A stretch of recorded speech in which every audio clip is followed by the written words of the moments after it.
Mu Qingyang, filled with rage, forcefully knocked on the door of the neighboring apartment. The door was opened by a woman in her 30s, adorned with cascading waves of hair and clad in a fiery red camisole.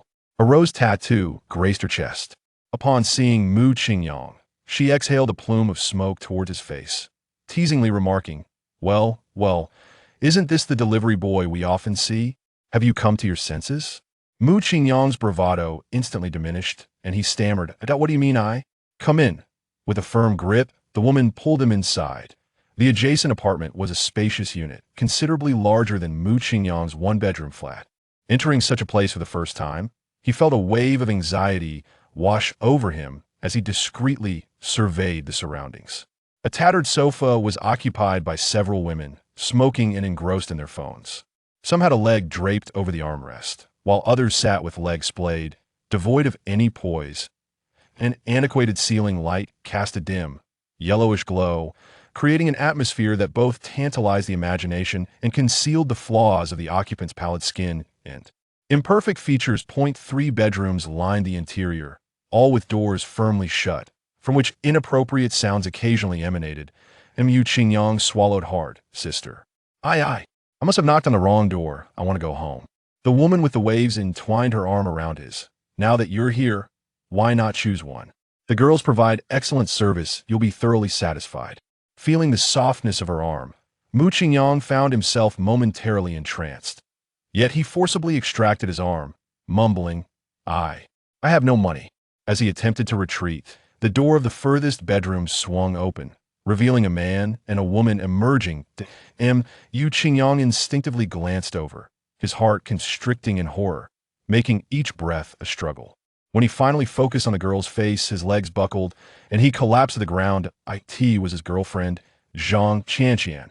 Zhang Qianqian was a classmate from university in his pursuit of her affection. Mu Qingyang had subsisted on a single meal a day for an entire semester, saving up to gift her a smartphone. Zhang Qianqian had joyfully accepted the gift and privately assured him that if he continued to treat her well, she would marry him after graduation. Overwhelmed with emotion, Mu Qingyang, an orphan without a car or a home, had never harbored high hopes of marriage. Yet her words ignited a spark of confidence within him. He vowed to cherish her. After graduation, leveraging his degree and appealing appearance, he secured a position as a property consultant at a prestigious real estate firm. His values of respect for the elderly and care for the young, coupled with his industrious nature, allowed him to earn a monthly salary of 30 to 40,000. He devoted every penny to Zhang Qianqian. However, last year, the real estate market faltered, leading to the bankruptcy of his company, and Mu Qingyang found himself abruptly devoid of income as the rent deadline approached. He asked Zhang Qianqian for 5,000 yuan to pay the rent, but she retorted that his trifling amount had long been spent. Mu Qingyang did not blame her. He merely lamented his inadequate earnings and buried himself in job hunting. However, given the current economic climate, finding employment proved to be a formidable challenge. After facing repeated setbacks, he resorted to delivering takeout. After Zhang Qianqian learned of this, she ceased all communication with him. Now, fate had brought them face to face once more. Is this how the heavens play with me? Mu Qingyang felt his breath growing fainter, his heartbeat slowing to a near standstill. He knew he was on the brink of death. He was being driven to his demise by sheer frustration. Just as he was about to draw his last breath, a virtual screen materialized before him. It presented 2 options. 1. Acquire the godly wealth system, ascend to the rank of Sea King, and become a super-rich individual. 2. Depart from this world immediately. Mu Qingyang was taken aback. Have I watched too many novels and lost my mind? Or is it finally my turn to be the protagonist? For 3 years, he had been a devoted admirer, only to meet such a tragic end. If given another chance, this time, he would choose to be the Sea King. He yearned to rise above all. Without hesitation, Mu Qingyang selected option 1. Ding. Congratulations, host, you have activated the godly wealth system. Recharge ratio 1 to 100,000. System feature 1, scanner. System feature 2, enhance the favorability of the opposite sex with an appearance score above 90, allowing for cashback and strategy rewards. As Mu Qingyang's consciousness gradually sharpened, he heard a cacophony of voices around him. What happened to him? Is he dead? I didn't touch him. It's not my fault. Look at him, convulsing and foaming at the mouth. He probably won't make it. Should we call the police? Call the police for what? To confess? Just get him to the hospital. Feeling hands supporting him, Mu Qingyang sprang up with the agility of a carp, startling everyone. No need. I'm perfectly fine. He then elegantly turned and exited, closing the door behind him. Inside his rental apartment, Mu Qingyang lit a cigarette and shook his head with a wry smile. My language teacher was right. One man's misfortune may indeed be another's blessing. Though deceived by Zhang Qianqian for 3 years, I am now a man endowed with a system. Realizing her true nature sooner rather than later is indeed a stroke of good fortune. A recharge ratio of 1 to 100,000? Could it truly be so exaggerated? Let me test the waters. Mu Qingyang opened WeChat, where a bank card had automatically been linked. He attempted to deposit 1 yuan. Almost immediately, he received a notification that the funds had arrived. Staring blankly at the screen, he exclaimed, "Well, this is quite the revelation." Regaining his composure, he deposited an additional 1,000 yuan from his remaining 2,000, and once again, the funds appeared instantaneously. In the span of just 1 minute, his assets soared into the millions. Now, let me consider how to spend this money. First, I shall settle my outstanding rent, and then treat myself to a presidential suite. Mu Qingyang located the landlord's WeChat and inputted an amount of 20,000 for the transfer. Transaction failed? What's going on? The affluent system can only cater to goddesses with a score of 90 or above. Mu Qingyang. Isn't this an affluent system? Why am I still relegated to being a sycophant? Increase the target goddess's favorability to 70 points, and the entire expenditure will be refunded. So there is this limitation. Goddesses above 90 points? I have over 10,000 beauties in my Douyin favorites. Surely, I can find dozens without difficulty. Mu Qingyang connected his second-hand Xiaomi for charging, opened the Douyin app, and directly entered his favorites. This wave of beauties has cost me quite a bit of paper. They must have some with a score of 90, right? System scan. Name, Wang Yan. Age, 36. Comprehensive attractiveness, 47. 36 years old, 47 points? Goodness, even telecom fraud doesn't dare to be this absurd, does it? Mu Qingyang felt a chill run down his spine. He slapped his thigh decisively. What a sin. This is utterly outrageous. Let's take a look at this slender beauty. Name, Zhang Shui. Age, 25. Comprehensive attractiveness, 52. The internet is not a lawless realm. Do you not feel remorse for deceiving consumers? Can you deceive others and yourself? Forget it. Let's keep looking. Mu Qingyang scrolled for a full half hour without finding a single goddess scoring 90, and even those scoring 80 were pitifully scarce. Alas, Mu Qingyang sighed deeply. The system serves as a contemporary mirror of reality. These influencers have undergone cosmetic procedures, their bodies stuffed with enhancements, and some even have sponges in their undergarments. Then, with thick makeup, beauty filters, and smoothing effects, they transform into unparalleled beauties. It seems that locating a goddess scoring above 90 online is no simple endeavor. Mu Qingyang calmed himself, canceled all his favorites, and randomly browsed through the recommended videos. He watched a crime investigation case that even the perverse found disturbing. He endured several episodes of a cringeworthy short drama featuring a Dragon King. He glanced at the latest developments in the Middle East. He further contemplated the stock market. His interests were undeniably wide-ranging.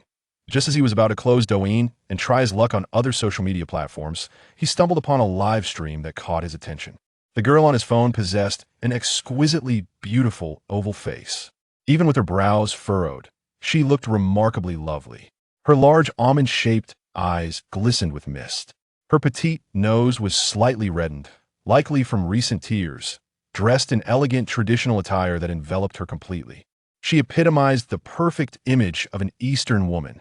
Absolutely breathtaking. Mu Qingyang hastily scanned her information. Name, Li Jili. Age, 23. Overall attractiveness, 95. My goodness, a perfect score of 95. I must secure this one. Mu Qingyang immediately entered the live streaming room. Welcome, Changqing, to the live stream. Oh, it is indeed a rare occurrence for a streamer to greet me, a mere level 0 freeloader. Having never met, Mu Qingyang felt an increasing fondness for the girl named Li Jili. It seems she is being bullied. Her speech is stuttered, but I'm unaware of the circumstances. I shall observe, quietly for now, that a level 61 viewer commented in the chat. 61. Only a captivating sister could be so enchanting. Look gone me on. My request is not excessive. I merely ask you to call out Wuji Ge. Is that so difficult? 36. You look beautiful while picking your feet. If you can't even fulfill such a modest request, what are you doing as a streamer? Adjust your attitude if you manage to please the level 61 big shot. He might generously shower you with gifts, far exceeding your monthly salary. Point 7. The Great King calls me to patrol the mountains. She's probably a newcomer, still too reserved. Once she becomes accustomed to streaming, she will call out more than anyone else. 12. The Smiling Onion. It's not fair to generalize. Not all female streamers are like that. Lu Gan Mian is so pure, unlike those seductive, flirtatious temptresses. 27. Please call me handsome. What nonsense are you spouting? If you choose to be a streamer, you must be prepared to cater to the whims of the big shots. Do you think you can earn money while standing idly? Such fortune does not exist. 61. Only a captivating sister could be so enchanting. The PK is connected again. If you don't call out, they'll go to the other side to confront you. Let me ponder how to punish you this time. Li Jili wiped the corner of her eye with her small hand, remaining silent. While she could accept punishment, addressing an unfamiliar man in such a humiliating manner was beyond her. Li Jili had only been a streamer for a month and had just received her salary yesterday, over 9,000. After graduation, she had attempted various jobs, but both leaders and employers sought to take advantage of her in every conceivable way. Though she appeared delicate, her spirit was fierce. She would rather lose her job than allow them to exploit her. Eventually, she focused on applying to women-led companies while harassment diminished. So too did her salary. Receiving just over 3,000 a month for a monotonous job that felt like a waste of life, she found no hope in her existence. Later, while browsing her social media, she saw a classmate from university advertising for a streamer position and decided to apply on a whim, resulting in immediate success. With a base salary of 8,000 plus commission, for days off a month, 5 insurance plans, and a short workday of only 6 hours, this opportunity was exceptional for a recent graduate like her, prompting her to sign the contract without hesitation. Li cherished this job deeply. Thus, even when she faced grievances during the live broadcast, she never contemplated resignation. The PK soon connected seamlessly. The live stream was divided into two halves. On the right side appeared a female host clad in an exceedingly short, flesh-toned bodycon dress. At the first glance, she appeared quite attractive, with a sharp chin, high nose bridge, and curvaceous figure. However, upon Mu Qingyang's assessment, she scored a mere 57 points, likely a product of technological enhancement. Are you here to play, miss? The host, known as Yao Yao, boldly posed the question, indicating her experience in PK battles. Yes, Li Jili responded with a nod. What shall we play? Yao Yao's sentence was abruptly interrupted as a white airplane flew across the screen. Wow. A heartfelt thanks to Only Blame's sister-in-law for being too charming for sending a private jet. Love you, Mua. Mua. Mua. Yao Yao incessantly blew kisses towards the camera, presenting a stark contrast to the serene demeanor of Li Jiel in the public chat. Only Blame's sister-in-law for being too charming typed several lines. Tell the opposing female host that the punishment is to write the name of her top supporter on her neck, and she must not erase it for 1 hour. Chapter 3. Mu Qingyang. Do not bully my Jili. Sister opposite, have you clearly understood the content of the punishment? Shall we commence now? Li Jili's eyes were filled with conflict. She yearned to refuse, yet bound by the contract with the streaming company. The content of the broadcast was fundamentally predetermined. Moreover, internal employees of the company were present in the live stream. If caught, she would face penalties ranging from fines to termination, and possibly even hefty compensation for breach of contract. The contract contained specific clauses regarding such matters. Furthermore, the punishment was not excessive. Many female streamers had undergone similar experiences, leaving her with no justification for refusal. Li Jili was acutely aware that this level 61 viewer would undoubtedly cast votes in favor, rendering her defeat inevitable. The mere thought of inscribing his name upon her body was more nauseating than swallowing a fly. Refusal was out of the question. She resolved to accept, intending to feign a change of punishment if she lost, which would at most result in a minor fine. With this in mind, Li Jili nodded gently. Let it begin. The time was set for 5 minutes. At the outset, due to the allure of her sister-in-law, a Porsche was bestowed upon Yao Yao, causing Li Zhili's health bar to vanish in an instant. Yao Yao erupted in jubilant cheers on screen, her voice shrill and piercing. "Thank you, big brother, for the Porsche. Love you, love you, love you." Li Zhili promptly muted the sound from the other side. Glancing at the barrage of comments, a flicker of comfort emerged in her heart. User 8, Snowy White. Everyone, let us pool together to cast some votes. Let us not allow that level 61 pretentious fool to tarnish Lu Ganmion's reputation. User 15, Wind Chasing the Wind. Could you refrain from using such repulsive descriptors? It's merely writing a name, not as dramatic as you suggest. User 22, Damn Tenderness. You all make valid points. Yet I do not wish for Lu Ganmion to lose. She is one of the few refreshing presences on Douyin. Allow me to lead the way. Damn Tenderness sent a love you message. User 11, Not Handsome Uncle. I have several diamonds snatched from other streamers. I'll give them all to you. Keep it up. Streamer, Not Handsome Uncle sent 34 little stars. At this juncture, Mu Qingyang comprehended the situation entirely. However, he chose not to intervene just yet. He intended to defend the tower at the very last moment. In despair, one clings more fiercely to the lifeline of memory. And he aimed to ensure that Li Zhili would never forget him. As Li Zhili observed the number of votes surpassing 100 above her head, warmth enveloped her heart. Despite the presence of many unpleasant individuals online, there were also countless endearing ones.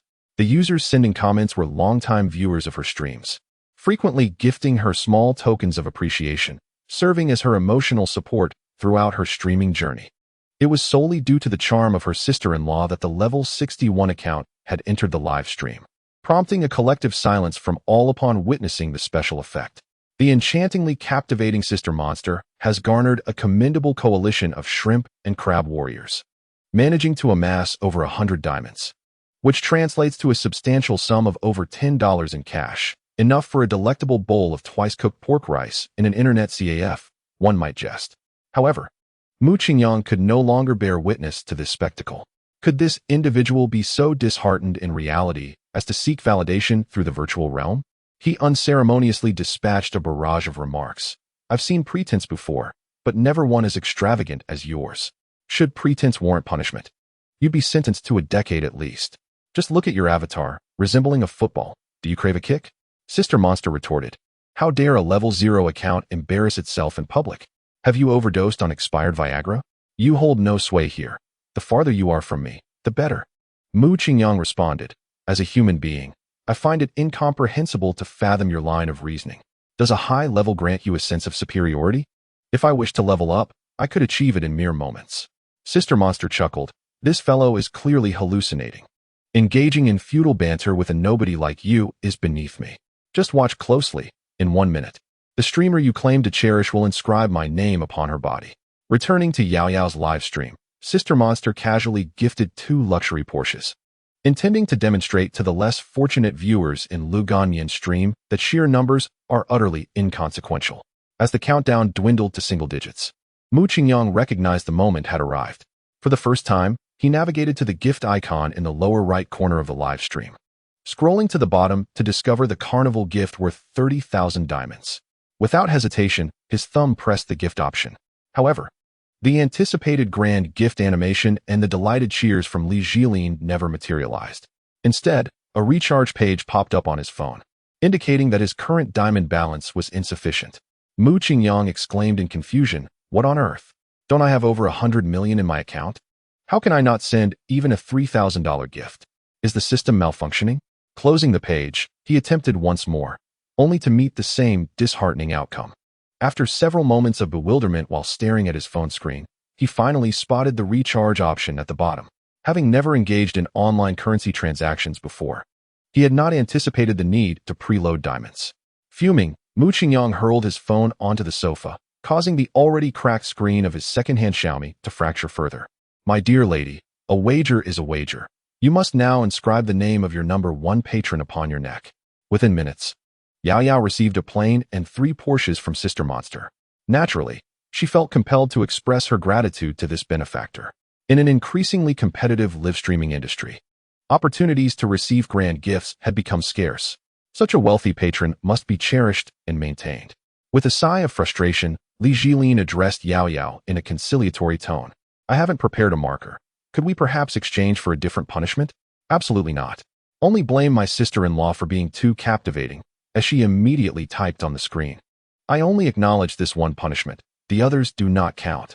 Yao Yao displayed a feigned smile of helplessness. My elder brother forbids it. Let us adhere to our agreement. What agreement? If he does not permit me, I shall not recognize it. Li Jili resolved to perform a few squats and then escape. Whether it be criticism or fines, she would leave it to fate, just as she elegantly stood up to execute her movements. A magnificent gift effect suddenly appeared on the screen. Chongqing sent a carnival gift. Good heavens! Am I seeing things? Li Jili widened her eyes, somewhat incredulous. Upon further confirmation, realizing she was not mistaken, she gently covered her mouth and expressed her gratitude. Thank you, Chongqing, for the gift. I appreciate it. Chapter 4. A greater bet. Li Jili's delay incited discontent among the audience in the opposing live stream, who rushed over to urge her on. 14. What are you hesitating for? Hurry and face the punishment. If you dare to evade, we may report you. 36. You were reluctant to call me Big Brother Wu Ji just now. Do you regret it now? How about this? Sweetly say, Wu Ji, I love you 3 times. And perhaps my elder brother will take pity on you. 19. When one commits a wrongdoing, one must acknowledge it, since you have lost. You ought to accept the punishment honestly. We are eagerly awaiting the next round. 25. I relish witnessing beautiful things being tainted. The more she struggles, the more exhilarated I become. Li Jili, feeling bashful, blushed deeply upon reading these comments. However, compared to the shameful task of writing names, she was still inclined to follow her original plan, to evade and flee, just as she was about to squat down. The viewer who had sent the carnival gift called out to her. 27. Chongqing. Don't rush, streamer. I will check what's going on over there. As Mu Qingyang arrived at Yao Yao's live stream, he spotted the comment from only blame my sister-in-law for being too captivating. Yao Yao, regardless of what conditions they propose, must not alter the punishment. Follow my instructions, and I will send you some gifts later. Yao Yao giggled, hee hee hee. I will heed the charming elder brother. Mu Qingyang chuckled at the exchange between the couple, knowing that this football was causing mischief. Buying hearts with gifts? I'm afraid my prowess in spending exceeds yours. 27. Chongqing. Yao Yao, did you see the carnival I sent in the opposing live stream? Yao Yao smiled sweetly. I saw it, brother Chongqing. Thankfully, you sent it after the end. Otherwise, I would have faced punishment. 27.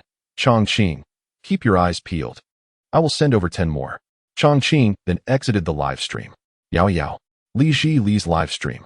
Chongqing entered the live stream. Chongqing sent out Carnival 1, Carnival 2, Carnival 3, Carnival 10, and then exited the live stream. Li Jili. Yao Yao's live stream. 37. Chongqing. Have you seen clearly? Have you seen clearly, Qingqing? But why must you make me watch you give gifts to other streamers? Yao Yao pouted, swaying her body in front of the screen, showcasing her adorable charm. In the past, Mu Qingyang would have experienced a surge of adrenaline. But now he merely felt a slight churn in his stomach. He suppressed his nausea and typed a few words. Do you want it? MMM, MMM, MMM. Yao Yao nodded vigorously. 37. Chongqing. Then let us change the punishment. If you behave, I'll send you a few gifts. After Mu Qingyang spoke, he returned to Li Jili's live stream. He sent a comment, and Li Jili, somewhat skeptical, turned to glance at Yao Yao. Yao Yao was indeed tempted, weighing the pros and cons in her mind.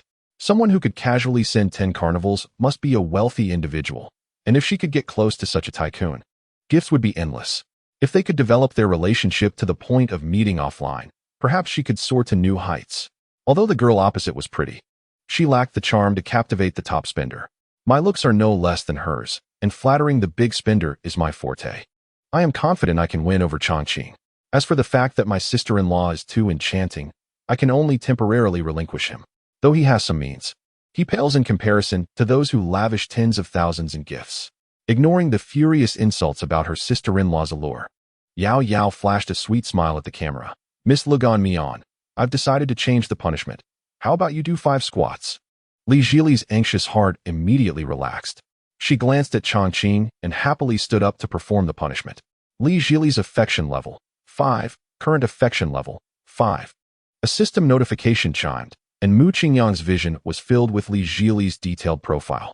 Name: Li Jili. Age: 23. Occupation: streamer. Height: 164 centimeters weight, 48 kilograms affection level, 5 overall attractiveness, 95. External factors such as makeup and surgery do not contribute to the overall attractiveness score. Strategy reward, King's combat technique. Upon reaching an affection level of 90, the host will receive the strategy reward, combat technique, a royal level 1 at that. This is simply a life-saving skill. What do wealthy people fear the most? They fear death. The most excruciating thing in life is to die with unspent wealth. How many tycoons spend billions on security each year? If one were to possess the King's combat technique, concerns about safety would be alleviated. Stepping back a moment, one might argue that it could serve to protect the goddess beside me from the harassment of ruffians, correct? This skill is something I must acquire. Mu Qingyang silently vowed within his heart. As he redirected his thoughts back to the livestream, he found himself beset by the ire of the charming sister-in-law and the user known as You Pick Your Nose Beautifully, who had come to berate him. 61 just blamed the charming sister-in-law. What the hell, you little brat? Are you trying to play tricks on me here? You might fool that foolish girl. But do you think you can deceive your grandfather? Did you run out of the money you borrowed online, which is why you're hiding out here, with no ability? Yet you pretend to be a big shot. If you've got the guts to act tough, don't run away after. The punishment I had planned has been spoiled by your meddling. If I catch you in real life, I swear I'll break your arms. 36 You Pick Your Nose Beautifully. I'm utterly astounded by this fool. A level 0 account daring to spam the carnival? Clearly, it was money scrounged from a loan platform. That clown must be regretting it deeply now. Hurry and apply for a minor refund in the back end. You might just get something back. Mu Qingyang felt that engaging in a war of words with such individuals was somewhat superfluous, so he boldly declared, "Dare you to come again? This time, the loser shall bark like a dog." 61 just blamed the charming sister-in-law. Ha, this is delightful. You're still trying to resist? Very well, I accept. But there's an additional condition. If you lose, you must fulfill the previous punishment. 37 Chongqing. All right. Chapter 5, Little Puppy. Bark for your brother Qing. To hear Li Zhili observed the barrage of comments, her elegant brows knitting together, just when she had narrowly escaped the punishment of writing names. Another challenge emerged. However, since it was Chongqing who had taken it upon himself, he should not falter, right? After all, he had just gifted himself 10 carnivals in one go, in her month of live streaming. The most extravagant gift Li Zhili had received was a hot air balloon worth 520 diamonds, with the highest single session value barely exceeding 800 diamonds. These achievements paled in comparison to even half of a single carnival. Thus, she held a great deal of faith in Chongqing and felt a flicker of anticipation. One carnival is valued at 3,000 yuan. 10 would amount to 30,000 yuan. Even if the platform takes half and the company takes another half, she would still end up with 7,500 yuan. If this happens again, would her salary for the following month surpass 20,000 yuan? With this thought, Li Zhili's expression relaxed. However, the audience in the livestream harbored differing opinions, unanimously pessimistic about Chongqing's chances. 17 Shark Pepper. What is the point of competing? It's clearly a setup to deceive. The big shot on the other side is level 61, having genuinely recharged over 2 million. If he gets serious, he could easily throw in 1 million votes. And this Chongqing? A level 0 freeloader. I seriously doubt he even has diamonds in his account, let alone the ability to win. If anyone is going to bark like a dog, it seems it will be you. 31 Meng Pe. Bring me a bowl of soup. He has probably put himself in a corner with his bravado. People like him need to be taught a lesson, or they want to know their own limits. The enthusiastic citizen, Huang Laolu, declared that he had already recorded the screen, stating that if Le Ganyan were to lose, he would unleash a wave of online harassment against him. A resident of Zhuan chimed in, eager to commence, exclaiming that his hands could hardly be restrained. Yao Yao harbored considerable resentment towards Chongqing for his irreversible departure. Years of experience in live streaming had led her to believe that this individual might indeed be a genuine big brother.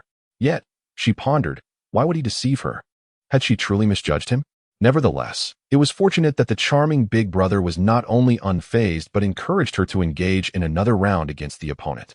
This would surely bring her total to 1,000 for the day, allowing her to venture down to the bridge to meet some handsome young men.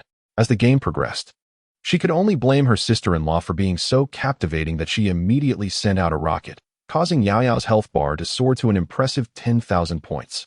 Yao Yao screamed fervently in front of the screen, exuding an electrifying energy, repeatedly calling out to the charming brother as if entranced. Mu Qingyang wasted no time, rapidly tapping the carnival button 3 times, causing Li Jili's health bar to plummet, rendering the opponent's health color virtually invisible. Approximately 20 seconds later, the charming brother sent out 10 more rockets, allowing Yao Yao to maintain a slight lead. Without a moment's hesitation, Mu Qingyang dispatched 5 more carnival gifts. Li Jili gazed at the screen filled with gift effects, her round eyes squinting into crescent shapes, a smile playing at the corners of her mouth. "Thank you, Brother Chongqing, for your support," she expressed, feeling a bit shy for being the first to address an audience member as Big Brother in her livestream. Chongqing had been quite polite, never uttering anything inappropriate nor making unreasonable demands, so calling him Big Brother did not feel awkward. Li Jili's favorability rating, 5, current favorability rating, 10. Mu Qingyang's lips curled into a subtle smile as he adjusted his seating posture. He could easily shower Li Jili with gifts to rapidly increase her favorability, but if he started too high, it would be challenging to elevate it further later on. His goal was to raise Li Jili's favorability to above 90, and rushing would only be counterproductive. He aimed to steadily suppress the opponent, as a narrow victory would highlight the difficulty of triumph. In a lavish office of approximately 50 square meters, Wu Bo lounged with his feet propped on the desk, leaning against the boss's chair, his attention fixated on his phone. 24,000 points. This kid must possess some skill. If I continue now, he will undoubtedly follow suit. This Yao Yao possesses some allure, but she has undoubtedly undergone cosmetic enhancements. Spending so much on her isn't worthwhile. I'll make my move in the final 10 seconds. If he surpasses me, I'll let him win. After all, it's this foolish woman who is barking like a dog. It wouldn't be bad to see her humiliated. I haven't settled the score with her yet. Listen up, everyone. In the last 20 seconds, let us go all out and take down the female streamer. Charge. The atmosphere in Yao Yao's live stream had become electrifying, with rousing battle songs playing in the background as she shouted, her voice reaching a near fever pitch. Thank you, my charming husband, for sending 5 more carnival gifts. I love you, husband. I want to bear you a child. Yao Yao's voice completely cracked, resembling a duck attempting to crow like a rooster, startling Wu Bo to the point where he nearly tumbled from his chair. Mu Qingyang fixated on the health bar. Witnessing the opponent's intention to sneak a tower, he promptly supplemented with 5 more carnivals. Ultimately, Li Jili emerged victorious in this encounter. She rose and offered a slight bow, expressing her gratitude. "Thank you, Brother Chongqing. Truly, thank you." The tone of the bullet comments shifted. 17 Shark Pepper. Who would have thought this kid has some guts? Defeating a level 61 big shot. I suppose this time it's sheer luck. 31 Meng Per. Bring a bowl of soup. Chongqing is quite formidable, scoring 390,000 points single-handedly. And with the previous 11 carnivals, he has amassed quite a fortune. Impressive indeed. 19 Stepped on my leg hair. You weren't saying that just a moment ago. With the support of gifts, Li Jili soared to the top 20 of the hour leaderboard in Tianfu City, while a multitude of visitors flooded the livestream, pushing the online viewer count beyond 1,000. Yao Yao's popularity was also on par. She was coaxing her inflamed throat to urge the audience to follow her and join her fan club. Observing that the opponent was hesitant to mention the punishment, Mu Qingyang decided to provoke them a little and entered Yao Yao's livestream. Chongqing could only blame his charming sister-in-law. "Little puppy, give a call for your brother Qing to hear." Wu Bo, infuriated, furiously typed a few words. "Yao Yao, did you hear that? Bark like a dog." Instead of being angry, Yao Yao responded with delight. "Okay, charming husband, here I go. Woof, woof, woof." Wu Bo felt a pang of embarrassment. This foolish dog-like girl. If she wasn't ashamed, he certainly was. He uttered, "I'm going to wait for you on the other side," and exited the livestream. Mu Qingyang chuckled upon seeing this. Could there be more to come? Well then, since it was boring anyway, he might as well play along. Chapter 6. I won't make it hard for you. Just call me husband 3 times. As Mu Qingyang arrived, someone challenged him. "That last game doesn't count. I just got a phone call and had no time to shower gifts. Dare to go again? This time, whoever loses has to deactivate their Douyin account." Losing once was no big deal, but Wu Bo had just received several private messages from a few level 60 friends he usually played with, all teasing him about his defeat and offering help. Wu Bo was willing to spend money on the platform and had a certain level of recognition in the live streaming community. The owners of various companies and several prominent streamers knew him. If word of this got out, how could he continue to navigate this circle? Hence, he had to reclaim his honor. Mu Qingyang laughed. Go for it, why not? I don't believe anyone can spend billions on gifts just for watching a live stream. But he could. Moreover, he could earn cash back. The challenge of strategizing against Li Zhili might be a bit daunting. But this was a battle for dignity. There was no room for cowardice. Just blame my sister-in-law for being too charming. All right, whoever backs down is a coward. Give me a few minutes. I'll call someone to join in. After Wu Bo exited the live broadcast room, he made a phone call. Is this Director Zhou?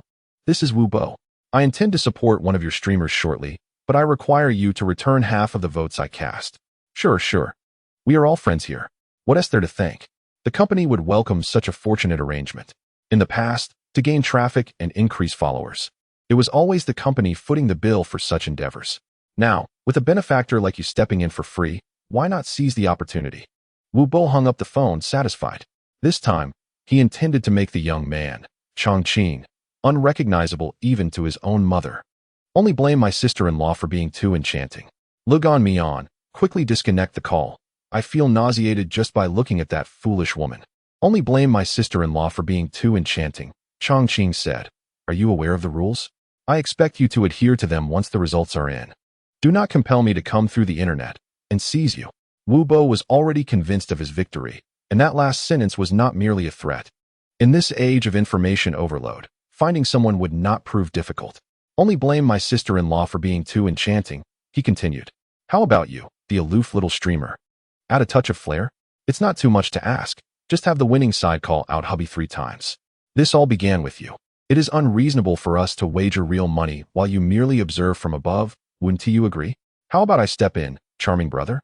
I can do it with a falsetto, calling out 100 times if necessary. This seems too simple, right? With such a significant wager, it is bound to yield an exceptionally high score. Having the streamer call out hubby to over 1,000 viewers in the live room wouldn't be excessive, would it? Let us add a grand swinging dance to the mix. This streamer appears so innocent. A suggestive dance would surely be exhilarating. Li Zhili bit her lip. She would never agree to the condition of calling someone hubby. Even if it meant forfeiting her job, she could not stoop to such a shameless act. Just as she was about to firmly decline, a WeChat notification chimed. Upon opening it, she saw a message from her boss. Zhili, agree to his terms. This event will undoubtedly yield over 1 million points, likely placing us in the top 3 of the local rankings, perhaps even nationally. Given your beauty, you might achieve instant fame. Everything online is merely virtual. Consider it as calling out to the air a few times, but the money is real. The profits from this single event would surpass your entire annual salary. This is also the company's directive. You know the consequences of non-compliance. Li Zhili's eyes reddened. A surge of helplessness, anxiety, anger, and shame coursed through her. She longed to uphold her principles and shout a resounding no. Yet, she hesitated, thinking of her mother, who had tirelessly raised her alone. She contemplated her modest family background. She did not wish to disappoint her mother. Instead, she aspired to be her mother's support rather than a burden. Li Zhili felt a pang of uncertainty. For the first time, she was ready to compromise with society. Her ruby lips parted, and the words she intended to utter lingered at the edge of her throat.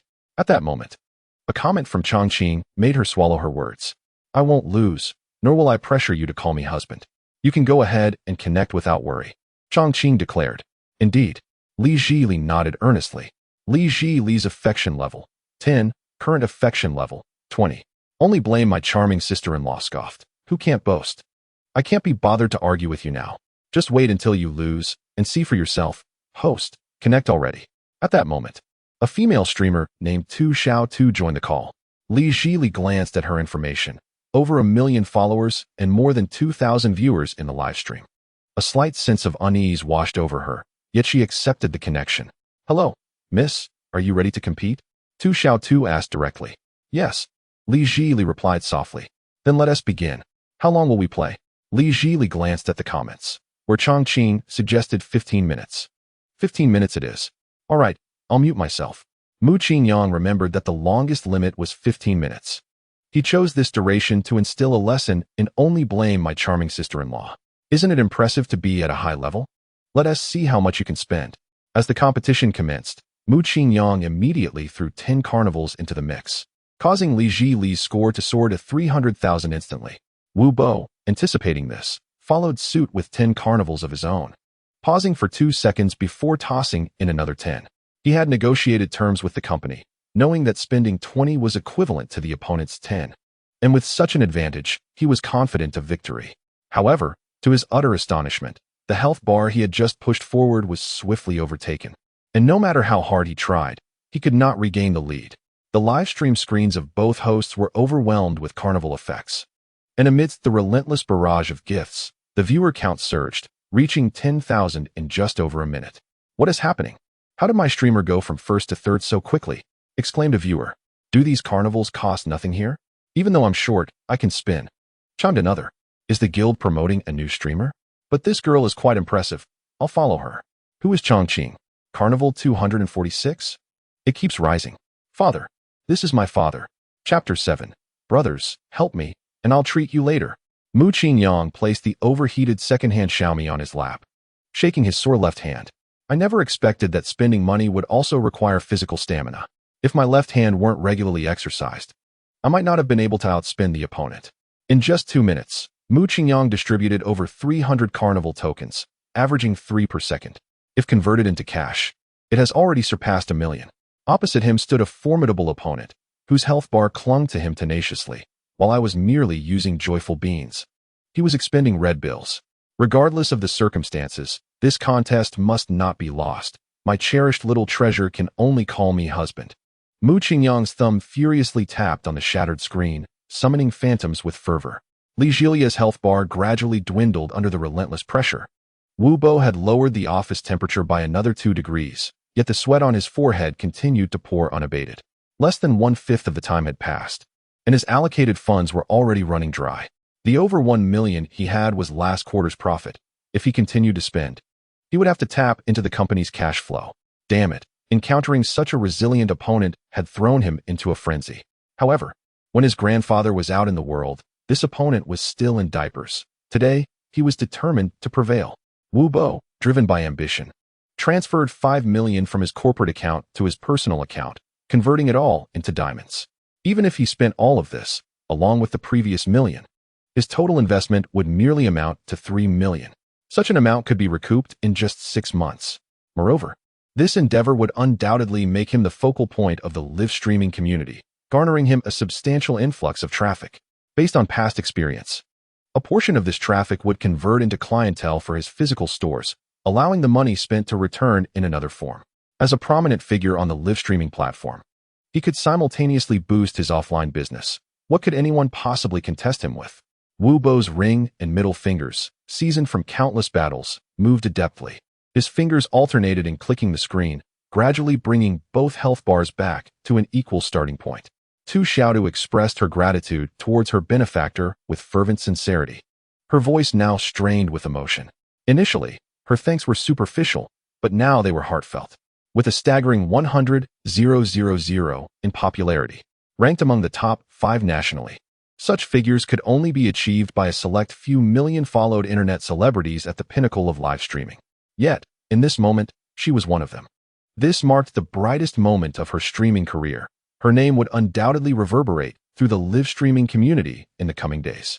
Li Zhilia, however, remained oblivious to the 100,000 popularity in the live room, offering no gratitude to her benefactor nor engaging with her audience. Instead, she fixated on the numbers above the health bar, murmuring to herself, 15 million diamonds, which translates to 1.5 million in cash. After the platform takes its cut, only 750,000 remains, and after the company's share, less than 400,000. Has it already been achieved? She yearned to earn money, to make a living through legitimate means with her own hands. She longed for her mother to retire early and to enjoy a better life. Perhaps after today, this dream could finally be realized. The substantial sum of 400,000 would be enough to alleviate their financial burdens. All of this is attributed to an audience member named Chongqing. What manner of person is he? Sharp Pepper exclaimed. Heavens, what am I witnessing? This must be the most ferocious battle of the year. I apologize for my previous remarks. Chongqing's adoptive father. Please allow me to pay my respects. Meng Per remarked. Today, I witnessed the great Chongqing ascend from level 0 to level 60. Esteemed one, I have now become your follower. Please forgive my ignorance and rudeness. Another user commented. Do you keep pets, great one? The kind that can bite anyone and never let go? Yet another added, I am a 5-star general from Country Garden, proficient in various combat and grappling techniques. Do we not require a gatekeeper at our estate? Mu Qingyang observed the barrage of comments with a maternal smile. This batch of netizens is quite mischievous. However, he had no time to engage with the viewers, as his health points were persistently dwindling, causing him some concern. Despite his substantial resources, he only had 15 minutes at his disposal. Under these circumstances, the outcome remained uncertain, and he could afford no lapse in focus. Switching hands, Mu Qingyang relentlessly clicked on the donation icon, while Wu Bo was becoming increasingly anxious. With nearly 50 million diamonds, less than 10 million remained. Yet over 5 minutes lingered on the clock. At this rate, his balance would be depleted within 2 minutes. The company's funds could not be diverted, otherwise operational issues would arise. That fellow opposite him was clearly playing the fool to ensnare him, leaving Wu Bo in a quandary. After a brief contemplation, Wu Bo gritted his teeth and took out another phone to send a voice message in a small group chat. Brothers, please assist in the Little Rabbit live stream. Keep track of how much you send, and I will reimburse you later. As he neared the summit, to abandon now would mean considerable loss. Clearly, Wu Bo was not one to engage in such unprofitable ventures. Before long, several high-level users entered the Little Rabbit live stream and immediately began sending carnival gifts. In under a minute, his health points surged ahead of his opponents. Wu Bo wore a smug expression. In this game, it is all about connections and resources. What do you have to compete with me? However, the next moment, his smile froze in place as a notification popped up on his phone. Insufficient remaining diamonds. Would you like to recharge? His cash reserves had been exhausted. While borrowing a few hundred was trivial, would it still be timely? Damn it. Wu Bo slammed his phone onto the table and grabbed the other device to send another voice message. Brothers, steady yourselves. We cannot afford to lose this round. Afterward, I shall treat you to something extravagant. With that, he hastily picked up his phone to check the real-time battle status, only to be nearly overwhelmed. The carnival effects in the Little Rabbit live stream appeared only once every few seconds, and eventually, they ceased altogether. A few friends who often gathered offline at level 60, after spending tens of thousands of dollars, tacitly decided to cease their efforts. In their perception, spending a few tens of thousands to show support was inconsequential, and even if they did not recoup their expenses, it mattered little. They were all cunning as foxes and enigmatic as ancient spirits. No one would be foolish enough to charge forward recklessly. The contest concluded in a mere 15 minutes. With Lugan Mian garnering over 78 million votes and Tu Xiaotu receiving more than 65 million votes, Li Zhili emerged victorious. Although Tu Xiaotu lost, she waved goodbye with unrestrained joy. Mu Qingyang lay on the sofa, his lips pale, with faint traces of white foam visible at the corners of his mouth. Chapter 8. Adding a radical may lend a touch of subtlety. Wu Bo, in a fit of rage, rose and hurled his phone violently to the ground, still unsatisfied. He stomped his feet in frustration. Today was truly a day of misfortune. He had spent such a substantial amount of money to gain followers, to attract traffic, and to facilitate future business endeavors. Ending up with his account banned was an unacceptable outcome for him. The spectacle had drawn considerable attention. Many had witnessed it, and it was likely to trend on the live broadcast section tomorrow. If he failed to honor the wager, he would undoubtedly become a target of ridicule across the internet. The transition from being adored by thousands to being scorned by the same multitude felt more painful than death itself. Li Zhili was on the winning side. She had calculated the earnings from this event, amounting to over 1.9 million, a staggering sum for her. This live streaming job was the most lucrative she had ever undertaken. Even if nothing changed and she continued streaming indefinitely, it would take her over a decade to earn such an amount. In just one afternoon, she had amassed the equivalent of over 10 years of income. Amidst her excitement, she felt somewhat dazed. All of this was thanks to a viewer named Chang Qing, and she felt the need to express her gratitude. With this thought in mind, Li Zhili gracefully stood up and bowed deeply towards the camera, saying, "Thank you, Brother Chang Qing, for your support. As a token of my appreciation, I shall bow once more." The comments flooded in. Is that all? Isn't that akin to offering oneself? Never mind, step down. I'll take over, Brother Chang Qing. I'm willing to marry you. Even if not offering oneself, surely calling a few times hubby is acceptable? Wasn't that the wager? Yes, streamer, call him hubby. Though it's not directed at me, I can certainly imagine it. Call him hubby. Call him hubby. Call him hubby. The barrage of comments echoed with those 3 words, causing Li Zhili's ears to flush crimson. At this stage, she wasn't particularly averse to calling Chongqing hubby. After all, it was not a demand from him, merely a playful utterance into the void. It served to appease the viewers in the chat, merely a formality to get through. Just as she settled back into her chair, preparing to softly utter the phrase, the words seemed to stick in her throat, refusing to come out. The situation remains unresolved, with a lingering sense of unease.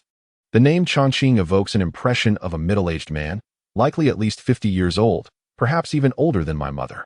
I ponder whether to inquire about his age. If he turns out to be in his 20s, I shall exclaim in surprise. Otherwise, I may resort to a playful argument. Li Zhili cleared his throat and asked, Brother Chongqing, what inspired you to choose this name? Does it hold any special significance? Chongqing replied, It sounds more tactful when combined with radicals. Li Zhili, puzzled, inquired radicals?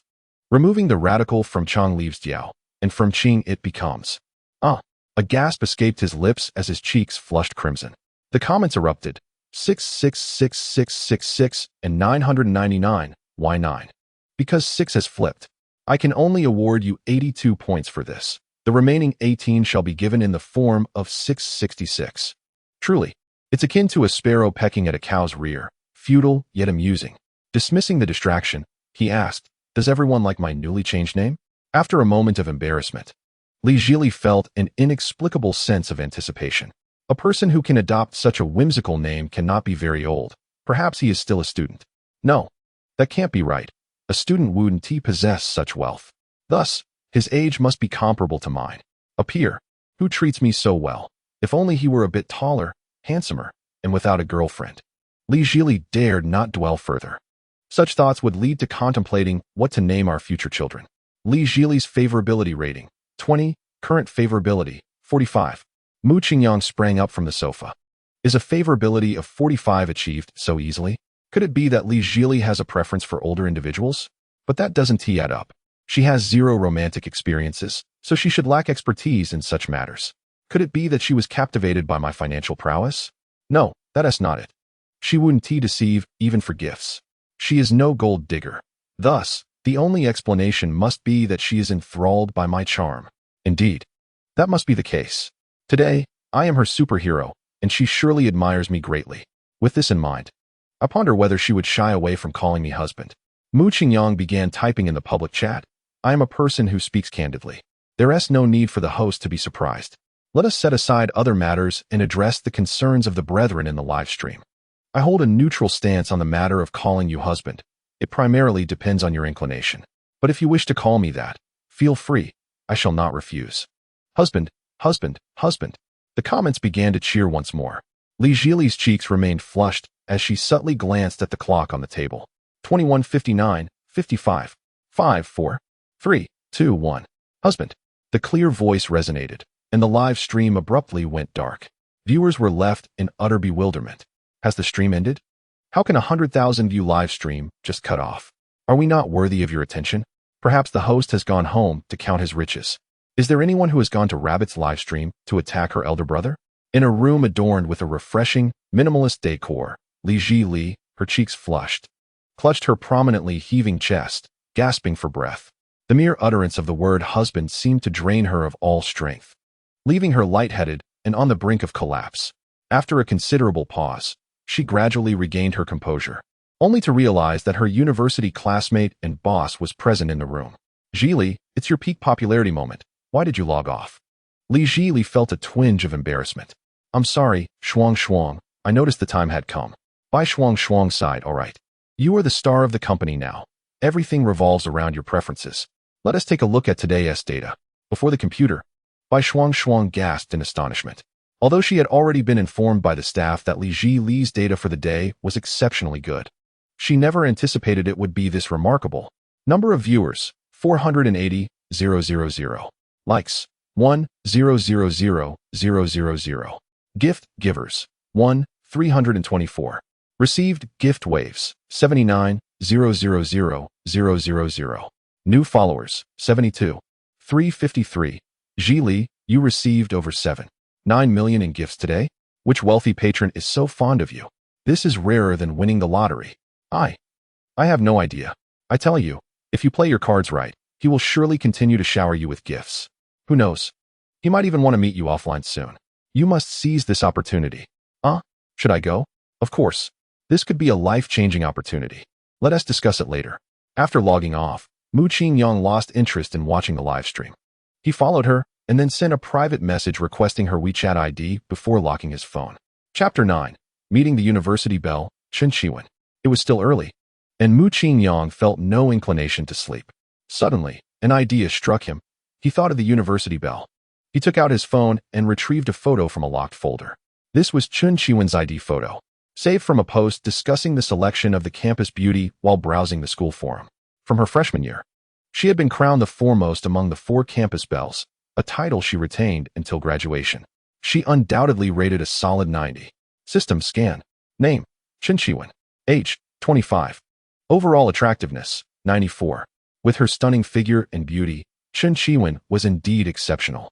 Mu Qingyang, once a passionate youth, had naturally admired her.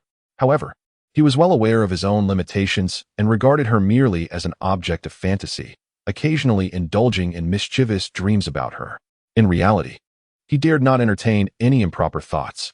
But now, with the system at his disposal, the situation was entirely different. Mu Qingyang exited the folder, opened WeChat, clicked the magnifying glass in the top right corner, and entered Jiangnan University classmates group into the search bar before pressing enter. After a brief moment of lag, a group chat with 469 members appeared at the top of the list. He hurriedly clicked to enter, and among the many familiar names, he spotted Chen Shiwen. Since it was a classmate group, everyone used their real names as their nicknames. Mu Qingyang clicked on her avatar to access her WeChat homepage, where her nickname was Charming Dance Society Teacher 1. The campus belle is now a dance instructor? She must possess remarkable flexibility. Mu Qingyang hesitated for a moment, then summoned his courage to press the button to add her to his contacts. For the reason of application, he decided to write dance consultation. I was inconspicuous during university. The campus belle surely does not recognize me. If I do not present a compelling reason, she is unlikely to approve my friend request. Thus, he sent it. Dressed in cartoon pajamas, Chen Shiwen was at home engrossed in a drama when a WeChat notification popped up, revealing a friend request. Upon opening the message, she noted, "Alumnus Mu Qingyang from Jiangnan University? I have a faint impression. I recall he was somewhat handsome. What could a grown man possibly want with dance consultations? Oh, who cares? With a member, there's money to be made. I'll accept first and figure it out later." Chen Shiwen clicked accept. Charming Dance Society Teacher 1 has approved your friend verification, and you may now begin chatting. Mu Qingyang stared at the chat window with Chen Shiwen, his palms clammy with sweat. He couldn't falter. He had already added the campus belle as a friend. If he could just get her to meet him, he was certain that with 100 million, he could elevate her fondness for him to 70 points. Without a second thought, Mu Qingyang initiated a transfer of 88,000 yuan to the campus belle. Success. Truly, the power of wealth can only be wielded in the presence of a goddess. Charming Dance Society Teacher 1. Student Mu Qingyang. I haven't borrowed money from you, right? What does this mean? Mu Qingyang. A small consulting fee. Charming Dance Society Teacher 1. Student Mu Qingyang. Did you make a mistake? Consulting fees don't require such an amount. Mu Qingyang. Consider the excess as tuition. I have suddenly developed a keen interest in dance. Chen Shiwen stared at her phone, indecisive. Typically, students would pay thousands for classes, not transfer nearly 100,000 from the outset. Could he have ulterior motives? Perhaps not. He might be enrolling a girlfriend? This possibility seemed plausible, as adult males pursuing dance are exceedingly rare. I might as well accept. I earn a 50 commission on the members I recommend, which amounts to 44,000 yuan. If his intentions are not sincere, I can simply refund him. Charming Dance Society Teacher 1 has accepted your transfer. Chen Shiwen's fondness level, 5. Current fondness level, 5. The moment the transfer was accepted, detailed information about Chen Shiwen appeared before Mu Qingyang. Name: Chen Shiwen. Age: 25. Occupation: dance teacher. Height: 165 centimeters. Weight: 49 kilograms. Fondness level: 5. Overall attractiveness score: 94. Strategy rewards: extraordinary physique. Mu Qingyang smiled. An extraordinary physique? The male protagonist's standard skill. He curved his lips and typed a few words in the chat box. Then I shall see you at the dance club tomorrow. After closing the chat with the school beauty, Mu Qingyang sent a message to the station master. Hello, leader. My life has encountered a significant upheaval, and I can no longer continue with the delivery job. As for my wages, please do not respond or dwell on it. That night, Mu Qingyang slept more soundly and sweetly than he had in all his 25 years. Chapter 10. Underestimated by the school beauty. No worries. I shall regain everything. The following day, Mu Qingyang awoke feeling refreshed. He splashed some water on his face and sent a message to Chen Qiwen. The beautiful Chun, what time does your dance club open? Where is it located? I am preparing to head over. Teacher Wenwen from the charming dance club replied. Mu, you are truly an early riser. I just woke up and am still lounging in bed. The dance club is located on the 6th floor of the International Center. Hey, how about this? Drive over and pick me up, and we can go together. In Chen Qiwen's mind, anyone who could casually spend 88,000 yuan on dance lessons surely must have a car. Mu Qingyang's heart sank. Oh no, I do have a vehicle, but it's an electric bike. It wouldn't be too much of an issue to give someone a ride, but how awkward would it be? Who would ride an electric bike to pick up the school beauty? Even if I did ride over, she might not even get on. Perhaps I would lose her goodwill completely. However, I had already played along with the farce yesterday. To refuse now would be slapping myself in the face. It would still be possible to rent a car, but I only have a little over 1,000 left in total assets, not enough for a deposit. What to do? I'll just head over first, and when I arrive, I can use my dog-like charm to book the most upscale ride. This expenditure is justifiable as it relates to transportation for the guest. Surely, it's reasonable to hitch a ride. Mu Qingyang, send me your location, and I'll call a car when I arrive. With his helmet secured, he whistled cheerfully as he set off on his electric bike. The location sent by Chen Qiwen was over 10 kilometers from his rented place in the suburbs. Taking a taxi would cost a hefty sum. Having quit his job, he had no income, and the little over 1,000 in WeChat was reserved for emergencies. Every penny must be saved. Upon arriving, Mu Qingyang found a secluded corner to park his electric bike and then messaged Chen Qiwen. I'm here, come downstairs. He then walked towards his destination. Though this area was adjacent to the city center, the housing prices hovered around 20,000 yuan. The school beauty was not from a wealthy family. This was even better. If her family background was more ordinary, my financial prowess would shine even brighter. As Mu Qingyang strolled, he felt quite familiar with the surroundings. Having frequently delivered food here, yet he had not anticipated that the school beauty from Jiangnan University would reside in this area. As he continued walking, his gaze suddenly darted towards the bus stop ahead. There stood a strikingly elegant figure. Thump, thump, thump. Mu Qingyang's heart suddenly raced. Even after years apart, he recognized Chen Qiwen at a glance. She remained as breathtakingly beautiful as ever, making it difficult to gaze directly upon her. Hello. Mu Qingyang mustered the courage to greet her. Chen Qiwen turned to look, her gaze landing on a peculiar man beside her. Long hair, unkempt beard, a once white shirt now tinged with yellow, and shoes that were terribly wrinkled. She tentatively inquired, Mu Qingyang? He nodded, sensing her surprise reflected in her eyes. Mu Qingyang was acutely aware that his attire was rather shabby. The shirt and shoes were company issued when he worked as a property consultant. Though worn, they were far superior to the inexpensive t-shirts he had purchased online. His unkempt hair was a result of his reluctance to spend money on a haircut, and the scruffy beard was due to a broken razor that had served him for years. Chen Qiwen studied him with a furrowed brow, taken aback. His eyebrows were well formed, his eyes clear, his nose straight, and though his lips were chapped, they still held a hint of color. Overall, his features were quite pleasing. He was tall. At 165 centimeters, she barely reached his ear, suggesting he was over 180 centimeters. Despite his disheveled appearance, one could discern the makings of a handsome man. Clearing her throat to mask her embarrassment, Chen Qiwen asked, Are you here alone, Mu Qingyang? To her, he resembled an insurance salesman more than someone interested in studying dance. Perhaps he was merely paying tuition for a girl he fancied. There was an element of pity in her thoughts. He seemed to be in such a state, yet still spent so much pursuing a girl. Yes, just me. Mu Qingyang straightened his back a bit more. Ever since he began pursuing Zhang Qianqian, he had intentionally avoided interactions with other women, primarily to prevent any jealousy on her part. Over time, he had become somewhat anxious around even moderately attractive women. Thus, upon seeing Chen Qiwen, he instinctively felt a wave of nervousness.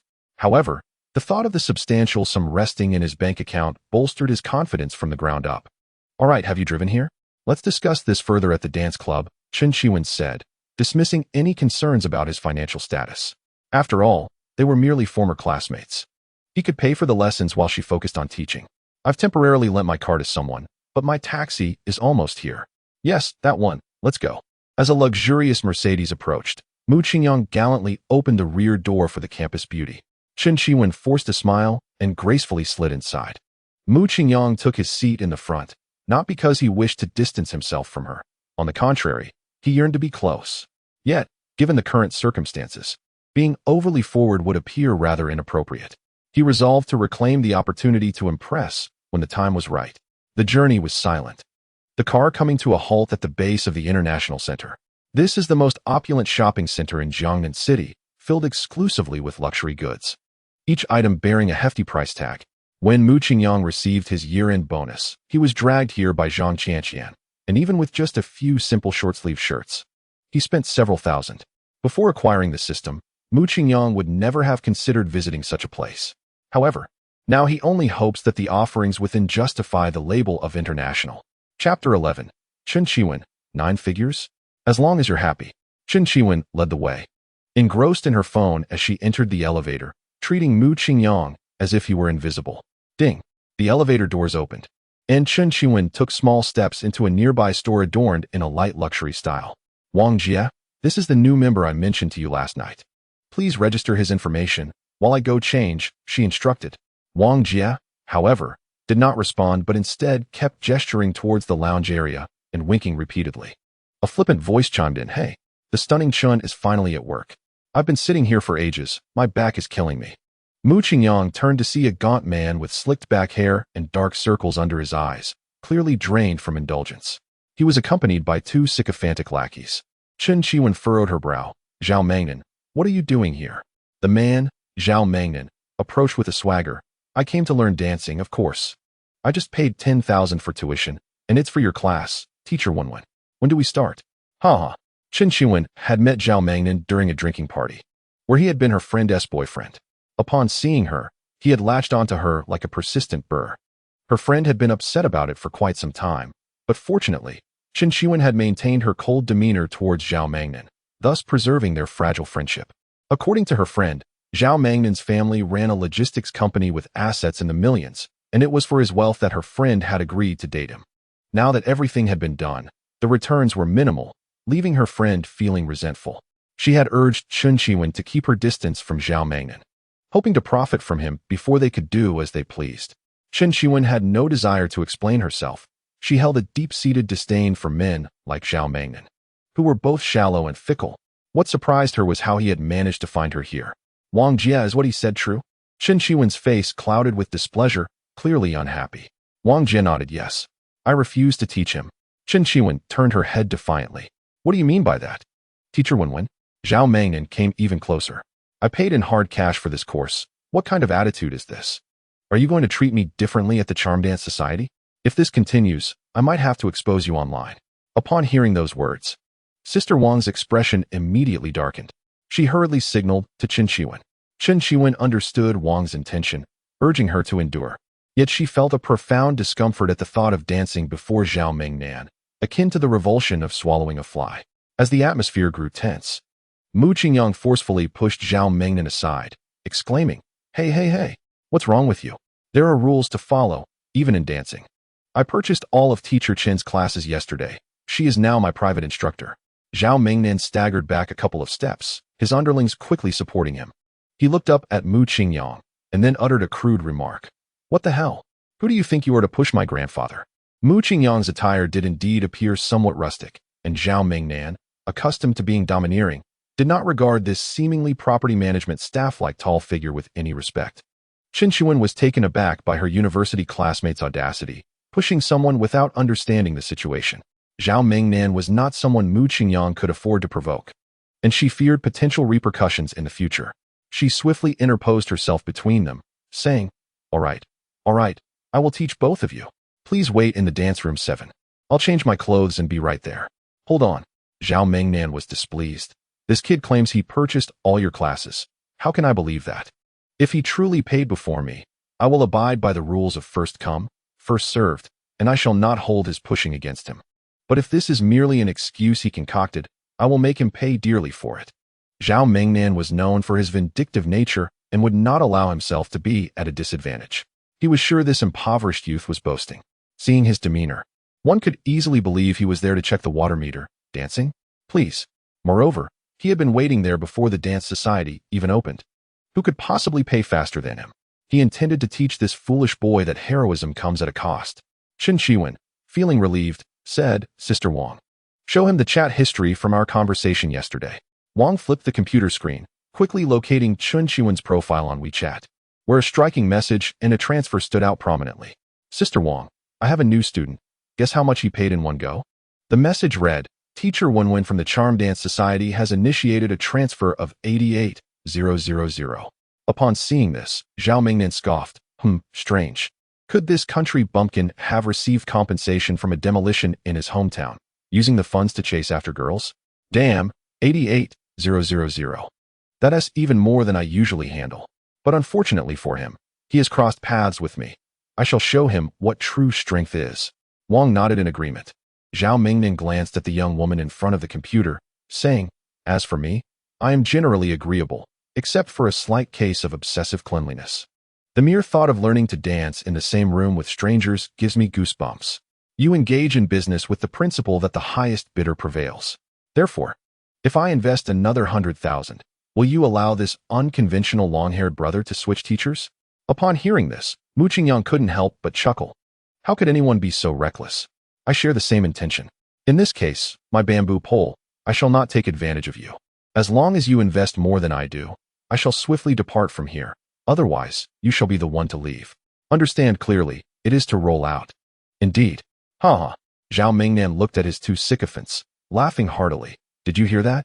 He wishes to compete with me in investment. I can easily reach 7 figures in a game. What do you have to compare with me? Don't squander your relocation funds, just to show off. Chen Shiwen was taken aback. It is indeed possible that Mu Qingyang received a relocation sum from his hometown's redevelopment. Otherwise, there would be no reason for his sudden wealth. This foolish boy, that money is meant for housing and renovation. How could he squander it so recklessly? Enough, Mu Qingyang. Stop acting childishly. If you continue like this, I shall refund the previous amount. Chen Shiwen's affinity level, 5, current affinity level, 5. Mu Qingyang. What is the meaning of this? I am merely assisting you in dealing with nuisances. She must have been misled by the bamboo pole's words. But in this situation, how could I back down? Gathering his resolve, Mu Qingyang pulled up the message confirming the receipt of funds from the previous day and held the screen before Chen Shiwen's eyes. Chen Shiwen's pupils gradually dilated as she internally counted 1, 10, 100, 1,000, 10,000, 100,000, million, 100 million. She then turned to Mu Qingyang. As long as you are happy. Chen Shiwen's affinity level, 15, current affinity level, 10. Chapter 12. What is the effect of the school bell wearing pink yoga pants? The affinity has actually increased. Mu Qingyang felt a surge of joy within. Indeed. The wise say that money is for showing off to girls, not for them to spend. However, I find myself in a unique situation. I must both display it and lavish it upon her. Mu Qingyang gazed at the bamboo pole, regardless of whether this is a relocation sum or something else. I have already invested 88,000. Now it is your turn. He intended to teach the bamboo pole a lesson, gradually coaxing out his funds to prevent him from causing harm to women. All right, the machine is ready. Sister Wang swiftly handed it over. 88,000, is it? I shall invest another 100,000. That makes a total of 108,000. After swiping his card, the bamboo pole provocatively eyed Mu Qingyang while internally cursing. Keep pretending. Let us see how long you can maintain this facade. With a scoff, Mu Qingyang aimed the WeChat payment code at the machine. Sister Wang, I shall swipe another 100,000. As the white thermal printing paper slowly emerged from the machine, Zhao Mingnan's expression resembled one who had tasted something foul. Damn it, encountering a fool. He usually had ample living expenses, easily 100,000 each month. Yet in his hands, such a sum hardly sufficed. Had it not been for the recent receipt of his living expenses at the beginning of the month, he would have been reluctant to spend that 100,000. Indeed, he had invested nearly $1 million in the game, but that amount had accumulated over several years.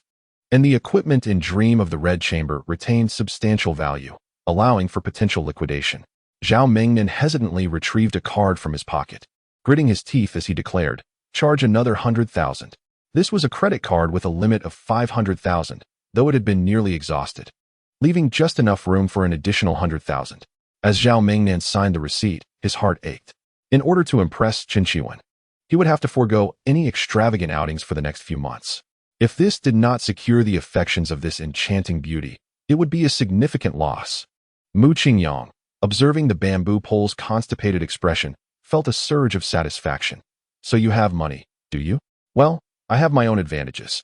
Sister Wang, I'll add another 200,000. If he can still keep up, I shall concede defeat.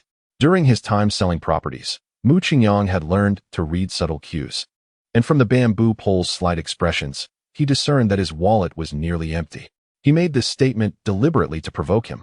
Hold on, let me make a call. At this juncture, how could Zhao Mingnan possibly concede defeat? He dialed his father's number. Dad, I have a situation here. Could you transfer 20,000 to me? The roar from the receiver was audible even from a distance. What the hell is wrong with you? I just gave you 100,000, and it's only been a few days? Are you out there indulging in your vices? Zhao Mingnan believed that no one could hear his words. Maintaining his composure, stop with the nonsense. I urgently need this. If you don't transfer it, I'll inform Mom about Secretary Liu. Damn you. You'll get your comeuppance. You'll regret this. Just after hanging up, Zhao Mingnan received a notification of the transfer. He shot a provocative glance at Mu Qingyang, only to find Qin Shiwen and the tall individual stifling laughter. He felt a flush of embarrassment and directed his frustration towards Sister Wang. Why are you still standing there? Swipe the card. As the printing paper emerged, Zhao Mingnan regained his confidence. What are you staring at? Get out of here. Mu Qingyang shrugged. What a coincidence. My dad just transferred 2 million to me as well. Sister Wang. This time add an extra 0. Sister Wang, already bewildered by the transactions, mechanically nodded and pressed 6 zeros on the machine. Zhao Mingnan found himself devoid of rational thought, standing frozen in place. A few moments later, driven by disbelief, he stepped forward and snatched the printing paper from the machine. Yet, as he gazed at it, his hands began to tremble uncontrollably. Should we continue? Mu Qingyang asked innocently. Zhao Mingnan swallowed hard, his face a mask of reluctance. You drive a hard bargain. Please honor the wager and leave at once. Mu Qingyang had no desire to engage in further conversation. Leave? How could he, the esteemed young master Zhao, ever endure such humiliation? Moreover, the goddess Qin Shiwen stood before him. If he acted rashly, he would surely lose the face to meet her in the future. As long as he maintained his brilliant image, there would come a day when this cunning young man would tire of her, granting him another opportunity. My friend, I was merely jesting. We all traverse the streets of Jiangnan City. There's no need to make things irreparable. Mu Qingyang let out a cold laugh. Oh, I could easily spend several million to charge my card. Dealing with you is but a mere utterance. Weigh your options wisely. Zhao Mingnan furrowed his brow, struggling for a few seconds before dejectedly squatting down. Though he was a scion of wealth, he was not foolish. He had genuinely encountered a formidable opponent this time. At his level, he understood better than anyone that those capable of lavishly spending money to woo women would treat him as mere sport. On the ground, 3 curled-up masses of flesh rolled toward the door. Furthermore, you are not to harass Qin Shiwen again. If I catch you doing so, I shall make you pay dearly. Zhao Mingnan nodded repeatedly from the floor, his movements quite comical. Yes, I understand. As Qin Shiwen looked at Mu Qingyang again, her eyes bore an indescribable hue. She could never have anticipated that this classmate, with whom she shared no connection, would spend over 2 million to help her shoo away a nuisance. Unable to meet Mu Qingyang's clear gaze, she timidly suggested, perhaps I should have Sister Wang return this money to you. Mu Qingyang chuckled. Return what? This is my tuition for dance lessons. Sister Wang, I have now bought out all of Wenwen's class hours. No one else is permitted to enroll in her classes. The fees will be deducted from the money just charged. Is there any problem with that? Sister Wang, who often indulged in reading stories about domineering CEOs, frequently imagined herself in such scenarios. How she longed for a gallant man to appear by her side, caring for and protecting her. Yet today, she witnessed such a figure in reality, albeit the leading lady was not herself. Sister Wang gazed at Mu Qingyang with sultry eyes, casting envious glances at Qin Shiwen. All right, whatever you say. Mu Qingyang felt a shiver run down his spine and curiously checked Sister Wang's profile. Name, Wang Jing. Age, 38. Overall attractiveness, 54. Not to be trifled with. Qin Shiwen favorability, 20. Current favorability, 30. Mu Qingyang secretly reveled in this, realizing that at this rate, he was not far from a withdrawal. Mu classmate, what are you thinking about? Chen Qiwen tilted her head to look at him. Hee, it's nothing. Can I start learning dance now? Mu Qingyang didn't genuinely wish to learn. He primarily desired to witness the campus bell twirling gracefully before him. A thrill far more exhilarating than any live broadcast. Certainly. Do you have a specific dance style in mind? I primarily teach jazz. I'm open to anything. It depends on you. Depends on me? Mu Qingyang sat dazed on the floor of the dance studio, the walls adorned with a full-length mirror. The reflection revealed a fringe obscuring his eyes, indeed resembling a non-mainstream aesthetic. When I become affluent, I shall return to sporting a chestnut hairstyle, reminiscent of the time I sold my house, during which many female homeowners sought to engage in unspoken agreements with me. As my thoughts wandered, a graceful silhouette appeared in the mirror.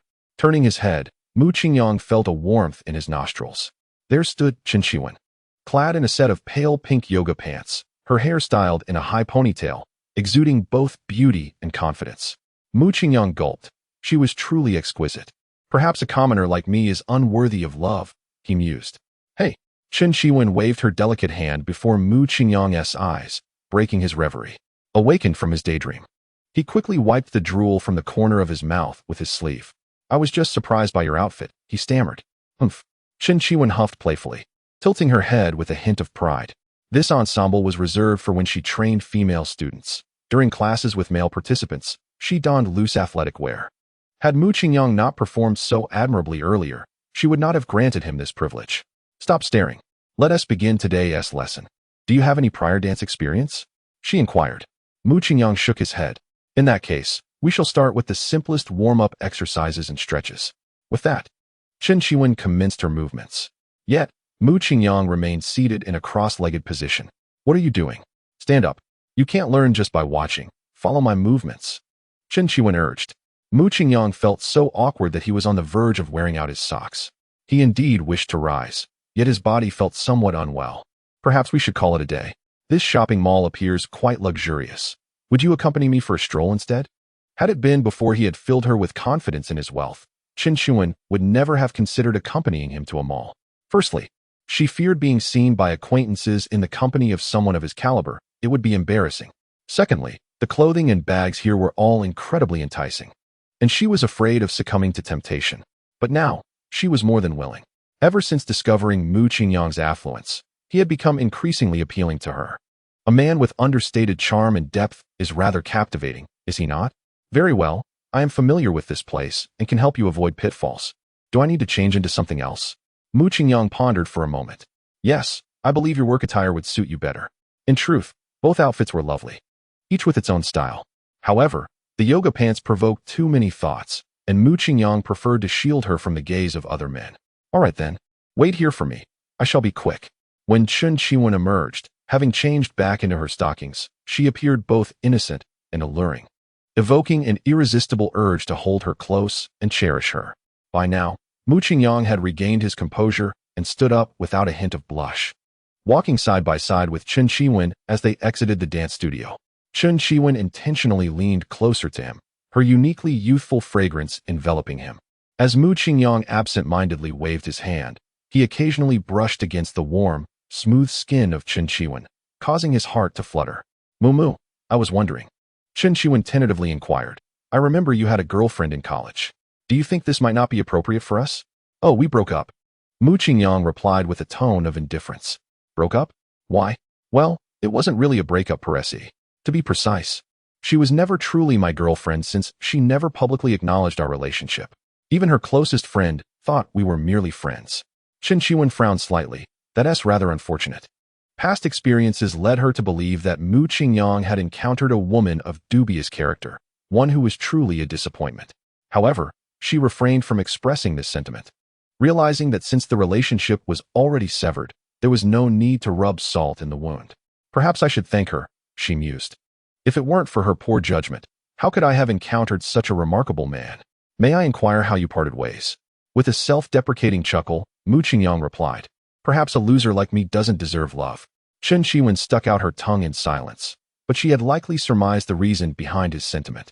As they strolled past the Balenciaga counter, a cheerful voice called out to them. Hey, 1-1. Caught you slacking off at work. Why aren't you at the dance club? Chen Qiwen playfully scolded. You think I'm like you, Fei Fei? This is my college classmate, Mu Qingyang, who signed up for my dance class. I'm just accompanying him on a stroll. She glanced at Mu Qingyang as she spoke. Fei Fei looked up, and her forced smile was more painful than a frown.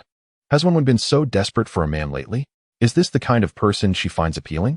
A mere glance revealed him to be a rather unimpressive fellow. More scruffy than charming.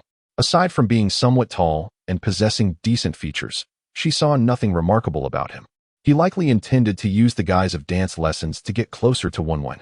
Doesn't he even have the self-awareness to reflect on his own worth before attempting to court someone? She thought, determined to teach him a lesson. Hello, classmate, Fei Fei greeted politely. Mu Qingyang took the opportunity to assess her. Name, Huang Fei. Age, 28. Overall attractiveness, 72. Hello, Sister Fei, Mu Qingyang replied blandly. Immediately, Huang Fei's expression soured, and she mentally grumbled. Am I that old that you call me sister? Is that polite? I look no different from 1-1, both of us in our early 20s. Yet, she forced a smile. Mu, why not come by our store? We have many new arrivals. Perhaps you'll find something 1-1 likes. Isn't that what you wanted, to attract someone? Soon enough, you'll reveal your true intentions. No, thank you, Chen Qiwen quickly waved her hands. We're just browsing. You go ahead and handle your work. She was aware of Fei Fei's intentions, undoubtedly eager to take advantage of Mu Qingyang, but such an act would only showcase her materialistic tendencies. All right then, Mu Qingyang readily agreed. As he was troubled by the surplus of wealth he had no means to lavish, over 90 million lay idly in his account. He feared that by the time Chen Qiwen's fondness for him reached 70, he would have little to show for his efforts. Would he truly venture inside? Chen Qiwen hesitated. What if Mu Qingyang truly intended to gift her something? Would she accept or decline? Perhaps a mere look would suffice. After all, there was no obligation to purchase. The Balenciaga boutique was adorned in a minimalist style, the bright lighting exuding an atmosphere of transparency and elegance. Yet, upon closer inspection, the seemingly ordinary materials whispered of opulence. Mr. Mu, this is the shoe and hat section, and we have a plethora of new arrivals this season. Do you see anything you fancy? Once inside, Huang Fei immediately donned a professional smile, her demeanor considerably more humble. Mu Qingyang silently approved. Indeed, the professionalism of luxury store sales associates was commendable. The Balenciaga dad shoes had recently surged in popularity, frequently showcased by female influencers on Douyin. He cast a glance at Chen Qiwen's delicate feet, noting that she wore a pair of dad shoes as well, albeit of a distinctly inferior caliber compared to those displayed on the racks. Chen Qiwen noticed Mu Qingyang's scrutiny of her shoes. With a hint of shyness, she pinched the edge of his sleeve between her thumb and forefinger, saying, Classmate Mu, I have many pairs of shoes. Let us explore others. In truth, she was quite taken with the shoes. But their exorbitant prices, each pair costing several thousand, were nearly equivalent to her monthly salary. Her intention was to steer Mu Qingyang away quickly, merely to take a cursory look around. Yet, Mu Qingyang, stubborn as a mule, stopped in his tracks and beckoned Huang Fei. Have her try on these pairs. Chapter 14, Zhang Qianqian. Who is that elder beside you? Having said this, it would be inappropriate for Chen Qiwen to refuse again. She understood that men often valued their pride in public. Complying, she sat on the shoe-changing bench and, with Huang Fei's assistance, began trying on one pair after another. Meanwhile, Mu Qingyang was oblivious, wandering elsewhere. Huang Fei, noticing his absence, discreetly advised Chen Qiwen, your classmate seems to have some means. I'll make sure he buys you a pair.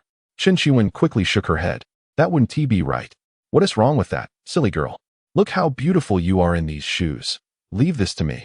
Before she could protest further, her friend confidently marched over to Mu Qingyang. Mr. Mu, 1-1 has finished trying on the shoes. Would you like to take a look? Certainly. Mu Qingyang approached Chen Qiwen directly. Yes, they look lovely. Let us take these few pairs. How much do they cost? A flicker of surprise crossed Huang Fei's face. Could it be that I misjudged? Does this gentleman truly possess considerable wealth? Allow me to calculate for you, Mr. Mu. The total for the triple-double amounts to 15,780 yuan. Would you prefer to pay in cash or by card? Mu Qingyang shook his head and walked away. Huang Fei, utterly bewildered, exclaimed, Are you jesting with me? If you lack funds, why masquerade as someone wealthy? If you were truly in need, that would be more understandable. What happened to your earlier composure? Why flee upon hearing the amount? Truly, what a coward. Just as Huang Fei was about to lament to Qin Shiwen about the shortcomings of their classmate, Mu Qingyang abruptly turned around. Only over 10,000? Is there nothing more extravagant? What? How could circumstances shift so abruptly? Huang Fei, momentarily taken aback, stammered. Why yes, there are more expensive items. This way, please, Mr. Mu. Mu Qingyang impulsively purchased 7 or 8 outfits for Qin Shiwen, totaling less than 100,000 yuan, his expression slightly displeased, not out of concern for the expenditure, but rather that he felt the money was being spent too slowly. Nevertheless, it must be acknowledged that a stunning beauty, rated above 90, looks exquisite in any attire. Mu Qingyang's gaze was transfixed. Such flawless skin, truly worth the purchase. Qin Shiwen, observing the multitude of shopping bags before her, appeared quite anxious. Classmate Mu, I cannot possibly accept so many items. Why did you buy everything? Mu Qingyang nonchalantly waved his hand. Nothing can compare to my happiness. I am quite elated today. We have only just begun. You haven't even treated yourself, only indulged me. I cannot accept this. Feeling somewhat awkward, Mu Qingyang pinched the bridge of his nose. Ahem. I am indifferent to these things. However, you must accept them, otherwise, I would be quite saddened. The truth is, he yearned to buy, but bore a heavy heart. Qin Shiwen hesitated for a few seconds before ultimately nodding in agreement. Classmate Mu had been wronged by a heartless woman, and his emotions were particularly fragile at this moment. If she were to hurt him now, it would undoubtedly cause him great sorrow. Yet, could it be possible that he harbored feelings for her? Qin Shiwen, well-versed in online trends, was aware of the prevailing notion among men that money should be shown to women but not spent on them. The fact that classmate Mu was willing to invest so much in her must hold some significance, perhaps. If he were to pursue her, would she agree or refuse? Qin Shiwen's affection level, 10, current affection level, 40. Let us continue exploring elsewhere. With that, Mu Qingyang exited the Balenciaga boutique. After asking Fei Fei to securely store her newly purchased clothing and shoes, Qin Shiwen hurriedly followed him. Wenwen, are there any better shops in this international shopping center? I wish to gift you something of higher quality. Internally, Qin Shiwen thought, enough is enough, brother Mu. I am thoroughly satisfied, nearly overflowing with joy. Externally, she replied, Classmate Mu, you have already been exceedingly generous. Let us conclude our shopping here. That simply won't do. Mu Qingyang spoke with an unwavering tone, insisting that he must present a bag to Wenwen. This is a small token of my appreciation. Please do not refuse it any longer. Besides, this amount is trivial for me, as you well know. Reluctantly, Qin Shiwen acquiesced to his insistence, especially since she harbored her own desire to purchase a bag. However, a sense of calculation stirred within her. Mu clearly harbored feelings for me. Who else would so insistently bestow gifts upon another? Yet, one must admit, his tenacity is rather charming. But could he merely be a lovesick fool, played by a heartless woman? Something about him feels rather intriguing. Mu Qingyang was merely eager to expend his funds, hoping to elevate his standing in her eyes, so he could transform his devoted affections into something more tangible.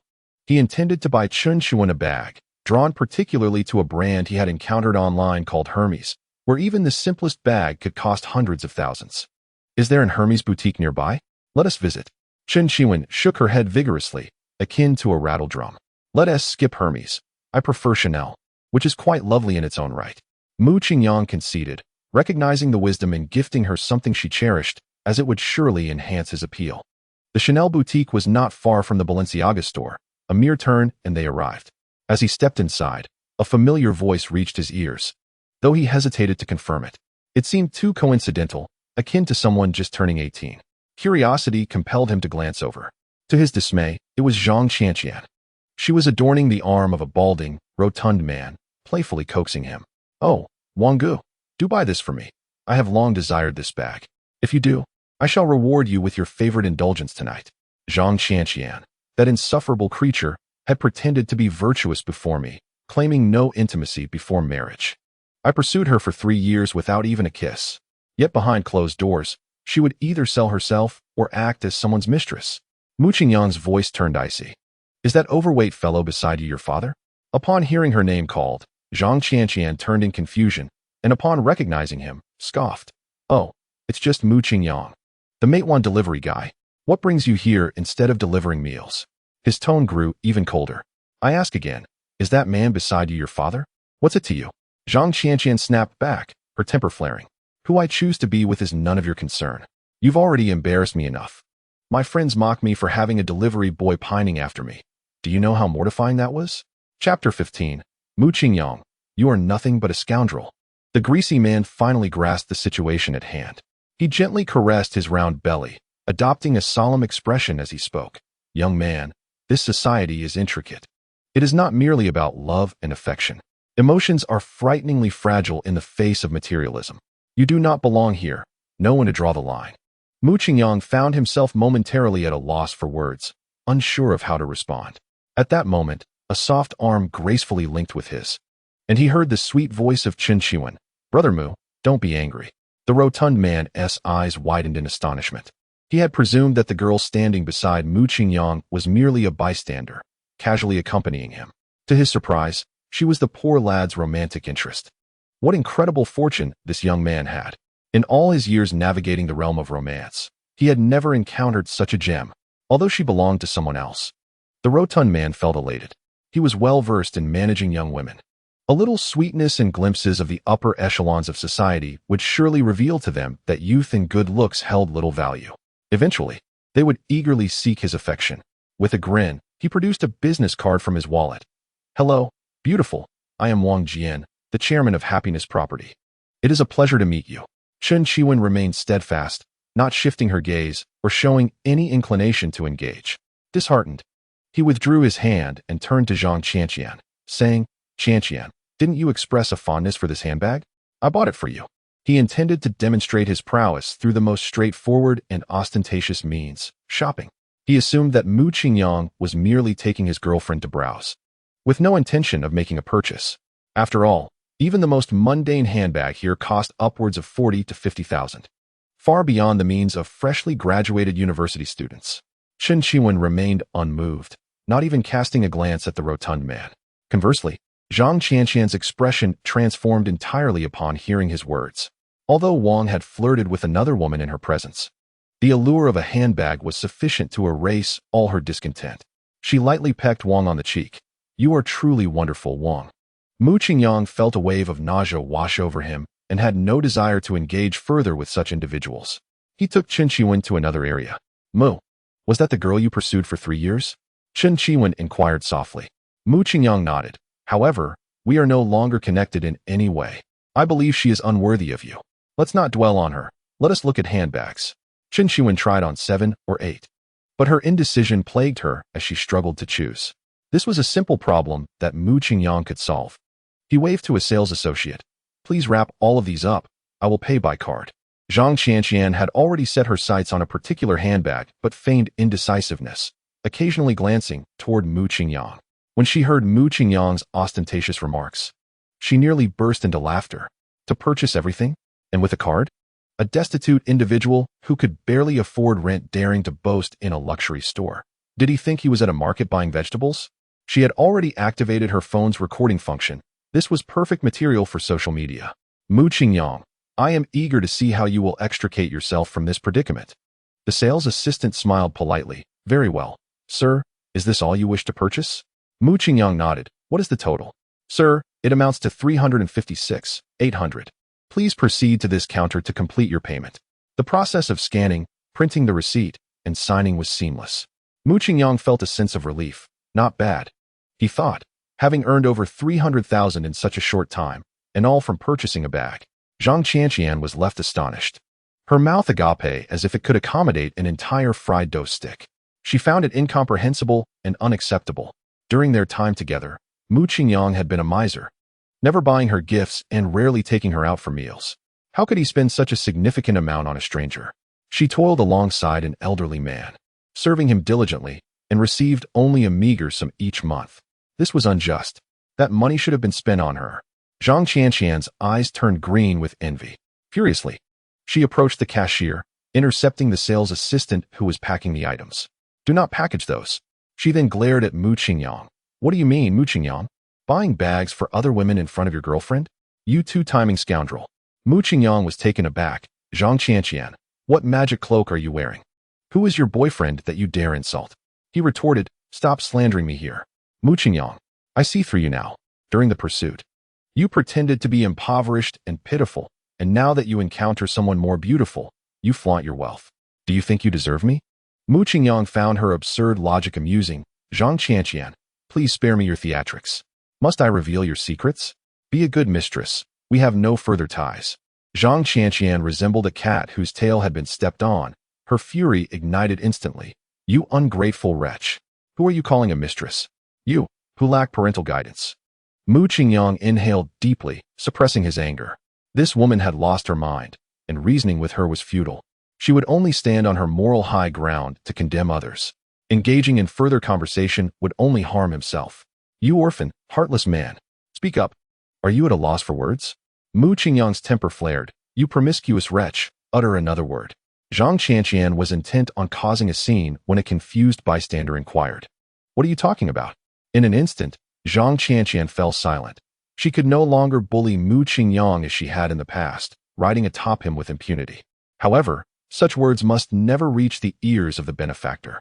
She cast a venomous glance at Mu Qingyang, only to instantly transform her expression into a sweet smile. Wanggu, everything is fine. I have severed all ties with this man. From now on, my heart belongs only to you. I no longer desire to purchase a bag today. Let us depart. Zhang Qianqian hurriedly tugged at the overweight companion, making a swift exit from the Chanel boutique. Chapter 16. 1-1. Do not become love-struck, Mu. How are you faring? Chen Shiwen inquired with concern. Me? I am exceptionally well. Today marks the finest day of my life. This was Mu Qingyang's true sentiment. Not only had he spent a few million on adoration, garnering an increase in favorability, but he had also cultivated an inexplicable romantic tension with the campus belle. Most importantly, he had gained a clear understanding of the woman Zhang Qianqian. He felt invigorated, with a promising future ahead. Really? Chen Shiwen expressed doubt, even feeling a twinge of guilt. I didn't really assist you earlier. You need not do anything. Mu Qingyang naturally held Chen Shiwen's delicate hand. Your lack of misunderstanding is already sufficient. A blush graced Chen Shiwen's face, only to vanish moments later. She did not withdraw her hand, allowing Mu Qingyang to hold it. Though outwardly composed, Mu Qingyang felt an exhilarating thrill inside. The delicate hands described in books were indeed real. The campus belle's soft touch was even more tender than that of a boneless chicken claw. Sales assistant, is our package ready? It is all packed, sir. Would you like to take it now? Mu Qingyang glanced at Chen Shiwen. No, it's fine. My workplace is nearby, and I can pick it up when I have time. Very well, Mu Qingyang nodded. Shall I help you choose a bag to carry? Absolutely. Chen Shiwen gleefully skipped over to select a bag that complemented her outfit for the day, then stood on tiptoe to drape it over Mu Qingyang's neck. Typically, when shopping, it is the boys who carry the bags for the girls. I appreciate your effort. Mu Qingyang could not have wished for more. The campus belle's bag was coveted by countless admirers, and this gesture was a clear signal of her growing affection for him. If a girl dislikes a boy, she would prefer not to let him touch her belongings. As expected, a system notification echoed in his mind. Chen Shiwen's favorability increased by 5, current favorability, 45. Upon exiting the Chanel boutique, Mu Qingyang, undeterred, asked, 1-1, do you need any watches or jewelry? I can gift you some more. Chen Shiwen quickly shook her head. No, you have already given me too many gifts. I truly cannot accept any more. Are you hungry? Let us go for a meal. One of the advantages of adoration funds was the ability to dine for free, as long as he was accompanied by a goddess scoring above 90. Mu Qingyang need not spend a dime on meals. Back when he sold real estate, the company provided excellent meals, and he could easily consume 3 bowls in one sitting. However, after losing his job and his source of income, he has been subsisting on a meager meal of 10 yuan per person, longing for delectable food for quite some time. Though he is not hungry at the moment, let us seek a dining venue in the evening. I shall take you to a special place. Chen Shiwen playfully winked. What place? You will know when we arrive. Chen Shiwen grasped Mu Qingyang's hand and dashed ahead, while he followed behind with a silly grin. The pair resembled a couple deeply in love. A professional styling salon? You brought me here to get my hair cut, didn't you? In truth, my hair is not particularly long. I plan to let it grow a bit more. This hair salon is merely a street away from the International Center, lavishly decorated, and it is evident that it is not inexpensive. His modest sum of over 1,000 yuan may not suffice for even a single perm or dye. Previously, Mu Qingyang had seen videos on Douyin of men spending thousands on haircuts, only to report being extorted, ultimately finding their embarrassment shared online. He wished to avoid such a fate. Brother Moo, I believe you would look much better with shorter hair. Do you trust me? The salon's techniques are exceptional, and the prices are reasonable. I usually come here for hair washes and styling. I possess a membership card with a balance. You can deduct the cost from my account after your haircut. I may not have the means to gift you anything lavish, but this is a small token of my appreciation. I hope you won't find it lacking. This girl, honestly, if she had mentioned she was treating me, I wouldn't have to go through all this trouble. Mu Qingyang accepted the membership card and readily agreed. I trust you. How could I ever disdain your kind gesture? I shall go now. Wait a moment. Chen Qiwen handed him another card. I am also a member at the skincare center upstairs, after your haircut. You can go up for a facial. I may take a few hours, but I will come find you once I am finished. Mu Qingyang nodded. See you tonight. To be honest, it was Mu Qingyang's first time entering such a high-end salon. Typically, his haircuts cost no more than 20 yuan, and sometimes he would even take it upon himself to trim his bangs for convenience. Today, he was indeed benefiting from Chen Qiwen's generosity. Upon entering, a sweet-faced receptionist greeted him with a smile. Hello, handsome. Would you like a perm, dye, or haircut? Mu Qingyang glanced at the price list on the wall. Hair wash and cut starting from 88 yuan. Perm and dye starting from 888 yuan. Just a haircut will suffice. All right, handsome. Do you have an appointment with a stylist? No. Whoever is available can attend to me. Understood. The receptionist pressed her Bluetooth earpiece and spoke to the stylist. Tony, we have one gentleman for a haircut. Please take your time. From a distance of 2 meters, a stylist with white hair mimicked her gesture. Got it. I'm on my way. Mu Qingyang thought. What is this operation? Quite novel. Isn't it a bit excessive to shout from just 2 steps away? Or is it customary for the Huanglong River clan to all carry Bluetooth devices? After bidding farewell to Mu Qingyang, Chen Qiwen returned to the charm dance studio to advance her salary by 100,000 yuan. Once again, she found herself at the Balenciaga boutique. The garments and footwear she had just tried on were simply exquisite, and she could hardly contain her eagerness to don them. Additionally, she was intent on purchasing 2 sets of menswear for Mu Qingyang. Perhaps he did not concern himself with attire, yet Chen Qiwen believed that should he adorn these outfits, he would undoubtedly appear strikingly handsome. Fei, you saw him just now. He stands nearly 185 centimeters tall and weighs approximately 80 kilograms. Choose 2 well-fitted pieces for him. She urged. All right, 185 and 80 kilograms. Go ahead and be proud of it, Fei remarked with a hint of annoyance in her gaze. She then inquired, is this truly the golden son-in-law you speak of? Chen Qiwen shyly nodded in affirmation. Fei's tone instantly turned envious. I envy you. Your fortune is quite remarkable. He seems generous, and his character is far from mediocre. He is quite suitable for marriage. You must seize this opportunity. If you don't, I might just swoop in. Get lost. Chen Qiwen retorted, rolling her eyes at Fei. We have only just met. I know nothing of his true circumstances, and it is far too soon to speculate. Fei nodded in agreement. True. Take your time to understand him. But let me remind you, do not engage in anything inappropriate before establishing a relationship, all right? Don't let your infatuation cloud your judgment. Chapter 17. A presentable Mu Qingyang Chen Qiwen stood before her apartment's security door, several sizable Balenciaga shopping bags in hand. She pressed her ear against the door, listening intently for any sound, but found none. Only then did she quietly retrieve her key, stealthily unlocking the door. Thankfully, her parents were out. Had they seen her return with so many clothes, a lecture would have been inevitable. Inside her room, 2 black stockings slipped down from her fair thighs, followed by a lace short-sleeve top that joined the pile on the floor. After a flurry of rustling sounds, Chen Qiwen stood before the mirror, transformed. She wore her dad's shoes, paired with luxurious gray draping trousers, and a slightly oversized black short-sleeve shirt. Clad entirely in Balenciaga, she felt a sense of elevated sophistication, perhaps a mere illusion. Transitioning into her cool girl persona, Chen Qiwen switched to a casual shoulder bag, stuffing in a change of clothes. After a brief hesitation, she pulled the charger from her bedside and tossed it into the bag, satisfied with her preparations before stepping outside.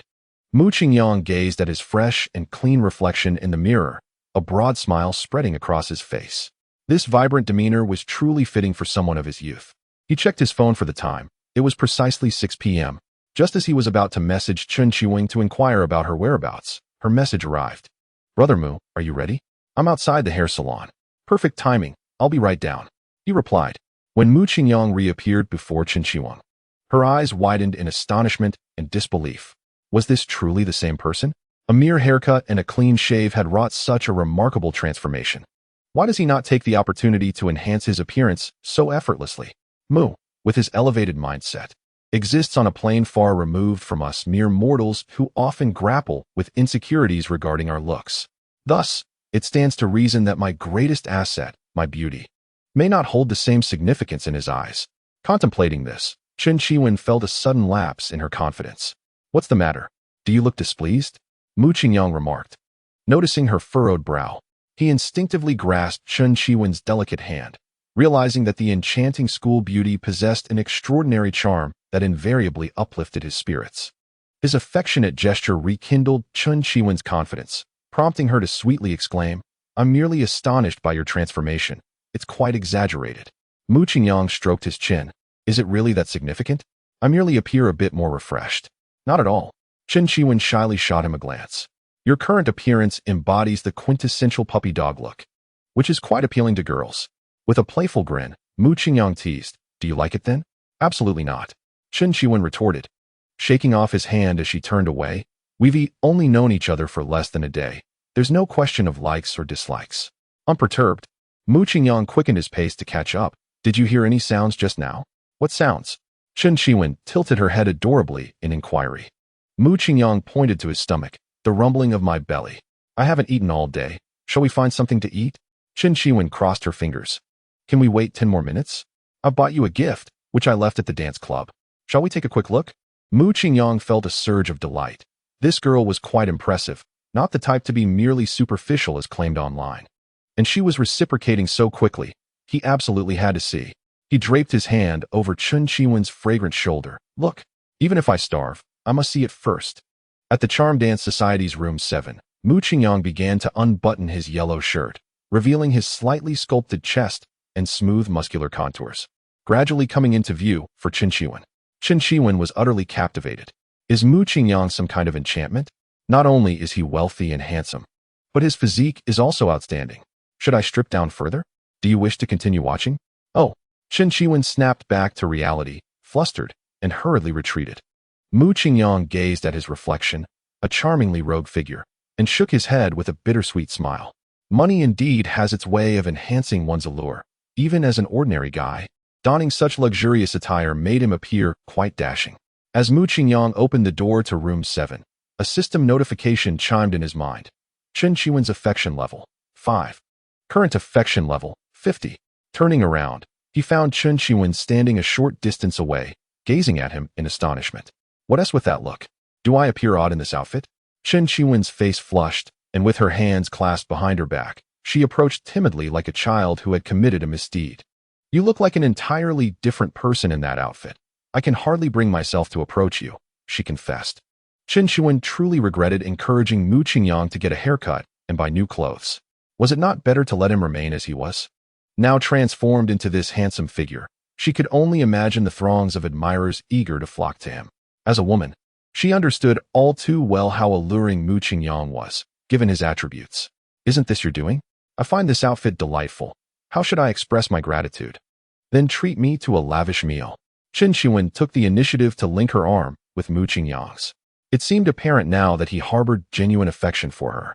Even if he attracted many admirers, there was no need for her to feel insecure, especially considering the most crucial point. Mu Qingyang's new attire was practically a matching couple's outfit with her own. Identical shoes and similarly styled clothing. With this connection, even the most brazen of temptresses would think twice before openly pursuing him in her presence. After all, she was now the pseudo-principal lady. Chapter 18. Seal the door. "No one is allowed inside. Let us go indulge in a grand feast. What do you wish to eat?" Mu Qingyang remarked, squeezing Chen Qiwen's delicate, pale arm. The sensation was undeniably pleasant. Chen Qiwen appeared slender, yet her flesh felt pleasantly plump to the touch. Her petite frame gave her a slim appearance. Yet she was soft to the hand. She harbored no aversion to Mu Qingyang's physical contact. Instead, she beamed sweetly at him. "I've heard that Zhenrongji is quite excellent, albeit a bit pricey." "A little expense is no matter," Mu Qingyang replied, his hands busy. "As long as it's delicious, that's what counts." Zhenrongji has branches in major cities, specializing in Taizhou cuisine with seafood that boasts distinctive flavors. Mu Qingyang observed the serene, traditional Chinese decor of the private dining room and nodded inwardly. Indeed, this is a high-end restaurant. The ambience is incomparable to ordinary eateries. Even without dining, simply sitting here uplifts the spirit. He handed the menu to Qin Shiwen. Order whatever you desire. Feel free to choose more. I am quite hungry. Qin Shiwen perused the menu for an extended period, hesitating before finally selecting 3 dishes: garlic bean noodles, stone pot pepper beef short ribs, and steamed water poached eggs with spicy tofu. Mu Qingyang was taken aback. Are we feeding a cat? This won't even fill my teeth. He called out to the departing server. Wait, do you have king crab on the menu? Mu Qingyang had longed for fresh seafood. Each time he scrolled through Douyin and witnessed those food vloggers devouring such luxurious ingredients, he could not help but swallow his saliva. In his 25 years, the most extravagant dish he had tasted was a steamed lobster egg at a classmate's wedding banquet. Had it not been for his quick reflexes, he might not have even managed to snag a piece. However, the flavor did not meet his expectations. He believed it was due to his hasty consumption, which prevented him from savoring the taste. Now that he had the system, shouldn't he indulge in every dish? The waitress turned with a radiant smile. Sir, our king crabs are all freshly caught. Would you like to order one? At Zhenrongji, a 10 service fee is charged, and the more the guests order, the higher the commission for the staff. A single king crab is worth at least several thousand yuan, so the waitress's demeanor was exceptionally cordial. I'll have one. By the way, how much is the king crab per pound? Mu Qingyang was indifferent to the price. He was merely curious about the exorbitance of such a delicacy. Today's market price is 858 yuan per pound, sir. Would you still like it? Get me the largest one, prepared with scallion oil, and do it swiftly. Certainly, sir. As the waitress turned to leave, Mu Qingyang quickly called out. Not yet. Add a braised big yellow croaker, 5 sweet and succulent prawns, and a serving of fish maw soup with apricot sauce. Oh, and bring a bottle of that red wine as well. He casually pointed to a wine priced over 20,000 yuan on the menu. He typically drank chilled national banquet wine at 6 yuan a bottle. He had never indulged in such foreign luxuries, but today was a day for indulgence. Brother Mu, are we able to finish all this? Qin Shiwen reminded him softly. Although Mu Qingyang possessed immense wealth, this extravagance seemed excessive. Qin Shiwen had already assumed the perspective of a hostess. If we can't finish, we can feed the leftovers to the dogs. Mu Qingyang thought to say, but he realized that would come off as pretentious and might invite ridicule. I have quite the appetite. This might not be enough.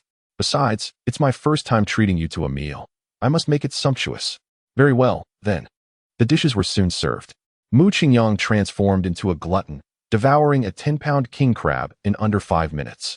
Qin Shiwen, nibbling on a crab leg, exclaimed in astonishment. Brother Mu, your appetite is astounding. I would be full after just 2 of those massive crab legs. You seem to be far from satiated.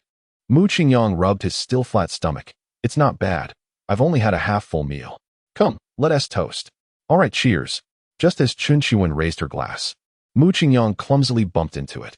The vibrant red wine spilled over, tracing a graceful arc through the air before drenching the neckline of Qin Shiwen's attire. Ah! Qin Shiwen gasped, hurriedly standing to pat her chest. Mu Qingyang realized he had made a blunder. He usually clinked glasses in a boisterous manner with his colleagues while drinking beer, unaware that Qin Shiwen was merely delicately holding her glass. He became flustered, hastily attempting to wipe away the wine stains on her. It seems I have touched something I shouldn't have. Qin Shiwen was taken aback, staring blankly at Mu Qingyang. He too was bewildered. Who am I? Where am I? What just transpired? Moments later, a piercing scream echoed through the private room. Ah! A few seconds later, the door was forcefully flung open. The server, who had just taken the order, rushed in, visibly flustered. Inside the room, the 2 guests exchanged glances, appearing unperturbed. The atmosphere became somewhat awkward. Ahem, Mu Qingyang cleared his throat. Could you please bring a hairdryer? The server nodded and silently exited the room. Surprisingly, Qin Shiwen, the one who had just been startled, felt a twinge of embarrassment. I apologize. I got a bit too excited just now. Mu Qingyang waved his hand dismissively. It's all right. What you experienced was a natural response. I was also quite anxious. So it's no trouble at all. Before he could finish his sentence, he was interrupted by Qin Shiwen. I understand it wasn't intentional. Oh, there's an implication there. Has she forgiven me so easily? Does this mean she doesn't harbor any resentment? With this thought, Mu Qingyang felt emboldened. He grabbed 2 tissues from the table and pretended to wipe the area around Chen Qiwing's collar. I see your clothes are still a bit damp. Let me help you dry them. Mu Qingyang furrowed his brow, his expression serious and earnest. Chen Qiwing's cheeks flushed with embarrassment. This was too shameful. She instinctively wanted to retreat, but feared Mu Qingyang might misunderstand, leaving her frozen in place. Fortunately, the server arrived just in time. Hello, sir. Here is the hairdryer you requested. Mu Qingyang nodded in acknowledgement, taking the appliance while reminding, once you leave, ensure the door is secured. No one is to enter without my permission. Chapter 19. The bar come, sit over here. Chen Qiwing, her cheeks flushed, moved to take a seat, her heart racing. Mu Qingyang's earlier words had been laden with ambiguity, talk of welding the door shut and denying entry to everyone. Did he intend to engage in such indecent behavior in a restaurant? Should I resist or resist? However, Mu Qingyang's subsequent actions quickly dispelled her concerns. He plugged in the hairdryer and, after testing each setting for warmth and airflow, directed the nozzle toward her collar. It must be uncomfortable being wet. Let me dry it for you. Chen Qiwing felt a warm glow in her heart. She secretly mused that Mu Qingyang was the perfect model of a boyfriend, handsome, affluent, and considerate. If only she could cultivate a lasting relationship with him, she would be willing to live an extra 20 years. But as he continued, the dynamic shifted. Mu Qingyang's hand brushed against her collarbone. These stains from the drinks won't dry properly unless I use my hand. You won't mind, will you? And no. Chen Qiwing stammered, her cheeks burning with humiliation as she uttered those words. Mu Qingyang silently cheered within himself, feeling emboldened. Brother Mu has already taken action. There's no need for further pretense. His expression turned slightly awkward. Oh, is that so? That was quite swift, haha. Shall we be on our way? Chen Qiwing adjusted her collar. Let us go. The meal, along with the service charge, totaled over 40,000. Many people earn no more than that in a year. Yet, in reality, Mu Qingyang had only spent a mere 4 dimes. Where shall we head next? Mu Qingyang relished the moment. Today, he was determined not to let Chen Qiwing leave without first bestowing her first kiss upon her. How about we stroll through the streets? The night view at the International Center is splendid. Mu Qingyang shook his head. We've already wandered around today. I see that view daily and have grown weary of it. Besides, with so many people around, how can we engage in intimate gestures? That simply won't do. Once again, Mu Qingyang declined. I'm not particularly interested in movies. Sitting for hours is quite uncomfortable. In truth, he enjoyed watching films and often sought out new releases on pirated websites during his free time. However, the crowded cinema was not the ideal setting for any intimate advances toward Chen Qiwing, as it would be easy to attract unwanted attention. Should someone inadvertently record them and post it online, it would lead to social ruin. Chen Qiwing pouted. Then what do you suggest? Mu Qingyang pondered, pinching the bridge of his nose. Directly heading to a hotel would be ideal, but uttering that aloud would likely earn me a slap. He contemplated the merits of such a choice. It offered privacy, the opportunity to enjoy drinks, and perhaps, in a moment of revelry, he might successfully win over the campus belle.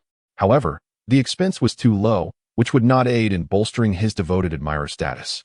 Moreover, singing together could be exhausting. If the campus belle wanted to leave after tiring of it, he wouldn't know how to persuade her to stay.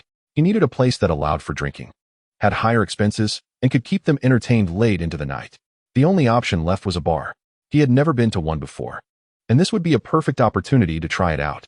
Rubbing his temples, he suggested, how about we visit a bar? A bar? Just the 2 of us? That sounds rather dull, Chen Qiwing remarked. Having consumed nearly half a bottle of red wine during dinner, she was already feeling tipsy, while Mu Qingyang, having downed most of a bottle, appeared completely unaffected. She feared that 2 shots of vodka at a bar would render her inebriated. And given Mu Qingyang's lascivious demeanor during dinner, it was likely he would take advantage of her state.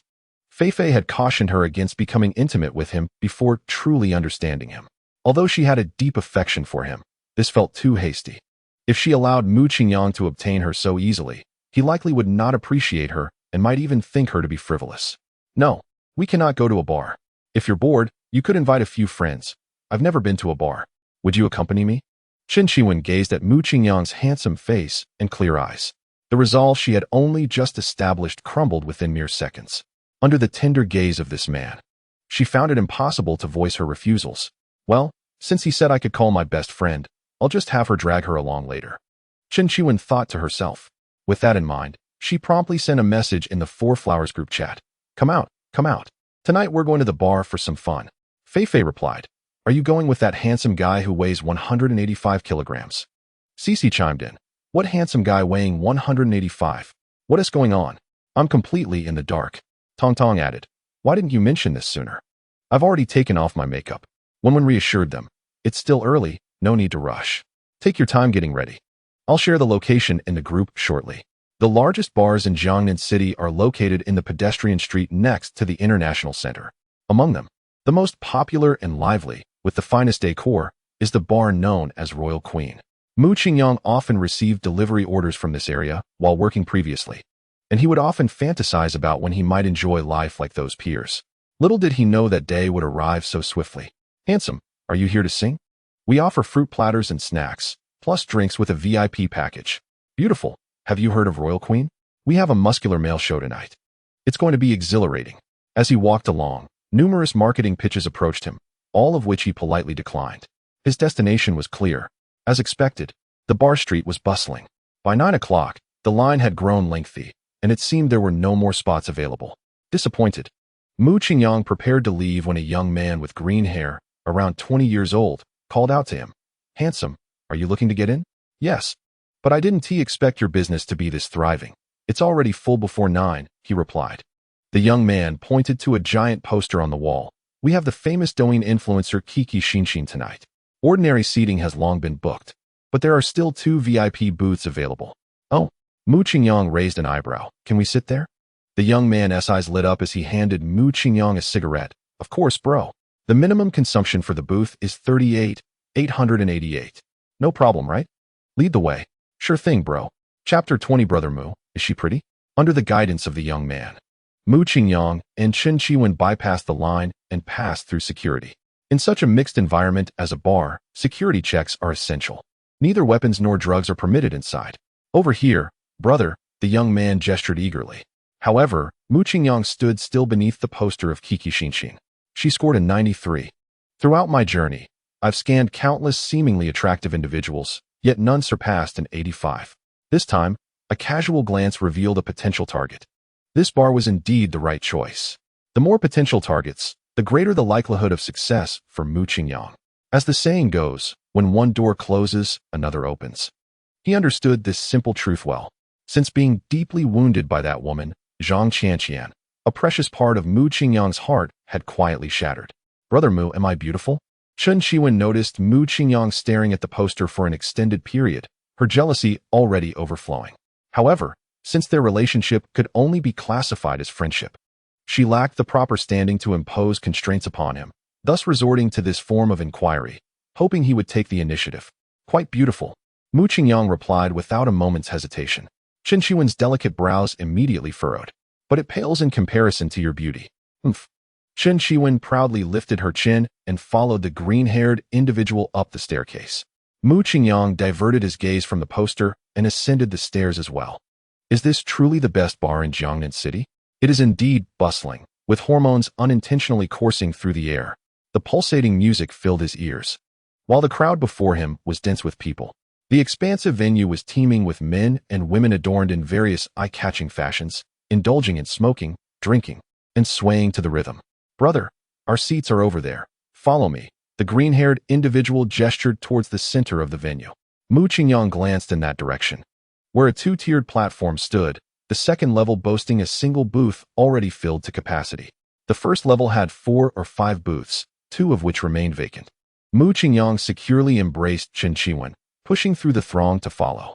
In the opulent booth 888, several rebellious young men lounged upon luxurious leather sofas, draped in designer labels such as Louis Vuitton and Versace, their wrists adorned with prestigious timepieces like Rolex and Jaeger-LeCoultre, while car keys of Porsche and McLaren lay scattered upon the table.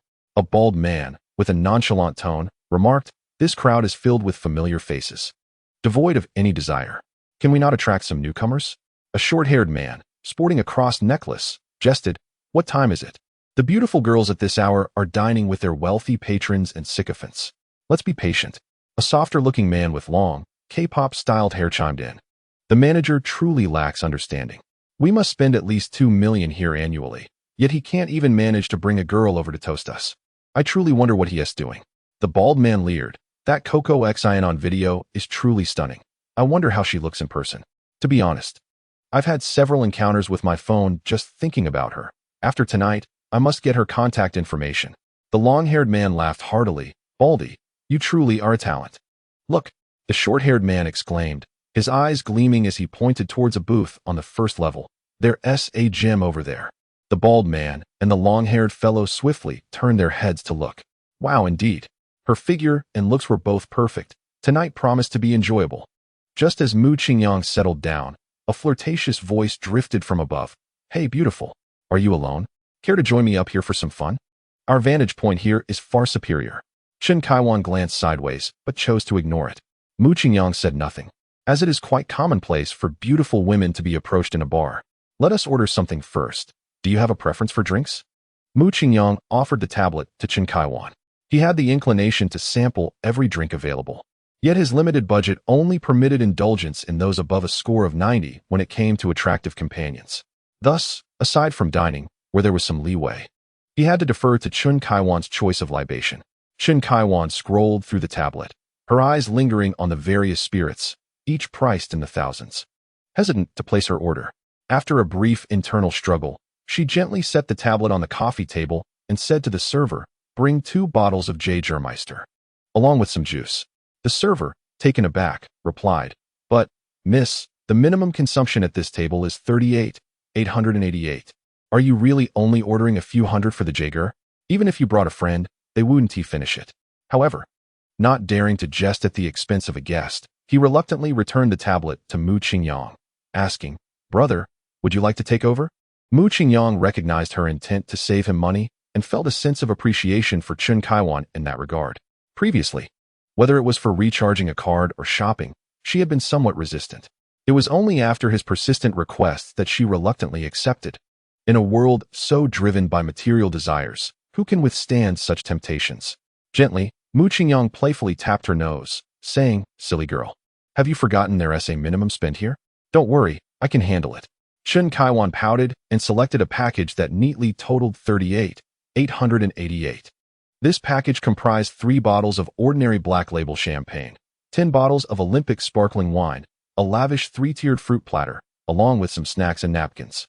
She thought this was more than sufficient. Between the 2 of them and her 3 friends, they might not even finish all the drinks.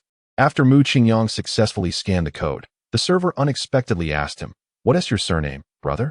Almost immediately, a tattooed man on stage took the microphone and announced, "We express our gratitude to General Mu for the purchase of the Dream Gift set valued at 38,888. We wish General Mu and all the handsome and beautiful patrons present smooth sailing and a bright future ahead." Before long, staff members at the entrance of the bar began to approach Mu Qingyang's booth, carrying illuminated boxes of champagne and glowing signs. Accompanying them were 3 elegantly dressed women. Huang Fei, who had previously met Mu Qingyang, comfortably sat down on the opposite side of the U-shaped sofa. As soon as I entered, I heard the stage thanking General Mu.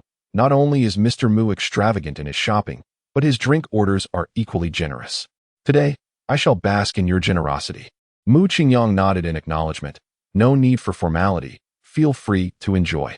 Another girl, adorned in a purple bodycon dress, gracefully seated herself and introduced herself. "Hello, Mu Gu. I'm Lu Cece, a close friend of 1. Please, have a seat."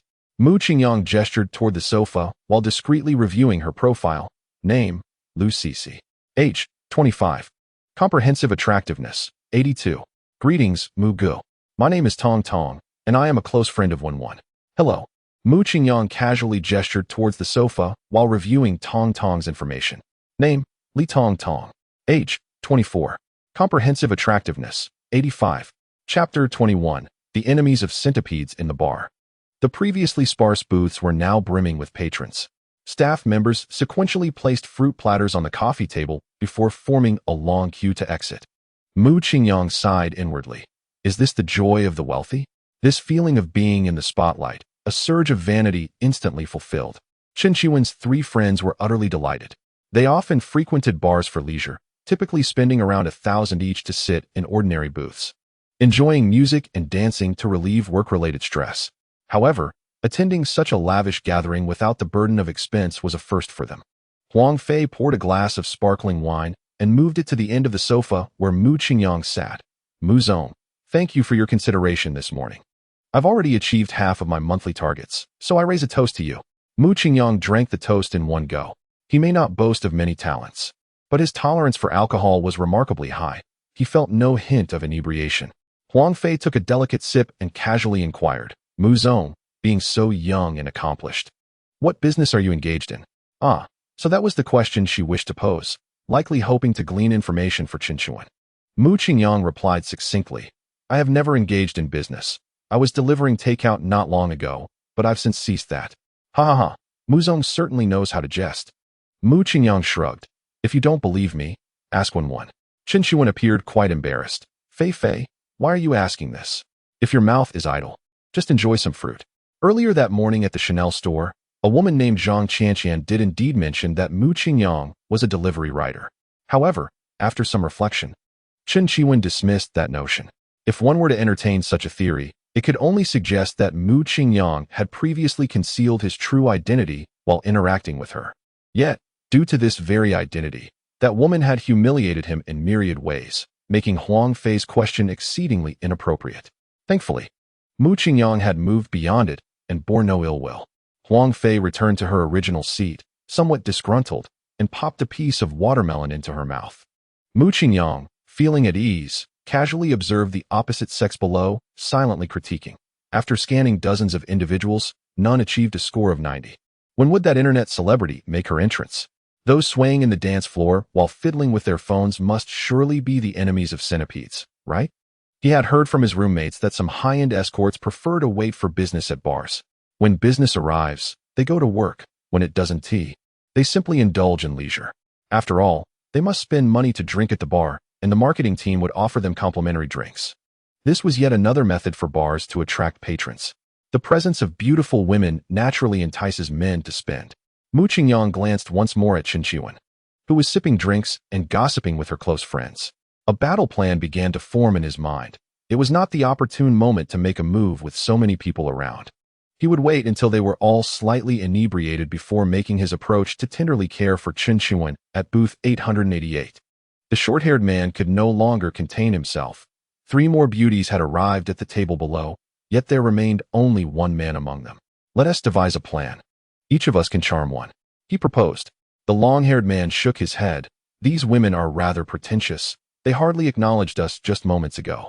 That man is clad in Balenciaga, suggesting he possesses some influence.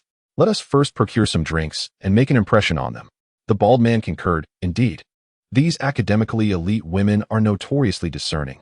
They only engage when they perceive an allure. Once we become the center of attention, they will gravitate toward us. The group comprised wealthy second-generation socialites, each possessing a modest fortune. The mere presence of their beverages amounted to hundreds of thousands. Whenever they sought to showcase their affluence, they would lay out their drinks, creating a spectacle akin to a festive lantern display, as waitstaff lined up to serve them. Before long, a throng of staff congregated at the entrance of the bar, some bearing cases of alcohol, others holding illuminated signs, and still more showcasing glowing letters. Approaching 30 individuals circled the venue before ascending to booth 888. At that moment, the bar's music crescendoed, and the stage surrounding booth 888 erupted in a plume of fog reaching waist height, as 4 confetti cannons shot multicolored sequins into the air, with countless pieces of decorative paper swirling about. This moment epitomized the intoxicating allure of nightlife, filled with vibrant lights and lavish indulgence. Mu Qingyang was somewhat taken aback by the spectacle. Spending a similar amount in a bar evidently provided a more immediate, visceral thrill than one would experience in a luxury store. It was no wonder that so many newly affluent individuals squandered their wealth in bars. Who could resist such enchantment? The grand delivery of drinks continued for a full 10 minutes before the staff gradually dispersed. Observing the occupants of booth 888 once more, their expressions remained defiant, now infused with an added layer of arrogance. The difference between the second and first levels was merely a few steps. A delicate-looking man with a K-pop hairstyle, holding a champagne flute, descended the stairs with what he deemed to be an elegant gait. The closer he drew to booth 222, the broader his smirk became. 3 exquisite beauties, one a paragon among them. Tonight is sure to be a sleepless one. As he approached, the long-haired man slightly raised his champagne glass. Ladies, greetings. I hail from booth 888. Since your numbers are few, might we share the table? Fear not. All drinks are on us. You just witnessed the grand procession of beverages. Drink freely, there's plenty to go around. Mu Qingyang cast a glance at the long-haired man. He was passably attractive, though somewhat too slender. Beyond that, he remained still, curious to observe the women's reactions. Wenwen chose to ignore the situation. Even nudging closer to Mu Qingyang's side, Huang Fei and the other two girls exchanged glances, taking note of the composed Mu Qingyang, and ultimately declined the invitation. The long-haired boy was left in an awkward predicament. Typically, when they set out to fetch drinks, their attempts to invite girls to share a table had never failed. Today seemed to be an unfortunate exception. He stood there, feeling quite embarrassed. Leaving would certainly be somewhat humiliating, yet staying left him at a loss for words. Fortunately, at that moment, the bald and short-haired boys descended. These two were far more brazen, their eyes roaming indiscriminately, and their speech was rather impolite. Ladies, what's good to drink among the regular black spades? It has a sour taste. We usually use it to wash our hands. How about trying the platinum version? We have plenty of that. Exactly. When out to have fun, one should indulge wholeheartedly. Besides, having more friends isn't a bad thing, right? You might want to inquire. Our trio is quite well connected around here. After making his statement, the bald boy reached for Tong Tong, who had no male companion. She sidestepped to avoid him. The bald boy mistook her evasion for coyness and leered, preparing to make another move. At this point, Mu Qingyang could no longer stand by. He rose and sternly commanded, "What are you doing? Stand still." Standing at nearly 185 centimeters and possessing a robust physique, his furrowed brow gave him an intimidating presence. The bald boy hesitated, not daring to move. "If they wish to accompany you, that is not my concern, but do not lay a hand on my table. Let the previous incident slide. And be quick to leave." Mu Qingyang waved his hand impatiently. His assertive demeanor was not mere bravado. He was confident in his ability to handle the three should a conflict arise. The bald boy scrutinized Mu Qingyang once more, recognizing him as someone he could not contend with, and reluctantly said to the short-haired and long-haired boys, "Let us go." After they departed, Tong Tong raised a full glass of alcohol in a toast to Mu Qingyang, saying, "Mu Gu, thank you for earlier. I'll down this as a gesture." Mu Qingyang drank the contents of his glass in one go and replied, "It's nothing. We'll enjoy our time, so let them be." Cece smiled sweetly. "Thank goodness Mu Gu is here. Otherwise, we girls would have been at a loss." Huang Fei covered her mouth with her fingers, her eyes wide with amazement. "Mu Gu, you were so fierce just now. It made me feel so safe." Chen Qiwen shot Huang Fei an annoyed glance, then tightly clung to Mu Qingyang's arm, her eyes sparkling with admiration. Just as the atmosphere was filled with warmth and camaraderie, a sudden loud bang echoed above, followed by a cascade of colorful confetti raining down, most of which landed on the table of booth 222. Instantly, the fruit platters, snacks, and glasses were adorned with the shimmering bits. Chen Qiwen looked up to see the very individuals who had attempted to engage them earlier, standing by the railing with provocative smiles, holding up the firework tubes. Mu Qingyang's expression darkened. It was evident they were deliberately seeking trouble. He beckoned the ever-ready Greenhair to his side and briefly explained the situation.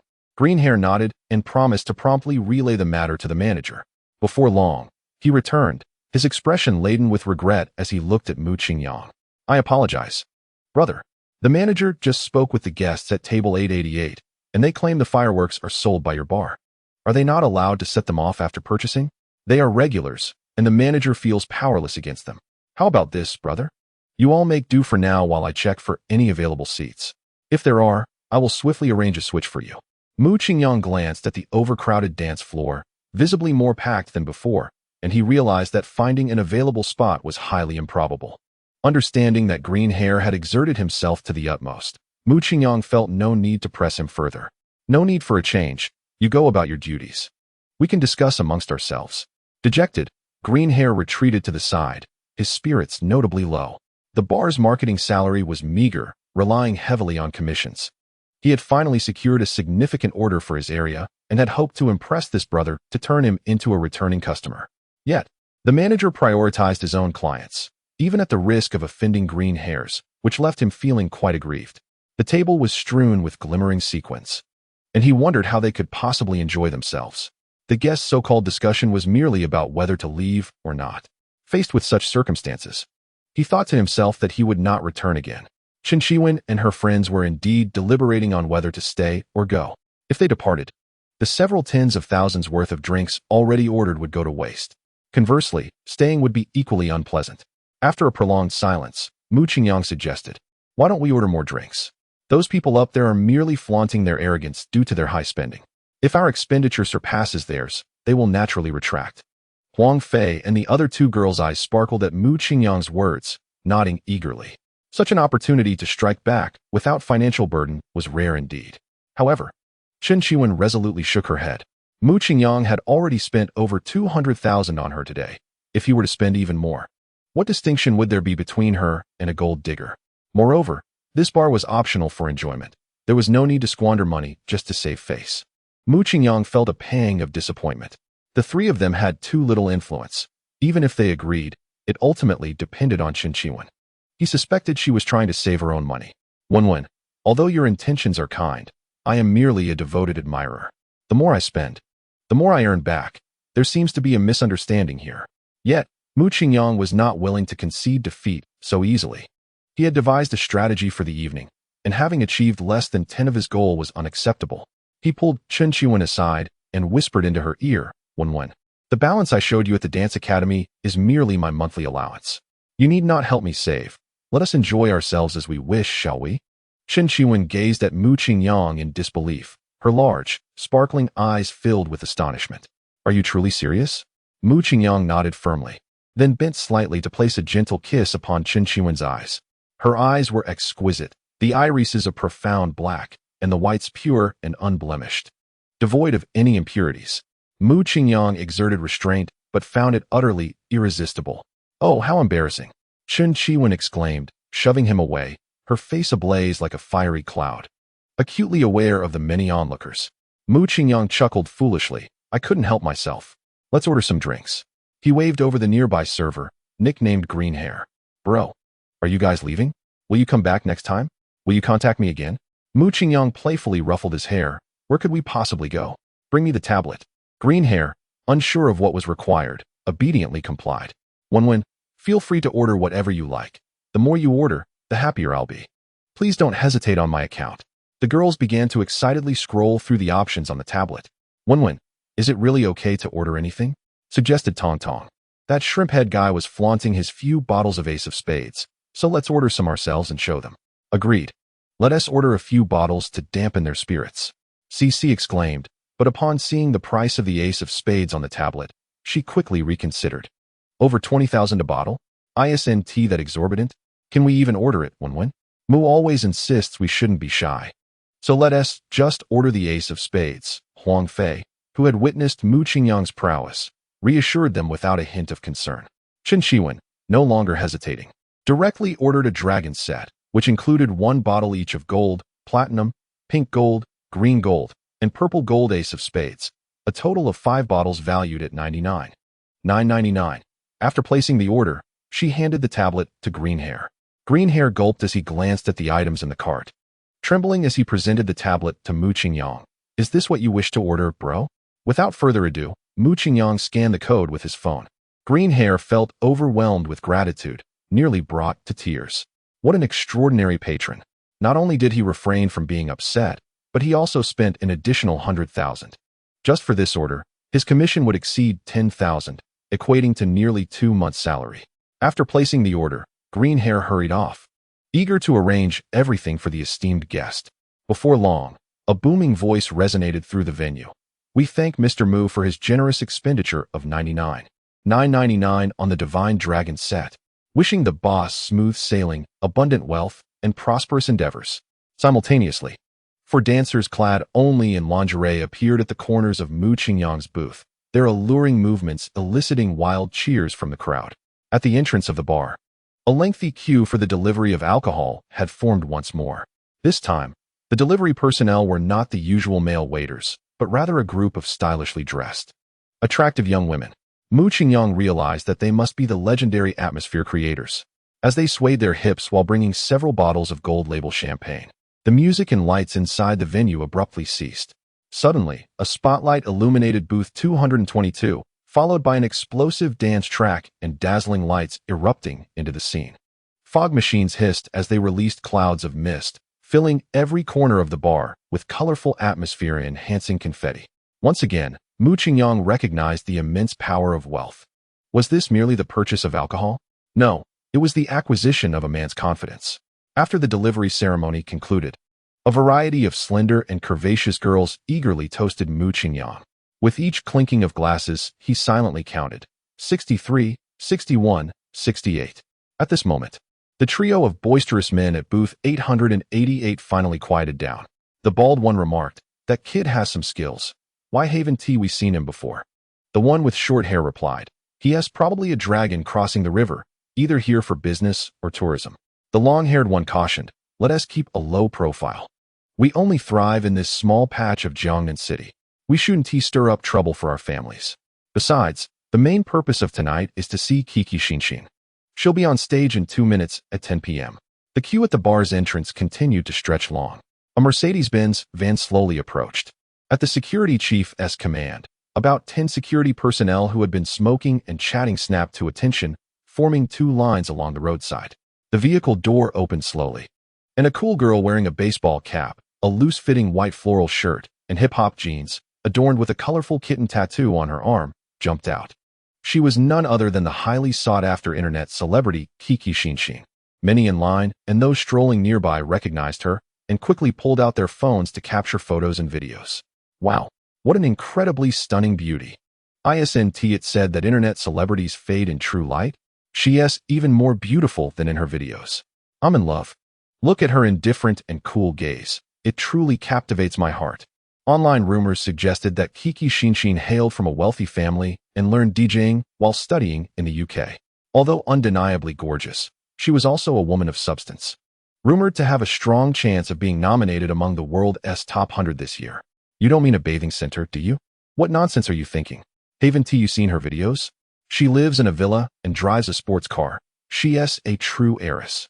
Inside the bar, someone with a microphone passionately announced, "Let us welcome today's heavyweight guest, the TikTok sensation Kiki Xinshin, shining on stage."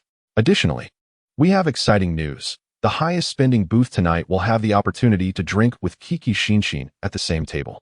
Let us hear some cheers. As soon as the words left her lips, Kiki Xin appeared on stage.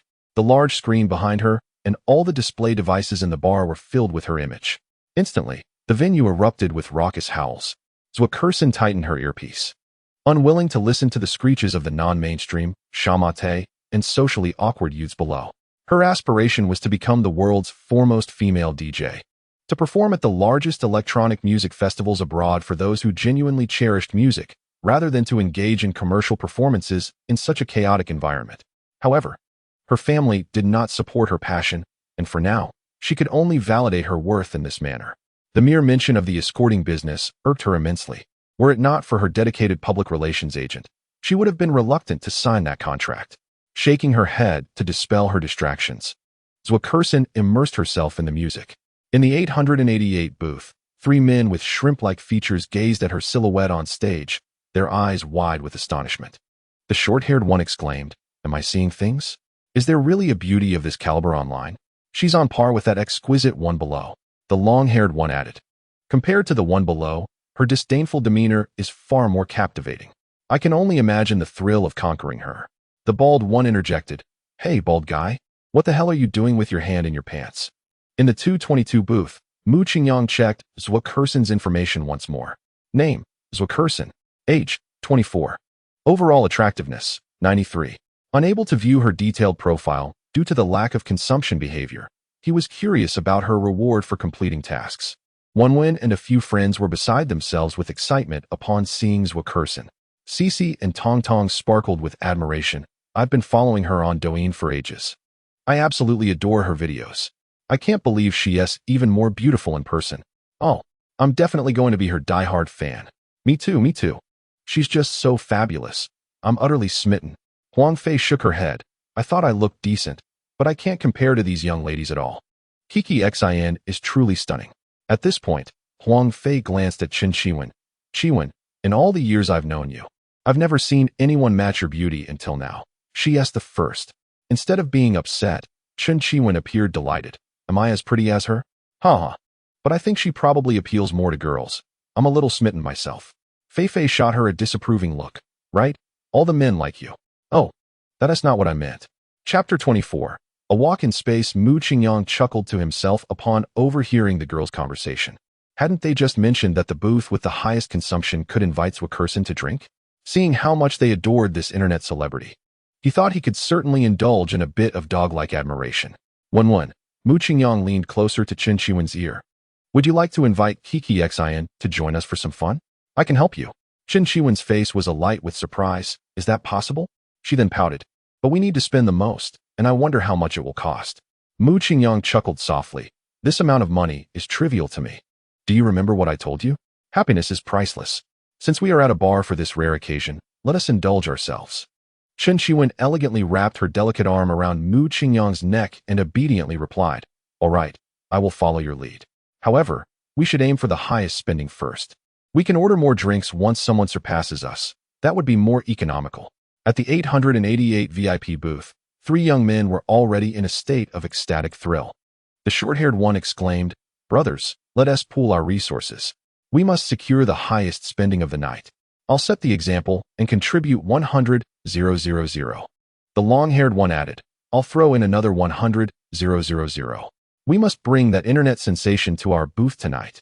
The bald one, twitching with excitement, declared, I still have over 200,000 in my account. I'm all in.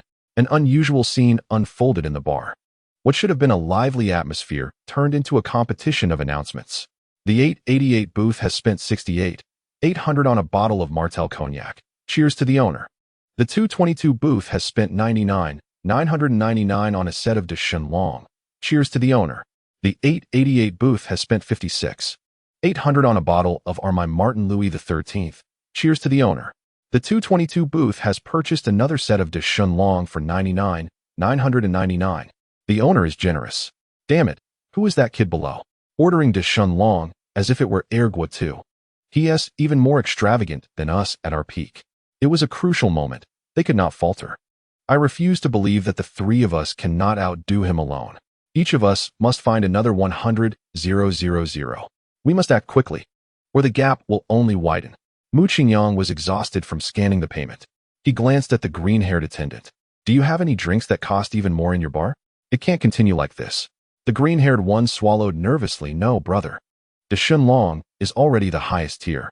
However, if you find it bothersome, you can apply for a membership card and recharge it. There is a promotional event now. Quite a bargain, and members receive discounts upon checkout.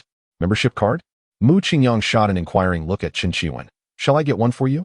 Chen Qiwen nodded obediently. The green-haired attendant could barely contain his joy, almost bursting into laughter as he continued. Our membership cards are divided into 6 tiers. The first tier requires a recharge of 18,888, and you receive the most expensive package. Mu Qingyang interrupted decisively. All right, brother, the highest tier requires a recharge of 1,688,888 to become a black gold director of the bars in Jiangnan City, enjoying numerous privileges. Swipe your card. Mu Qingyang was solely focused on how much he could spend lavishly, showing no interest in discounts or privileges. As the WeChat payment was processed, the energetic music in the bar abruptly ceased, replaced by a soothing melody. Swakurson initially believed there was a malfunction with the equipment, her gaze lifting in curiosity. Above her, the bar's ceiling had transformed into a celestial expanse, with all display devices replaced by a backdrop of the sky. At the center of the venue, an astronaut clad in a space suit was gently descending from above, suspended as he held Weiya. In his hands, he cradled a radiant crystal box, within which lay a black card adorned with a golden border. This marked the bar's highest ceremonial spacewalk, and a black gold director's card had been activated, a mere second one since its inception. It was the 222 booth that had been opened, and who was that young man? Who on earth was he? Infuriating. The left side of the bald man's face twitched incessantly. Oh, my cursing goddess, am I destined to be forever apart from her? Chen Qiwen's expression was a mixture of dazedness and confusion. Mu, that astronaut is approaching your direction. How much did you just spend? Mu Qingyang smiled silently. The gazes of the other 3 girls towards Mu Qingyang shifted. No longer were they merely admiring him. but rather imbued with admiration and a tinge of possessiveness. After a minute or so, the astronaut, under the scrutiny of countless envious, jealous, and resentful eyes, gracefully descended to the 222 booth. He knelt on one knee and solemnly placed the crystal box on the coffee table, then waved his hand and ascended back into the air. Under the watchful eyes filled with envy, jealousy, and resentment, Mu Qingyang gently opened the box, retrieving the black gold card and handing it to Chen Qiwen. "This is for you." Chen Qiwen's delicate hand covered her mouth tightly, tears glistening in her eyes, her nostrils flaring with emotion. Was this a declaration of love? A proposal witnessed by thousands and her closest friends. But why didn't he utter the next line? Why not say, "Will you be my girlfriend?" I would wholeheartedly agree. Mu Qingyang merely smiled at her, showing no intention of speaking further. What a foolish boy. Truly a blockhead. Yet, it was fine. His heartfelt gesture was more than enough. She could always give him another chance later. Chen Qiwen joyfully accepted the card, pecking Mu Qingyang's cheek like a chick pecking at grains. Mu Qingyang touched his cheek, feeling a sense of longing. What just vanished in an instant? "I wasn't ready yet. That doesn't count." As he spoke, he leaned down to kiss Chen Qiwen. "Ah." Chen Qiwen playfully dodged, giving him a significant eye roll. "Don't be ridiculous here." After Mu Qingyang demonstrated his financial prowess, Chen Qiwen's three friends became increasingly proactive. They surrounded Mu Qingyang on the sofa, toasting him while sharing risky jokes. An innocent novice like Mu Qingyang, amidst the intoxicating blend of alcohol, lights, music, and various insinuations, found it increasingly difficult to maintain his composure. It wasn't that he was eyeing what was in front of him while neglecting what was on his plate, nor was he indiscriminate in his desires. It was purely a physiological reaction. He pondered that if he did not engage in some activity tonight, he would surely find himself in a predicament. Chapter 25, Zwakursen, do you prefer me like this, or her? The 888 private booth. The bald man gazed sorrowfully at his Rolex Submariner on his wrist. There are only 1 minute and 25 seconds until midnight. Kursen is now another's. My heart aches. Do you understand the feeling of love that cannot be attained? The short-haired one, slightly irked, retorted, what are you pretending to be a pure-hearted warrior for? There is still time. Hurry and find someone, or else it will be a struggle for the left hand again tonight. The long-haired one sighed, It used to be us showing off for others to see, but today the tables have turned. The extravagance of the 222 booth is beyond our comparison. Let us all settle down. On stage, Zwakursen finished her last song of the evening. She removed her headphones and lowered her hat's brim a bit more, coldly inquiring of the man, which table has the highest consumption tonight? The man immediately adopted a pleasing demeanor, gesturing toward the 222 booth with his right hand. Had she finally acknowledged someone? I had been bouncing around her side for a full 2 hours, and she had not spared me a glance. I thought her blind. But it mattered not, for I could forgive her. After all, how could one hold a grudge against such a captivating beauty? Over the years, I had encountered numerous women of various kinds, yet none compared to this exquisite specimen. I must leave a good impression and obtain her contact information, then devise a way for deeper interaction later. Upon discerning the location, Zwakursen raised an eyebrow and, with her hands in her pockets, walked directly toward the 222 booth, not casting a single glance at the man. Curiously, the highest spenders tonight turned out to be a group of girls. Could they be a couple? Zwakursen's spirits lifted slightly. At last, she was free from confronting those burly, piggish men. Although I never uttered a word to them, the thought alone was nauseating. As Zwakursen approached, she caught sight of Chen Qiwen's features. Wow, a true beauty. Her figure and face were no less than my own. Just seeing someone so attractive lifted my spirits. Perhaps tonight, I might indulge a little. Zwakursen was surrounded by security, a formidable presence. And Cici and Tong Tong noticed her arrival. Look, Kursen is here. I'm so nervous. What should we do? Don't be afraid. Mu is the main character. Let us stay back and enjoy the spectacle. As one of the only 2 girls to score above 90, Mu Qingyang had always kept an eye on Zwakursen. Even if he could not do much, she could still serve as a lucrative prospect, couldn't she? He understood that leaving a good impression would be beneficial for future developments. Thus, he politely stood up and gestured toward the sofa. The music was delightful. Please have a seat. Zwakursen tilted her head slightly to regard the man, who towered over her, and miraculously managed to utter a thank you. Mu Qingyang left a very favorable impression on her, with a clean and tidy visage, a bright and handsome appearance, and an attire that perfectly aligns with her taste. Zwakursen captivated attention. Observing Mu Qingyang diligently mixing records without taking much of a sip of water, he presented her with a can of Wang dairy milk. Zhuokerson graciously accepted it, offering him a faint smile in return. Before Mu Qingyang's eyes, a detailed profile of Zhuokerson materialized. Name, Zhuokerson. Age, 24. Occupation, height, 168 centimeters. Weight, 50 kilograms. Affection level, 5. Overall attractiveness, 93. Strategy reward, supreme singing talent. Supreme singing talent? Mu Qingyang felt a surge of delight. Wasn't this a remarkable skill to enhance affection levels? Imagine me singing your favorite song in such a way that its beauty surpasses that of the original. How would you respond? Or perhaps, with this skill, I could debut as an idol, effortlessly gaining admiration from numerous goddesses scoring above 90, without even needing to employ monetary influence. Wouldn't that mean I could acquire whatever I desired? This strategic reward was indeed invaluable, a necessity for both home and travel.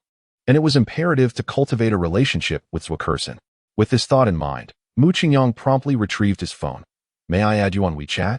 No ulterior motives. I simply wish to be your friend. His sincerity was evident, so much so that he would gladly offer a fortune for Zhuokerson to enjoy. However, Chen Qiwing's expression soured at his words. What did he mean by just wanting to be friends?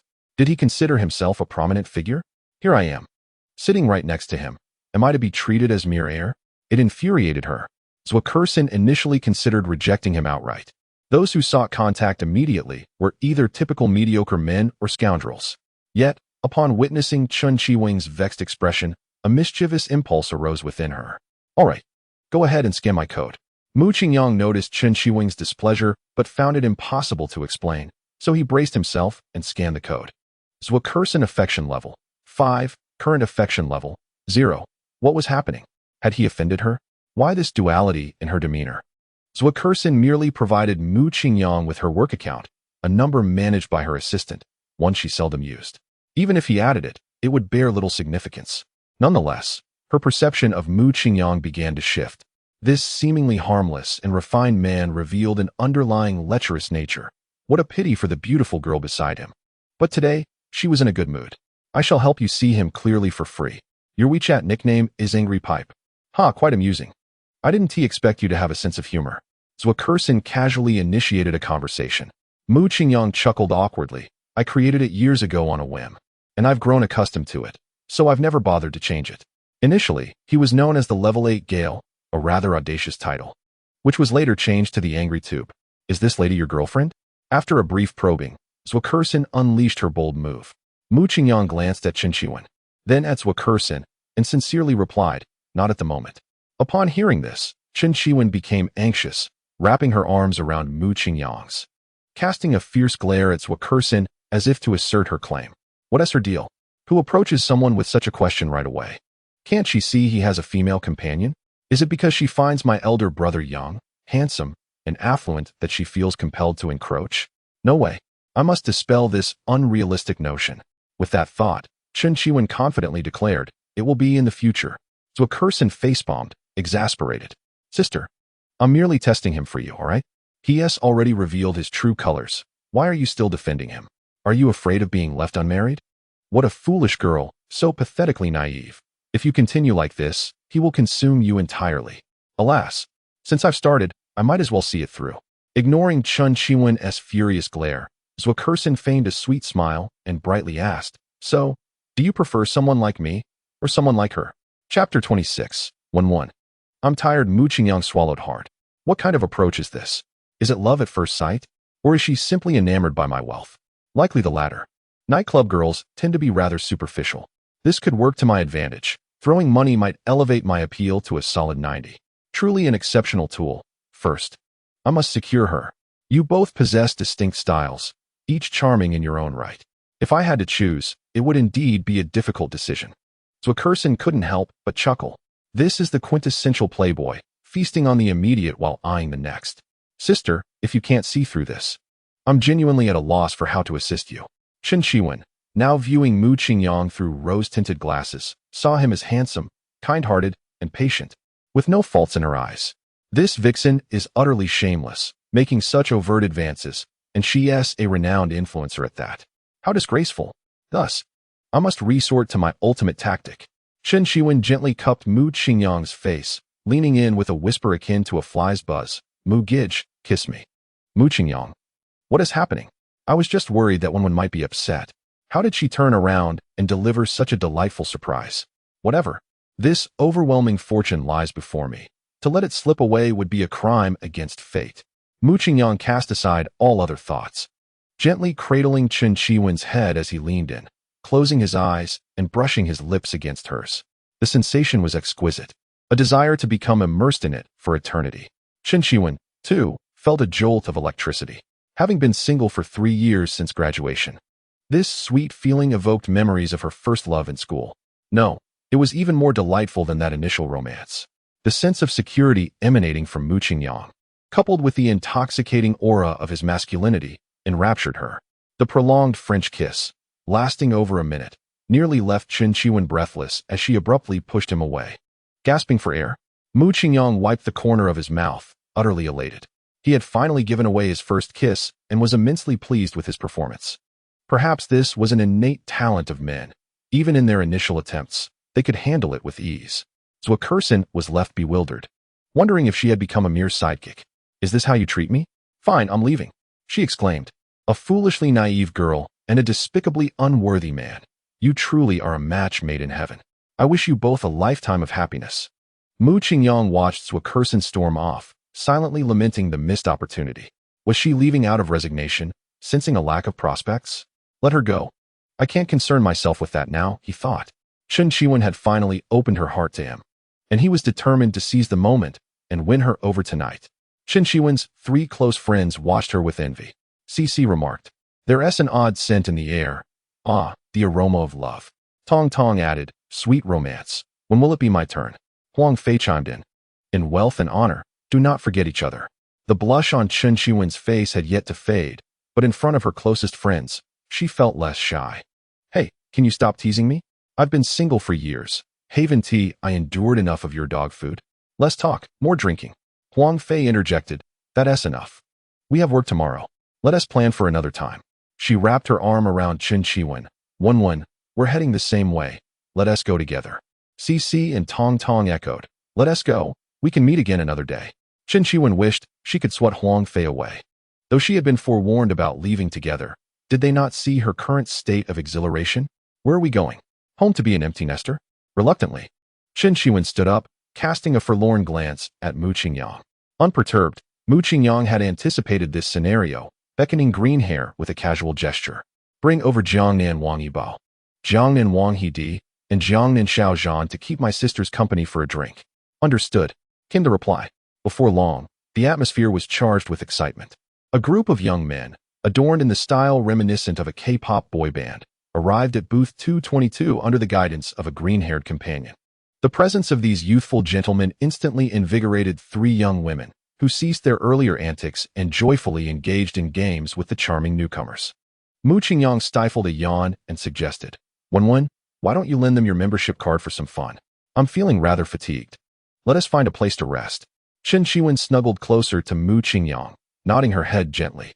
He felt a parched throat and a surge of warmth coursing through him. An overwhelming sense of frustration was brewing within him. Chapter 27. Left Kersen in silence at home. Huang Fei was aware of the intentions of the two, but chose not to intervene any further. She was thoroughly enjoying her time with the trio of young men, having completely forgotten her earlier admonitions to Chen Shiwen. Mu Qingyang was engulfed in a whirlwind of emotions, anticipation, surprise, exhilaration, alongside a tinge of trepidation and unease. He had not anticipated such a swift progression in their relationship. It hadn't been long before he was to have an honest encounter with the campus belle. This rapid development could be attributed to the serendipitous assistance of a certain internet celebrity. Without her probing questions, they would not have advanced so quickly. Zhou Kersen truly was a good person.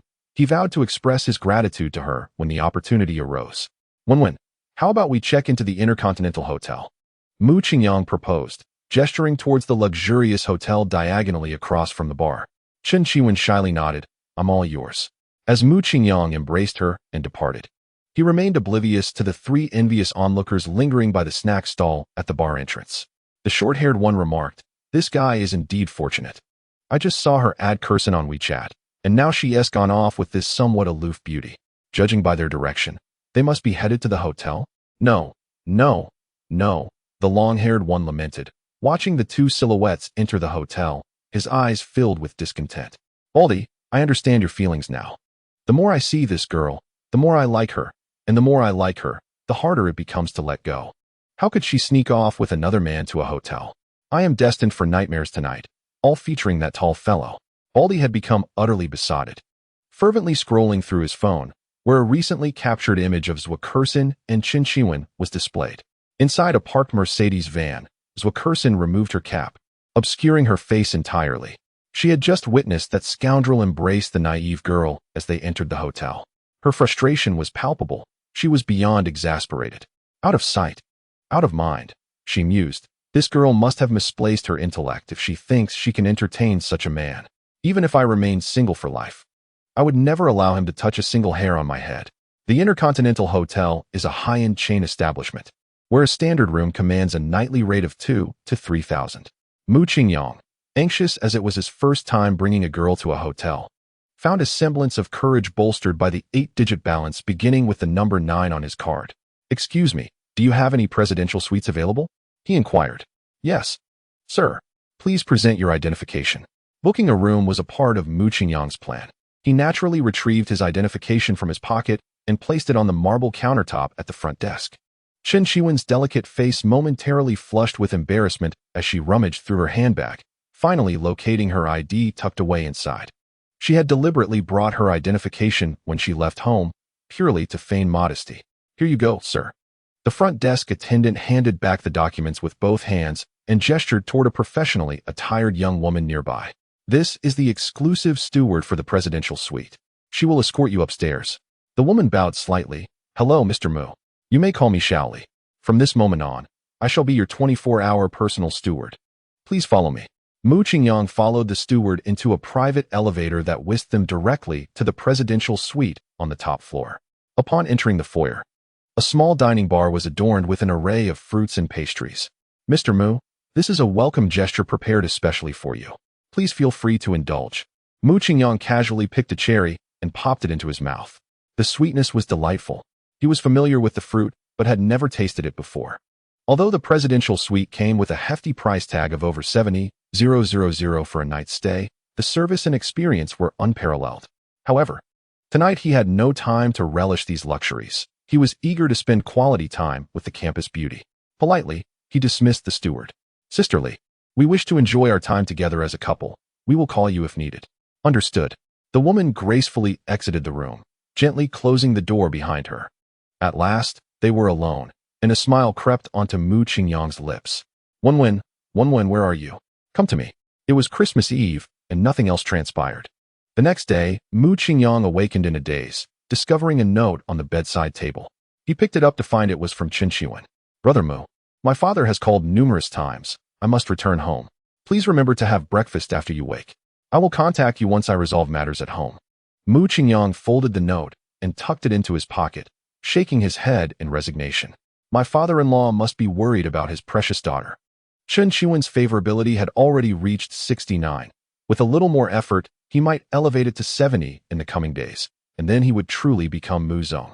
In a modest 3-bedroom apartment on the 16th floor of Green Island Community, Chen Shiwen sat apprehensively in the corner of the sofa, nervously fiddling with her nails. A slightly overweight middle-aged man, with decent features, was angrily pointing a finger at her. So, you've made quite a name for yourself, haven't you? Staying out all night and ignoring calls. What is the difference between you and those wayward girls who roam the streets? You are a child of a respectable family. Educated at university, your mother is an English teacher, and your father works at a state-owned enterprise. What do you think you're doing? Tell me, who were you with last night? What did you do?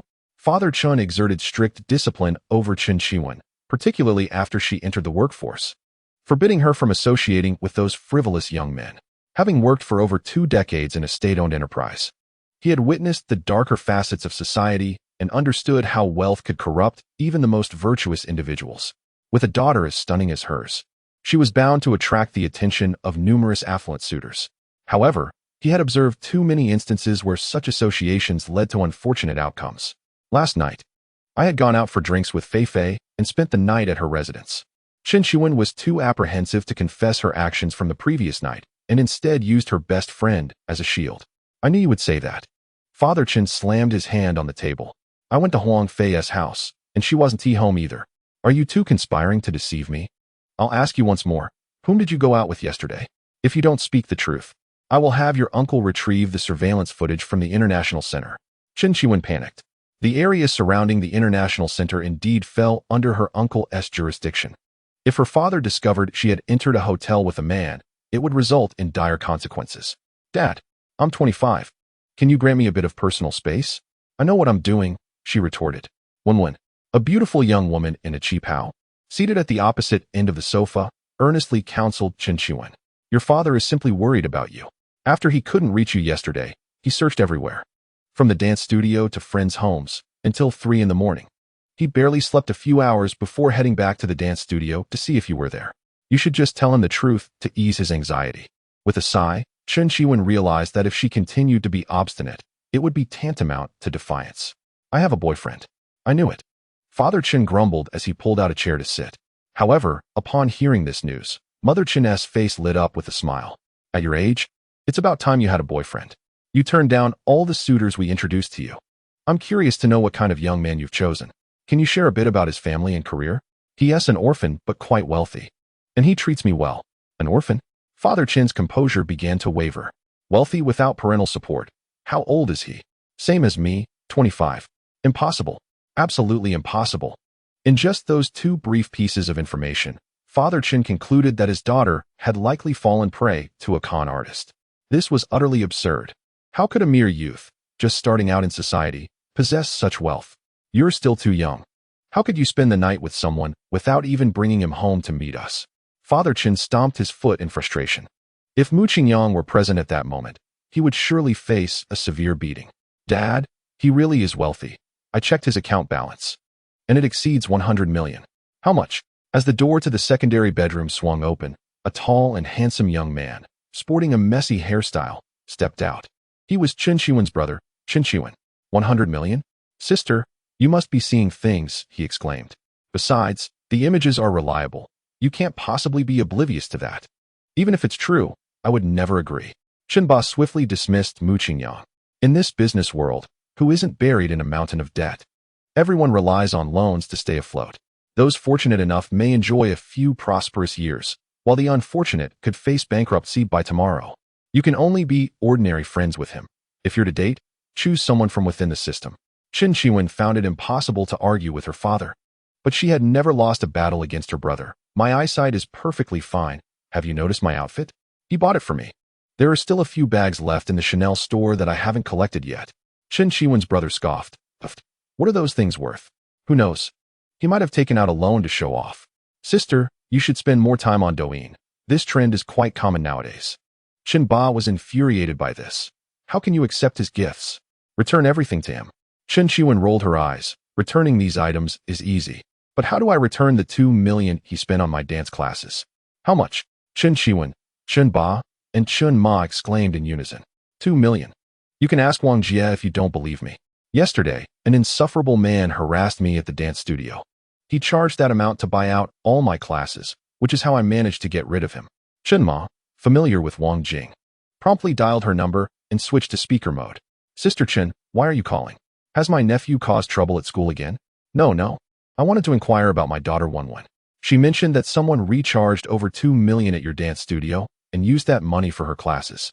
Is that true? Wang Jing perked up at once. Sister Chen, you already know? That guy is tall, handsome, and low-key. He and Wen would make a perfect pair. Alas, if I were just a few years younger, I might have had a chance. Handsome and tall. But what is his temperament like? Is he emotionally stable? Does he treat our Wen well? All right. Chen Ba interrupted, abruptly ending the call. Look at you, so money-minded. You'd sell your daughter for over 2 million? I've said it before, the business world is unstable. One can be wealthy for a few years and then endure hardship. Who knows if Wen will face difficult times in the future? I still do not approve. At that moment, Chen Qiwen's eyes brightened. If he can casually spend a few million, then my future brother-in-law's 100 million balance must be genuine. My sister is about to hit it big. If she does, how could I not benefit? Surely, A casual gift of an Audi 7 wouldn't be too much to ask. I'm on board with this marriage. Father, what era are we in? The days of arranged marriages dictated by parents are long gone. Nowadays, we champion the freedom to love. And I have every right to pursue my own happiness. Please do not interfere in my affairs. Chen's father was left speechless by his younger son's words. With a flick of his sleeve, he stood up and declared, regardless, I do not consent. If one wishes to become a son-in-law of the Chen family, they must first pass my scrutiny. Moreover, you are not permitted to spend the night with him. Mu Qingyang dressed and quickly washed up before heading to the hotel restaurant for a complimentary lunch. During his meal, he took a moment to send a message to Zhuo Kersen. Are you still in Jiangnan City? If so, I would like to treat you to a meal. Zhuo Kersen had left an impression on him as a gold digger entrenched in the nightlife. After witnessing him kiss Chen Qiwen the previous night, she had stormed off. Realizing she had no chance, a girl of her ilk would surely flock to him, drawn by the allure of his newfound wealth, with just a slight gesture. 5 minutes passed without a reply. 10 minutes later, still nothing. Half an hour later, having finished his meal, Mu Qingyang chuckled softly to himself. Is she playing hard to get? Very well, I have no shortage of resources to lavish upon her. Let me send her a little something as a token of our acquaintance. He casually transferred 888. Kiki Xin, the account manager for Zhuo Kersen's WeChat, was a slightly plump and shy girl who had been Zhuo Kersen's assistant for 2 years. Receiving a red envelope was a common occurrence, but receiving one for 888 was unprecedented. This time, she hesitated to return the money as she typically would, and instead sent a question mark to inquire about the sender's intentions. Mu Qingyang found this amusing. There are quite a few influencers out there. What trickery is this? Is she dissatisfied with the amount? He chose not to respond and sent over 888 this time. The assistant was now in a panic. Such transfers were highly unusual. She quickly called Zhuo Kersen. Sister Kersen, there's a friend named Angry Pipe on your work WeChat who keeps sending you money, and the amounts are substantial. What should I do? Zhuo Kersen recalled this nickname. It belonged to that flirtatious man. He must have just tricked a Navi girl and now turned his sights on her. How amusing. She had little tolerance for such scoundrels and decided to put an end to his antics. Let him transfer whatever he wishes. But make sure he notes it as a voluntary gift. You can chat with him and see what he wants. Understood, Sister Kersen. Kiki Xin accepted the transfer. Indeed, it seemed she was a gold digger, but her appetite was quite large. After accepting over 90,000, her favorability rating barely moved. Angry Pipe, do you have time to meet and talk? Kiki Xin, meeting can wait. Please note that your previous transfer is a voluntary gift. Mu Qingyang laughed. Has she now gained some experience in handling money? How could she muster the courage to utter such difficult words? Truly impressive. Who wouldn't be arrogant with a score of 90? The furious Pipe state. All transfers above are voluntary gifts. Is that satisfactory now? Coco Xin, if there's anything, let us discuss it on WeChat. I've been quite busy these days and have little time. Oh, I see. Just received the money and already putting on airs. Is it not enough? Mu Qingyang was disinclined to engage in meaningless banter, initiating a transfer of 200,000 with a note voluntary gift. Can we meet now? Coco Xin, I really can't break away these days. What do you wish to discuss in person that we can't talk about on WeChat? Mu Qingyang was left utterly speechless. What could he possibly want to discuss? He merely thought that a face-to-face meeting would be more conducive to enhancing their rapport. This woman displayed a shocking lack of professionalism. With hundreds of thousands, many streamers could be airlifted, yet he couldn't even meet her face-to-face. What kind of trash bag can hold so much? Left Kersen's behavior left Mu Qingyang somewhat exasperated, and he replied curtly, nothing much. Just wanted to simply buy you a plane and see if we could discuss the origins of life. Anyone with discernment could see that this statement was laced with sarcasm. Yet Coco Xin replied, sure, just transfer the money for the plane first. Mu Qingyang. Damn it. The assistant finally grasped the intentions behind this furious Pipe. She called Left Kersen again. Sister Kersen, that person is attempting to do something disgusting. Don't mind him. Focus on your own matters. All right, Sister Kersen. Mu Qingyang angrily closed the chat with Coco Xin, just as he intended to lock his phone. Another message pinged on WeChat. Upon opening it, he saw it was from Zhang Qianqian. Qingyang, after our separation yesterday, I reflected a lot. Although you said many harsh things to me, I still can't let go of you. I'm willing to give you another chance, as long as you promptly apologize. I will agree to be your girlfriend. Mu Qingyang laughed in anger. How could these women conspire to be so irritating? Was it intentional? To be more repulsive? Let me tell you, I won 21st place lottery tickets a few days ago, totaling a staggering 100 million. I intended to entrust all this money to you. But perhaps fate has deemed us incompatible. I think you match better with that old man. You should go accompany him. Qingyang, listen to my explanation. Qingyang, I have my own struggles. Qingyang, I've always loved you the most. Mu Qingyang felt a wave of nausea as he read Zhang Qianqian's reply and promptly blocked her. Chapter 30. The countryside girl turns out to be a super beauty, scoring 96 after a refreshing nap. Mu Qingyang checked out of the hotel. If he accidentally overstayed, selling it would hardly cover the costs. Chen Shuwen was inevitably summoned home by his father for a scolding, and it seems unlikely that she would emerge anytime soon. However, with no eligible females around scoring above 90, I find myself in a rather precarious situation, unable even to afford a meal. Am I truly the first to possess a system, yet live in such constraining circumstances? The immediate priority is to seek a goddess of at least a 90-point caliber. It was already past 7, and my stomach was beginning to grumble. As per his usual routine, Mu Qingyang descended to the nearby fast food establishment owned by Gongzi, ordering a serving of spicy shredded pork fried rice. Hey, Xiaomu, why didn't you come for a meal yesterday? Gongzi inquired. Oh, look at you. Finally decided to get a haircut? Gongzi was a rather affable middle-aged man who held a fondness for this tall, handsome, and polite young man. He always added extra meat to his fried rice. Mu Qingyang scratched his scalp and replied, I was at a friend's house yesterday. I've been growing this hair for half a year, so I decided to get it cut too. The cut looks good. You look much more spirited. Gongzi remarked as he approached, wiping his greasy hands on his somewhat stained white apron. He casually grabbed a bottle of cola from the counter and handed it to Mu Qingyang. Here, drink this, it's on me. Mu Qingyang accepted it, a hint of confusion crossing his face. Uncle, this isn't your usual style. Is something going on? Gongzi took a seat, lighting a cigarette. Well, I can be quite generous, but your aunt is rather strict. There is indeed something I wanted to inquire about. Do you have a girlfriend? Mu Qingyang shot him a sidelong glance. Why do you ask me that? Hurry up and cook my rice.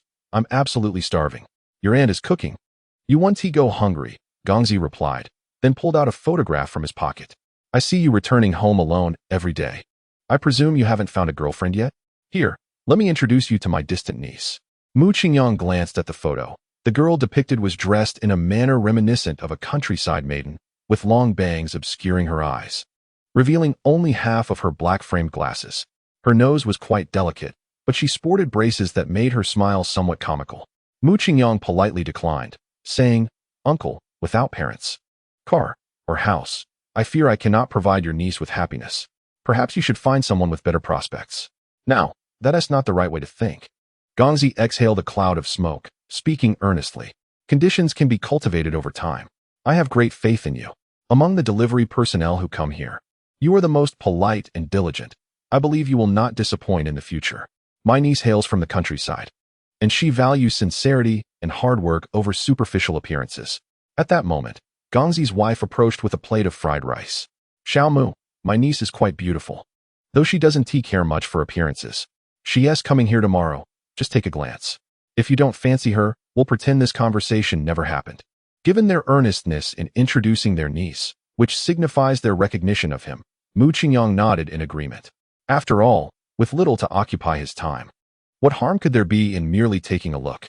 After finishing their meal, Gongzi's wife adamantly refused to accept his money, even suggesting that they might become relatives in the future, urging Mu Qingyang not to be courteous. Having acquired a system, Mu Qingyang no longer fussed over such trivial matters and waved his hand before departing. Upon returning home, he opened WeChat to find no messages from Chen Qiwen. He then checked Douyin, where he saw 99 notifications, most of which were alerts regarding new followers, accompanied by several private messages. Yinmi Bobo, brother. Do you think my swimsuit photo looks good? I have even sexier ones. Would you like me to show you? Buqi Xiang Kai, Gij. We are in the same city. Want to hang out? I'm always available. Bai Ka. Height 170 centimeters, weight 51 kilograms, bust 36. A college student who understands cooperation and follows instructions, available every month on the 5th. There were many such messages, but Mu Qingyang paid them little mind. He continued scrolling until he finally spotted Li Zhili's avatar. Whether the lack of response was due to oversight or disinterest remained unclear. The reward for Li Zhili's strategy was the King's combat technique, a skill that Mu Qingyang was determined to acquire. He sent 10 identical messages in succession. Give me your WeChat. Don't make me beg you. After waiting for a while without a reply, he resolved to try again the next day, charged his phone, and went out for a run to exercise. The following day, Mu Qingyang awoke naturally, washed up casually, and strolled down to Gangzi's fast food restaurant. He had promised Gangzi and his wife that he would meet their niece for lunch. In the afternoon, he planned to discreetly send a WeChat message to Chen Qiwen to inquire about her situation. He also intended to transfer some money to Zhua Kersen, the materialistic girl, in hopes of boosting her favorability for potential future needs. Lastly, he aimed to watch a live stream and send a few gifts to Li Zhili, striving to add her on WeChat. In the evening, he would wander around to see if he could encounter a goddess with a score above 90. He realized that if he did not find a way to withdraw funds soon, he would inevitably starve at home. Lost in thought, Mu Qingyang arrived at the entrance of Gangzi's fast food establishment. Not seeing Gangzi and his wife, he surmised they were busy cooking at this hour. He randomly chose a stool to sit on and ordered a plate of twice-cooked pork over rice. Before long, a rather unassuming waitress, dressed in outdated attire and with her head lowered, brought out his meal. Mu Qingyang was slightly taken aback. It was surprising to see someone still dressed as if from the 1990s. Did her bangs obscure her vision? The waitress gently placed the tray on the table and turned to leave without uttering a word.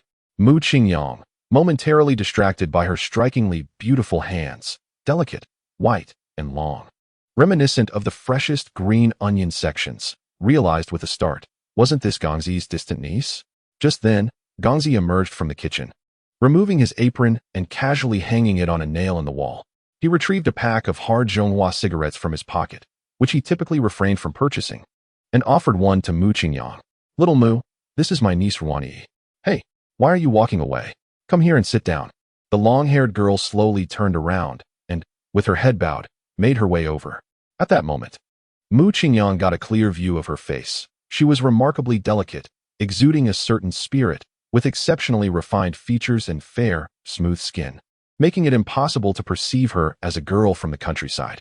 Instead, she resembled a pampered young lady from a wealthy family. What a stunning beauty she was.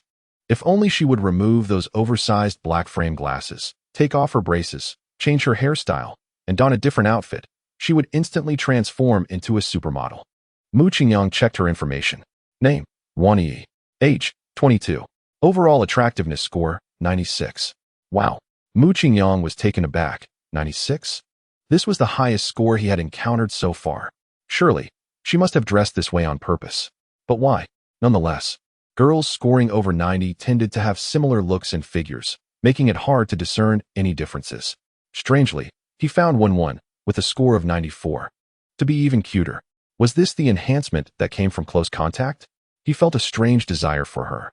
Chapter 31. Ruani with an attractiveness score of 96. Mu Qingyang adjusted his posture, sitting up straighter. Hello. My name is Mu Qingyang. I'm 25 years old and currently a delivery rider. He had considered embellishing his status, claiming to be a freelancer on the verge of financial independence. However, given that Gangzi was aware of his background, it would be better to speak honestly. Ruani kept her head lowered, nodding slightly. Hello. Gangzi ignited a lighter and brought it close to Mu Qingyang's chin. Little Mu, what do you think of my niece? Mu Qingyang cupped his hands around the flame and inhaled deeply. Is very beautiful. I really like her. That's good, that's good. Gangzi took a couple of puffs from his cigarette, his tone softening. But her circumstances aren't great. I wonder if you would mind. Mu Qingyang shook his head. My situation is quite ordinary as well. It's a perfect match. Ruani lowered her head even further. Unable to hear the conversation between her distant uncle and the boy, her thoughts drifting far away. Since she could remember, she had been with her grandfather and had never seen her parents. Unlike the elderly in the village, her grandfather did not have a thick local accent. He spoke Cantonese and Mandarin fluently.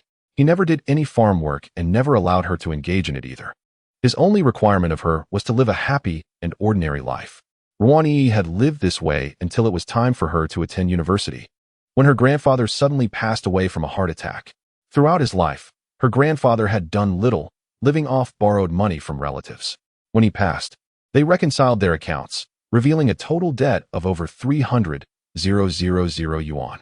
I am not in a rush for the 40,000 to 50,000. The duration of repayment, or whether it will be repaid at all, is of no consequence to me. However, several uncles are eager for her to contribute a bit monthly now that she has graduated from university and is about to enter the workforce. The words of Uncle Gang pulled Ruan Yi's thoughts back. She clenched her little hands tightly, feeling both inferior and helpless. Upon hearing this, Mu Qingyang chuckled. He took out his phone and scanned the QR code inside the shop. You have 40,000 to 50,000, right? With the interest accrued over the years. It should amount to around 60,000 to 70,000. I'll transfer you 88,000. Consider the excess as Yi's filial piety. Ding. The pleasant notification signaled the transfer of 88,000 yuan. Ruan Yi's affection level, 10. Current affection level, 10. Xiao Mu, that is not what I meant. Uncle Gang exclaimed, rising to snatch Mu Qingyang's phone. Mu Qingyang pressed him back down, saying, Uncle Gang, I understand. My laughter just now was because I feel fortunate to have met such a pure and beautiful girl like Yi, for a mere 300,000. It brings me joy. Uncle Gang appeared skeptical. Really? Indeed. But how could someone delivering takeout have so much money? It seems you haven't been doing this for long. Mu Qingyang grinned. I merely wanted to experience the feeling of being looked down upon, toiling away, yet earning little. Truth be told, I am quite wealthy. I won't pretend any longer. I'll lay my cards on the table. Fearing Uncle Gang might not believe him, he transferred another 600,000. You can repay Yi's grandfather's debt along with the interest. Consider the remainder your compensation for your hard work. No need to look so astonished. This amount is trivial for me. Ruan Yi's affection level increased by 10. Current affection level, 20. Mu Qingyang took the opportunity to check Ruan Yi's detailed profile. Name, Ruan Yi. Age, 22. Occupation, recent graduate. Height, 168 centimeters. Weight, 50 kilograms. Affection level, 20. Overall attractiveness, 96. Reward for strategy, top-tier acting skills. First, there was exceptional singing talent and now top-notch acting. Are they compelling me to debut? Although I currently have no need for acting, it may prove advantageous in the future surrounded by goddesses. This feels like coercing me into becoming a scoundrel. Thank you for helping repay such a large sum. Should I write you an IOU? Ruan Yi spoke softly, her cheeks flushed. Mu Qingyang jokingly replied, no need for an IOU. Didn't Uncle Gang say he would introduce you to me? If we end up together, that would be unnecessary. Uncle Gang quickly added, Xiao Mu is a gem I have carefully selected for you. He is tall and handsome, treats you well. Such fine young men are rare in today's society. Though timid, Ruan Yi bravely lifted her little head. Uncle, I'm not ready to consider such matters right now. Uncle Gang grew anxious. Young lady, can't I have your best interest at heart? It's rare for Xiao Mu to be single. If you miss this opportunity, you won't find another. Mu Qingyang waved his hand. There's no rush, Uncle Gongzi. Let Yi and I start as friends. Upon hearing this, Ruan Yi glanced up at Mu Qingyang before quickly looking down again. Ruan Yi's affinity level, 5. Current affinity level, 25. Throughout her life, Ruan Yi was always surrounded by boys. However, while studying in her hometown, her grandfather's formidable protection deterred any inappropriate behavior from them. Since her grandfather's passing, some individuals had grown bolder. They would make lewd remarks, and in more severe instances, loitered around her neighborhood. With a month remaining before university commenced, Ruan Yi felt compelled to leave the village and sought refuge at Uncle Gongzi's home. However, after these unsettling experiences, she realized that her beauty had become a burden rather than an advantage. Thus, she deliberately donned her aunt's discarded clothes, used her long hair to obscure her eyes, wore oversized frames without lenses, and put braces on her previously pristine teeth, allowing her to navigate through 4 years of university life unscathed. This boy seemed unlike any of the others. He could easily have followed Uncle Gongzi's suggestion, thereby justifiably becoming her boyfriend and engaging in those activities. Yet, he opted for a different approach, suggesting they start as friends. Seeing that Mu Qingyang was unhurried, Uncle Gongzi refrained from further persuasion and shifted the conversation to Ruan Yi's recent circumstances. He graduated last month, but her overly introverted nature has made it difficult for any company to hire her. A student from a prestigious university wouldn't come to work as a waitress for me, right? So, I called her advisor to help find her a respectable job. even if the pay is a bit low. Her advisor is quite fond of her and indeed referred her to a position as a librarian at the library just a few streets away. They've scheduled a meeting for 1:30 p.m. this afternoon. Why not accompany her to check it out? Mu Qingyang smiled. No problem. Chapter 32. More genuine than pearls on the road. A young man and woman strolled leisurely. I think you're very pretty. Why do you hunch and slouch? Be confident. Lift your head and straighten your back. Ruan kept her gaze lowered. I'm used to it. In truth, she felt uncomfortable this way. But if she stood upright, her chest would appear more pronounced, and she couldn't bear the blatant stares from others, so she preferred to endure the discomfort. Mu Qingyang reached out and patted her back twice. Instinctively, Ruan straightened her posture. Exactly, that's the spirit. Isn't the elegance something that can be cultivated with just a little encouragement? Mu Qingyang felt a sharp pain coursing through his muscles, his brows knitted tightly. He dared not move, remaining frozen in place. Ruan suddenly pushed him away. Mu Qingyang immediately crouched down, spitting blood. Ruan, witnessing the crimson stains on the ground, felt a surge of panic. She crouched beside him, her expression tense. Are you all right? I'm fine, just a bit of scraped skin. Mu Qingyang looked at Ruan with an apologetic expression. I am sorry, just now I am. Ruan interrupted, rising to leave. Since there was nothing amiss, she had no desire to exchange even a single word with this scoundrel. Affection level of Ruan 30, current affection level 5. Oh no. Mu Qingyang hurriedly pursued her, continuously explaining, please listen to me. I am not a frivolous person. What just transpired was truly beyond my control. Ruan remained unmoved, quickening her pace. Is this acceptable? The several $100,000 in debt I just helped you with will serve as an apology. From now on, we shall consider ourselves even. Really? Ruan abruptly halted. More genuine than pearls. Mu Qingyang's gaze was earnest. Ruan pondered for a few seconds before slowly nodding. The weight of the substantial debt pressed down upon her, leaving her breathless and feeling as though her life was shackled. Now that they had kissed and events had unfolded irreversibly, it seemed wiser to acquiesce to his terms and settle both matters in one stroke. Ruan's mood lightened. She felt as though she had regained the right to choose her work and her freedom. Affection level of Ruan 5, current affection level 0. Now that we are squared away, you need not follow me any longer. I can manage the library matter on my own. Ruan issued a clear dismissal. Mu Qingyang's foremost concern was to win over a goddess with a score of 90 or above. How could he simply walk away? Uncle Zhang entrusted me with your care. How can I leave? If your job falls through, how will I explain it to him? Ruan chose to ignore Mu Qingyang, continuing forward on her own. Before long, they arrived at the largest library in Jiangnan City. The bookstore was spacious and bright, divided into 2 levels, each spanning over 1,000 square meters. While there were not many readers, a few uniformed staff members could be seen moving about. Ruan approached the front desk, her voice barely audible. May I ask if Director Hao is here? Haha, that would be me. You are Ruan, Professor Wanglan's student, correct? Yes. Let us sit in the lounge and chat. Director Hao appeared to be around 60 years old, with a kindly demeanor. Once seated, he spoke directly. I have great trust in students recommended by Professor Wanglan. You are always welcome to come and work here. However, our compensation is quite standard, $2,800 during the internship, and $3,500 upon confirmation, with 5 insurances, but no accommodation or meals provided. Are you willing to accept? Ruan nodded slightly. The compensation is acceptable, but may I read during work hours? Director Hao chuckled. In theory, yes, but not for extended periods. The primary focus must remain on the tasks at hand. You have graduated. Do you still need to read? Are you considering pursuing further studies? Ruan softly affirmed with a gentle This is a positive development. Grandpa Hao supports you, and you can report to work tomorrow. In truth, this connection-based job does not necessitate Mu Qingyang's presence. Nonetheless, his arrival proves fortuitous.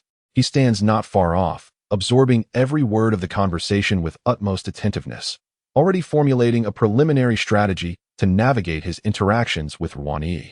Moments later, Ruan gently waved goodbye to Director Hao and exited the library alone, with Mu Qingyang hastily following behind. Just as they stepped outside, she was intercepted by a gentleman in glasses, possessing a polite demeanor. Why haven't you responded to my messages? It took me quite a while to find out that you would be here today, he said. Ruan's expression darkened. Yuanjia, It's one thing for you to pester me at school every day, but now that I've finally graduated, why do you continue to haunt me? I have stated that I will not enter a relationship, and you should abandon any hopes of being my boyfriend. Yuanjie appeared unfazed, as if her words had fallen on deaf ears. I've reserved a spot at that CAF over there. How about we go there to enjoy the air conditioning and some cold drinks? Indeed, Yuanjie had pursued Wan Yi fervently for 4 years. It would be inaccurate to say he merely admired her, for Wan Yi had never reciprocated his affections nor offered him any semblance of hope. This was a one-sided obsession that had persisted for 4 years. On a particular night during their freshman year, a slightly inebriated Yuanjie hummed a tune while strolling back to his dormitory. A casual glance revealed Wan Yi on the third-floor balcony of the girls' dormitory, drying her hair. That moment remains etched in his memory. With her glasses removed, her hair cascading, Wan Yi appeared ethereal. Her exquisite beauty and gentle demeanor reminiscent of a celestial being descended from the heavens, noble, pure, and breathtaking. He immediately captured that precious scene on his phone. Subsequently, that video accompanied him through countless lonely nights, with Wan Yi's image deeply imprinted on his heart. However, his excitement did not end there. In the days that followed, through diligent inquiry, he finally discerned Wan Yi's department and class. Initially, he dared not entertain any unrealistic hopes regarding such a goddess. Merely observing her from afar sufficed. Yet, she had deliberately chosen to dress down, concealing her stunning beauty and figure, thereby thwarting the prying eyes of other classmates. He was utterly elated. No one recognized her beauty. No one posed a threat. Her secret was known solely to him. In his mind, Wan Yi had become his own cherished secret. Chapter 33. Countless encounters with technicians honed this pair of discerning eyes. Mu Qingyang leaned closer. Indeed, it's quite hot. A cold cola sounds delightful. Observing the tall, handsome young man exuding confidence before him, Yuanjie felt a surge of intense rivalry. He glared at Mu Qingyang with suspicion. Who are you? I am Wan Yi interjected. She is a blind date introduced by my uncle. She feared that Mu Qingyang might reveal he was her boyfriend. With Yuanjie's obsessive and twisted temperament. Upon discovering that the goddess he has ardently pursued for years has been claimed by another, he would undoubtedly be driven to a frenzied quest for revenge. Oh, so it is merely a blind date partner. Yuanjie's narrowed eyes softened, revealing a gentler gaze. How has your interaction been? He inquired. Quite well, Mu Qingyang replied, inching closer to Wan Yi. I am very fond of Yi, and barring any unforeseen circumstances, we shall wed. The man, donning glasses, wore a smile that did not reach his eyes, exuding an aura of deep cunning. Such individuals may appear amicable at first, yet when driven to madness, they reveal a truly grotesque nature. Determined to keep Mu Qingyang from Wan Yi, Yuanjie resolved to extinguish his aspirations. Is that so? Yuanjie disregarded Mu Qingyang and turned his gaze, tenderly addressing Wan Yi. Yi, do you harbor feelings for him? Wan Yi lowered her head, remaining silent. Yuanjie was intimately familiar with her demeanor. Over the past 4 years, she had exhibited this behavior towards him more than 1,000 times. It was a clear sign of her discontent, a signal that she wished to withdraw, even exhibiting annoyance at times. Evidently, she did not favor the man before her. Yi, let us go for a cold drink. I have something significant to discuss with you. Yuanjie extended his invitation once more. Today, he would go to any lengths to ensure she accompanied him to the CAF, even if it meant begging on his knees or humbling himself before her. After graduation, opportunities to meet Wan Yi had become increasingly scarce. The world beyond academia was a vast melting pot, teeming with diverse individuals. It was entirely possible that a seasoned suitor would recognize her beauty, or that she would gradually learn to enhance her appearance. At that moment, he, an ordinary boy from a humble background, would find it exceedingly difficult to compete for her affection. Thus, today he must solidify their relationship. To this end, he had made additional preparations. He had invited a cousin, the most successful of the younger generation in their family, to lend support. At 28, his cousin thrived in the logistics business alongside a wealthy heir in the city. Having already acquired a BMW 5 Series at such a young age, he served as Yuanjie's role model. He was confident that his cousin's presence would surely impress Wan Yi, a novice fresh from school who had yet to secure employment. Surely, his blind date partner would recognize the futility of competing. To Yuanjie's surprise, Wan Yi nodded in agreement. Worn out by the incessant pursuit, she saw this as an opportunity to clarify her feelings, hoping to avoid further harassment while working at the library. Then let us depart, Mu Qingyang said, taking Yuan Yi's hand and walking away, completely dismissing Yuan Jie's murderous glare. Yuan Jie followed ominously behind, pulling out his phone to send a message. Cousin, we are on our way. Please wait in the car, and when we pass by, you can step out and call for me. If he chose to put on a show, he would do so in full measure. He believed that a BMW worth over 500,000 yuan would exert considerable intimidation on a young woman just entering the workforce. There was but one CAF near the library, located on the second floor of the building directly across the street. As the three individuals arrived downstairs, a black BMW, obstructing the stairway, became the stage for a slightly plump man with slicked back hair and a gold chain to emerge. He was Yuan Jie's cousin, Yuan Peng. Without needing any prompting from his younger cousin, he had already envisioned this grand entrance. To him, an inexperienced female university student, regardless of her relationship with his cousin, was undeniably alluring. Whether they could forge a connection was inconsequential. What mattered was his own opportunity to indulge. After all, what other reason could he possibly have to spend time engaging in trivial chatter with a few youngsters? Xiao Jie, it's me. Yuan Jie's eyes lit up, his posture straightening slightly. This is my cousin, and that brand new BMW is his. He continued, Cousin, allow me to introduce you to my university classmate, Yuan Yi. And the other one is her blind date. Yuan Peng scarcely registered the latter half of the introduction, his beady eyes surveying Yuan Yi from head to toe, growing increasingly animated with each passing moment, his smile widening. Having frequented various bathhouses and entertainment venues, he had encountered no fewer than 800 to 1,000 hostesses and service staff. Under the dim lights of such establishments, he had honed his discerning eye, capable of assessing a girl's worth with just a glance. His younger cousin certainly had commendable taste, though the girl before him dressed somewhat plainly.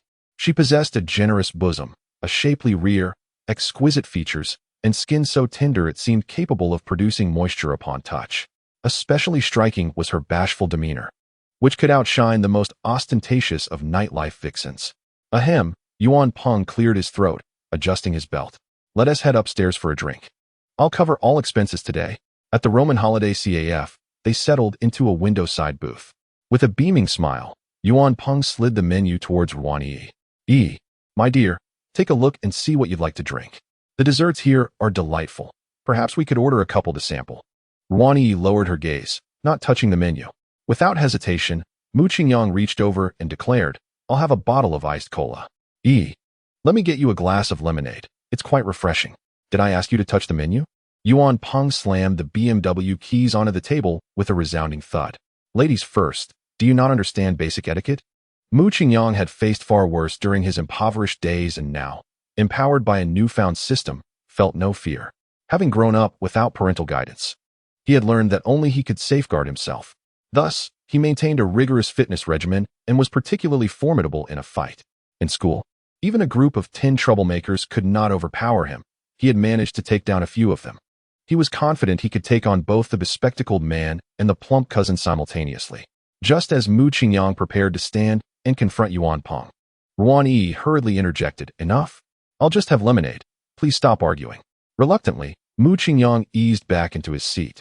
Yet the intensity of his gaze continued to unsettle Yuan Peng, who had, over the years of indulgence, weakened his own constitution. If a confrontation were to erupt here, one would undoubtedly face severe repercussions. Although there exist countless avenues for retaliation thereafter, it would ultimately prove unwise. The young man is as stubborn as they come. A direct approach would be futile, and thus a more gentle tactic is warranted. With this in mind, Yuan Peng patted Yuan Jie on the shoulder and inquired, Xiao Jie, it has been nearly a month since graduation. Have you secured a job? Yuan Jie managed a wry smile, replying, Cousin, the employment landscape this year is quite disheartening. The competition for desirable positions is fierce, and I find myself disinclined towards the lesser options, so I have yet to settle on anything. No need to continue searching, Yuan Peng declared with bravado, slapping the table. Come work at my company. If you are willing to exert effort, I promise to buy you a BMW 3 Series within 2 years. Yuan Jie's eyes sparkled with excitement. Is that true, cousin? He then turned to Yuan Yi, saying, Did you hear that, Yi? Just agree to be my girlfriend, and I will ensure you live a life of comfort. Chapter 34. Better to be entangled with Mu Qingyang than with Yuan Jie. Yuan Yi remained silent. Mu Qingyang let out a derisive laugh. Huh? 2 years for a BMW 3 Series? Is that your idea of a good life? It's utterly laughable. By your estimation, my daily allowance could surpass your entire decade of labor. Though Mu Qingyang had no intention of being ostentatious, the two cousins' intentions towards Ruan Yi were all too apparent. He resolved to purchase the CAF on the spot as a means of obliterating their unrealistic aspirations. Ha! Yuan Peng laughed heartily. What a naive child. Thinking that donning a full wardrobe of Balenciaga grants you the right to boast. I can tell at a glance that it's counterfeit. Do you even comprehend what 300,000 is? Have you ever seen that much money? You're utterly clueless. Courting a girl is not done in such a manner. Spare us the embarrassment. Yuan Jie mirrored the disdain. Do you possess any basic knowledge? You're trying to flaunt yourself while being utterly ignorant. Did you know that a monthly salary of 10,000 places you above over 90% of the population? You think your daily pocket money exceeds 1 million? Are you under the delusion that you are Principal Wang? Mu Qingyang was poised to deliver a scathing retort to the two brothers, but suddenly, an uncomfortable ache gripped his abdomen. I need to use the restroom. Once Mu Qingyang departed, Ruan Yi lowered her head even further. Despite the fact that this man had brazenly taken her first kiss, she harbored no particular animosity towards him. In fact, sitting beside him brought her an inexplicable sense of tranquility. With the unwelcome third party gone, Yuan Jie swiftly moved his chair closer to Ruan Yi's. He rummaged through his pocket and produced a small, square red box. Opening the lid revealed a diamond ring nestled within. Today I wish to formally express my affections for you. I hope you will be my girlfriend. Yuan Jie extended the ring towards Ruan Yi, his face a mask of sincerity. This diamond ring was purchased after a year of frugality. Even so, it cannot begin to encapsulate even a fraction of my love for you. I truly love you, even more than I love myself. I promise to treat you with utmost kindness. Will you be my girlfriend? Ruan Yi furrowed her brows, her lips pressed tightly together. She harbored no affection for Yuan Jie, let alone a hint of fondness. She yearned to refuse him outright, wishing to sever all ties with him thereafter. Yet, as the words lingered on the tip of her tongue, she hesitated. She had encountered his type in films more than once. Individuals who, when denied their desires, would resort to all manner of sabotage. Ruan Yi dared not provoke him further. Seeing the beautiful university student remain silent, Yuan Peng resolved to assist his cousin. After all, proximity often breeds opportunity. Only by having them as a couple could he frequently behold this advantageous sister-in-law, thus creating an opportunity to act. Yuan Peng cleared his throat. Ahem. Though my brother may be a tad socially awkward, he is quite considerate. He is also diligent, capable of handling household chores and cooking, so you need not worry about those matters. As for finances, you can rest easy. I have assured you, he will be employed at my company. Earning around 200,000 a year will not pose a problem. You two are classmates, well acquainted. Why not acquiesce to him? Ruan Yi bit her lip until it bore the imprint of her teeth, contemplating an immediate exit. Yet, what would become of the unresolved issue? The only relative she felt somewhat close to was Uncle Zhang, but he was merely a fried rice chef, lacking connections or influence.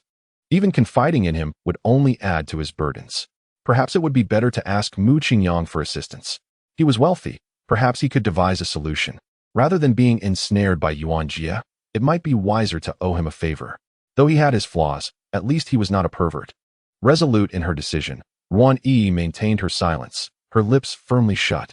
The atmosphere seemed to thicken, and Yuan Jie's earnest demeanor froze upon his face. His hand holding the ring caught in limbo. Just then, a brash voice echoed from the entrance of the CAF. Yuan Fatty, so you are here. Have you inflated your ego after buying a BMW? You've blocked the entire road. Ruan Yi looked up to see a slender, diminutive man clad in studded leather shoes. Garishly dressed, with a gold watch adorning his wrist, flanked by two sycophants. Yuan Peng immediately stood up. Oh, young Master Zhao, what brings you here? Come, have a seat. I will move the car right away. The slight man nonchalantly took a seat. No need to move. I'm also blocked there. I got slapped with a parking ticket, but I couldn't care less. Yuan Peng wore a foolish grin. Young Master Zhao, how generous. What brings you to our humble abode today? Who cares? Just saw your car and thought I'd take a look. Why aren't you at the office every day? Off enjoying yourself because you've made enough money? Yuan Peng smiled apologetically. Young Master Zhao, I wouldn't dare slack off under your watch. My cousin is proposing today. I came to lend a hand. Proposing? The slender man turned his attention to the others present. Yuan Jie, unremarkable, was entirely overlooked, but Ruan Yi caused a stir within him. His long-standing presence amidst the flowers allowed him to discern at a glance that this girl possessed a figure and features that could only be deemed exquisite. With but a touch of embellishment, she would undoubtedly rival even his girlfriend's stunning best friend. The thin man was overwhelmed with excitement. Surely, a wealthy protector must be by her side, or else how could Yuan Fatty's brother dare to propose? Having roamed the realm of beauty for nearly a decade, he had grown weary of the usual delights, yet he had never encountered a woman of such caliber. Truly, a blessing from the heavens. With this thought, he could no longer restrain his eager heart and was about to extend his hand to Ruan Yi. Hello, beautiful. It is a pleasure to meet you. Yuan Jie's countenance instantly darkened to a shade of blue, his clenched fists trembling with barely contained rage. Yuan Peng swiftly subdued his fist, shaking his head emphatically while locking eyes with him. Ruan Yi was taken aback by the audacity of this newcomer, who, upon their first meeting, sought to make physical contact. She hurriedly retreated, narrowly evading his unwelcome advance. However, the thin man, emboldened, rose from his seat and circled the table, attempting to forcibly touch Ruan Yi. Alarmed, she cried out and stepped back, but in her heightened state of anxiety, she slipped and fell to the ground. Seeing this, the thin man rushed forward, his face revealing an unabashedly lascivious grin that filled Ruan Yi with both nausea and dread. As he approached, she hopelessly buried her head in her knees, her arms tightly shielding herself. The next moment, however, the anticipated sensation of contact did not arrive. Instead, she heard a muffled grunt from the thin man, followed by the sound of something hitting the ground. Ruan Yi looked up in bewilderment to see the once arrogant figure now hunched over on the floor, clutching his abdomen in agony, a trace of blood at the corner of his mouth. Chapter 35. Let us add each other on WeChat, lest we lose touch in the future. Who the hell is this little brat daring to kick Xiao Xiao? I'll kill you. Two lackeys of the thin man moved to assist their master, ready to pounce. Yuan Peng stood up abruptly, gripping a glass, prepared to strike at any moment. Just as tensions mounted, the thin man on the ground struggled to utter, "Wait a moment." The atmosphere gradually eased. The two lackeys, confused, rushed to help him up, while Yuan Peng anxiously approached, incessantly inquiring about his well-being and whether he needed immediate medical attention. The thin man wiped the blood from his mouth and slowly waved his hand. No need. This must be a misunderstanding. That guy is an acquaintance. Mu Qingyang's face turned ashen. Zhao Mingnan would certainly recognize him. Although he had changed his hairstyle and attire, a person's essence and demeanor remained unchanged. His two underlings may have lacked perception, but he could not afford to be blind to the truth. The individual before him was a super-rich second-generation scion, several levels above him. The individual who recharged the black gold VIP card at the bar the day before yesterday is indeed him. This incident has spread throughout the second-generation circles of Jiangnan City. He seems to be a newcomer from a first-tier city, someone not to be trifled with. Mu Qingyang bent down to assist the startled Ruan Yi, his gaze fiercely fixed on the frail figure. Zhao Mingnan, what the hell are you up to this time? Zhao Mingnan waved his hands repeatedly. It's a misunderstanding, a complete misunderstanding. He then turned his glare onto Yuan Peng. Fatty, didn't you say this young lady was your cousin's match? How did it involve young Master Mu? How dare you deceive me? Without further ado, Zhao Mingnan slapped Yuan Peng across the face. The sound was sharp and resounding, devoid of hesitation. Yuan Peng dared not retort, casting a resentful look at his cousin Yuan Jie. Little Jie, how could you entertain such thoughts about young Master Mu's woman? You even lied to me about her being a blind date. Damn it. With that, Yuan Peng retaliated in kind, delivering a resounding slap to Yuan Jie. Yuan Jie neither retaliated nor spoke, silently putting away the diamond ring, glancing at everyone present, and then turning to leave. Mu Qingyang, uninterested in their petty squabble, leaned down to softly inquire of Ruan Yi, "Did you hurt yourself? Did they touch you?" Ruan Yi quickly shook her head. "I fell due to my own carelessness. You arrived just in time. They didn't touch me." Affection level of Ruan Yi, 15. Current affection level, 20. Mu Qingyang brushed off the dust from her dress. "That's good to hear. If those filthy creatures had laid a finger on you, I wouldn't have spared them." "Young Master Mu, it truly was a misunderstanding," Zhao Mingnan interjected, grinning as he approached. "Had I known she was your woman, I wouldn't have dared entertain any improper thoughts. Mu Qingyang, unwilling to waste another word on this scoundrel who only sought to harm women, coldly replied, "Scram." Zhao Mengnan had intended to use the excuse of not striking first to forge a connection, but upon seeing Mu Qingyang's impatient demeanor, he left, tail between his legs, along with his subordinates. At that moment, the CAF owner arrived, hesitantly asking, "Are you all right?" Mu Qingyang waved his hand dismissively. "We're fine. Please bring us what we ordered earlier." He then pulled out a chair, gesturing for Ruan Yi to sit. "Yi, let us finish our drinks before leaving. Don't be afraid. If they dare to harass you again, just contact me, and I assure you, I will make sure these ruffians take a detour upon seeing you." Affection level of Ruan Yi, 10. Current affection level, 30. Ruan Yi chuckled, her silver braces glinting in her mouth. Her smile was not as innocent as in the photos. Instead, it was as sweet as a blooming gardenia. Mu Qingyang smiled back, casually taking out his phone. "Let us add each other on WeChat, so you won't have trouble reaching me in the future." Ruan Yi retrieved her phone from her pocket and scanned Mu Qingyang's WeChat QR code. Across the street from the CAF, in a private room of a hot pot restaurant, Zhao Mengnan and his two subordinates, Yuan Peng and another, were seated. Yuan Peng was the first to inquire, "Zhao Xiao, who exactly is this Mu? We have not heard of such a figure in Jiangnan City. If you hadn't intervened just now, I would have certainly given him a piece of my mind." Zhao Mengnan sighed. "I am not entirely certain at this moment, but he appears to wield significant influence, likely hailing from a prominent family. What does his influence matter to us? Zhao Xiao, you have suffered a great loss. Will you simply let it go? Shall I bring a few brothers to teach him a lesson?" Yuan Peng seized every opportunity to demonstrate his loyalty, for without such displays, he would not have risen to his current position. Zhao Mengnan waved his hand dismissively. "We cannot allow this loss to go unpunished, but if we act rashly now, he will certainly deduce that I am behind it. We must exercise patience until we ascertain his true background." Yuan Peng, visibly displeased, retorted, "Zhao Dong, your connections in Jiangnan are extensive, and you have good relations with several department heads. Even if we were to injure him, what would it matter? He would be out in a day. Am I to be unaware of this?" Zhao Mengnan shot Yuan Peng a stern glance. A leader from a small locality must tread carefully in a big city. We cannot ascertain the depth of this Mu. What if he is a figure of genuine power? If I were to confront him, my father would surely disown me. Zhao Xiao is indeed correct. My thinking is rather simplistic and lacks foresight. Let us dine first and revisit this matter later. After leaving the CAF, Yuan Jie did not return home, but instead headed to a hardware store. He tested various tools, a hammer, a blade, and a steel rod, but found none suitable. Ultimately, he purchased a wad of string and gloves before turning his attention to the supermarket. The supermarket boasted an array of knives, chef's knives, slicers, fruit knives, and scissors. He tested each, finding them inadequate except for the chef's knife. However, while it possessed substantial cutting power, it lacked lethality, leading Yuan Jie to ultimately dismiss it. After departing the supermarket, he aimlessly wandered until he halted before a fruit shop.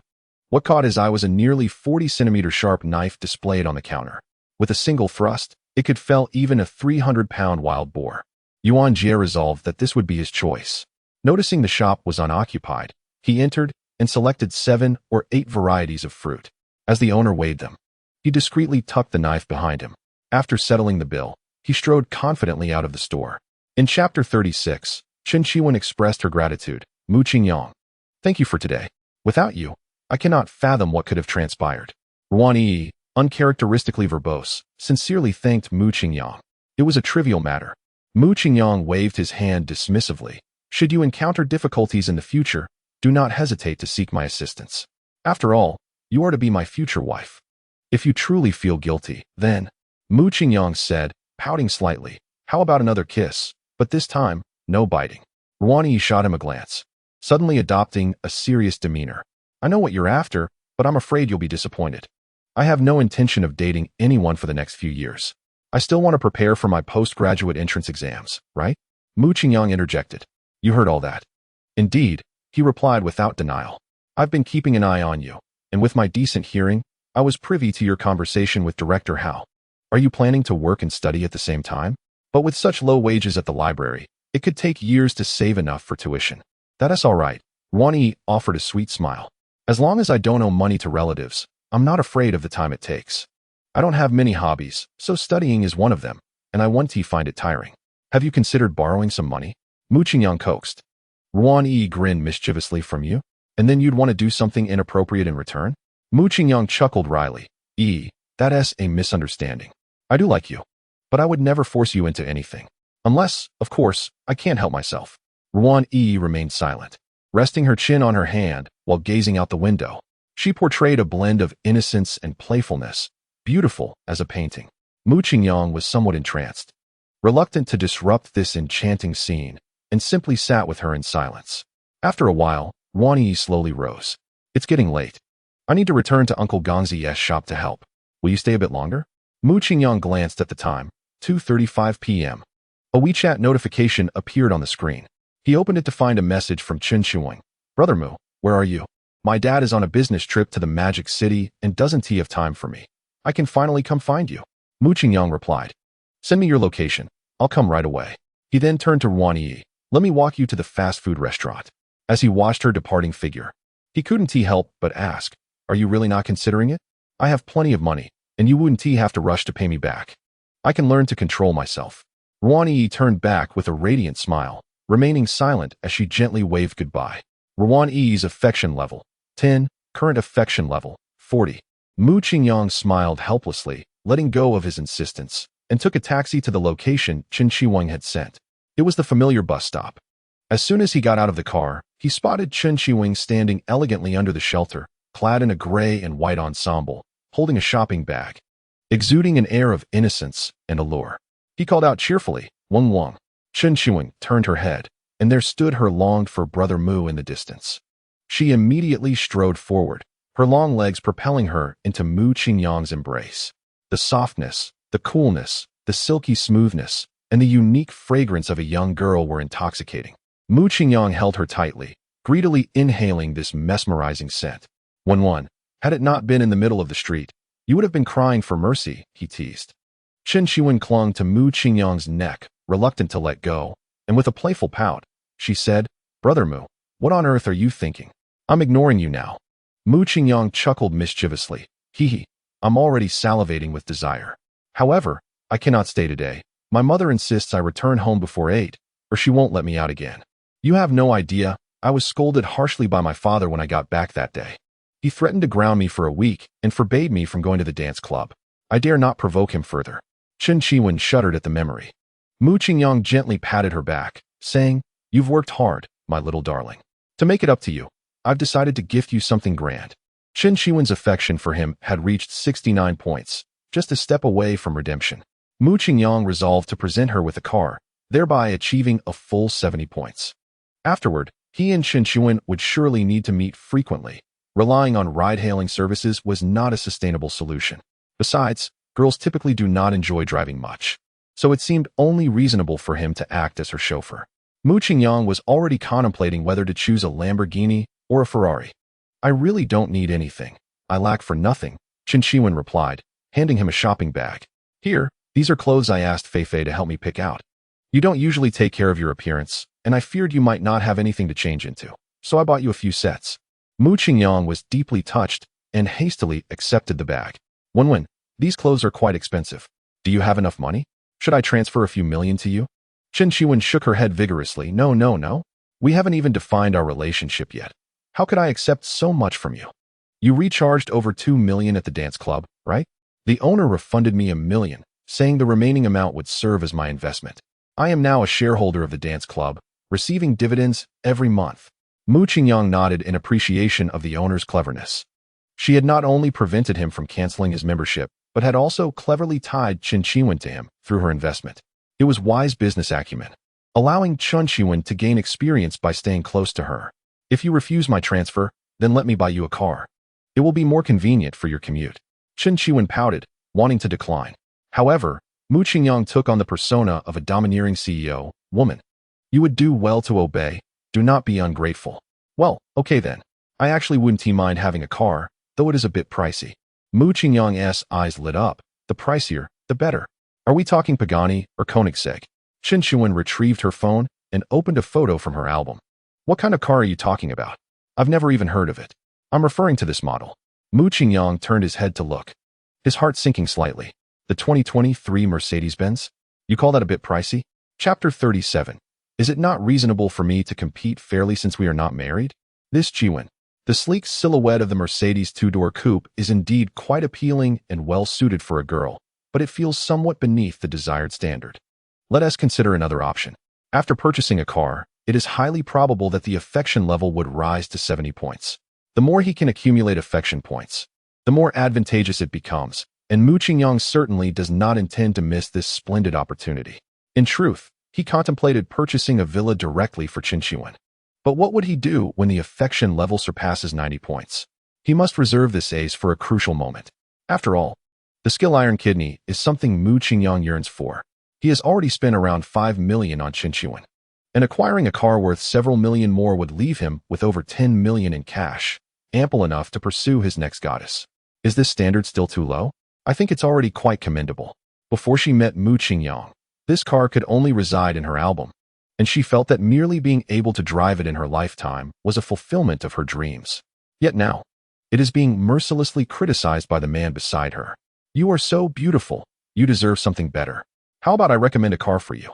All right then. Moo Ching-yong took a deep breath. A Ferrari, limited to 499 units worldwide, equipped with a 6.3-liter V12 naturally aspirated engine, accelerating from 0 to 100 kilometers in under 3 seconds. Stop. Chin Chi-won interrupted directly. The car you mentioned must be Ferrari's flagship model, valued at over 40 million. I often see it on Douyin.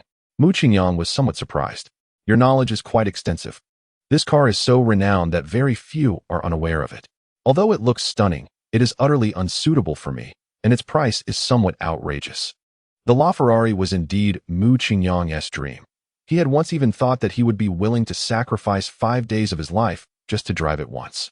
Now, the opportunity exists, but if Chin Chi-won is unwilling, it will have to wait. Then let us visit a dealership. In fact, the Bentley Continental and the Porsche 911 are both quite fitting for a young lady. You can choose whichever you prefer. Moo Ching-yong had already made up his mind. Regardless of what Chin Chi-won ultimately selects, he would insist on gifting her a Ferrari. He also had specific requirements for the passenger seat. I'll follow your lead. Which dealership are we going to? Higher-end models are generally not available at dealerships, and even if a deposit is placed immediately, there would be a wait of several months. How about we consider a near-new car? Sounds good. Chin Chi-won nodded repeatedly. She wasn't very knowledgeable about these matters, and since Moo Ching-yong was the one footing the bill, she naturally had no objections. Moo Ching-yong retrieved his phone and navigated to the most upscale car dealership in Jiangnan City, where a luxury vehicle smoothly transported them. Beyond mere high-end automobiles, this establishment appeared quite expansive.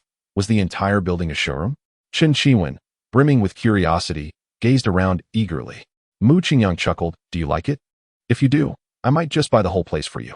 He wasn't exaggerating. If he could receive a cash rebate today, combined with the system's 1:100,000 ratio, purchasing an entire street would be well within his means. Chin Chi-won stuck out her tongue. Forget it. Aside from dancing, I know nothing else. Even if you gifted it to me, I wouldn't know how to manage it. As they strolled and explored, Moo Ching-yong occasionally heard a high-pitched female voice exclaiming, "Everyone, hit that like button. Once we reach 100,000 likes, the host will dance for you." It was evident that this was a car sales live stream, not a cooking show. Are we giving away cars to the host? Ha, that would cost extra. The first floor showcased vehicles priced around 100,000. Spotting an escalator, Moo Ching-yong ascended to the second floor. Not long after, he encountered a strikingly beautiful girl live streaming. She exuded a goddess-like aura, clad in professional attire that radiated confidence. Moo Ching-yong instinctively checked her details. Name, Lee Shu-yun. Age, 26. Rating, 88. Alas, she fell short by 2 points. Instantly disinterested, he prepared to head to the third floor when the alluring host called out to him. Hey, handsome, are you looking for cars? Let me assist you. Lee Shu-yun had noticed the attractive duo right away and had been anticipating their arrival. Drawing from her extensive sales experience, she surmised that the man was likely purchasing a vehicle for the woman. Such scenarios often yielded high sales success rates. In an increasingly competitive market, nearly every dealership had adopted live streaming. With her captivating figure and striking beauty, she attracted many viewers, though most were there for entertainment rather than serious car shopping. Often engaging in playful banter or requesting her to sing and dance. The car sales live stream had devolved into an entertainment channel, rather than engage with those viewers. She preferred to directly attend to the customers present in the dealership. Noticing the man's luxurious attire and the designer handbag the girl carried, it was evident they were not financially constrained. Selling even a single luxury vehicle worth millions would surpass what she could earn through live streaming. Mu Qingyang nodded. We are indeed looking to purchase a car. Which floor houses your most expensive models? Yi Shuyun's eyes sparkled as she handed her live streaming phone to an assistant and sashayed over. It's on the 5th floor. Allow me to escort you. The 5th floor of Beyond Luxury Cars rarely attracted customers, as even the least expensive vehicles there were priced above 1 million. We have Rolls-Royces, Bentleys, Ferraris, McLarens, and various other luxury brands. Do you have a specific brand or model in mind? Mu Qingyang turned to Chen Qiwen. 1-1, have you seen something you like? Chen Qiwen shook her head. There are too many models here, and many of them are quite appealing. My eyes are dazzled. How about you help me choose one? Mugu? Upon hearing this, Yi Shuyun secretly chuckled to herself. Just as I thought. It seems today will yield a substantial deal. She quickly interjected. Are you purchasing it for the young lady? I can recommend several models that are suitable for women. May I inquire about your budget, handsome? Mu Qingyang initially wished to avoid boasting, but since the question was posed, he had no choice but to respond. He shrugged, as long as my girlfriend likes it. There's no budget limit. Yi Shuyun gazed at Chen Qiwen with envy. Do you need my assistance in making a recommendation? Chen Qiwen nodded, sure. Yi Shuyun swayed her hips as she walked ahead, though a tinge of bitterness lingered in her heart. She had toiled day in and day out for years, live streaming and catering to clients. Yet here she was, merely owning a Mercedes. How could this girl be so fortunate? Without lifting a finger, a boyfriend appeared right before her. If she were dating an older man, she could somewhat accept it, but this man was simply breathtaking. The heavens were exceedingly unfair. In truth, many wealthy suitors pursued Yi Shuyun, yet none caught her fancy. She was an unabashed admirer of beauty. She would rather invest her affections into a youthful heartthrob than accompany an elderly gentleman for monetary gain. A man like Mu Qingyang, tall, handsome, affluent, and kind to his girlfriend, was the epitome of her ideal partner. Why had she never encountered such a man? At that moment, Yi Shuyun had transformed into a green-eyed monster, feeling an overwhelming jealousy towards a stranger. In her imagination, she even entertained thoughts of usurping Mu Qingyang. Wait, he just mentioned that as long as his girlfriend liked it. They were not married, right? If they are unmarried, isn't it reasonable for me to compete fairly? Chapter 38. The Wealthy Tycoon. This is the latest model of Lamborghini, boasting an incredibly striking appearance, with an interior reminiscent of an aircraft cockpit, exuding an aura of combativeness. Driving this car will undoubtedly make you the center of attention, and it is priced just over 3 million. Do you like it, miss? Chen Qiwen circled the vehicle twice, her expression wavering. Ultimately, she shook her head. It's a bit too ostentatious for me. As a girl, it wouldn't suit me well. Mu Qingyang concurred. If we are to choose from this brand, the top choice would certainly be the Aventador. However, driving a Lamborghini is quite strenuous. It's not very suitable for daily commuting. Let us explore other options. Mu Qingyang had never even touched a Lamborghini. His knowledge stemmed solely from watching automotive influencers on Douyin. If you seek comfort, you might consider the Rolls-Royce Phantom and the Bentley Continental. We happen to have both of these models here. Would you like to take a look? Yi Shuyun maintained a professional smile, gesturing towards the two cars, one black and one white. The girl suggested the Continental GT, saying, 1-1. What do you think of that white one? Chen Qiwen took a couple of steps forward and instantly fell in love with the exquisitely elegant coupe. Compared to the Mercedes-Benz, it was undeniably more beautiful and luxurious, though it came at a significantly higher price. Brother Mu, this car is truly stunning. May I sit in it? Of course. Mu Qingyang stepped forward to open the driver's door, inviting Chen Qiwen to experience it. She carefully settled into the seat. The combination of linen white and cricket red interior was visually striking, and the black piano lacquered wood trim on the center console exuded understated luxury. This is simply a work of art, Chen Qiwen exclaimed, admiring the handcrafted steering wheel. Not wanting to interrupt her excitement, Mu Qingyang understood the joy of possessing a cherished toy, much like the exhilarating feeling he once had when gifted a coveted remote-controlled car as a child. Wen, take your time to enjoy it. I'll go explore elsewhere. Gently closing the door behind her, he headed straight to the Ferrari section. Having spotted a car there with rarity comparable to the LaFerrari, the 488, While it may not be as expensive as the LaFerrari, its striking appearance was equally compelling, and Mu Qingyang even found it more appealing. Do you like this car, handsome? It's our store's prized possession, just arrived a couple of days ago, the saleswoman inquired. Mu Qingyang nodded, stepping inside the vehicle. The sensation was entirely different from viewing images online. He could feel his blood surging, his heart racing wildly, and his limbs trembling uncontrollably. He vowed to gift this car to Chen Shiwen. The sound of the door closing jolted him from his reverie. Upon opening his eyes, he found a beautiful saleswoman in the passenger seat. How do you like it, handsome? Are you satisfied? Yi Shuyun asked playfully. Mu Qingyang nodded. Would you like to take it for a test drive? Just then, he noticed Chen Shiwen outside, looking around curiously. He quickly opened the door and stepped out, calling, 1-1. I'm right here. Chen Shiwen bounced over, saying, Brother Mu, I really like that car, but I just saw the price, over 3 million. How about I contribute 1 million myself? Mu Qingyang ruffled her hair affectionately. Just over 3 million? I think it's quite a bargain. Here's the deal. I'll gift you this Ferrari as well. Miss, where can I swipe my card? Yi Shuyun stepped out of the passenger seat, momentarily stunned. Wait. Are you saying you want both cars? Mu Qingyang nodded matter-of-factly. Yes, full payment. I hope to settle this and take the cars home immediately. Just a moment. Let me calculate the total, Yi Shuyun said, opening her phone's calculator, her heart racing with disbelief at the unfolding situation. What is the background of this handsome gentleman? A vehicle worth over 10 million, purchased on a whim? Was it a cash transaction? It seems too casual, as if one were merely buying groceries.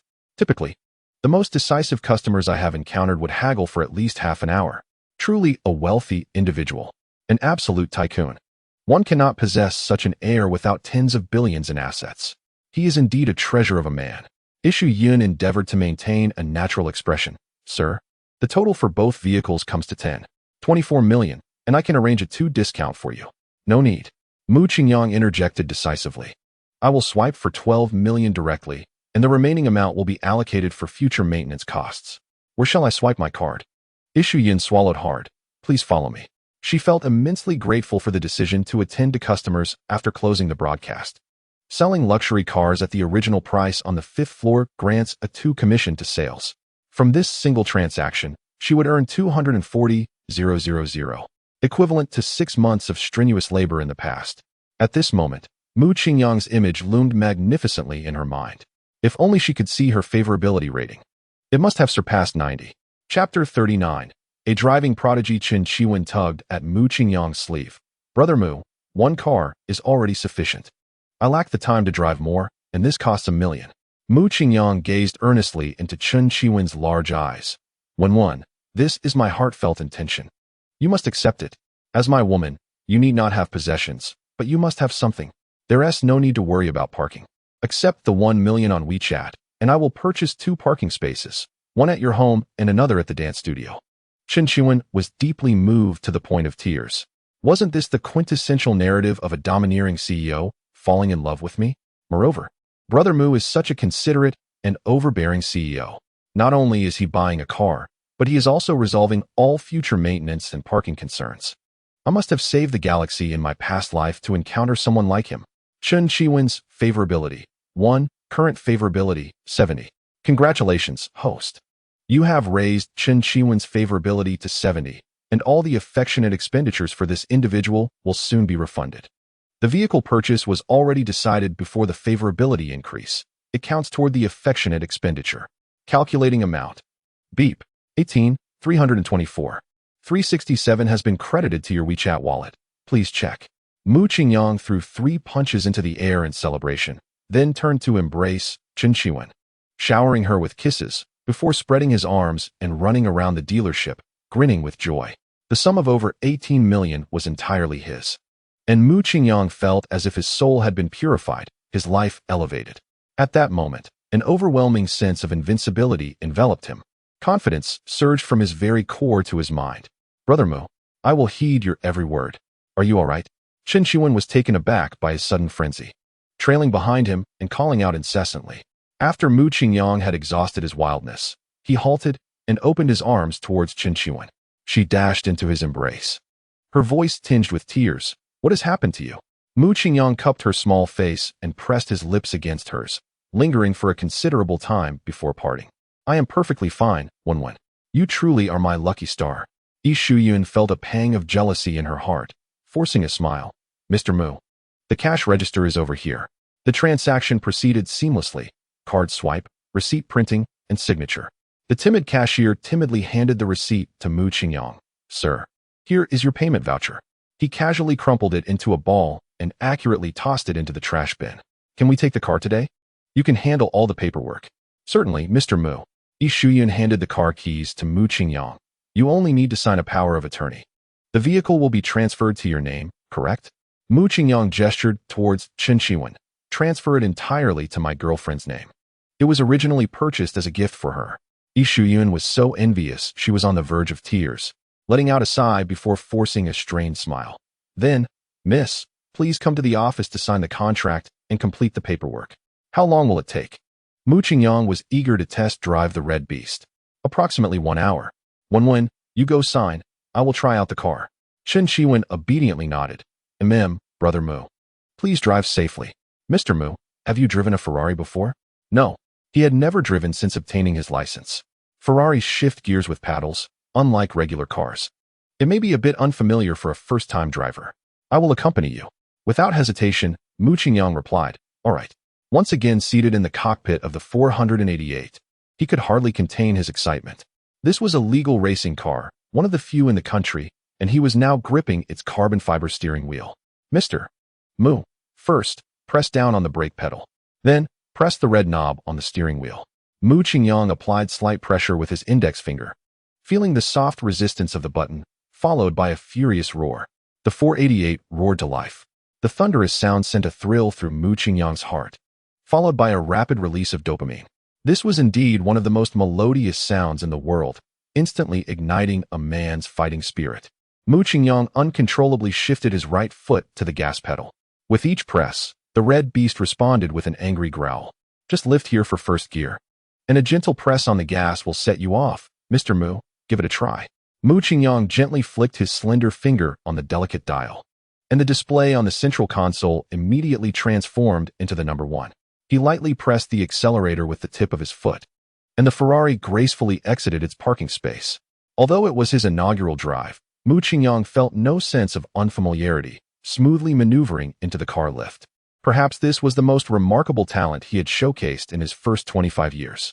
His driving instructor had proclaimed him a once-in-a-century prodigy behind the wheel. As the elevator descended slowly, it eventually halted at the ground floor. Unable to contain his inner longing any longer, he abruptly pressed down hard on the accelerator, and the 488 instantaneously morphed into a streak of crimson light, roaring away into the distance. Chapter 40. A man need not be handsome. The striking appearance of the red supercar was undeniably eye-catching, drawing attention wherever it roamed. After more than 10 minutes of test driving, Mu Qingyang had gradually attuned himself to the temperament of this performance beast. I think that is sufficient, beautiful saleswoman. Let us head back to the dealership, he suggested. Yi Shuyun rested her chin on her hand, gazing at him with a hint of affection. Are we leaving just like this? At the hotel entrance, the Ferrari came to a gentle stop. Without a moment's hesitation, Yi Shuyun opened the car door, one long leg already poised to step out. Yet Mu Qingyang seemed unmoved. What are you still doing? Turn off the engine and exit. You're not hesitating, are you? Mu Qingyang was not the likes of Lu Xiaohui. He appreciated the fiery passion of such a beautiful woman. However, with so many goddesses surrounding him, he recognized that he lacked the energy to engage with additional girls. He wrestled painfully between desire and reason. The suggestion that he might be incapable was the final straw that broke the camel's back. A man may not be handsome, may lack wealth, but he must never be impotent. This struck a sensitive chord within Mu Qingyang. Angrily, he flung open the car door and slammed it shut with a resounding thud. Let us go. Yi Shuyun cast a charming glance at him, naturally wrapping her arm around his as they strolled toward the hotel entrance. Just as they crossed the glass doors, Yi Shuyun's phone rang. Initially intending to dismiss the call, she noticed the caller ID was General Liang from the dealership. This was the owner of the high-end car business, possessing over 50% of the company's shares. He seldom called unless it was a matter of utmost urgency. Yi Shuyun pouted slightly and pressed the answer button. Hello, General Liang. What can I do for you? On the other end, a deep, magnetic voice inquired. The front desk mentioned you were accompanying a client for a test drive. Have you finished? Hurry back. A client has specifically requested you. General Liang. Could you have another salesperson attend to them? I have a matter that may take a while, she replied hesitantly. If others could handle it, why would I need you? The clients are from a group purchase in the live stream room. Those who have placed orders during the carnival event. Yi Shuyan felt conflicted. Those clients were all significant prospects, with intended purchases not falling below 1 million. If this deal fell through, she would undoubtedly face repercussions. Although one might assert that their abilities could secure employment anywhere, there remains an undeniable comfort in familiar surroundings. Alas, I shall endure for a couple more days. The way Mu Qingyang gazes suggests he harbors intentions. There will be other opportunities ahead. All right, General Liang, I shall return shortly. After hanging up the phone, Yi Shuyan cast an apologetic look at Mu Qingyang. I am truly sorry, Mu. The company has summoned me unexpectedly. Please do not look at me like that. I genuinely wish to join you inside. Perhaps next time? Mu Qingyang's expression conveyed his profound frustration. Having come this far, it felt disheartening. Let us discuss it next time, should fate allow us to meet again. He replied before returning to his vehicle. Yi Shuyan, vexed, stamped her foot in irritation at the unforeseen call from her boss. With a sullen demeanor, she re-entered the car and cast a pitiful glance at Mu Qingyang. He coolly remarked, "Buckle up, I shall drive swiftly." With a deft shift of gears, release of the brake, and pressing of the accelerator, he executed the maneuvers with remarkable fluidity. The supercar roared to life, scattering a whirlwind of autumn leaves in its wake. Chapter 41. Pulling over in the reception area for luxury cars, Chen Qiwen inscribed her name on the final document. She gently set down her pen and casually glanced back, noticing her brother Mu leaning against the doorframe, sipping an ice-cold cola. "Oh, brother Mu, have you finished testing the car? What do you think of that Ferrari?" Mu Qingyang settled beside her, affectionately stroking her silky black hair. "I adore it. Have you completed your tasks here?" Chen Qiwen flashed him a sweet smile. "Just finished." Suddenly, I have gained an additional 10 million in assets, and I must admit, it leaves me feeling rather anxious. Mu Qingyang playfully pinched her nose. "This is merely the beginning. There will be plenty more to acquire. You must acclimate to it." Chen Qiwen nestled her head against him, her voice filled with wonder. "This all feels like a dream. By the way, brother, how did you amass such wealth?" Mu Qingyang smiled mysteriously. "Would you believe me if I claimed to be a reborn individual? I possess knowledge of all lucrative ventures for the next 20 years. A casual endeavor will yield bountiful returns. Simply follow my lead, and you shall enjoy endless opulence." Chen Qiwen's eyes sparkled with curiosity, as if she were genuinely contemplating his words. Moments later, she innocently replied, "Well, that does seem plausible. But please, brother, keep this secret to yourself. Some individuals can be quite malicious and might exploit you for profit." Mu Qingyang laughed heartily. "Ha ha ha, then you must promise to keep it confidential." Chen Qiwen, despite her apparent naivety, displayed a keen intelligence from the very start. Love truly can cloud one's judgment. And the once astute school beauty had succumbed to the whims of infatuation. Mu Qingyang sighed inwardly. Is this the hidden benefit of elevating affection to 70 points? I wonder what awaits at 90. Estimating that sharing a bed is no longer an issue, Mu Qingyang has begun to formulate his plans for the future. His reluctance is not rooted in his feelings for Zhou Kersen, Li Zhili, or Wan Yi, but rather in his unwillingness to part with his extraordinary vocal talent, mastery of combat, and exceptional acting skills. Gently ruffling Chen Qiwen's hair, Mu Qingyang inquires, "Are you hungry? Let me treat you to a grand feast." Chen Qiwen nods enthusiastically. "The new Rongji we visited last time was quite delightful. Shall we go there?" The mere mention of those 3 words recalls the memory of a 10-pound scallion oil king crab, eliciting an immediate salivation response. After several meals of fried rice and rice bowls, he is eager for a change, promptly agreeing, "Let us go. Today, let us order an enormous lobster. At least 1 meter long. Where can one find such a long lobster?" She replies, "If it's not a meter, I want to eat it." Upon arriving at the luxury car dealership, the staff has already brought out the European vehicles. Chen Qiwen gazes between the 2 cars, a white and a red one, and hesitantly asks, "Brother Mu, shall we each drive one?" After a brief test drive that left him wanting more, Mu Qingyang is indeed keen to drive the Ferrari. Yet he worries for Chen Qiwen's safety if she drives alone. "You take your car, I'll sit in the passenger seat and keep an eye on you." This arrangement pleases her. Chen Qiwen beams sweetly, "Let us get in." The experience of pairing an exquisitely elegant sports car with a breathtakingly beautiful young woman is simply enchanting. Mu Qingyang can only describe it in 2 words: splendid. In his past as a delivery driver, he occasionally caught glimpses of stunning women in sunglasses driving Porsches or Mercedes-Benz. At that time, they exuded an air of arrogance and unattainability, refusing to acknowledge his presence, an existence he scarcely dared to dream of. But now, the roles have reversed. Yet, Mu Qingyang has no intention of revealing the harsh realities of life to those women, for they are unworthy of such knowledge. Chen, having only driven for her inebriated father a few times, is not particularly skilled, thus she drives cautiously. Mu Qingyang does not rush her. Instead, he savors the moment, quietly admiring the beauty beside him. With her porcelain skin and flawless complexion, she is a vision of elegance, sitting upright and focused like a diligent student. Naturally, he rests his hand on her lovely thigh. The unexpected touch startles the concentrated Chen, causing her to flinch slightly. Upon recognizing it is her brother Mu, she pouts playfully. "Oh, brother Mu, don't do that. I might lose my focus." Wen, confess honestly, have you been engaging in mischievous behavior at home since we parted? Understanding his implication, Chen Qiwen's cheeks flush crimson, and she defiantly retorts, "Absolutely not. How could I possibly do such a thing?" A mischievous smile spreads across Mu Qingyang's face. "Then it seems you haven't been thinking of me. How disheartening. I shall have to punish you." I yearn to see you, brother Mu. Are you deliberately trying to tease me? Explanations are futile. Please park aside. Chen Qiwen obediently halted the vehicle, casting a pitiful gaze at Mu Qingyang. Change positions, he instructed. Once Mu Qingyang occupied the driver's seat, the car surged forward with remarkable speed.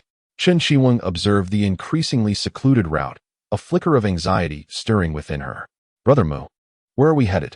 "To a place of punishment," he replied mischievously. In the new district of Jiangnan City lies a road that winds around the mountains and lakes. Although it had been under intermittent development for several years, work had ceased entirely in the past year.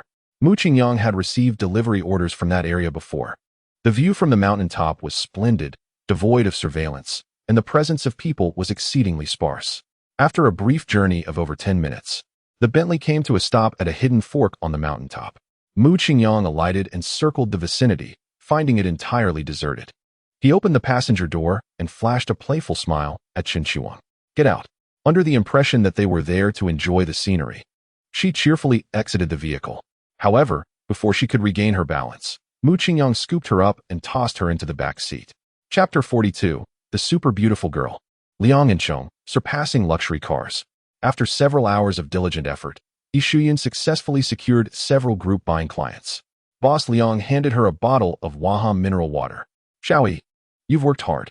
The company has been facing tight cash flow recently, but your sales today nearly reached 20 million.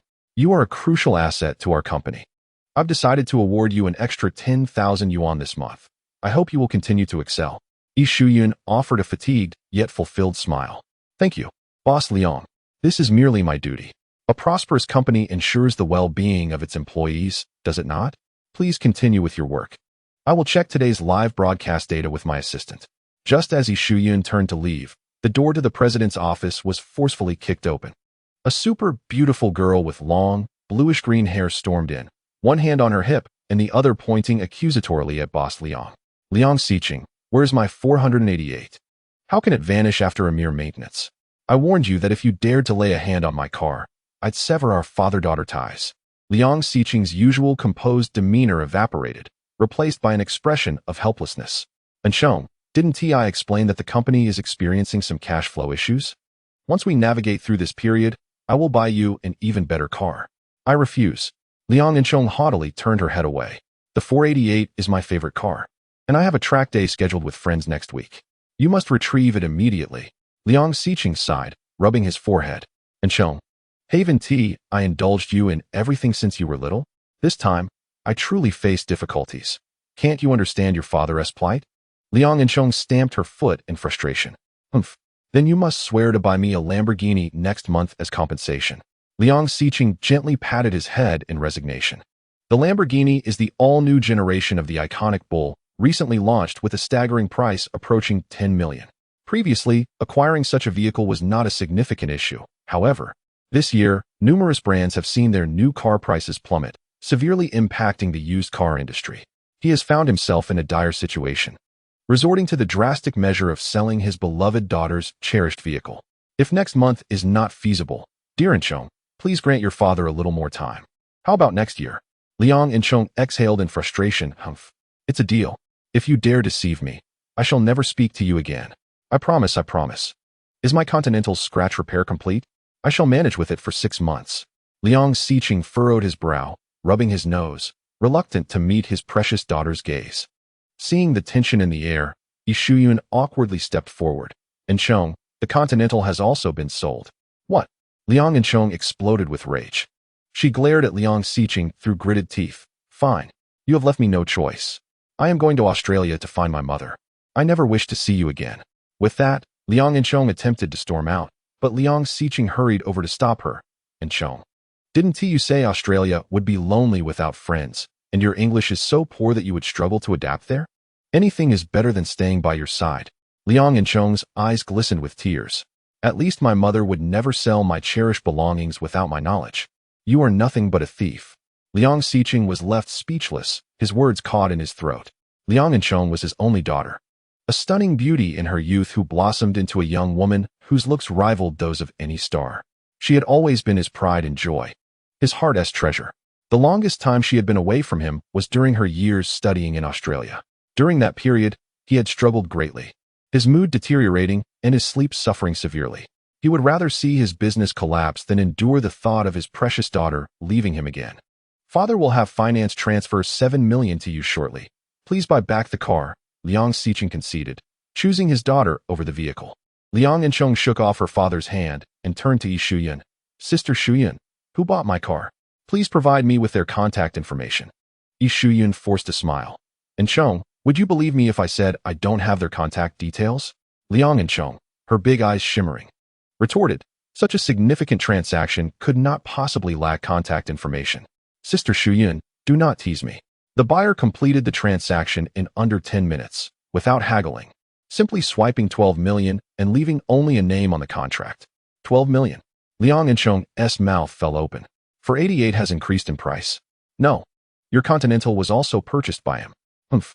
Liang Inchong scoffed with disdain, pondering whether Jiang Haoran, that fool, was intentionally attempting to capture her attention. How childish. Yi Shuyun shook her head, clarifying that the handsome gentleman who purchased the car bore the surname Mu and was already in a relationship. Liang Inchong chuckled inexplicably. Intrigued by the notion, he possesses some taste. My curiosity has been piqued. I shall enlist those sycophants to locate him. With such a conspicuous presence, he should be easily found. Liang Xiqing regained his composure and confidence, stating, isn't there a clear company policy? After a client swipes their card, they must leave their name and phone number on the receipt. You can simply inquire at the register to track him down.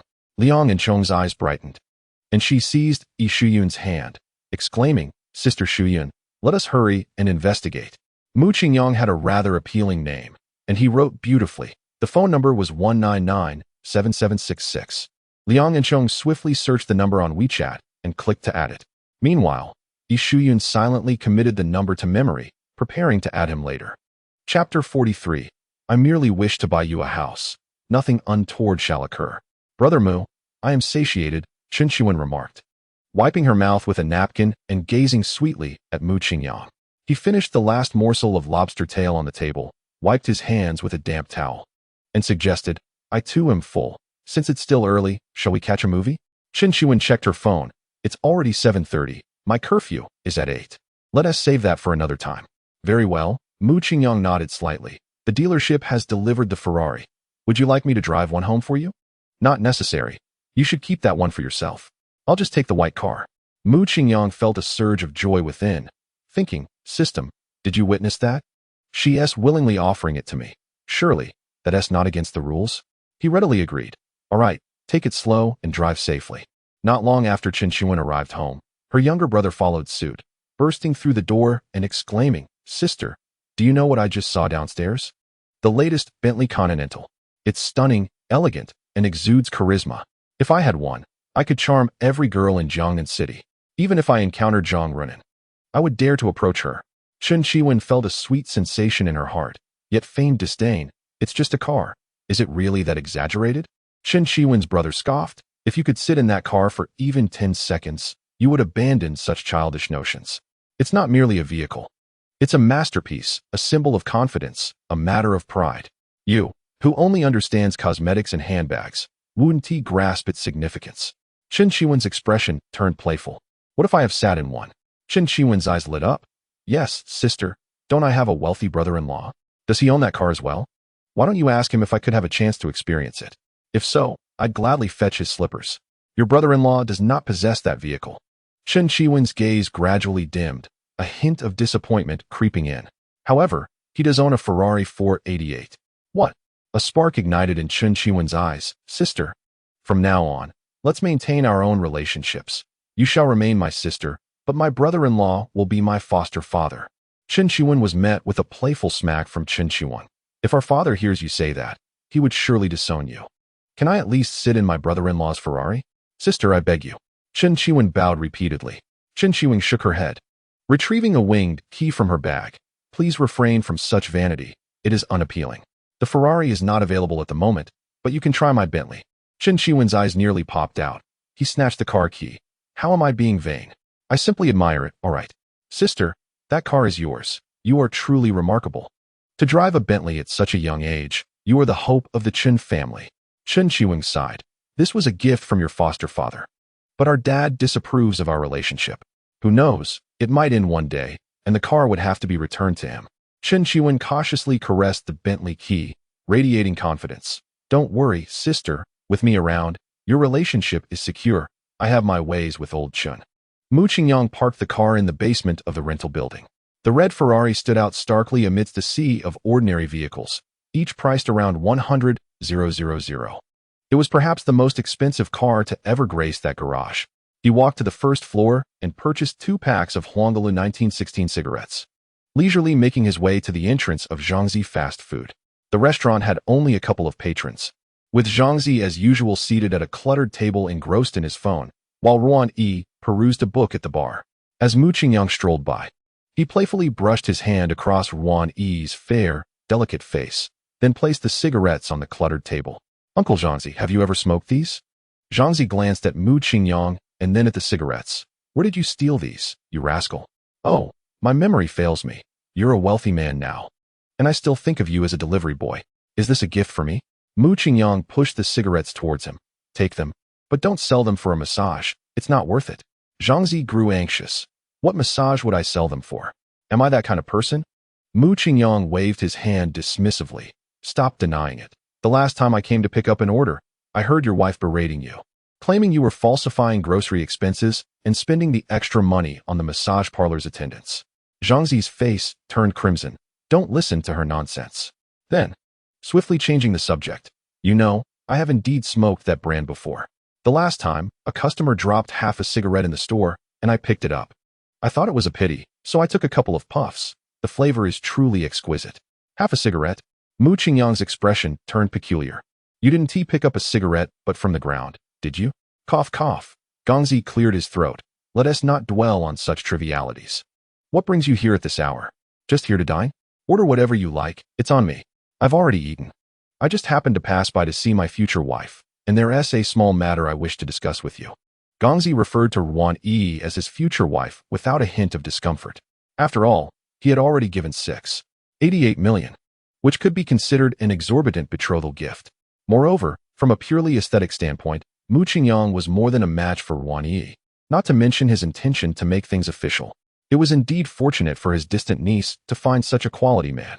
What matter do you wish to discuss? Setting a date? While reading, Ruan Yi's face flushed crimson upon hearing Gongzi's words. She pouted, glaring at her unreliable uncle, feeling as if she were a piglet being prepared for sale. Ha ha ha. Mu Qingyang chuckled, patting Gongzi's chubby hand. How come I never noticed before that you have such a humorous side, Uncle Gongzi? We can talk about the date later. First, let us settle the housing issue. I intend to buy a flat. What did you say? Purchase a house. In Jiangnan City, the price per square meter hovers around 20,000, with decent quality apartments and small villas reaching 40,000 to 50,000 per square meter. Even a modest 2-bedroom apartment would cost over $1 million. Wasn't it premature to resolve such a crucial aspect of marriage when he and Ruan Yi even formally begun their relationship? Yes. Let us first acquire a spacious flat as a temporary measure, and later, when time permits, we can select a few finer villas. I'll speak directly to Yi. She's bound to refuse, so I need your assistance to persuade her. Gongzi swallowed hard. What is there to persuade? Once you buy it, I'll simply have her move in. It would be uncomfortable for her to stay in my old, shabby place. Uncle Gongzi, a house is far too valuable. I cannot accept it. Moreover, I cannot possibly live alone with a stranger. Ruan Yi closed her book, standing up with a serious demeanor. Mu Qingyang anticipated her reaction, which is why he approached Gongzi directly. Technically, with 18 million in his possession, purchasing a house should be a trivial matter. However, where was the thrill in being a devoted admirer if not indulging extravagantly?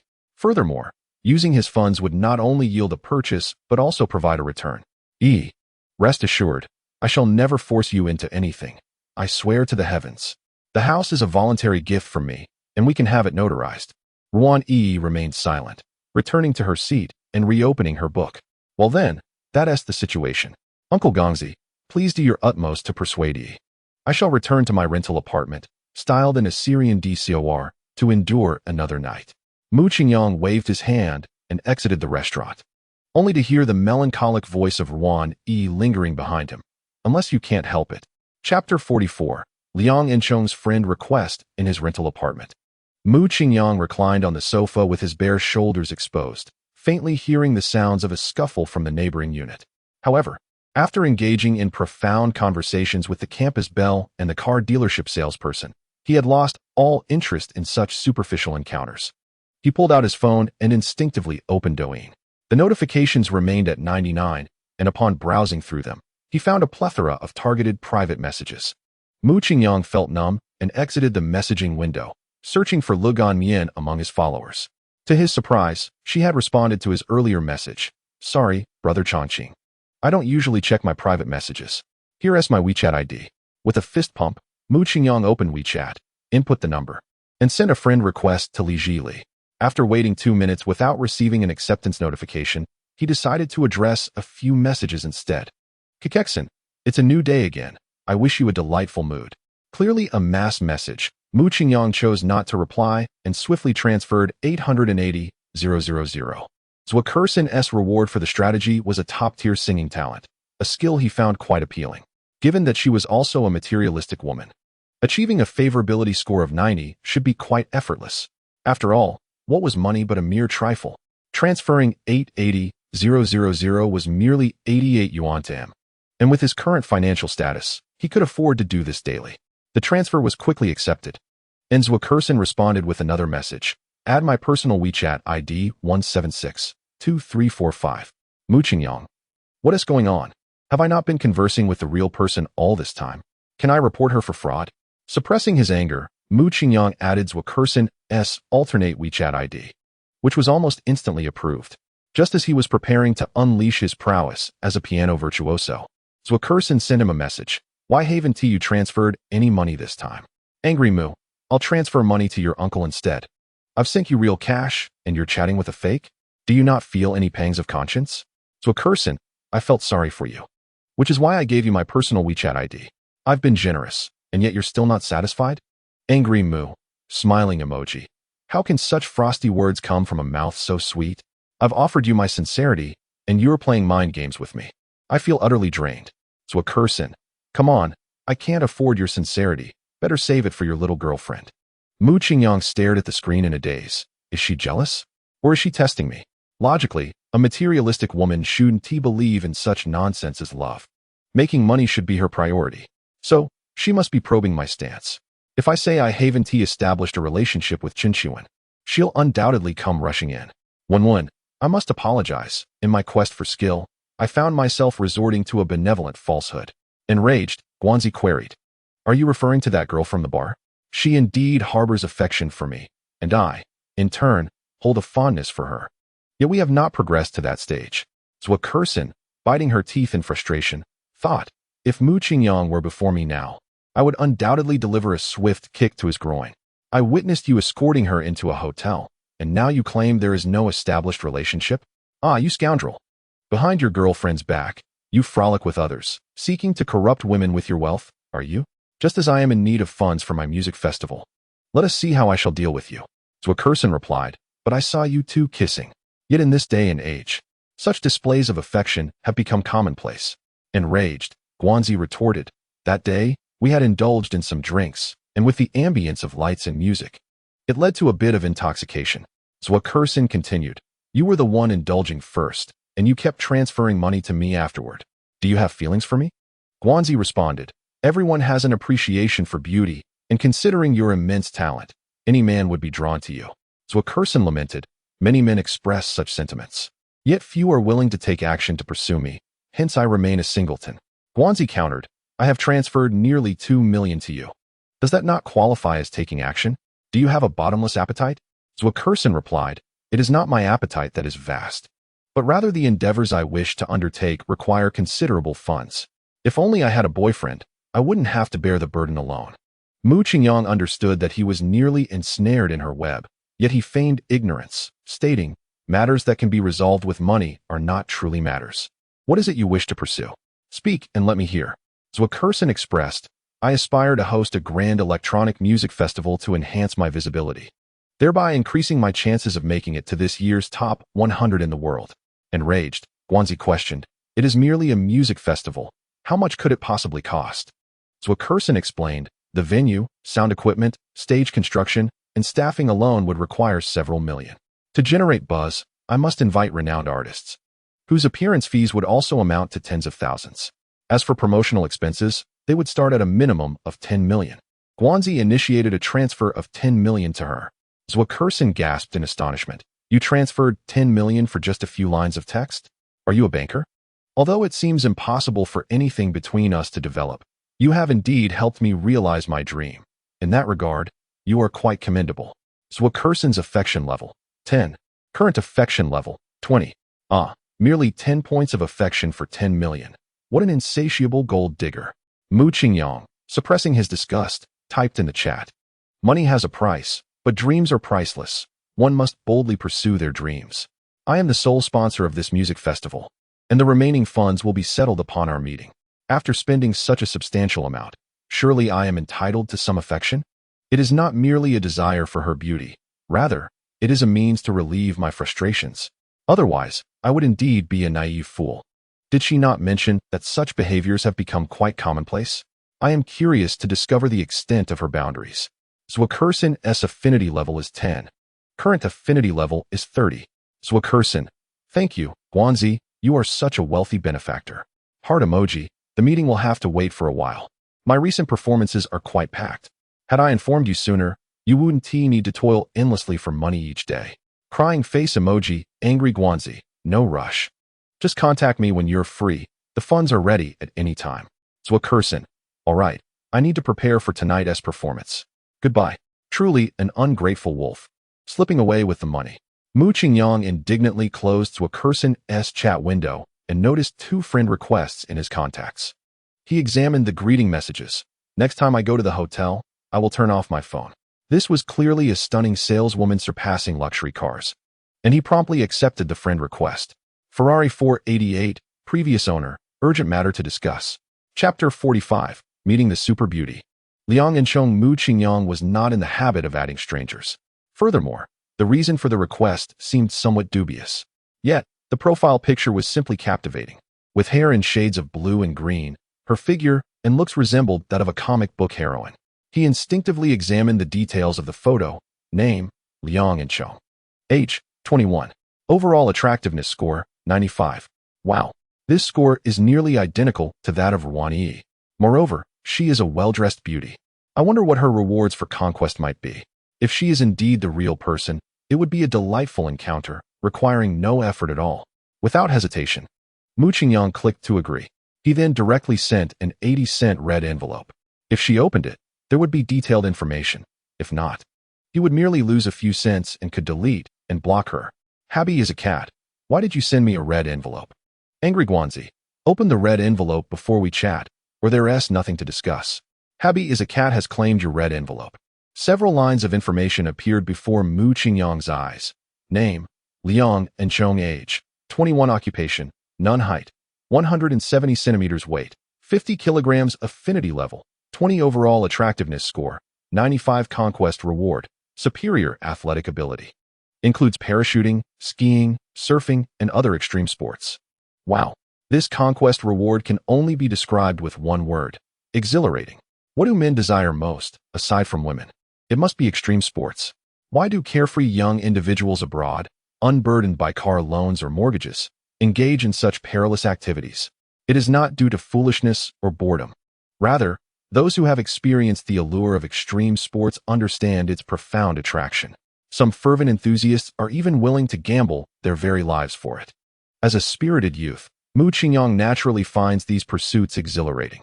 Yet, the exorbitant costs and the immense difficulties associated with learning each extreme sport had previously daunted him, relegating his aspirations to mere glimpses on his mobile device. However, hope now glimmers on the horizon for him to master these skills. Mu Qingyang glanced once more at the avatar with blue-green hair, the eyes radiating an emerald glow. The irate user: apologies, my dog just snatched my phone. I recently purchased a 488. Is there an issue? The user known as Habby the Cat: have you considered selling it? I could offer extra. The irate user: I am quite fond of this car and have no intentions of selling it for now. Habby the Cat: is there no room for negotiation? The irate user: I tend to act based on my mood. Let's discuss it in person. Perhaps there will be a spark, and I might even gift it to you. This was Chen Qiwen's car, and Mu Qingyang dared not sell it. However, purchasing another vehicle would be a mere trifle. Liang Yanchong furrowed her brow as she observed the chat box. Could this person be harboring inappropriate thoughts due to my appealing avatar? Nevertheless, for the sake of my beloved car, I shall endure and invite 2 friends along. Habby the Cat: all right, tomorrow at 10 a.m., you choose the location. Liang Yanchong's affection level: 10, current affection: 10. Mu Qingyang: what did I say that caused my affection level to drop? I genuinely could gift you a car. Do you think I am jesting? Have these women developed a persecution complex? Yet, for the sake of exceptional athletic prowess, I shall endure. The irate user: let us meet at the Roman holiday CAF. After addressing 2 friend requests, Li Zhili finally added him. Her WeChat nickname, like her Douyin handle, was Lugan Mian. Mu Qingyang sent a message: what were you saying when you ended your last stream? Li Zhili blushed at the chat box. The memory of those 2 words still ignited a fiery warmth on her cheeks. Lugan Mian: Brother Chongqing, please don't tease me. The viewers in the live stream are fixated on that joke, and it's driving me mad. The irate user: a joke brings attention. Isn't that a good thing?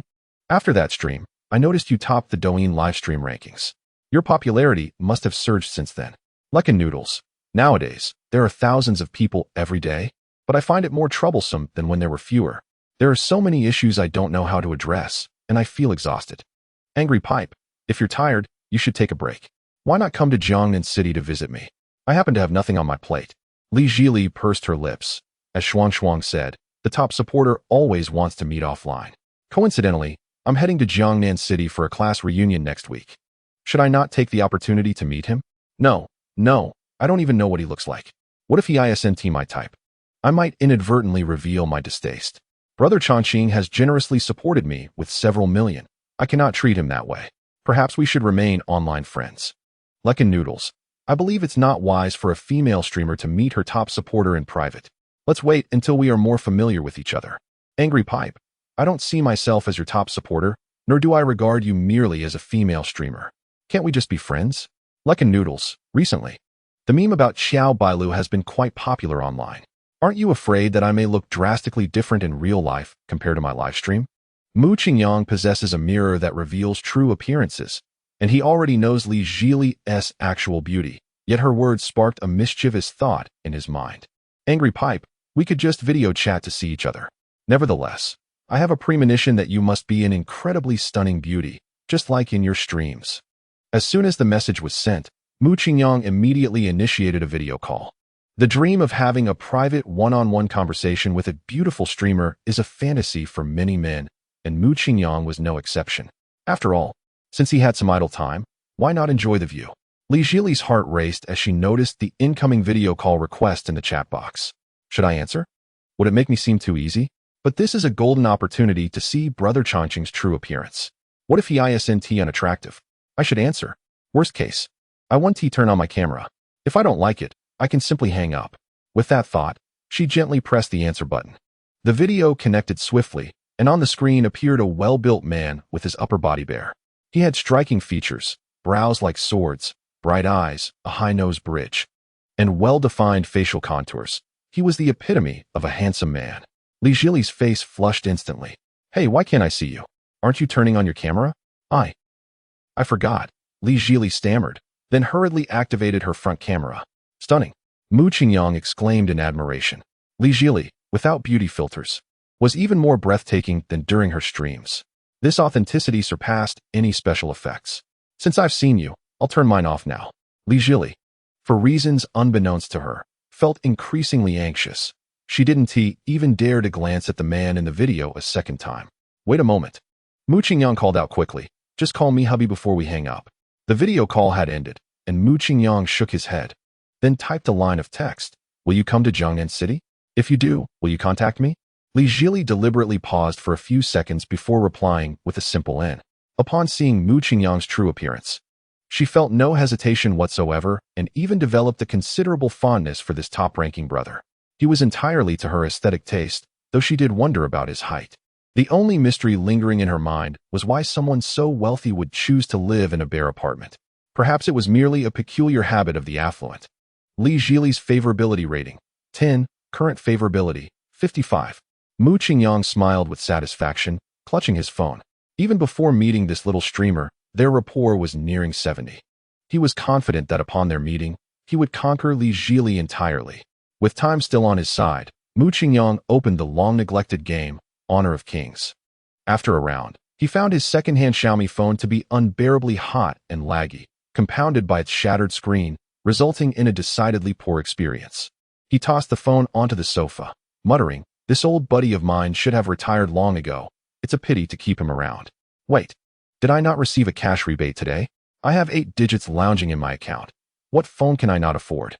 Without delay, Mu Qingyang opened Mate 1, located a Huawei store that was still open, and called them directly.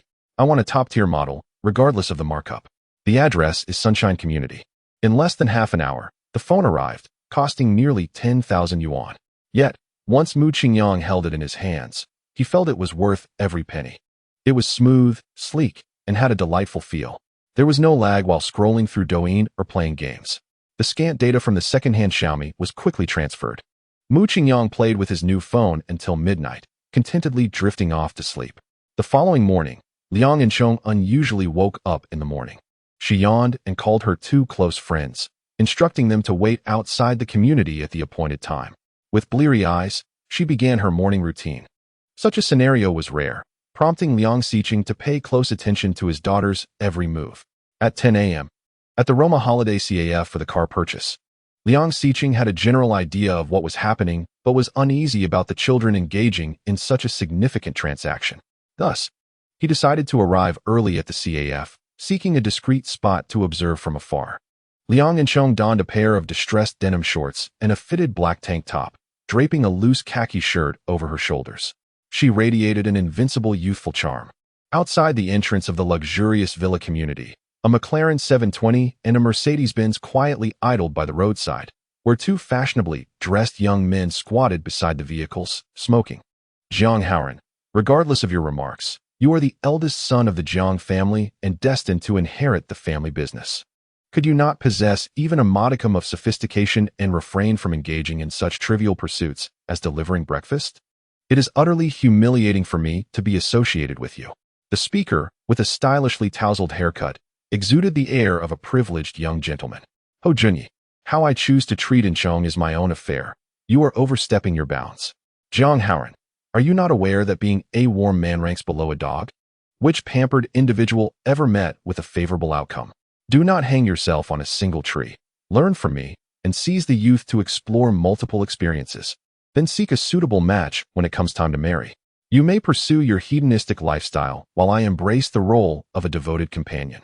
Stubbornly, you cling to your self-delusion, despite her clear declaration of friendship and lack of romantic feelings. Mind your own business and cease your prattle. Inchong is approaching. Liang Inchong cheerfully bounded over and playfully tapped Jiang Haoran on the head, exclaiming, "Well done, quite punctual. Let us be off." Jiang Haoran, grinning sheepishly while rubbing the back of his head, replied, "Inchong, I assume you haven't eaten yet." I brought you a Starbucks coffee and 2 slices of strawberry velvet Swiss rolls, your favorites. Liang and Chong took a sip of the coffee before passing it to Ho Junyi, stating, "Who consumes something so sweet this early in the morning?" Ho Junyi wore a knowing expression. He was well-versed in this routine, yet Jiang Haoran remained undeterred. Without a hint of irritation, Jiang Haoran courteously opened the door to the passenger seat of his Mercedes, saying, "In Chong, you mentioned disliking sports cars last time, so I specifically drove this today." Liang and Chong, with a casual flick, opened the door of a McLaren, saying, "Today, I suddenly feel like riding in a sports car." At the foot of the Roman holiday CAF, 2 ostentatious luxury cars rolled into the open parking area with a deep rumble. Passers-by turned their heads in curiosity. The passenger door of the McLaren swung open, revealing a girl with vibrant blue-green hair, captivating the attention of several men, some even gasping in surprise. Liang and Chong scanned the surroundings but did not spot the 488. A flicker of disappointment crossed her face as she prepared to head upstairs. Just as she took a few steps, a familiar sound reached her ears, prompting her to halt and glance toward the parking lot entrance. Shortly thereafter, a brilliant red Ferrari glided in. Once parked, a tall figure emerged from the vehicle. From more than 10 meters away, Liang and Chong could only discern his silhouette.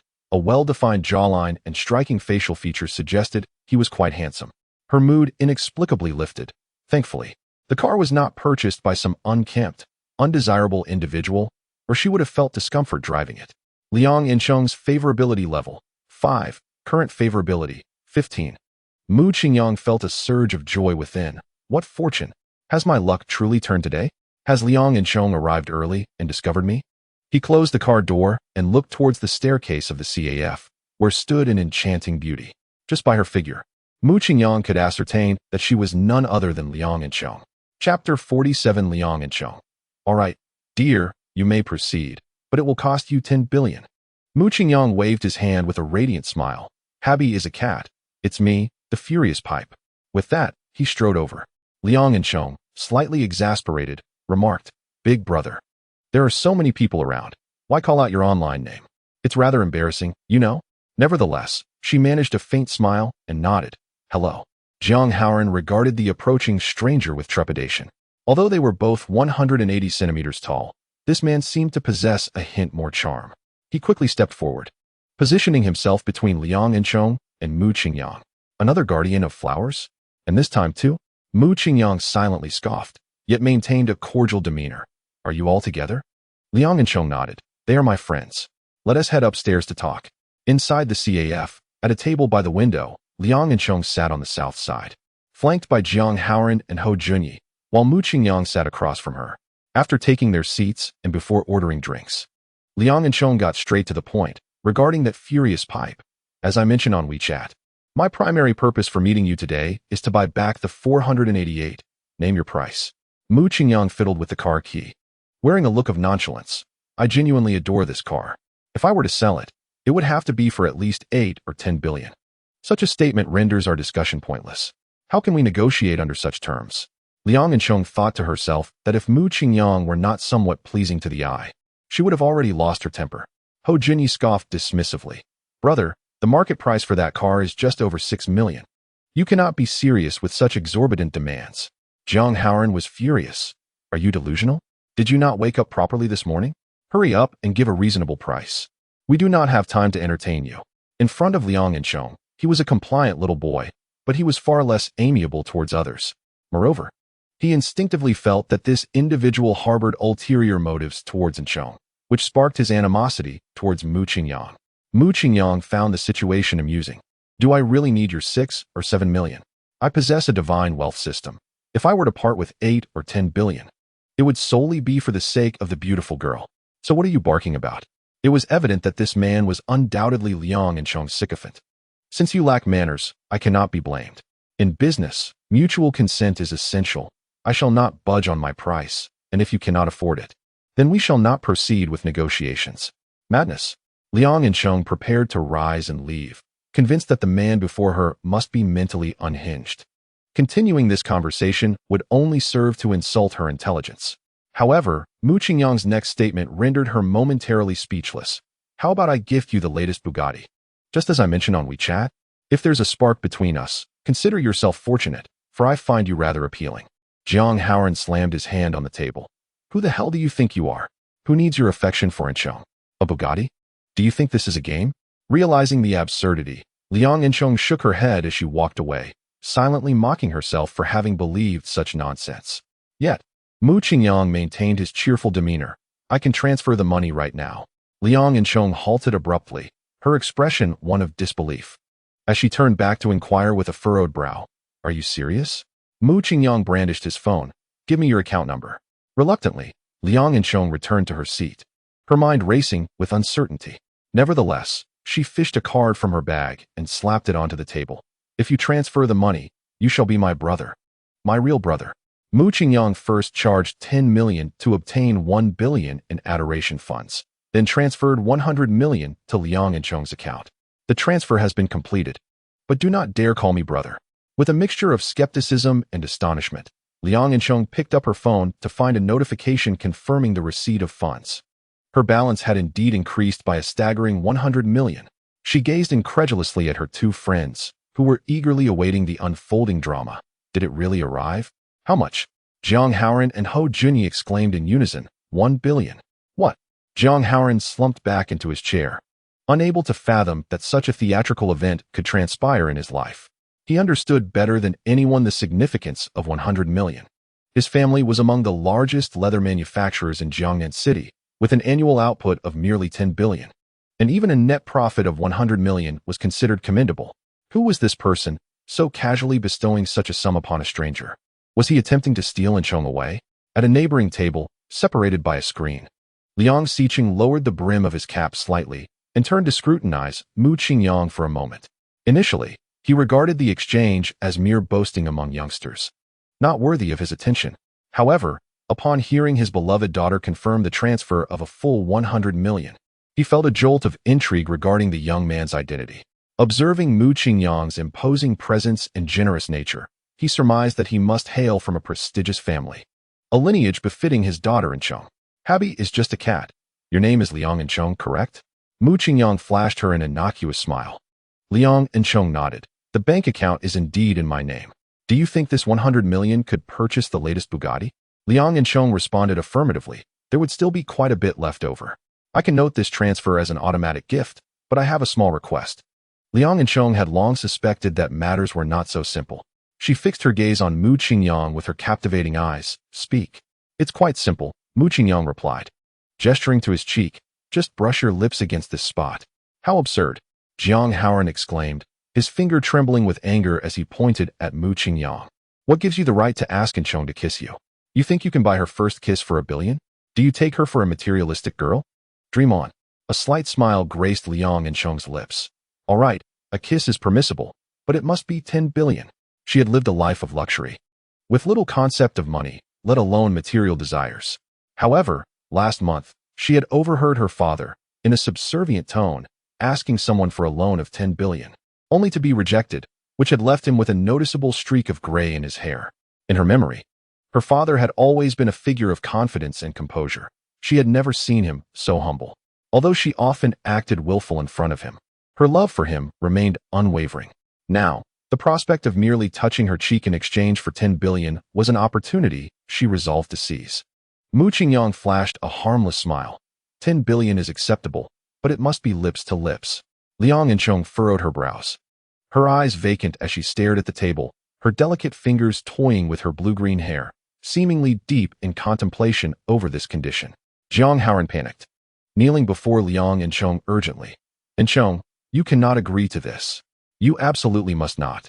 If you need money, tell me. I will give it to you for free. I cannot allow you to demean yourself like this. Liang Inchong shoved him away. Jiang Haoran, what nonsense are you talking about? It's just a kiss. You give me 100 billion. I will kiss you. Jiang Haoran stammered. I don't have that much. But I can write you an IOU. Get lost.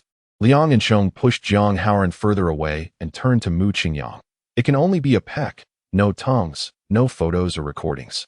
And you must swear not to speak of it. If you do, I will agree. Deal, Mu Qingyang replied, pulling out his phone and transferring 100 billion in lovelorn funds, then sending 9 billion to Liang Inchong. The transaction is complete. When shall we begin? Liang Inchong glanced at Jiang Haoran and Hou Junyi. You two leave first. I will come down shortly. Jiang Haoran stubbornly refused to leave, determined to protect Liang and Cheng's innocence. Liang and Cheng simply stated, and he complied. If you don't listen to me, I will go to his car. Jiang Haoran was left with no recourse. Compared to the intimacy of a car, the coffee shop was clearly a safer public space. Once the area was deserted, Liang and Cheng closed her eyes resolutely. Come on. Chapter 48, is it right? I cannot help but feel. At the stairway, Jiang Haoran sat dejectedly on the ground, smoking. Ho Junyi, what do you think of that scoundrel in Cheng? Her family is well off, so why act this way? Haha. Ho Junyi looked at him as if he were a fool. My dear brother, that is 10 billion. 10 billion. The interest alone in a bank would amount to 100,000 each day. What could this wealth not procure? Even a popular star would have to bow down before her. If he were to test me with this fortune, I would have no choice but to capitulate. Indeed. Jiang Haoran felt somewhat despondent. What should I do? Even if I take over the family business, my financial resources pale in comparison to his. Should I simply relinquish Cheng to him? Umph. Ho Junyi scoffed. Since when has Liang and Cheng belonged to you? What do you mean by relinquishing? If she genuinely cares for you, even without that scoundrel's wealth, she would still choose to be with you. The question is, does she even notice you?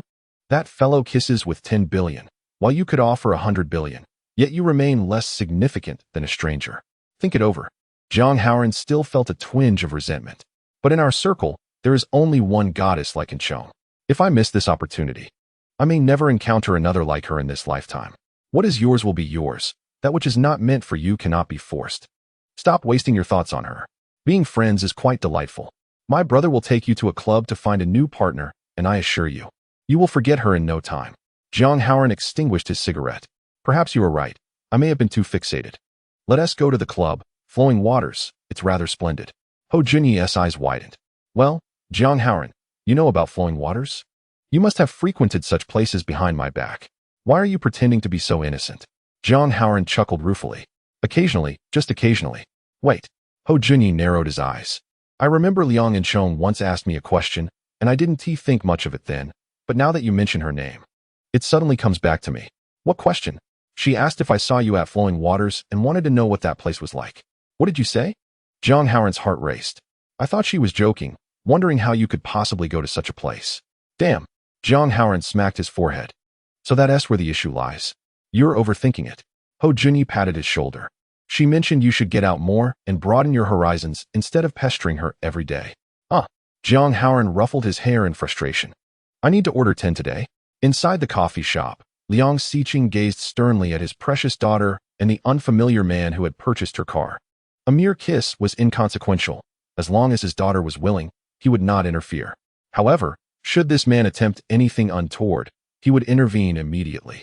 Liang and Cheng had pouted her lips into exhaustion, yet the anticipated kiss did not arrive. She opened her eyes and complained, Hurry up. What are you dawdling for? Mu Qingyang stifled a laugh as he gazed at her. Is this your first kiss? Liang and Cheng, hands on her hips, retorted, What do you care? How could this possibly be my first? You're merely the 100th. Oh, is that so? Mu Qingyang licked his lips, but it is my first. I lack experience. You wouldn't mind, would you? Oh dear. Liang and Cheng stamped her foot. What does it matter how many times? Just hurry up. All right. Mu Qingyang rubbed his hands together. Here I come. If I mess it up, you must teach me. With that, he moved beside Liang and Cheng and leaned down to kiss her. Liang and Cheng hurriedly closed her eyes, her eyelashes fluttering in anticipation. Yet, after a few seconds, she felt nothing on her lips and reluctantly opened her eyes. Mu Qingyang's chiseled face obstructed her view, their faces mere centimeters apart. What are you doing? The young beauty was incensed. If you don't kiss me soon, it will be a waste. Mu Qingyang flashed a grin, revealing his perfect white teeth. Is that so? He drew closer still. Liang and Cheng's heart raced, struggling to suppress her nerves. Yes. Mu Qingyang leaned in another couple of centimeters, and Liang and Cheng could feel his warm breath against her face.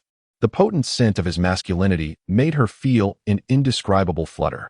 Seconds passed, yet still no kiss came. Growing frustrated, she exclaimed, Are you going to kiss me or not? Without waiting for a response, she took hold of Mu Qingyang's head and pressed her vibrant red lips against his. At the moment their lips met, Liang and Cheng felt an electric jolt coursing through her body freezing in place, her mind momentarily blank. Mu Qingyang was utterly reveling in the moment, completely forgetting their prior agreement, and gently bit down on Liang and Cheng's upper lip. This bold action startled the young beauty. She quickly pushed him away, wiping the corner of her mouth. You. Mu Qingyang chuckled awkwardly. I'm so sorry, I couldn't help myself. Liang and Cheng, feeling flustered, waved him off. All right, you can go now. We're even. Mu Qingyang, having gained his advantage, recognized that she needed time to process the experience. Moreover, having amassed a staggering 10 billion in admiration points today, he had surpassed his goal. He waved goodbye with a carefree air. Liang and Cheng remained in a daze. Was her first kiss truly over just like that? Yet, a kiss worth 10 billion was indeed a rarity in this world. It felt oddly peculiar. Why didn't she feel disgusted at all? Instead, she felt a thrill. Being kissed by him didn't feel like a loss. After all, she could hardly find a man more pleasing to the eye than him. Liang and Cheng's favorability rating, 10. Current favorability rating, 20. She could hardly wait to share the exhilarating news of her 10 billion points with her father. Liang Xiqing was poised to take action when, fortunately, his daughter timely intervened to stop the young man. Just as he settled down and exhaled in relief, his daughter's call came through. Thankfully, he had set his phone to silent beforehand. Liang Xiqing quickly exited the CAF and answered the call in the last few seconds before the ringing ceased. And Cheng, what is it that you need from your father? The joy in Liang and Cheng's voice was palpable even over the phone. Dad, didn't you say the company is facing financial difficulties? How about this? I will invest 1 billion, and you can give me half the shares. What do you think? He chuckled. When did our Cheng amass 1 billion? Since you have made such an offer, I shall accept, provided you can indeed procure that amount. Half of the shares shall be yours. From now on, you shall be the grand CEO, and I will be the junior CEO. Dad, I'm not joking. I truly have it. Liang Xiqing feigned ignorance. Oh? Who provided you with such funds? A boyfriend, perhaps? Oh, never mind that. I'll transfer it to you. To be willing to part with such a sum, he must have a fondness for you. What is he like? Does he meet your standards? Well, he's all right. Dad, what are you talking about? We are far from that step. Liang and Cheng's affection level 10, current affection level 30. Chapter 49. The perverse Yuanjia. The Roman holiday CAF was merely a street away from the bookstore where Ruan Yi worked. Mu Qingyang decided to pay her a visit and inquire about her contemplation regarding purchasing a house.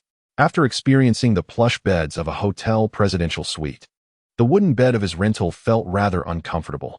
With a solitary 1 billion sitting in his account, he thought it unnecessary to continue under such constraints. It was a weekday, and the bookstore was not particularly crowded. After completing her tasks, Ruan Yi found a corner to delve into her exam preparation materials. She was engrossed in her studies, so much so that she did not notice someone standing beside her. Mu Qingyang gently placed his hands on her shoulders, softly massaging her. Ruan Yi instinctively tensed up, assuming it was a prank from a female colleague, but her concern prompted her to quickly glance over her shoulder. Upon realizing it was Mu Qingyang, she resisted and turned away. What are you doing? Hurry and take your hands off me. Reluctantly, Mu Qingyang withdrew his hands, settling beside her. So, how are you finding the work? Is it still manageable? Ruan Yi focused intently on her book, her gaze unwavering. It's quite good. It suits me well. Have you calculated how long it will take to save enough for tuition? After a prolonged silence, Ruan Yi turned the page. I'm in no rush. I prefer to take my time. What if I buy you a place near the school? That would save you some accommodation costs. If you don't mind, I could fully sponsor your graduate studies. Not just for your master's, but also for your doctorate and postdoctoral work. I would cover it all. Ruan Yi closed her book, her clear eyes unwavering in their emotional steadiness as she looked at him. Thank you for your kindness, but I do not wish to owe too much to others. I believe it is quite satisfactory to proceed at my own pace. Mu Qingyang no longer clung to his feelings, resting one hand on his temple as he gazed at her. All right, if you ever feel weary, do remember to inform me. I am always here. Outside the bookstore's floor-to-ceiling windows, a pair of eyes fixated on the two. It was Yuan Jia, fully clad in a hat, sunglasses, and a mask. He was seething with frustration. After 4 long years of silently yearning for Ruan Yi, he had received not a single word of affection, let alone the chance for intimate contact. How could this stranger, who had only known her for a few days, so brazenly approach her? Yuan Jia was already brimming with resentment, and now it had only intensified. He recalled the events of that day vividly. Zhao Mingnan had dared to flirt with Ruan Yi, who was akin to a forbidden fruit, right before his eyes. He deserved to die for that. However, with two henchmen loyally at Zhao's side. Yuan Jie believed even a sneak attack would not guarantee victory against the trio, so he mercifully spared Zhao's life. Then there was his cousin, Yuan Peng, who had the audacity to slap him in front of his goddess, leaving him utterly humiliated. That too warranted a death sentence. Yet, being family, Yuan Jie hesitated, allowing him to live. Lastly, there was the imposing figure of Mu Qingyang. Initially, he could not track his movements, thus granting him a reprieve. However, fate had conspired to bring them face to face. If even the heavens deemed him deserving of death, then it was not his fault. Yuan Jie touched the concealed dagger at his back and glanced at his watch. He began to murmur to himself, "The flight to Laos departs in 2 hours. The timing is perfect." Ruan Yi, while these men indeed deserve their fates, the true villain in this tale is you. Had it not been for your fickleness, would you have attracted such a swarm of flies? You rejected my profound love, and in advance, you adorned me with the green hat of betrayal. You have earned your inevitable demise. Yuan Jie adjusted his mask, rising from the public seat, and slowly strode towards the bookstore entrance. After indulging in the sight of Ruan Yi for long enough, Mu Qingyang resolved not to intrude further. He quietly stood up and exited the store. Just as he passed through the doorway, he brushed shoulders with Yuan Jie. Mu Qingyang paused for a moment, sensing a vague familiarity in the heavily disguised man, though he could not quite place where they had met. Yuan Jie, too, experienced a moment of surprise. Did heaven grant him a chance of escape? Perhaps. He observed that Mu Qingyang appeared significantly stronger. Should a single strike prove insufficient, it might lead to complications. After a brief pause, Yuan Jie stepped through the door, while Mu Qingyang stepped out.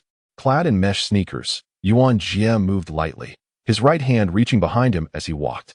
1 step, 2 steps, 3 steps. Ruan Yi's silhouette gradually expanded in his view. Far from feeling fear, Yuan Jie felt an inexplicable thrill. The bookstore was indeed a marvelous place. The atmosphere was serene and elegant, illuminated by bright light, with the tiles impeccably clean.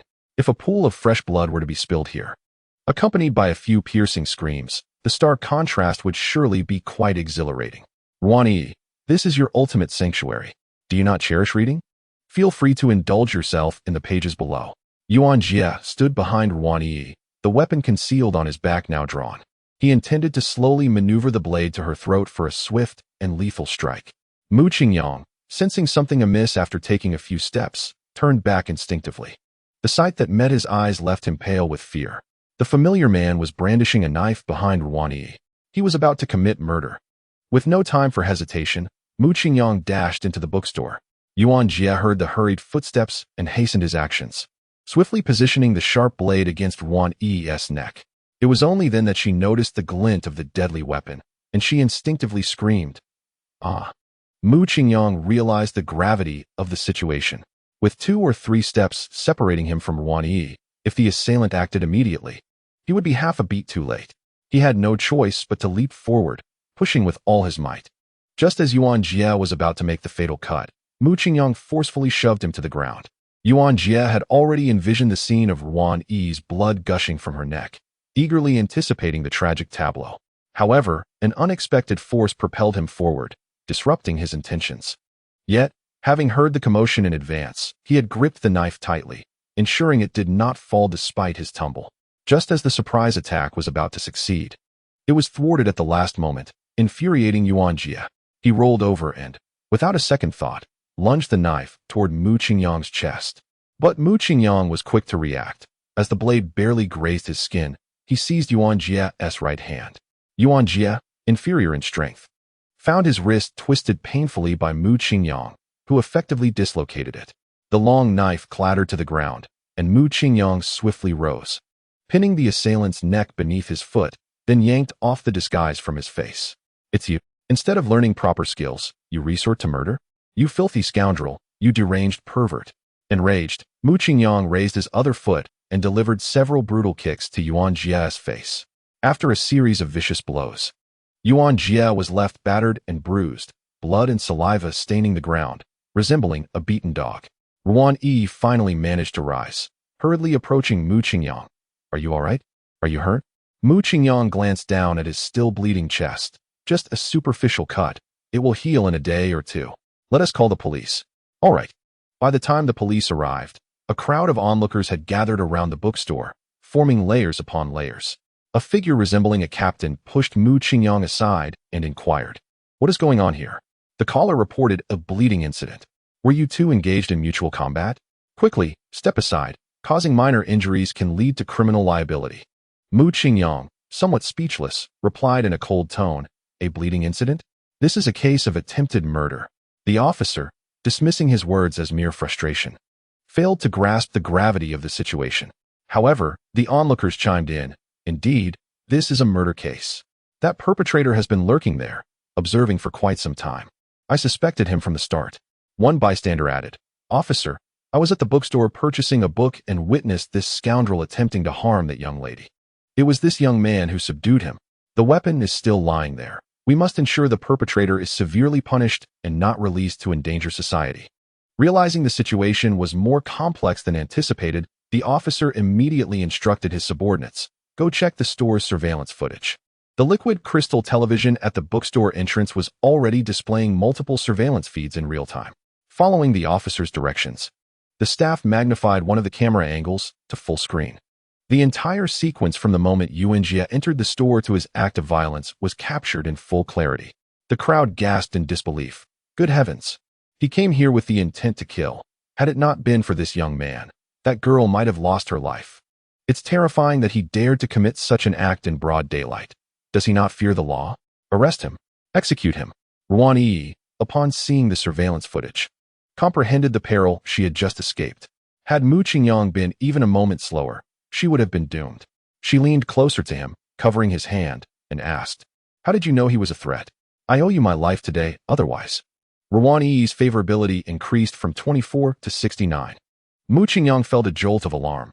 Oh no, this girl's favorability is rising too swiftly. If I utter a couple more sentimental words, it might surpass 70. He thought, no way. I've already invested a fortune in sweet-talking her.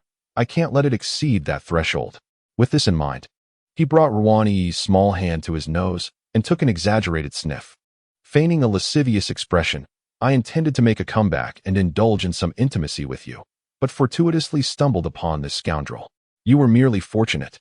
I was just in the right place at the right time." Contrary to his expectations of a decrease in favorability, Ruan Yi smiled at him and replied, "Although your intentions may not be entirely pure, you acted swiftly. Regardless, I owe my salvation to you, and I sincerely wish to thank you."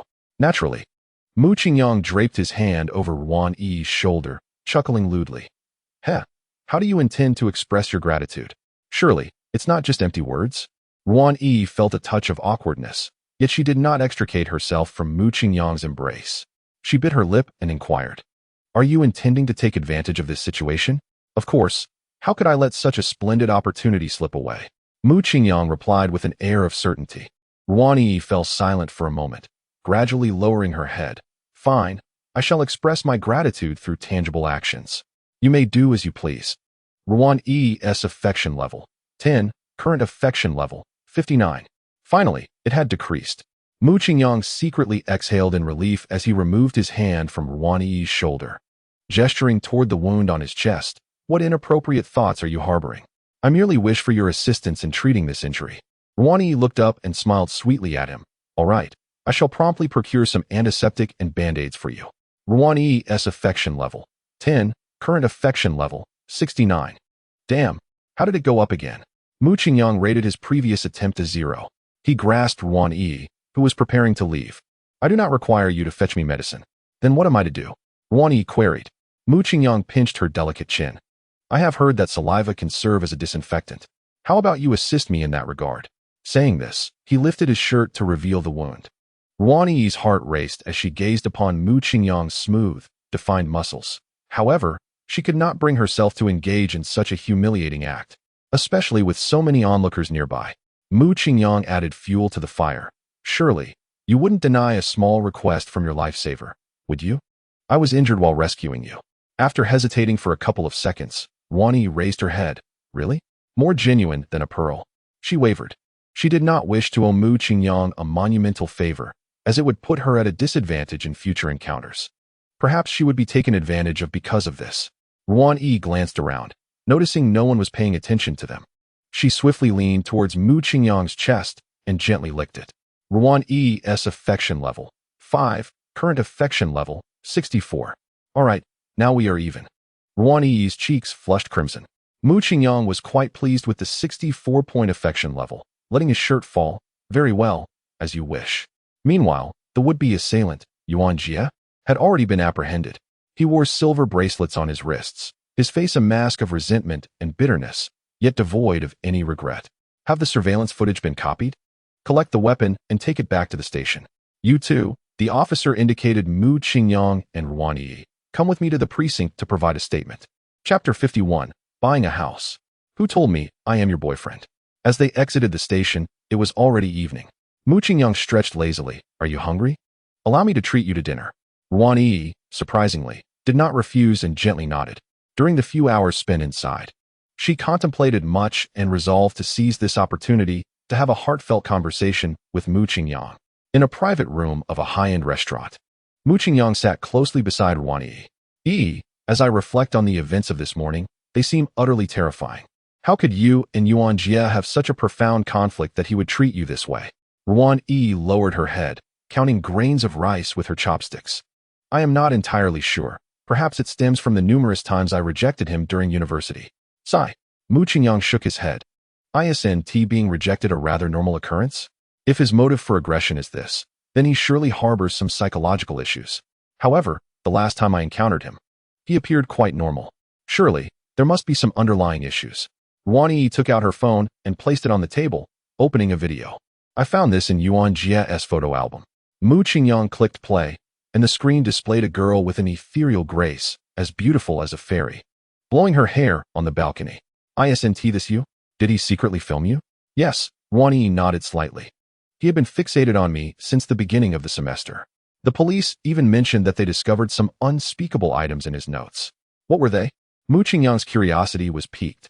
The title read, I must discipline Ruan Yi 14 times, and then, beneath it were specific dates and counts, culminating in a total of 1,298 occurrences as of yesterday. Wow. Mu Qingyang was so astonished that he nearly stood up. Isn't this pure insanity? You just graduated, right? Even if he started filming this video from the beginning of the semester, that's only 4 years and 1,298 times. Doesn't he need a break? With such determination, he could achieve something worthwhile instead of resorting to extremes. Ruan Yi shyly turned her head away. Thus, I also believe he is a pervert. Mu Qingyang placed his chopsticks down and gently held Ruan Yi's small head, turning it towards him. It's not all his fault. Sometimes, one must also reflect on oneself. Ruan Yi, wide-eyed in disbelief, asked, Do I also have issues? Mu Qingyang gently removed her oversized black-framed glasses, parted her long bangs, and then activated the front camera on his phone. Do you find the girl in this picture beautiful? Ruan Yi bashfully nodded. Yes, quite all right. Mu Qingyang gestured towards her mouth. Take out your braces. Ruan Yi obediently complied. Smile. Ruan Yi looked into the camera, somewhat shy, but ultimately smiling candidly. Her teeth were perfectly aligned and impeccably white. She could effortlessly endorse a toothpaste brand without any need for braces. Mu Qingyang shook his head and sighed. This is simply divine. With such beauty, how could any man not be enchanted? The world is vast, and where is there not a pair of eccentric souls? In the confines of campus life, innocence prevails, yet upon entering society, one is confronted with an array of frivolous characters and lecherous individuals. How long do you think such facades can mask your true essence? Ruan Yi let out a soft sigh. I have come to realize this issue. So could you possibly pretend to be my boyfriend? She reasoned that given Mu Qingyang's wealth and distinguished background, having him as her public partner would likely deter any unwanted advances. Mu Qingyang made a dismissive gesture, pretending lacks allure. If we are to do this, let it be genuine. Ruan Yi hastily clarified. You may act upon any desires you wish. His eyes sparkled with intrigue. Really? Does that mean we can explore certain boundaries? Ruan Yi lowered her gaze, choosing silence. In truth, she was inclined to agree. Enhancing their rapport was one motive, but above all, she had no intention of marrying in this lifetime. She yearned for freedom to pursue her passions unencumbered. She could part with her most treasured possession for someone who would protect her, and she felt at peace with that decision. Mu Qingyang understood. This young woman had emerged from her brush with peril with newfound clarity. As the saying goes, when a woman awakens, a man follows suit. He deftly redirected the conversation towards home buying. Your request for me to pose as your boyfriend is likely a strategy to fend off those annoying advances. It is a viable approach, yet only effective against a select few. This society is rife with individuals like Lao Wang and the likes of Chow, who would only be emboldened by such a ruse. The optimal solution, he proposed, was to elevate oneself beyond their reach, instilling within them a profound sense of inferiority. Ruan Yi was perplexed. Then what should I do? Quite simple, Mu Qingyang replied with an affable smile. Dispose of the glasses and dental braces, adopt a new hairstyle, don elegant attire, and reside in a villa while driving a luxury car. By transforming your persona, you will automatically filter out 99 of suitors. He spoke with conviction, recalling his own hesitations when delivering meals, unable to even meet the gaze of such women. Ruan Yi recognized the merit in his suggestion. Recalling her own experiences in university where, despite being crowned a campus beauty, few dared to pursue her. Yet, she lamented her lack of funds to acquire such luxuries. Ruan Yi timidly interjected, "But, enough with the buts." Mu Qingyang interrupted. "Tomorrow, we shall purchase a car and a house. Consider it my gift to you as your boyfriend." Ruan Yi's cheeks flushed, and she refrained from refusal. Mu Qingyang, emboldened, pressed on. "Since we have established our relationship, might I expect some benefits in return? Nothing excessive. But my wound still aches a bit. Could you assist me in disinfecting it?" Once a woman shifts her mindset, her capacity for action is formidable. A quality Mu Qingyang admired deeply. His eyes narrowed slightly, a satisfied smile gracing his face. After a brief moment, Ruan Yi lifted her head and inquired, "Is it about time? Your scab is nearly dissolved." Mu Qingyang glanced down and noticed the previously healed wound had developed cracks once more. Reluctantly, he lowered his shirt. "It feels wonderful. Even the shadows of battling a murderer have been healed." Ruan Yi took a tissue and dabbed at her blood-stained lips. "As long as you're happy." Mu Qingyang placed his large hand on Ruan Yi's delicate leg. "Shall I inform Uncle Gongzi not to return home today, and instead, we could stay at a hotel?" To Mu Qingyang's surprise, Ruan Yi readily agreed, leaving him in a quandary. Based on his previous experiences with the school beauty, intimacy usually skyrocketed feelings, and Ruan Yi's affection had already reached the threshold of 70 points, yet he had invested less than 700,000 in his pursuit. Choosing to indulge tonight would be a significant loss. He resisted, knowing she had come to terms with things and wasn't he rushing. "Just kidding. Let us buy the house and car tomorrow first," he suggested. Ruan Yi smiled sweetly. "All right." Chapter 52. Intimate chats with several goddesses while settling the bill. Mu Qingyang picked up 2 fine cigarettes and 2 bottles of exquisite wine from the restaurant. He then hailed a cab to the CAF below. Extracting the Ferrari key from his pocket, he pressed the unlock button and a stunning red supercar gleamed, its headlights piercing the darkness. Mu Qingyang opened the passenger door. Hop in." Ruan Yi, feeling a bit anxious, climbed inside. Having never ridden in such a luxurious vehicle before, her eyes sparkled with curiosity, albeit with little excitement. Such was her indifferent nature. Mu Qingyang slid into the driver's seat and expertly ignited the engine. The Ferrari roared to life, transforming into a streak of red lightning as it sped down the asphalt road. At this hour, Gongzi's fast food joint was usually closed. Yet today the red sign still shone brightly. Gongzi sat outside on a stool, a frown etched on his face as he smoked. Earlier that morning, the police had called, informing him that Ruan Yi had narrowly escaped an attack by a criminal and needed to provide a statement. Although his niece had assured him of her safety an hour prior, his worry lingered. Gongzi's mood was already fraught, and the piercing roar of an engine only heightened his agitation. He crushed the cigarette but into the ground, preparing to unleash a tirade against the approaching red sports car. However, upon recognizing the figures emerging from the vehicle, he swallowed his words. "Mu, you're back?" Mu Qingyang opened the front trunk, retrieving an exquisite handbag and handing it to Gongzi. "As always, keep it for yourself. Don't sell it for some shady business." With a joyful heart, Gongzi eagerly accepted the gift and hastily opened the bag to reveal, "Oh, Matai and Dazhongjiu, you've outdone yourself, Xiaomo." Mu Qingyang waved his hand dismissively. "I've already laid everything bare to you, so there's no need for such extravagance. It's merely a trifle." Gongzi chuckled softly. Once you become accustomed to fine spirits, ordinary cigarettes seem lackluster. Xiaomu, you are corrupting me." Mu Qingyang shot him a glance. "I hope you continue this delightful corruption daily." "Just joking, Just joking. Gongzi, brimming with enthusiasm, placed the paper bag on the bar and turned to Ruan Yi, inquiring, what's the matter today? You're not hurt, are you? Ruan Yi gently shook her head. It was a close call, but thankfully, Mu Qingyang acted in time. I told you. Xiaomu is both reliable and willing to lend a hand. Sticking with him is a wise choice. Mu Qingyang raised an eyebrow at him. Uncle Gongzi. Yi has already agreed to let me buy her a house, so she will be living with me from now on. Gongzi's expression stiffened slightly. Oh, that's good. It's reassuring to have you looking after her. This distant niece, who had been living with him for 4 whole years, had long since become part of the family. Although he had prepared himself mentally, the thought of entrusting her to someone else stirred a sense of reluctance within him. It's not as if you're parting forever. The house will be in Jiangnan City, and you can see each other anytime. After finishing, Mu Qingyang waved his hand. I'll stay at a hotel for the night and come to pick up Yi in the morning. Mu Qingyang casually selected a seemingly fine hotel and booked a luxurious suite. The price was reasonable, a little over 2,000 for the night. After a refreshing shower, he donned a silk bathrobe and reclined on the semicircular swing on the balcony, tending to his WeChat messages. The contact for Chen Qiwen had been updated to Wenwen. Wenwen, let me share a sorrowful tale with you. Remember that Bentley you gifted me? I parked it downstairs, and my brother spotted it. He couldn't help but tell my mother. My mother doesn't oppose our relationship, but she couldn't resist informing my father. My father received the news at 9 p.m., took a flight at 10, arrived home by 1 a.m., and knocked on my bedroom door at 8 a.m. sharp. He says my behavior of reaping without sowing is quite inappropriate and insists on giving me a lecture on values.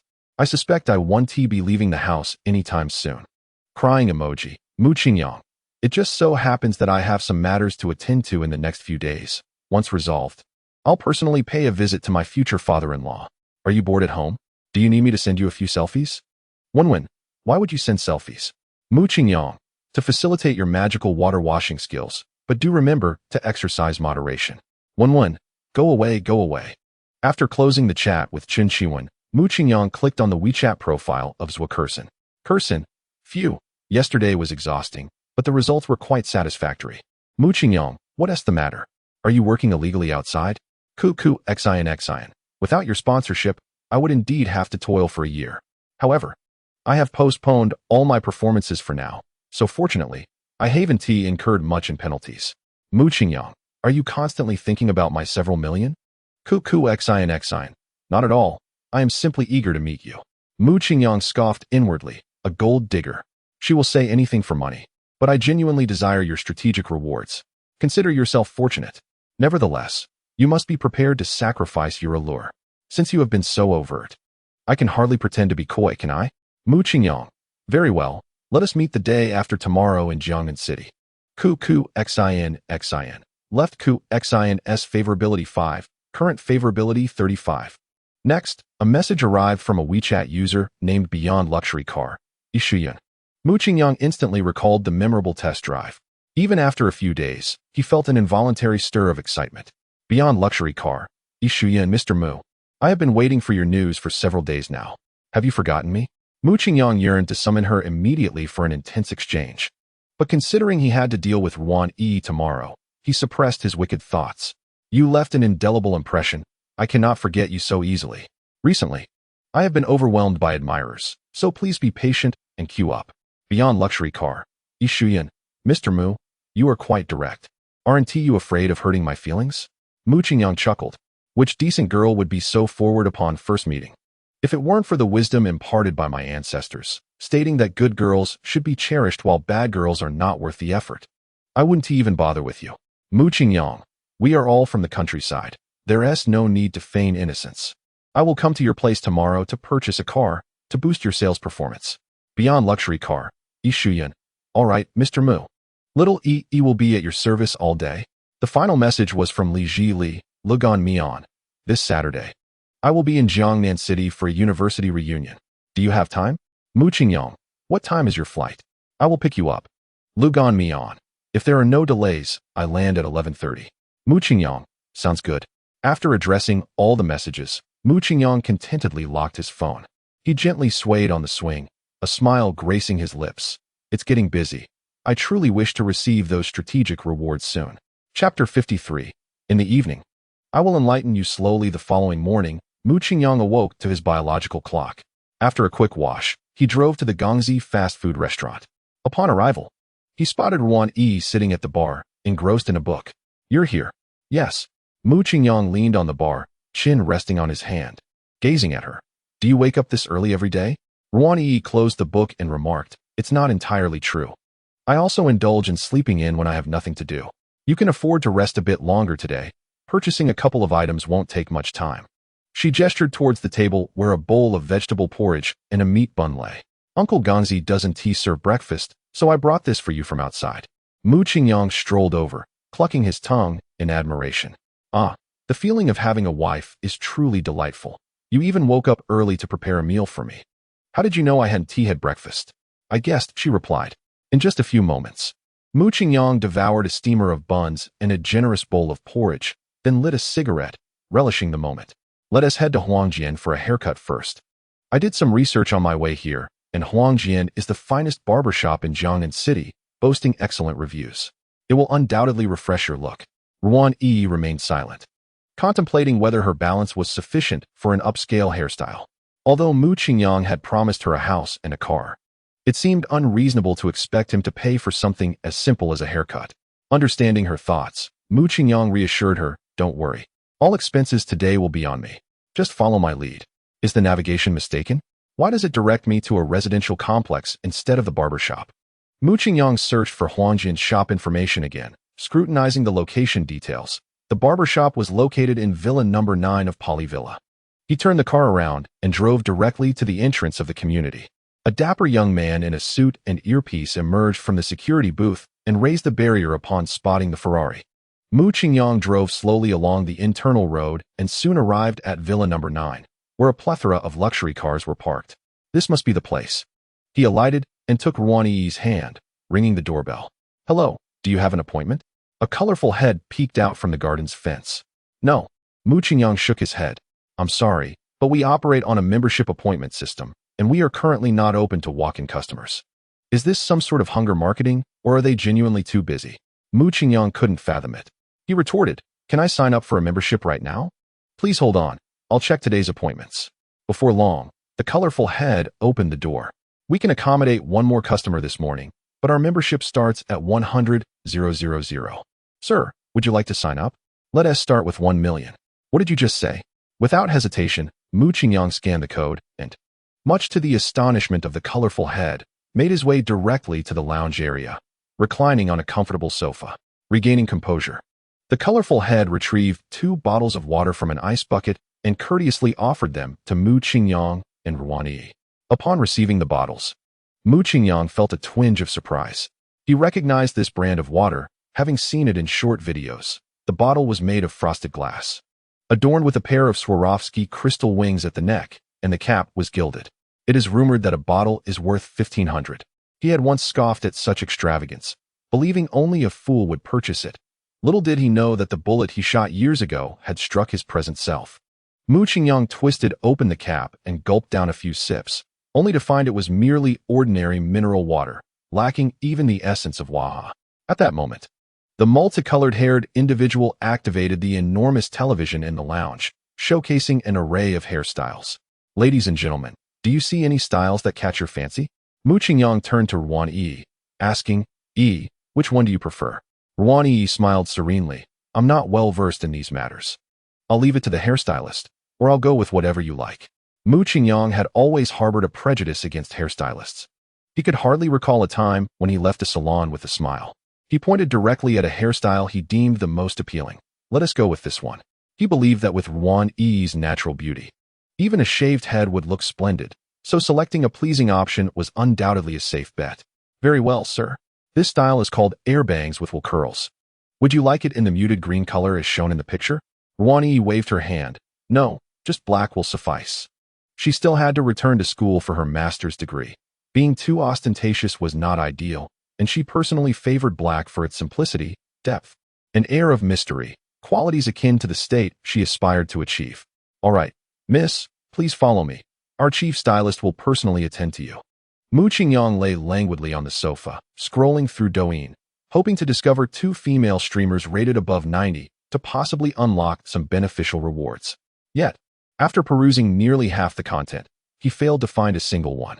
It seemed that goddesses rated at 90 were a rare commodity, and each encounter should be cherished. As the clock approached 11, Ruan Yi reappeared before Mu Qingyang. Even with his mental preparation, he could not conceal his astonishment. Was this truly a creation of mere mortals? No. She must be the painstaking masterpiece of the world's most exquisite sculptor. Her features were so flawless that not even a magnifying glass could reveal a single blemish. Is this the goddess certified with a score of 96 by the system? Who could fathom that she would soon share intimate moments with me? Mu Qingyang gathered his thoughts and gave her a thumbs up. You look stunning. I can hardly wait to buy you some skins. Ruan Yi beamed with joy. Today, she could finally embrace her true self without fear. What girl does not cherish beauty? Who wishes to don a jester's mask all day? She returned Mu Qingyang's smile sweetly. I think it suits me quite well. You have a good eye. But what do you mean by buying skins? I thought that was something exclusive to games. Mu Qingyang approached and playfully tapped her delicate nose. I'll enlighten you about it tonight. Chapter 54.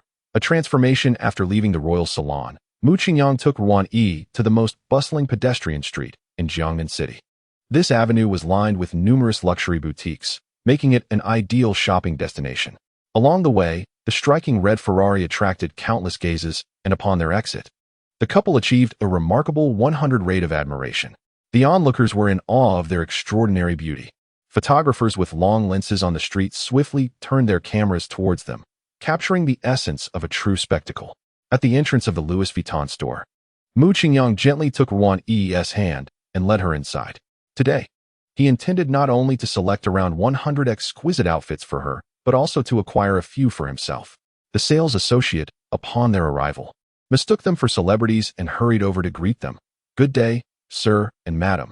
Welcome to the Louis Vuitton Jiangnan store. With a snap of his fingers, Mu Qingyang declared, prepare 2 high-quality burlap sacks. I am about to stock up. The sales associate, taken aback by such an unconventional approach, stammered, pardon me, sir. Are you looking for men's or women's clothing?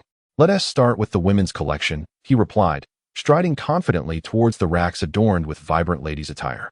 This one. Do you want these too, sir? She inquired. Not these two. Pack up everything else, he stated decisively. Mu Qingyang's shopping spree was astonishingly swift, nearly emptying the Louis Vuitton store within minutes. Oblivious to Ruan Yi's astonished gaze, he continued to point out items. I'll take these, and these.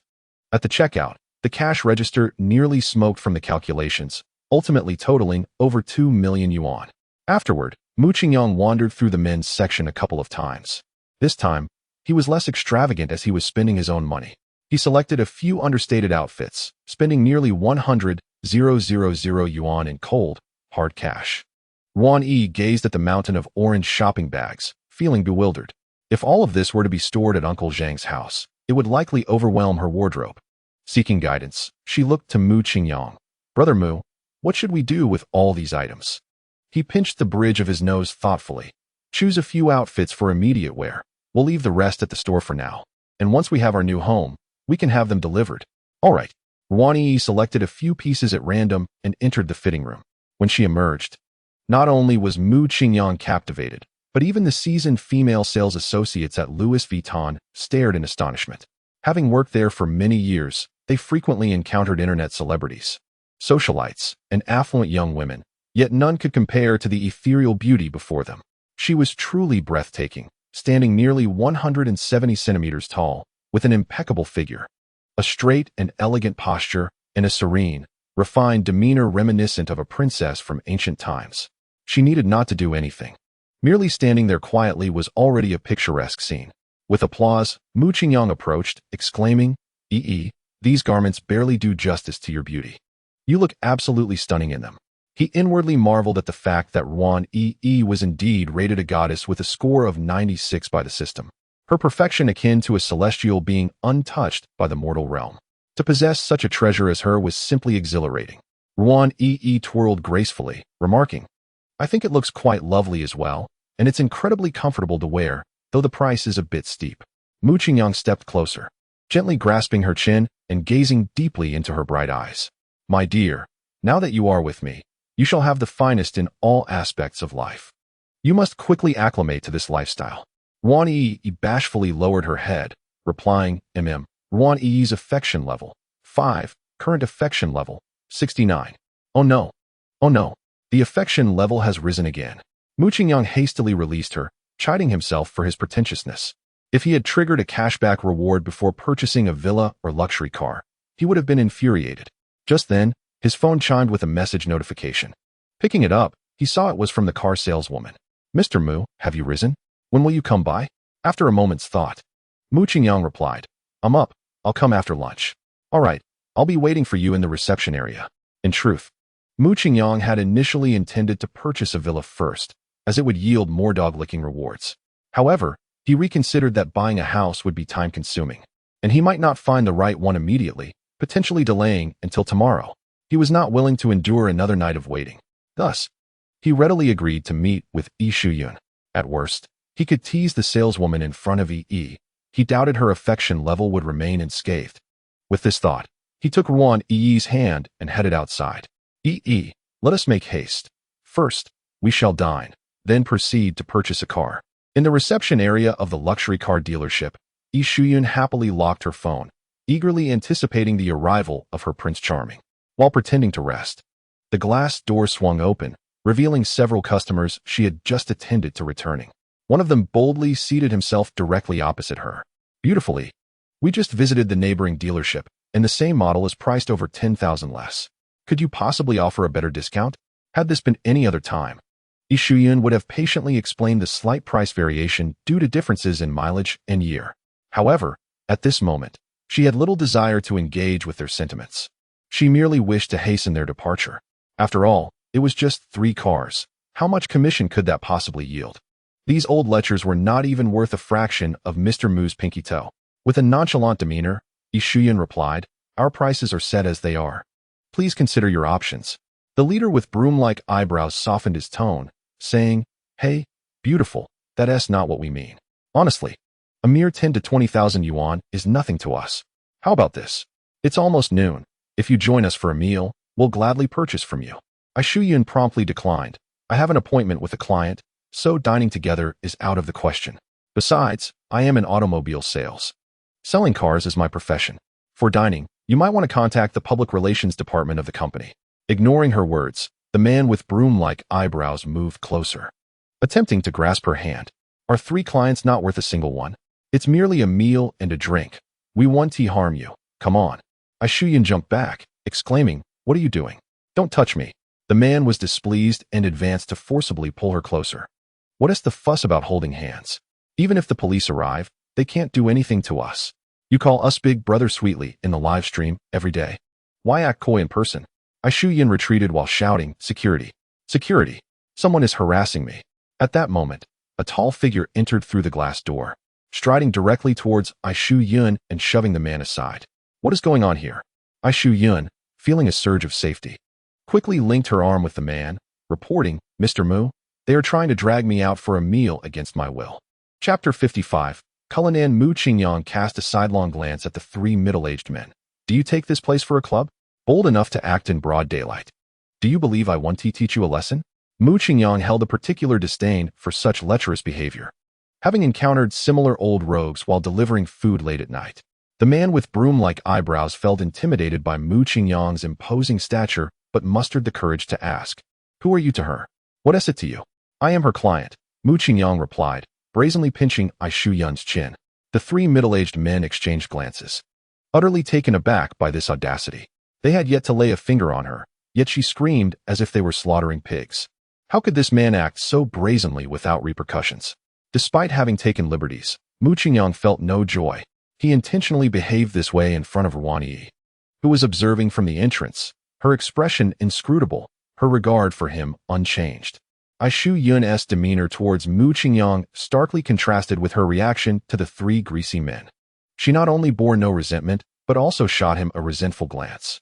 However, she felt uncertain about the exquisite beauty who entered with Mr. Mu, her anxiety prompting her to inquire, Mr. Mu, who is that beautiful young lady? Mu Qingyang smiled. Her name is Ruan Yi, and she is my girlfriend. Yi Shuyun gasped in astonishment, her mouth agape, while the 3 middle-aged men turned to look as well. A collective intake of breath echoed among them, nearly causing their jaws to drop. What an exquisite being! She surpasses even the most beautiful of models by several degrees. Has this man stumbled upon a golden opportunity? Is this truly his girlfriend? Moreover, she remains unperturbed while he takes liberties with other women in her presence. Is there no sense of law or decorum left? Yi Shuyun, shaken from her astonishment, timidly inquired, "What about that girl from last time?" Mu Qingyang replied emphatically, "She is also my girlfriend." After saying this, he deliberately cast a glance at Ruan Yi. Ruan Yi displayed no visible emotional fluctuation, even offering him a smile. After waiting for some time without any change in her demeanor, it became evident that she was utterly indifferent. What on earth could be occupying her mind? How could she endure such behavior? However, for someone destined to ascend to the throne of the Sea King, she indeed represents the ideal companion. The reception area fell into a moment of silence. Yi Shuyun, reluctant to act out in front of Mu Qingyang's legitimate girlfriend, left the three middle-aged men to digest the shocking news they had just received.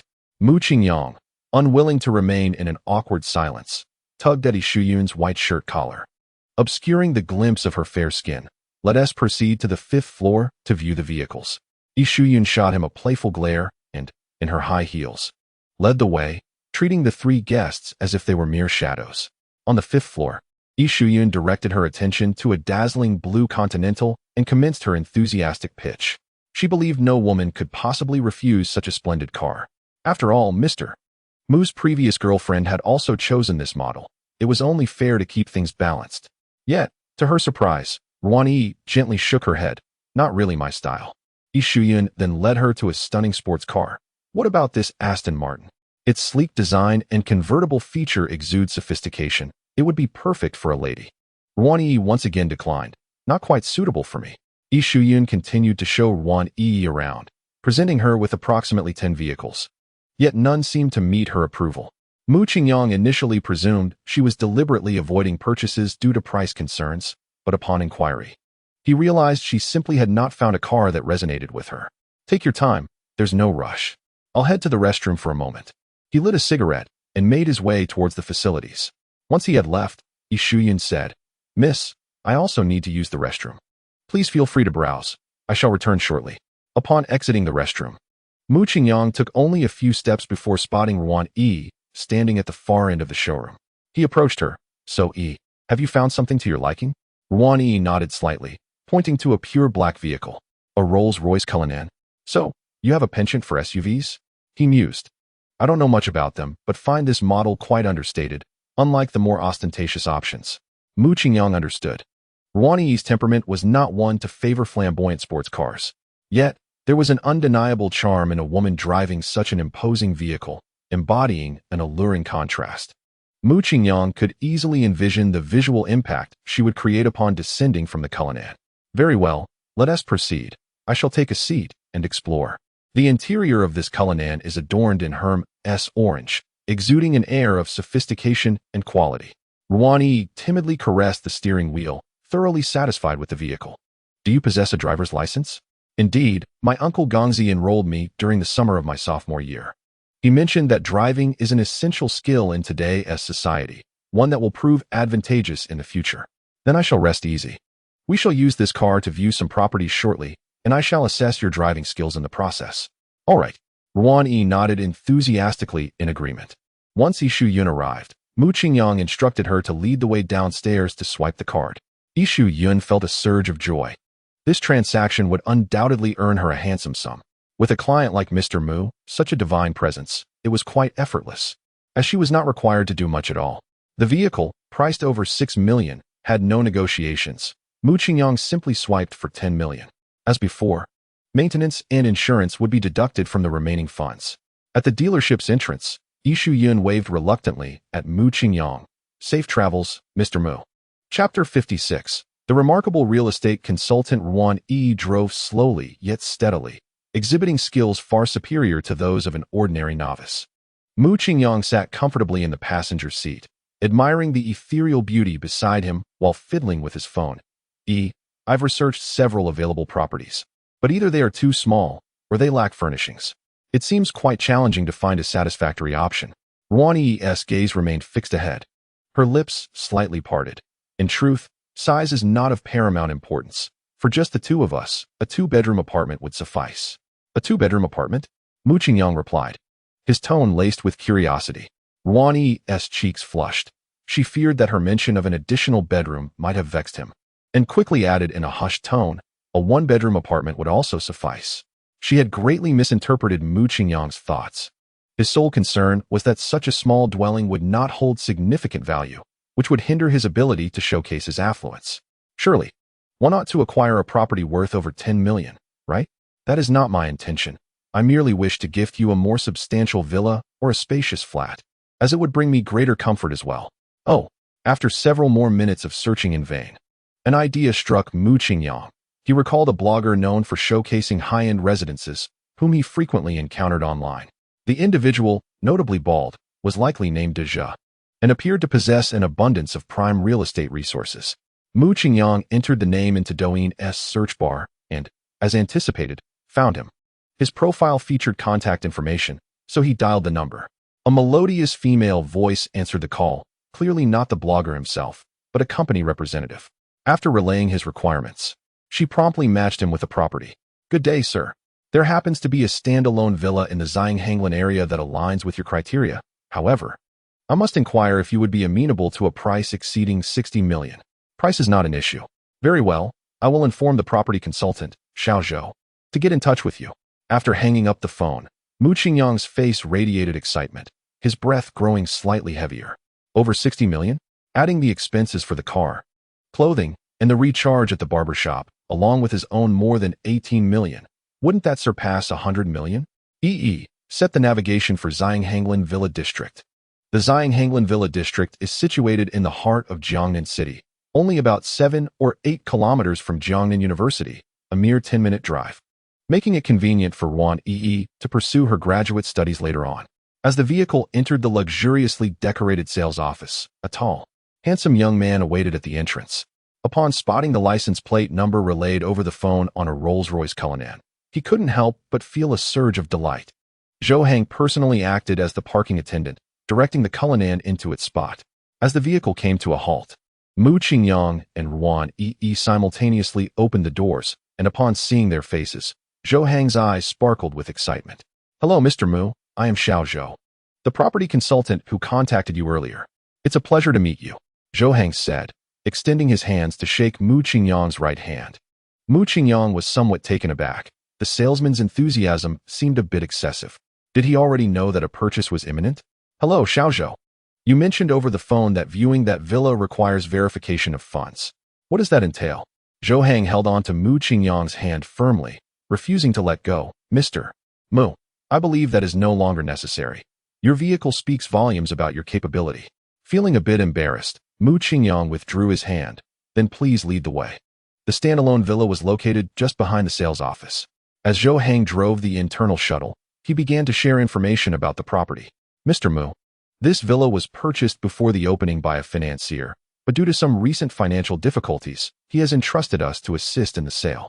It seems you are quite fated to encounter this property. Oh, is that so? What is the specific area of the house? Zhou Heng replied. This villa spans 521 square meters, with 3 above-ground floors and 2 underground levels, offering an actual usable area of nearly 3,000 square meters. The combined gardens total almost an acre, making it one of the most luxurious villas in Jiangnan City. Mu Qingyang nodded. I am quite satisfied. Honestly, there's no need for further viewing. I can simply swipe my card for the payment. Zhou Heng coughed abruptly, clearly taken aback by the extravagant statement. Mr. Mu, you can't be serious. Ruan Yi playfully pinched his thigh. Let us take a look first. Mu Qingyang chuckled. All right, let us have a look then. A few minutes later, the shuttle arrived at the entrance of Villa Number 1. Mu Qingyang looked up to see a French-style building standing majestically before him. Its creamy white exterior was surrounded by a lush garden, resembling a castle from a fairy tale. Zhou Heng retrieved the remote control and pressed it to open the intricately designed European wrought iron gate, leading the way into the garden. The landscape of the garden was crafted by a top-tier domestic design studio, though customization according to personal preferences was certainly an option. Mu Qingyang turned to Ruan Yi and inquired, What do you think? Do you like it? Ruan Yi stammered, I do like it. It's absolutely beautiful. Taking her small hand, Mu Qingyang replied, I'm glad you like it. Come, let us venture indoors. The interior of the villa boasted a purely French style, with walls adorned in exquisite marble and a spiraling staircase that featured intricate carvings, exuding an air of opulence. Mu Qingyang was resolute. He would purchase this villa. Xiao Zhou, my girlfriend and I are thoroughly satisfied. Please present the contract. I am ready to sign and transfer the funds immediately.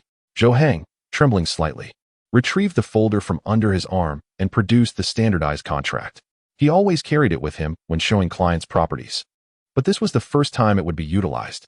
He then fished out a golden fountain pen from his pocket, uncapping it and extending it towards Mu Qingyang. As Mu Qingyang reached out to take it, Zhou Hang, whether out of nervousness or deliberate intent, gave a slight tremor, causing the pen to tumble onto the cashmere carpet. In a flurry, he turned and crouched to retrieve it. The two men were in close proximity, a rather awkward position for both. Mu Qingyang, a quintessential straight man, instinctively raised his knee to push Zhou Hang away. Unexpectedly, Zhou Hang shifted his hips, exclaiming, "What the hell?" Mu Qingyang stepped back, delivering a swift kick, sending Zhou Hang sprawling. He then rushed to the kitchen to wash his hands fervently. No wonder he wouldn't let go of my hand when we first met. Turns out he's an old, and a zero at that. Chapter 57, 68. 88 million. Zhou Hang's face flushed against the carpet, his cheekbones burning a deep crimson. Ignoring the heat radiating from his face, he scrambled to his feet and bowed deeply at a 90-degree angle toward Mu Qingyang. I apologize, Mr. Mu. I was momentarily out of my senses and did not comprehend my actions. Mu Qingyang shook the droplets of water from his hands. What did you do? You damn it. Did me? He replied irritably. Leave the contract and get lost. I don't want to see your face for even a second longer. Zhou Hang obediently placed the folder on the coffee table and exited, crestfallen. At last, Ruan could no longer contain her laughter, exclaiming, "Huh. I didn't expect you to attract same-sex admiration. That salesman must have been captivated by your looks. How could you scold him?" Mu Qingyang shot her a mischievous look. Does this imply I've kissed you before? Ruan barely had time to utter a sound before Mu Qingyang silenced her with a fervent kiss. Ruan tidied her clothes with little fluctuation in her expression and ascended the stairs. Let us explore the second-floor bedroom. You choose first, and then I shall, she suggested. Mu Qingyang quickly caught up, saying, Did we not agree that a one-bedroom apartment would suffice? I only accept sharing a room with you. The expansive second floor, spanning over 500 square meters, was designed with merely 2 opulent bedrooms. Each room boasted a circular walk-in closet for its respective male and female owners, while the bathrooms surpassed those of Mu Qingyang's previous rentals in size, and the terrace featured a fully equipped gym. Waking up here each day would surely instill a confidence of 999. The newly appointed saleswoman offered an apologetic smile. My colleague inadvertently caused you offense. I shall take over your service. To express our regret, we can offer you a 10% discount on this villa, with the difference covered by our company. No. Mu Qingyang hastily waved his hands. I detest discounts. What is the original price? I will pay it now. Sir, this villa is among the pinnacle of luxury properties in Jiangnan City, constructed with only the finest materials. The previous owner listed it at 88 million and is not open to negotiation. 88 million? Mu Qingyang confirmed. The saleswoman, fearing the price had intimidated him, quickly added, This villa is the crown jewel of Ziyang Hanglan. Should this not suit your preferences, we have other listings available. With a decisive wave of his hand, Mu Qingyang declared, This one, let us proceed with the card. In the sales office, he entered the final digit of the transfer password. When he saw the words transfer successful, a tremor of exhilaration coursed through him. The memory of purchasing a car for Chen Qiwen surfaced vividly. Her joy had propelled her affection for him beyond 70 points, granting him his first cashback reward. Mu Qingyang eagerly awaited the system's notification sound, but after a considerable pause, nothing occurred. Ruan, puzzled, nudged his shoulder. Mu Gu, what are you pondering? He shook his head, returning to reality. Nothing at all. He was utterly astonished. Receiving such a gift, and Ruan displayed no emotional response whatsoever, not even a hint of increased affection. Her indifference was truly remarkable. Reflecting on their acquaintance, he realized that aside from the slight increase in affection after resolving her debt, his lavish spending on gifts like clothing and luxury cars had yielded scant acknowledgement. This girl, who had drained his finances, was ironically the least materialistic of all. Chapter 58, Zhuokerson's fury, a dense plume of smoke spiraled upwards as Mu Qingyang remarked nonchalantly. Are you going to meet with Professor Wang Lan from university? Is there not still half a month until classes commence? Why the rush to prepare for graduate studies? I first need to resign from the bookstore with Director Hao, and then consult Professor Wang regarding the examination process. It is only 3 p.m. I have ample time. Mu Qingyang flicked the beads of sweat from his hair, saying, All right, but you must inform Professor Wang to assist you in finding a female graduate advisor, understand? Male professors can be rather unreliable. Got it. In the serene setting of the back garden pool, Mu Qingyang reclined comfortably, feeling quite elated. His affection for Wan Yi had surged by 10 points, now standing at 79. The prospect of obtaining the coveted strategy reward was tantalizingly close. Concurrently, he had received nearly 100 million in cash back. It all felt surreal. Just last week, he was a diligent food delivery rider, and now his assets had surpassed 100 million. However, he must not indulge in complacency. He needed to persist in his efforts. With a relatively free afternoon ahead, he decided to hit the gym first, preparing to meet the materialistic Zhuokerson the following day. The next morning, in the makeup room of a duplex villa in the enchanted city, Zhuokerson sat poised at the vanity, a slightly plump girl applying her makeup. Given Zhuokerson's innate beauty, the makeup's effect was minimal. Yet, as she was to meet the benefactor investing in her music festival, she applied a touch of makeup to convey respect. Her assistant, Xiao Yuan, gazed at the stunning figure in the mirror, marveling, Sister Curson, despite your late-night DJing, your skin remains so radiant. It's almost unfathomable. And your lips, merely glossed, shine with such luster. I'm utterly envious. Zhuokerson chuckled lightly. Oh, Xiao Yuan, are you about to say that if you possessed my beauty, you'd captivate countless young men? Xiao Yuan nodded vigorously. Exactly. The few male influencers I admire hardly pay me any mind, yet upon seeing you, they instantly transform from aloof gods to devoted admirers. Zhuokerson shook her head with a sigh. Xiao Yuan, when will you outgrow this infatuation? Each time you encounter a handsome man, you become utterly starstruck and insist on keeping me by your side. It's truly exasperating. I want to indulge you next time. Xiao Yuan playfully clung to her arm. Sister, you're my dear cousin.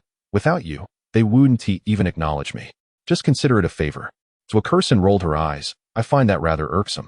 Xiao Yuan pouted. Yet you insisted on my company to confront that irate manager. I find him utterly distasteful. A shameless old lecher that makes me want to retch. Zhuokerson gently patted her hand. Once we secure the payment, we'll return swiftly. He.S. quite agreeable, and it won't take long. Xiao Yuan smirked mischievously. Then you must promise me, next time I wish to meet a handsome guy, you'll accompany me unconditionally. Zhuokerson stood, adjusting her hair. Fine. Consider it a debt I owe you. In a high-end music restaurant in Jiangnan City, Mu Qingyang sat alone in a corner booth, tapping away at his phone. Sending a message to Zhuokerson. Is the flight delayed? Why haven't you arrived yet? Curson replied. On the way, still less than 5 kilometers from your location. Mu Qingyang urged. Hurry up, the food is getting cold. Kiki replied. What can I do if the driver is slow? Mu Qingyang retorted. Don't you know how to take the wheel and drive yourself? His impression of this internet celebrity was tainted by the stereotype of a gold digger. He had no intention of indulging her. For such women, money mattered more than people. As long as the funds were sufficient, everything was negotiable. He was confident that he could elevate her affection for him to a commendable 90 points by showering her with money, thus unlocking her extraordinary singing talent. A few minutes later, the restaurant's music abruptly ceased. Mu Qingyang, intrigued, turned his gaze toward the stage, where the pianist stood frozen, completely absorbed by the entrance. Following the pianist's line of sight, a familiar figure came into view. It was Zhuokerson. She wore a white cap, a simple black top, and loose gray-purple shorts, exuding an air of cool confidence. Beside her was a slightly plump girl, likely the WeChat stand-in for transferring money to buy a plane ticket. Zhuokerson surveyed the room and spotted Mu Qingyang in a corner booth. She approached him, while he remained seated, his striking black and white eyes unabashedly fixed on her, causing her to lower her cap's brim in discomfort. Young Master Mu, it's rather inappropriate to stare so openly at a girl. Zhuokerson remarked as she took a seat across from him. At that moment, Xiao Yuan's heart raced. She dared not meet young Master Mu's gaze, choosing instead to sit close to her cousin with a tumultuous inner turmoil. Cousin has misled me. She only mentioned that young Master Mu is a complete scoundrel. But she never mentioned he was this handsome. How infuriating. Mu Qingyang chuckled nonchalantly. You're all bundled up like a dumpling. What's there to look at? I'm merely bored. Also, why are you sitting so far away? Afraid I might eat you? Come closer. He patted the seat beside him.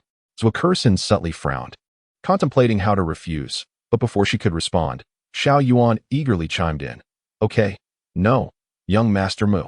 She then promptly moved to sit on Mu Qingyang's left. What a foolish girl. Zhuokerson mentally scolded her infatuated cousin. To avoid an awkward first encounter, she silently shifted her position. However, as soon as she settled, she sprang up again. Something fell off about the seat. Looking down, she discovered Mu Qingyang's hand resting on the chair. Enraged, she raised her hand and slapped it down, exclaiming, Are you trying to get yourself killed? The sound of the slap reverberated. Mu Qingyang, however, deftly reciprocated the action, meeting her slap with one of his own. He tightly grasped her small hand, exclaiming, Have you lost your mind? Is it your first instinct to resort to violence upon meeting? Zhuokerson forcefully yanked her hand away, retorting, I am indeed targeting you, you despicable rogue. Does having wealth grant you the right to lay hands on women at will? Mu Qingyang felt a surge of nausea. Sister, can you please drop the innocent facade? I have seen through your true nature. You are nothing but a blatant gold digger, whether online or offline. Your sole ambition is to exploit my wealth. I am exhausted from this charade. I no longer wish to play along. Mu Qingyang opened his right hand, conceding, I acknowledge that your posterior is quite resilient, but did you not perch yourself upon it? I barely had time to react. Zhuokerson's eyes widened in shock. How could such a shameless individual exist in this world? She stared at Mu Qingyang in disbelief, her hand clutching a glass. Just as she was about to douse this scoundrel with water and make a dramatic exit, her younger sister spoke up. Sister, you indeed sat down by yourself. When young Master Mu invited you over, his hand remained there. Zhuokerson shot her sister a fierce glare. She could discern that her sister was not lying with a mere glance. To her dismay, her sister's expression was sincere, her eyes genuine, indicating the truth of her words. She squinted, attempting to recall the recent events. After she sat down, Mu Qingyang had tapped the stool beside him, questioning why she was sitting so far away, and thereafter, his hand had not moved. Had she indeed acted too hastily? But why did he wear such a lascivious grin? Zhuokerson slammed the glass onto the table, demanding, Then why were you grinning at me? Mu Qingyang, exasperated, replied, You look at me with a smile, I look back at you with a smirk. Is that not the basic courtesy between individuals? Is it a crime for me to smile? Momentarily at a loss for words, Zhuokerson sulkily returned to her seat. Zhuokerson's affection level, 5, current affection level, 0, truly infuriating. At this moment, Mu Qingyang longed to give Zhuokerson a sharp slap. After all the trouble he had gone through to maintain this act, willingly playing the fool for her, transferring over 10 million in total, only to end up with nothing? Even if it had been intentional, it was merely a fleeting touch through fabric. Was that so outrageous? Did she possess no sense of professional decorum as a gold digger? None at all. This was outright illegal conduct. Mu Qingyang's temper flared. He thought to himself, I couldn't care less about your perspective. I will no longer cater to you. Zhuokerson, is this your attitude when asking me for money? Am I indebted to you? Have you downloaded Gaoda app? Have you even understood your own position? Zhuokerson suddenly stood up, declaring, Is having a bit of money so impressive? I no longer desire it. Farewell. Mu Qingyang, unable to contain his frustration, called after her. You may leave, but return the money I transferred to you. With a disdainful smile, Zhuokerson remarked, Do you understand what it means to give voluntarily? Once I accept it, the money is mine. If you disagree, feel free to sue me. Mu Qingyang seethed with frustration. What kind of audacity was this? Did she not feel a twinge of guilt for uttering such words? Truly, those devoid of shame are invincible in this world. Mu Qingyang waved his hand dismissively. Fine. You may leave. I shall consider that money as having been fed to the dogs. Zhuokerson shot a glance at Xiao Yuan. Are you still sitting here waiting for the dishes? Let's go. Unfazed, Xiao Yuan leisurely took a sip of water before responding. Sister, do you remember what you owe me? Zhuokerson felt her temper flare at her infatuated sister. I keep my promises, of course I remember. But this time it won't work. I'll repay you twice in the future. Xiao Yuan gently shook her head. I don't want that. I want it now. With a subtle gesture, she indicated her phone. Zhuokerson, understanding her intent, unlocked her phone and indeed found a message from Xiao Yuan. Sister, I think Mu Xiao is quite admirable. You're just being overly sensitive. Moreover, if you miss his investment opportunity, you might as well forget about entering the global top 100 this year. Consider how much time Uncle's has left for you. Even if you work yourself to the bone, losing your hair and aging rapidly, reaching over 30 million is still a distant dream. I believe you two should have a serious discussion. Zwickerson hesitated. On one hand, there was the arduous path of self-sufficiency. On the other, a humble approach could swiftly lead her closer to her dreams. Once her anger subsided, she gathered her thoughts clearly. Zwickerson returned to her seat. Mu Xiao, I apologize for my earlier impulsiveness and hope you can overlook it. Mu Qingyang was perplexed.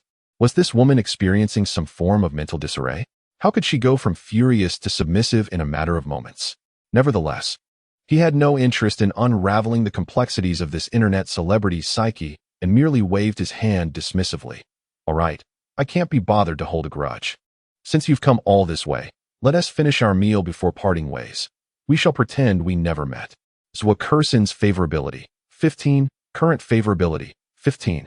Mu Qingyang was somewhat surprised by the shift in favorability, but chose not to dwell on it. He had resolved to abandon this neurotic woman. He could always find another. The latter half of the meal was quiet, with everyone silently consumed in their food. Only Xiao Yuan persistently kicked Zwickerson's foot beneath the table. Zwickerson understood her sister's intention, but asking Mu Qingyang for money was a challenge she found hard to voice. As she watched Mu Qingyang grab a napkin to wipe his mouth, she realized that if she did not speak up soon, there might not be another opportunity. Summoning her courage, Zwickerson awkwardly asked, Mu Xiao, you mentioned that you would provide the remaining funds after we met. Does that still hold true? Mu Qingyang chuckled. If you knew that the dog you raised was a treacherous wolf, would you still feed it meat buns? Zwickerson's eyes dimmed slightly. I understand. At that moment, Mu Qingyang shifted the conversation. However, if you can stand still and allow me to touch that spot from earlier, perhaps I might be inclined to oblige. Before Zwickerson could respond, Xiao Yuan immediately interjected, Mu Xiao, touch me instead. I'll take Kerson's place. You can feel free. Mu Qingyang glanced at her. She was not unattractive, yet she fell short of the 90-point standard. Xiao Yuan, this is a matter between your sister and me. I merely wish to vent my frustration, and it does not concern you. Xiao Yuan pouted and sat back down. Fine then. Mu Qingyang initially believed that Zwickerson would flatly refuse, but to his surprise, she acquiesced. All right. Since you've already touched me once, go ahead. As she spoke, Zwickerson rose to her feet.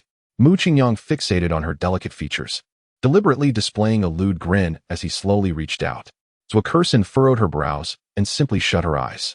After a considerable moment, the anticipated sensation did not arrive, prompting her to open her eyes in confusion. She found Mu Qingyang calmly sipping tea, his earlier lascivious demeanor entirely absent. Zwickerson's favorability. 30. Current favorability. 45. Chapter 60. Mu Xiao, may I touch your chest muscles? 45 points of favorability. Mu Qingyang found himself puzzled. He had initially resolved to give Zwickerson no further monetary assistance, wishing her to experience the taste of being played. Yet now, with only a little over 20 points needed for a refund, he felt tempted. Perhaps he should attempt to offer her some money again? If her favorability increased, he would pursue it. If not, he would let it be. With this thought, Mu Qingyang directly sent 20 million through WeChat. I merely wished to test your attitude. You have succeeded. Accept the money. I, Mu, have always kept my word. Zwickerson stared at the WeChat page displaying the 20 million awaiting acceptance. Her emotions a tumultuous mix. Had she truly misjudged him? He might be somewhat frivolous, yet not vulgar. That seemed plausible, with his status. There was no need for such degrading behavior. Thus, it appeared the fault lay with her. Yet, he not only bore no grudge, but also honored his promise to provide the remainder of the funds. The question of his character could wait. He was indeed a good person. Zwickerson's favorability. 10. Current favorability. 55. Thank you, Mu Xiao. If the tickets for this electronic music festival sell well, I should be able to return some funds to you. Mu Qingyang waved his hand dismissively. I do not lack this amount. Keep it for yourself. The happiest of them all was Xiao Yuan. She beamed as she pulled Zwickerson to sit down. Sister, I knew Mu Xiao was a good person. You must have misjudged him. Mu Xiao, please do not hold a grudge against my sister. She has always been this way. With the favorability rising to 55 points, Mu Qingyang was elated. He immediately sought to further enhance it. The misunderstanding has been resolved. Why would I still be upset? It is indeed a good thing for a girl to value herself. By the way, In which city are you planning to hold the electronic music festival? Zwa Kursin tapped her fingers on the table. I originally intended to host it in the bustling metropolis. Do you have any good suggestions? I am not well versed in this matter, merely asking casually. You may decide amongst yourselves. Please remember to notify me of the performance date in advance, and I shall come to show my support. Zwa Kursin nodded. Given your significant investment, it is only right that you witness the grandeur of the event. The performance is tentatively scheduled for next month, allowing me ample time for promotion. There are numerous details to consider for organizing the electronic music festival, and I wish to rush back to the metropolis to plan. Young Master Mu, I must take my leave now. We shall meet again next month. Mu Qingyang could hardly wait for her to depart. If she were to become erratic again, the hard-earned rapport might very well evaporate in an instant. He aimed to minimize contact with her, fulfilling her needs unconditionally when the time arose, as that would eventually unlock exceptional singing talents. Very well. Your career is of utmost importance. We can gather later when time permits. Zwa Kursin was eager to kick off this long-anticipated project, grabbing her bag and bidding farewell as she prepared to leave. Upon witnessing this, Xiao Yuan's face darkened. Sister Kursin, I've barely settled in. And you're already leaving? Even if you're in a hurry, can't you spare just half a day? It's not every day I visit Jiangnan City.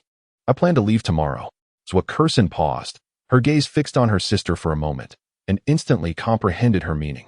Young Master Mu, my sister wishes to spend some more time with you. Are you free this afternoon? Mu Qingyang shot a puzzled glance at Zwa Kursin. Her serious expression did not suggest jest.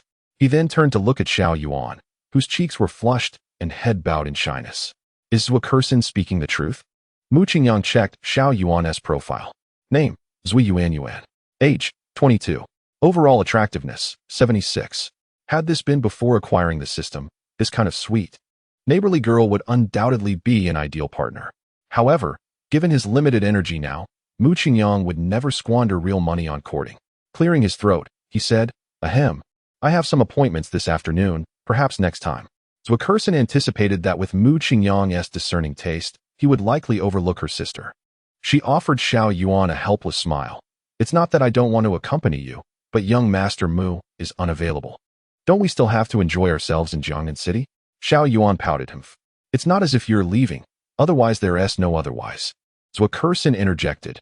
Young Master Mu is different from those young heartthrobs you've encountered before. He even scolded me, as you just witnessed. Mu Qingyang preferred to say little. He genuinely feared that one misplaced word or incorrect expression would cause Zwa Kursin's fondness to plummet. He waved his hand.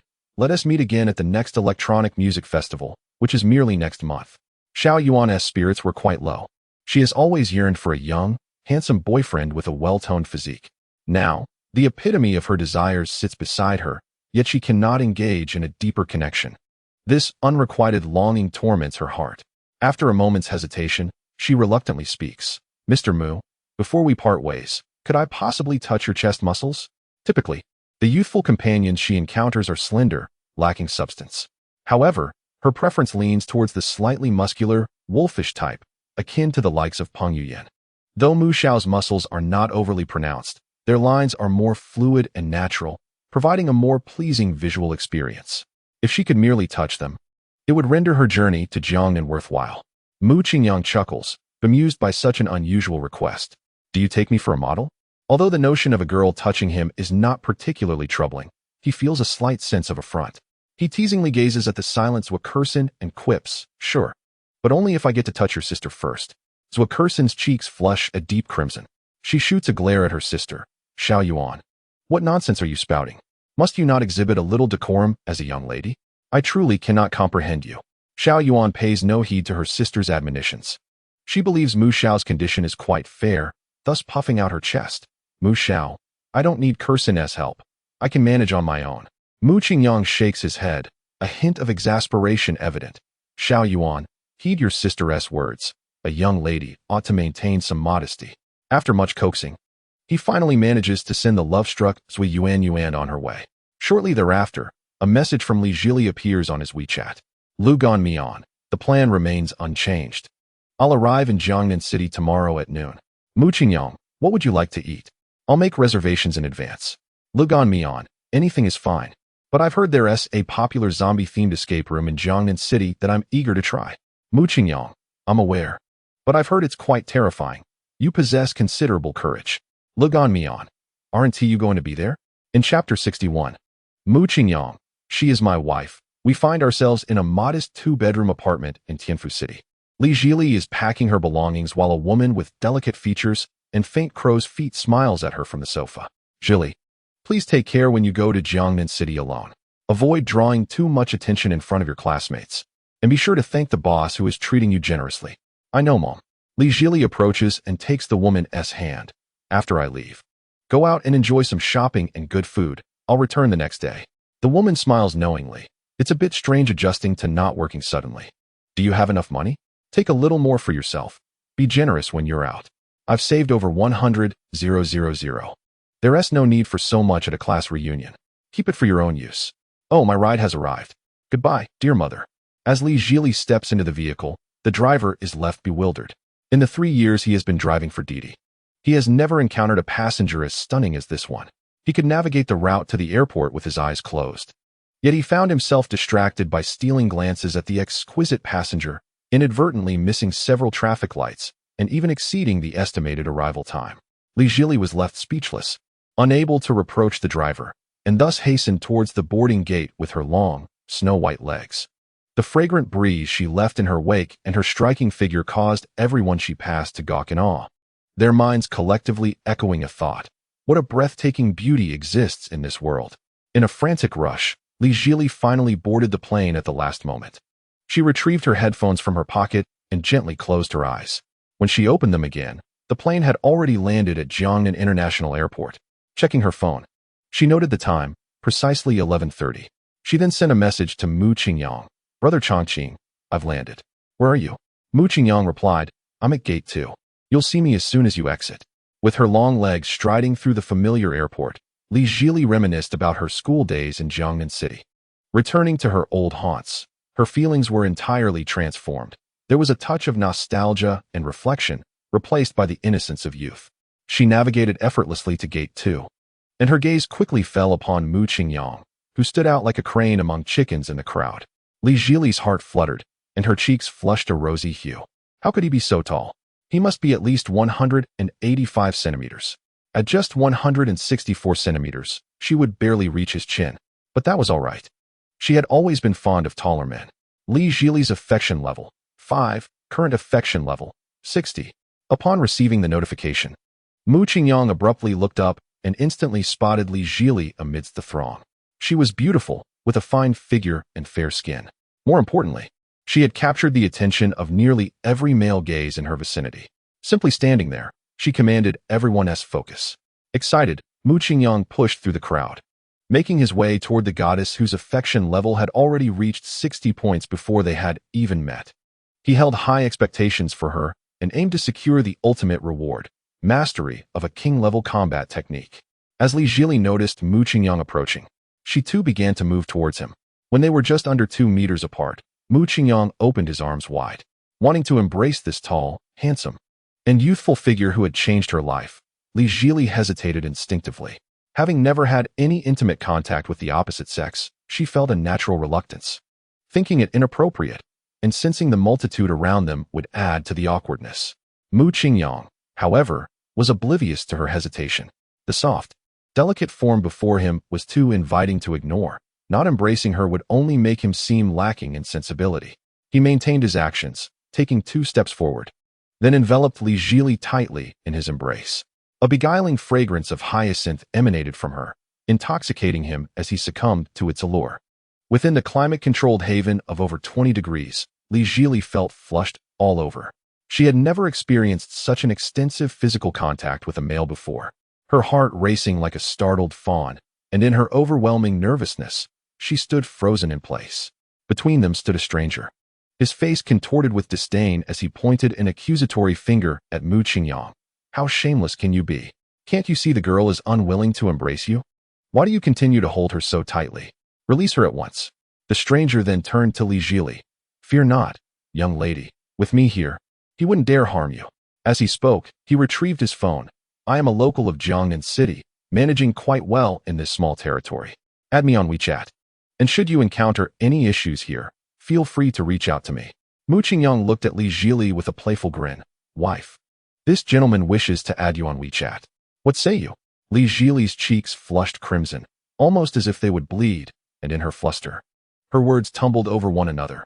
I don't. Oh, I won't.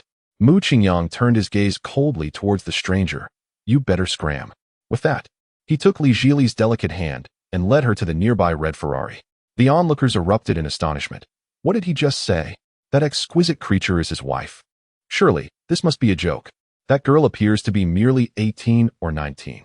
Is she of legal marrying age? If I am not mistaken, that vehicle is a Ferrari 488, right? How is it that he is tall, wealthy, and has such a stunning wife? What window did the heavens close on him? There is no need for such envy. Fate is equitable. As he gains all this, he shall also lose his troubles. Could I trade places with him for just a day? I would willingly sacrifice 10 years of my life. The red supercar sped off, arriving at Mu Qingyang's favored restaurant. Zenrongji. He ordered an extravagant array of dishes, relishing the feast. Li Jili, too, indulged a bit more than usual, yet her mind lingered on the zombie escape room. Brother Chongqing, is there another session for that escape room today? Mu Qingyang nodded. I reserved in advance, but it's just the two of us. Which doesn't meet the entry requirements. We may need to recruit others, though offering extra should suffice. Li Jili smiled brightly. No need to spend more, Brother Chongqing. The more, the merrier. It won't be as frightening. Mu Qingyang was indifferent. He was bold enough to handle anything. Moreover, Li Jili's choice of entertainment pleased him immensely. In such a dark and terrifying setting, it was likely that she would instinctively gravitate towards him, needing no encouragement. The five-star love guru MacArthur once proclaimed that only through physical contact can emotions swiftly intensify. Perhaps, upon exiting the escape room, Li Jili's fondness for him would soar considerably. He has begun to look forward to it. Chapter 62. Why not play? It is thrilling. I have just finished dining with Brother Chongqing. The cuisine at this restaurant is exquisite, and I have never indulged in such a variety of high-end seafood before. Mu Qingyang exhaled a thin wisp of smoke, extinguishing the cigarette but in the ashtray. If you enjoy it, I can bring you here every day, but you can no longer call me Brother Chongqing. Li Jili timidly inquired. Ah, then what should I call you? Mu Qingyang stroked his chin. Either drop the prefix and call me Jiao, cough cough. I'm trying to be low-key now. Or you may simply call me by my name, Mu Qingyang. Mu Qingyang. Li Jili enunciated each syllable. That name is truly beautiful. Henceforth, I shall call you Brother Mu. Did I not mention that I am trying to be low-key? Must you append that brother title? Li Jili's cheeks flushed slightly. Oh dear Brother Mu, please do not tease me. Mu Qingyang knew from watching her live streams that she had a delicate disposition. A mere utterance of husband had caused her to abruptly end her broadcast in front of an audience of 100,000. Reflecting on this, Mu Qingyang casually inquired about her work. How has your popularity been lately? Is there anyone who can challenge my top position? Li Jili smiled sweetly. Recently, the number of viewers in my live streams has increased significantly, but someone of your caliber is undoubtedly unique on Douyin. I would be content to encounter just one such as you. Mu Qingyang, flamboyantly tossing his hair. That is splendid. Should you find yourself short on gifts in the future, just give me a shout. After these past few days of training, my speed has improved considerably. I can now send out at least 500 carnival gifts per minute. Li Jili quickly waved her hands. No need, no need. After the gifts sent earlier were converted to cash by the company, I managed to pay off my mortgage entirely and still have around 1 million left, sufficient for my mother and me to enjoy for quite some time. Mu Qingyang sighed inwardly, recognizing the innocence of this girl. In today's society, filled with deceitful individuals, it is fortunate that she has encountered me, allowing her to maintain her genuine simplicity. Very well. Mu Qingyang did not dwell on this matter excessively. Whether to give or not depended on his own whim. He glanced at the time. It was nearly 1:30, and their reservation for the escape room was at 2 o'clock, making it the perfect time to head over. He then took the initiative to help Li Jili with her bag. Our reservation for the zombie chase is about to commence. Let us depart. Li Jili immediately sprang to her feet. All right. The apocalyptic zombie chase escape room has recently surged in popularity across various social platforms, with numerous influencers posting videos praising it. Li Jili, being both inexperienced and playful, is precisely the target audience for businesses, her psyche meticulously manipulated. It is no wonder she is so eager to participate. Mu Qingyang had perused the comments, and 90 were overwhelmingly positive. Some remarked on the unparalleled atmosphere, Others speculated that it must be filmed in Busan. And there were even accounts of individuals who became disoriented within and suffered injuries. Overall, the consensus could be distilled into 2 words: entertaining. The remaining 10 of negative reviews were merely the ramblings of those who were frightened to the point of losing control. At the tender age of 12, Mu Qingyang boldly ventured into the realm of horror films alone in the dead of night, his courage seemingly boundless. Seizing this opportunity, he sought to showcase his unwavering sense of security. The Ferrari sped through the streets, and Mu Qingyang, accompanied by Li Jili, arrived at the venue over 10 minutes early. The location was the top floor of a sprawling shopping mall, covering nearly 10,000 square meters, with nearly half of the space dedicated to a zombie escape room. The hall buzzed with activity, as staff members briefed the players who had made reservations on the usage of firearms and the rules of engagement, emphasizing several thematic elements. Approaching the front desk, Mu Qingyang presented his reservation code. The receptionist, adorned in a sandy brown camouflage uniform and a stylish beret, exuded an atmosphere of excitement. After verifying the code, she returned Mu Qingyang's phone, saying, "Hello, sir. The minimum number of participants for this session is 10. We have matched you with teammates. Please follow this soldier to waiting room 2 to familiarize yourselves with the firearms." She gestured to a male staff member dressed as a mercenary. Upon hearing this, the male mercenary lifted the submachine gun slung across his chest and shot Mu Qingyang a determined glance. "Follow me," he commanded. Mu Qingyang trailed him into a device storage room crafted entirely from panoramic glass. The walls of the room were adorned with a dazzling array of equipment, from basic handguns to shotguns and Gatling guns, with rocket launchers and grenades perched at the highest point. Meanwhile, several other teammates who had arrived were fervently debating which weapons to use and how many zombies to slay. However, a single remark from the mercenary swiftly brought them back to reality. "You are all first-time players in this instance, and may only select handguns for the most basic map. To acquire better equipment or unlock more challenging maps, you must earn points through your performance." A confused player immediately inquired, "Can we really defeat zombies with just handguns? I thought your promotional videos featured submachine guns." In response, the mercenary picked up a handgun and fired a round at a human-shaped target. The bullet struck with a resounding pop, causing the target to sway slightly. The handgun was loaded with water bullets, which would sting upon impact. There were a total of 50 rounds. Each shot could repel a zombie, and if 3 shots struck a zombie simultaneously, it would perish. Of course, this method was only effective against the weaker, initial zombies. Should the players continue to advance, they would find submachine guns in subsequent rooms, which would be crucial for accruing points and completing the challenges. Excitement rippled through the group once again, as a bespectacled young man declared to his male companion, "Fear not. Dear, if I find a submachine gun, I shall bestow it upon you." The man affectionately called Dear playfully punched the bespectacled youth in the chest, exclaiming, "What are you shouting about with so many people watching?" Meanwhile, a young couple animatedly discussed strategies, and the remaining 4 members of their 10-person group, all girls, shared in the enthusiasm. "Now, gather your weapons and follow me to the operations room," the mercenary instructed. The operations room resembled a multimedia theater, with a zombie film playing on the screen, accompanied by eerie music and the intimidating narration of mercenaries, instantly creating a chilling atmosphere. Players with heart conditions, hypertension, or other stress-related ailments were prohibited from entering the scenario. The establishment bore no responsibility for injuries such as sprains, fractures, or breaks.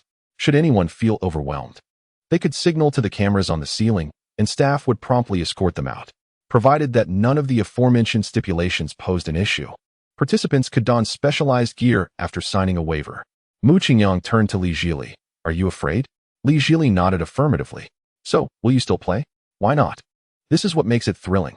Mu Qingyang refrained from further commentary and swiftly signed his name. Chapter 63. It's terrifying. Mu Qingyang was adorned with 5 beautiful women, and the entire team of 10 had signed the waiver. Among them, a young man from a couple boisterously exclaimed, "What is so terrifying about this? It seems rather mundane. I'll clear this beginner level in under half an hour." He rolled up his sleeves to showcase non-existent muscles to his girlfriend. The mercenaries collected the waivers and guided everyone to the changing room. For everyone's safety, knee pads, elbow pads, and helmets must be worn. You may choose camouflage attire that suits your taste and mix and match as you please. Mu Qingyang picked up a garment from the top shelf, inhaling its scent. It bore no odor, likely freshly washed, which was a plus. He selected a set of desert camouflage in a sandy hue and handed it to Li Jili. "Let us wear this. The color is striking, making it easier for me to spot you." Li Jili accepted it and donned it over her original attire, tying her long hair into a high ponytail. Mu Qingyang gazed, momentarily entranced. Wasn't she the goddess of military training from campus? He had seen a few on Douyin, but none compared to the beauty before him. She radiated such vibrant youthfulness. Fortunately, having encountered several stunning women previously, Mu Qingyang quickly regained his composure. He deftly put on his own desert camouflage and retrieved a set of protective gear. "Jili, this might be a bit snug for you. Let me assist you." Without hesitation, Li Jili nodded in agreement. Mu Qingyang sat on the ground, gently lifting her delicate foot and cradling her calf in his palm. What a soft and supple texture. It felt as tender as sweet, glutinous rice dumplings. After securing the knee pads, Mu Qingyang proceeded to fit her with elbow pads. The same delightful softness captivated him, and he couldn't resist giving it a gentle squeeze. Li Jili quickly withdrew her arm, flustered. "I can manage this, brother Mu. You should take care of your own gear." Mu Qingyang paid no mind. It was natural for a girl with no romantic experience to feel shy, and he had the patience to pursue her affections gradually. Mu Qingyang swiftly donned his protective gear, and the mercenary spoke again.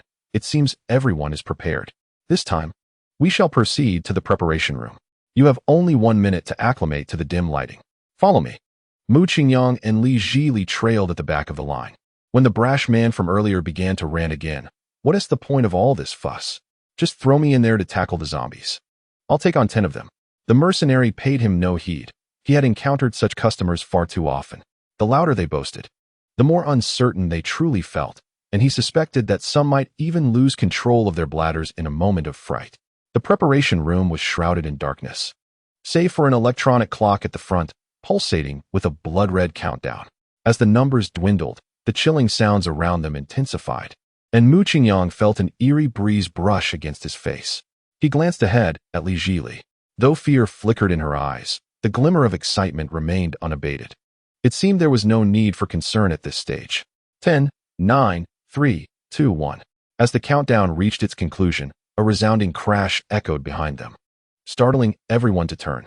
The retreat was abruptly blocked by a heavy iron door.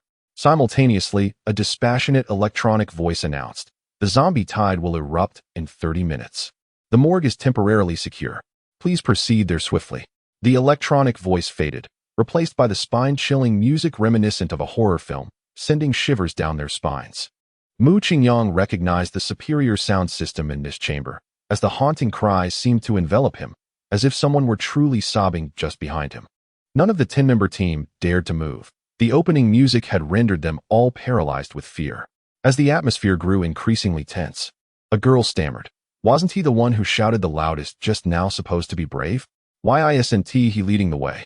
The boastful man now regretted his bravado. Had he known it would be this terrifying, he would have kept his mouth shut. Yet, having put on an act with his girlfriend by his side, he dared not show weakness now, fearing the loss of face. He forced himself to step forward, though his calves trembled uncontrollably, making it difficult to obey his commands. Still, he managed to shuffle ahead, albeit unsteadily. Not far ahead, a swath of white silk obstructed their path, and faint outlines of several open coffins could be discerned in the dim light. The boastful man's legs quaked even more violently. His vision was completely obscured by the white fabric, leaving no clue as to what lay within. This blend of unknown terror, combined with the horrific scene and the intensely immersive music, would have made even the most stoic of individuals furrow their brows. The boastful man stood frozen, and so did everyone else. His girlfriend urged him incessantly, "Hurry up. The zombie tide will erupt soon, and we'll all perish." A few beads of sweat trickled down his forehead, though no one noticed.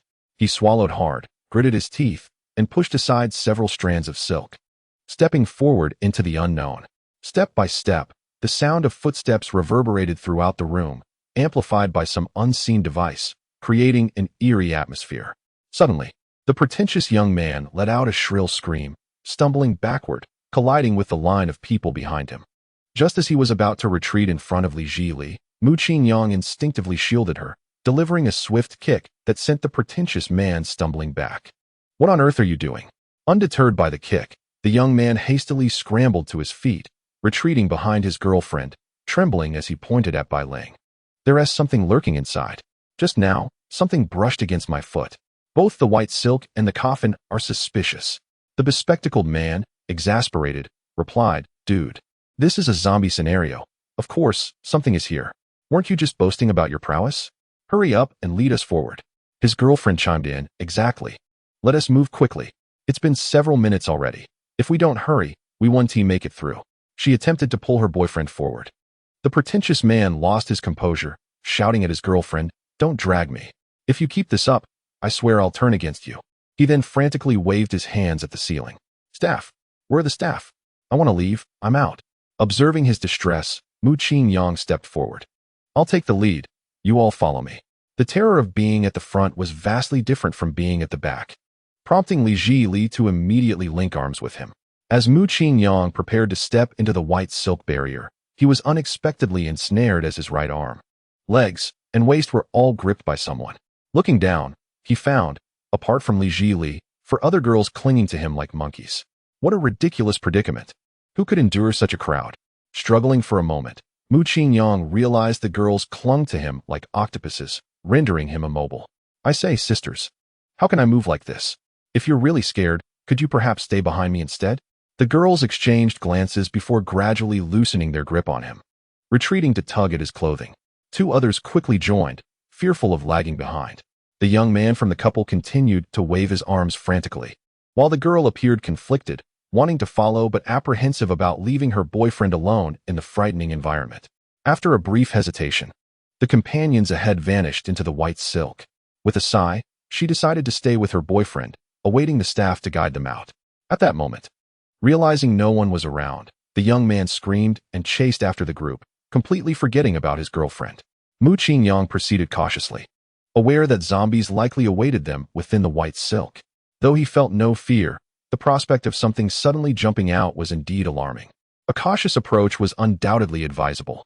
As they continued their journey, the haunting background music gradually diminished, leaving only the sound of the wind rustling through the white silk. Mu Qingyang took another step forward, using one hand to push aside the white silk that obstructed his view. Just as he was about to proceed, a vague dark figure became increasingly clear in his sight. Upon closer inspection, it was a gaunt zombie, its face a grotesque mass of decaying flesh, with its eyeball suspended by a thin strand of bloody tissue. Before he could draw his weapon, a piercing shriek shattered the silence. Aya! The volume was so overwhelming it felt akin to having a truck's horn blaring directly in his face. Mu Qingyang was momentarily stunned. Was this truly a sound that a human could emit? Surely, these creatures were equipped with speakers for their work. He was rendered immobile for 3 seconds by the sheer intensity of the noise. As he shook off the buzzing in his ears and prepared to fire, he was suddenly startled by the sound of water balloons bursting behind him, followed by sharp pains erupting throughout his body, and then an ear-splitting scream. The teammates hiding behind him had lost their composure, firing wildly without strategy, and within moments, several had emptied their magazines. The zombie's body erupted with numerous blood packets, lying motionless on the ground, yet still subjected to the relentless thrashing of the small team. Mu Qingyang found himself admiring the dedication of the staff. Not only did the zombie portray its role convincingly, but it also exhibited remarkable professionalism. Despite the water balloons causing it to convulse violently, it remained eerily silent. The commotion had drawn the attention of nearby zombies, their moans echoing in response. However, the team's ammunition was critically low, making it evident that they could not confront such a horde directly. Their only escape was to advance to the next map to procure submachine guns. At that moment, Li Zhili handed her pistol to Mu Qingyang. Brother Mu, my aim is poor. You take the weapon. Mu Qingyang pushed the gun back towards her. If your aim is lacking, wait until the zombies draw closer before shooting. What if these creatures touch you while you're unarmed? That would be a loss for me. Li Zhili looked perplexed, tilting her head at him. Why would that be a loss for you? Without elaborating, Mu Qingyang naturally took Li Zhili's small hand, urging her to run. We need to hurry. The zombies are closing in. Let us regroup at the next map. In truth, whether or not these scattered soldiers remained was inconsequential, but Mu Qingyang kindly offered a heads-up to ensure a few survived as cannon fodder. His words instantly instilled confidence in the team, prompting them to abandon their fearful huddle and sprint forward. Before long, many had surpassed the 2 of them. Mu Qingyang and Li Zhili ran at a moderate pace, with a few zombies nearly catching up to them. Fortunately, his ammunition was sufficient, allowing him to fend off the zombies just in time. Li Zhili occasionally fired a shot, the thrill of confronting the zombies at such close range exhilarating. Her cheeks flushed, and she gripped Mu Qingyang's hand tighter in excitement. As they fought and retreated, they soon reached the edge of the map. This is a dead end. The retreat was firmly sealed by a wire mesh. With pursuers in front and no escape behind, Li Zhili's heart raced as she nervously inquired, "Brother Mu, what shall we do now?" Mu Qingyang remained relatively composed. He understood that such a game must have an exit, yet the dim lighting of the room obscured his vision. Thus, he groped along the wire mesh until, after a short while, he discovered a gap, just large enough for an adult to pass through. "Zhili, the exit is here. You go in first." Standing at 164 centimeters and weighing over 90 pounds, Li Zhili swiftly squeezed through. Mu Qingyang fired several shots to fend off the approaching zombies, then rolled back through the opening into the new area. He initially intended to pick up a nearby fence to block the gap, but at that moment, two familiar figures came running from another path, screaming. It was the young couple. The boastful young man, upon seeing Mu Qingyang and Li Zhili, exhibited a fierce desire to survive, leaping into the gap. He traced a parabolic arc in the air before crashing to the ground with a thud, akin to a piece of pork being violently slammed onto a chopping board. Mu Qingyang worried about his ability to withstand the impact, but to his surprise, the young man quickly scrambled to his feet and resolutely picked up the fence, firmly sealing the gap despite his girlfriend's frantic pleas from outside. "Brother, your girlfriend has been bitten by a zombie. Don't worry about her. Perhaps you should let her in. I still have over 20 bullets left to fend off these zombies." "No way. For everyone's safety, I absolutely will not open the fence." Mu Qingyang gave him a thumbs up, exclaiming, "Brother, you are truly remarkable." He then took Li Zhili deeper into the instance. Chapter 65. "Brother, I'm begging you, can I kneel?" After traversing several dilapidated rooms and fending off 7 or 8 zombies, Mu Qingyang spotted a glimmer of light ahead. He hurriedly led Li Zhili toward it, discovering it to be an abandoned clinic. The clinic housed 4 or 5 rusted beds with yellowed sheets, upon which lay patients wrapped in bandages, covered in blood. A few teammates were chattering with a stranger, presumably the inhabitant of this map. "Have you made your decision? Will you search for clues here, obtain some serum, and earn 10 points, or will you leave directly?" The bespectacled man appeared anxious. "There are less than 10 minutes until the zombie tide erupts. We certainly won't solve any clues in such a short time. Let's hurry and leave." A girl disagreed. "We need to earn points to access higher-level maps. How will we know without trying? Individuals like you are merely dead weight to the team, contributing nothing but undermining morale." The bespectacled man retorted angrily, "I'll undermine your mother. The tide of corpses has arrived, and we are doomed. I chose to leave for everyone's sake." A girl protested, "But we could at least strive until the last 2 minutes before departing. At least we would have made an effort, and if we fail, we can do so with a clear conscience." "Foolishness." The bespectacled man raised his gun and shot a water bullet at the patient lying in bed in a fit of rage, then spat on the ground and prepared to leave. "You all can take your time. I'm heading to the morgue." At that moment, the patient struck by the water bullet suddenly sat up with a jolt, followed by a deafening roar. Arg. The tremendous sound startled the other patients in their beds, who began to emit strange cries before lunging toward the group. "Damn, they are zombies, run." With that, the bespectacled man took off in a panic. Mu Qingyang was utterly exasperated with this group of incompetent allies. They had barely escaped a relentless chase. And just when they managed to find a safe spot devoid of zombies to catch their breath, they triggered a high-difficulty scenario. He glanced helplessly at Li Zhili. "Let us keep running." They traversed through several rooms filled with rolling logs, oil barrels, and other obstacles, only to find their path blocked once more by a rock-climbing wall ahead. Mu Qingyang looked up. The wall was not high, merely 3 or 4 meters, with ample protruding footholds that any able-bodied person could scale. Adjacent to the climbing wall was a slide. Descending from there would likely lead to another area. The challenge was not insurmountable, but there was a stipulation. Only one person could pass through the wall at a time. Once the person in front entered the slide, the next could begin to climb. The wails of the zombies echoed nearby, ensuring that the last person in line would undoubtedly be caught. The rules of this escape room dictated that being caught 3 times would result in automatic disqualification, and the bespectacled man's expression was one of utter despair. At that moment, Two girls spoke up. "Excuse me, handsome, could we possibly go ahead of you?"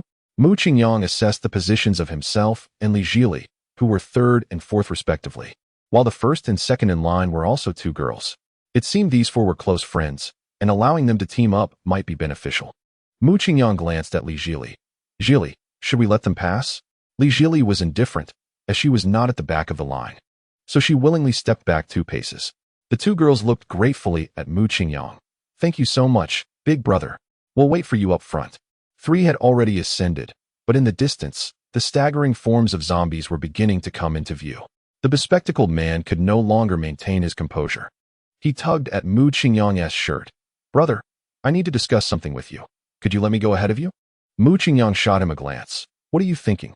The bespectacled man's legs went weak at his words, his voice tinged with desperation. "Brother, I beg you. Can I kneel before you?" Mu Qingyang was at a loss for words. "Are you even a man? Even if you are, at least you're a male, right?" He extended his palm and beckoned. "Hand me your firearms. Once my friend has completely descended, you may ascend the wall." "Very well." The bespectacled man, overwhelmed with gratitude, gazed at Mu Qingyang as though he were a savior, as if in that moment he had truly snatched his life from the clutches of death. With one hand gripping a pistol, Mu Qingyang secured an additional firearm at his waist, imparting a few words of caution to Li Jili, before deliberately approaching the direction of the zombies. The sound of water balloons bursting echoed in succession, as nearly 10 zombies collapsed to the ground. Mu Qingyang discarded his emptied handgun and glanced back. The last person on the climbing wall had already slipped into the slide. He lingered no longer, taking a brief run up before leaping onto the climbing wall. After a few seconds of sliding down the cylindrical slide, he landed and saw several teammates standing in a daze, all gazing downwards at an angle. Curious, Mu Qingyang approached and peered down into a storage-like space teeming with zombies, estimating there were over 20. Upon spotting the group, the creatures collectively emitted fierce howls, their cacophony potent enough to disorient a person. He pointed towards the only passage ahead, a rudimentary aerial suspension bridge woven from chains. The bridge was exceedingly simple, featuring only 2 railings and steps placed every half meter. Its design suggested it would sway precariously. At the end of this bridge lay the morgue, and with less than 3 minutes before the tide of corpses surged, they hastened forward. Having spoken, he was the first to step onto the bridge, followed closely by his team. Though the bridge measured only a few meters in length, its significant swaying impeded their progress. Below, the zombies roiled at the sight of living humans above them, leaping to grasp at their ankles. A cacophony of roars and screams ensued. 2 minutes later, all had successfully traversed the bridge and reached the morgue. They shut and locked the door tightly. Then he pointed to a wooden crate. "There should be some useful items inside. Who will open it?" At a glance, Mu Qingyang recognized it as a weapon storage box and promptly lifted the lid. Indeed, several submachine guns were neatly arranged within. He retrieved 2 and handed one to Li Jili, stating, "This should be effective against the zombies." The others, seeing this, rushed over, each eager to claim a firearm. A few of the girls, clutching the submachine guns, still felt a twinge of insecurity, particularly given the 30-square-meter morgue housed 4 dilapidated ice coffins. Through the gaps, one could faintly discern the forms of individuals lying inside. One girl, filled with trepidation, inquired, "Brother, these won't awaken, will they?" Shaking his head, he replied, "This place has been abandoned for a long time. No one knows what may occur. It is prudent for us to depart swiftly. Let us all search for an exit." The remaining 8 members of the team immediately set to work, and before long, Li Jili discovered a clue near a dilapidated instrument. It was a parchment scroll, which Mu Qingyang took and read aloud. "The path to the outside has been completely obstructed. Only by blasting this wall can we hope for a glimmer of survival." Trembling with excitement, he snatched the scroll, his expression a mix of joy and fervor. Before the doctor vanished, he conveyed to me that he might be concealed by a secret organization behind this wall. It must be here. If we can procure explosives, we can rescue the doctor and obtain his research on the antigen. With this, we can eradicate all zombies. Where can we find explosives? A girl inquired anxiously. He stroked his chin thoughtfully. The abandoned armory should still have some supplies, but what? The girl could hardly contain her impatience. The armory is located beneath the iron lock bridge. The room fell silent, filled only with the sound of heavy breathing. The bespectacled man adjusted his glasses, trembling. "There are only about 20 zombies down there. If we all descend with submachine guns, we can certainly overcome them. Let us not be afraid. Let us charge together. Shaking his head, Mu Qingyang replied, the zombie tide is approaching. We need to leave some people here to hold the fort. I can only take 2 with me. The rest must defend the morgue. Once again, silence enveloped the room. The group exchanged hesitant glances, none daring to confront the throng of zombies. Mu Qingyang stepped forward. Zhili, let us go. Li Zhili's face bore both fear and exhilaration. After a brief moment of contemplation, she resolutely nodded. All right. Chapter 66. Discovery of Intruders. Upon moving aside a frozen coffin in the corner, a staircase was revealed. Follow me up to the surface. I need 2 people to accompany me. Lock the door behind us once we exit. Mu Qingyang instructed, ensuring Li Zhili followed closely behind him, guarding against any potential zombie attacks. As the main door swung open, a swarm of zombies surged forward. Mu Qingyang raised his submachine gun and unleashed a barrage of shots, swiftly clearing a path. The gun has only 100 rounds. Conserve your ammunition. Follow me. With that, he dashed into the newly created passage. With Mu Qingyang and Li Zhili hurriedly trailing behind, the trio found themselves fleeing from a horde of zombies, the scene reminiscent of a cinematic spectacle. Mu Qingyang even mused whether the actors portraying the zombies were sourced from Hengdian, as their performances were remarkably convincing. Were it not for his constant mental reassurances, he would have believed it to be real. No wonder this escape room was so popular. The immersive experience was truly unparalleled. After running for about 2 or 3 minutes, they made a sharp turn into an open room.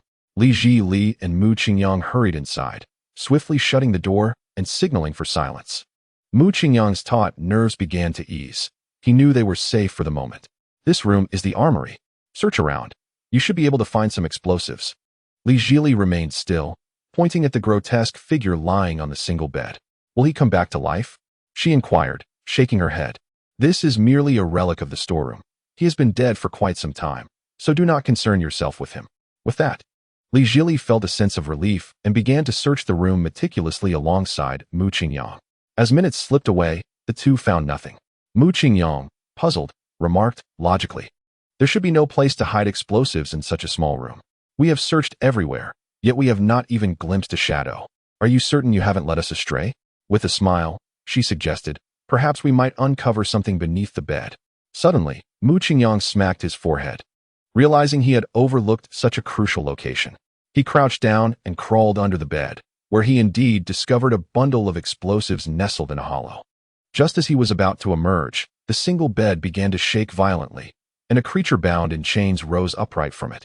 At that moment, a spine-chilling soundtrack accompanied the monster's wailing. Run! It's a mutated zombie. Bullets 1T kill it. Li Zhili screamed, bolting from the room in terror. The horrifying appearance of the creature left her pale as a ghost, her mind momentarily blank with shock. Mu Qingyang, securing the explosives around his waist, swiftly crawled out from beneath the bed. Upon seeing him, Li Zhili snapped back to reality and leaped onto him, her legs tightly encircling his waist. With explosives strapped to him, a person clinging onto him, and the grotesque zombie looming nearby, Mu Qingyang felt an overwhelming surge of pressure. However, as Li Zhili perspired, the fragrance of hyacinth emanated from her, invigorating him further.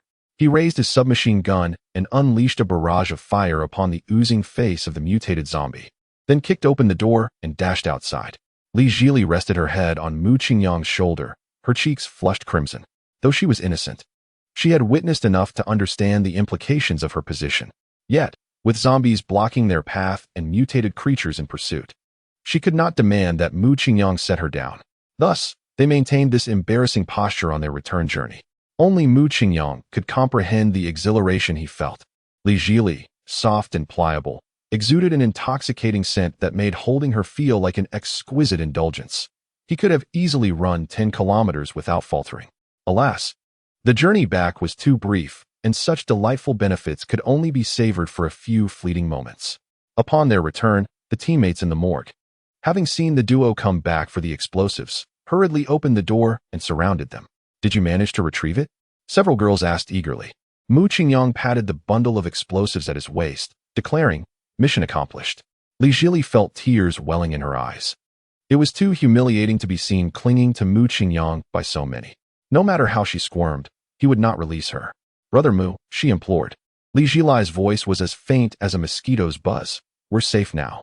Could you please stop holding on to me? Mu Qingyang, resolute and unyielding, replied, No.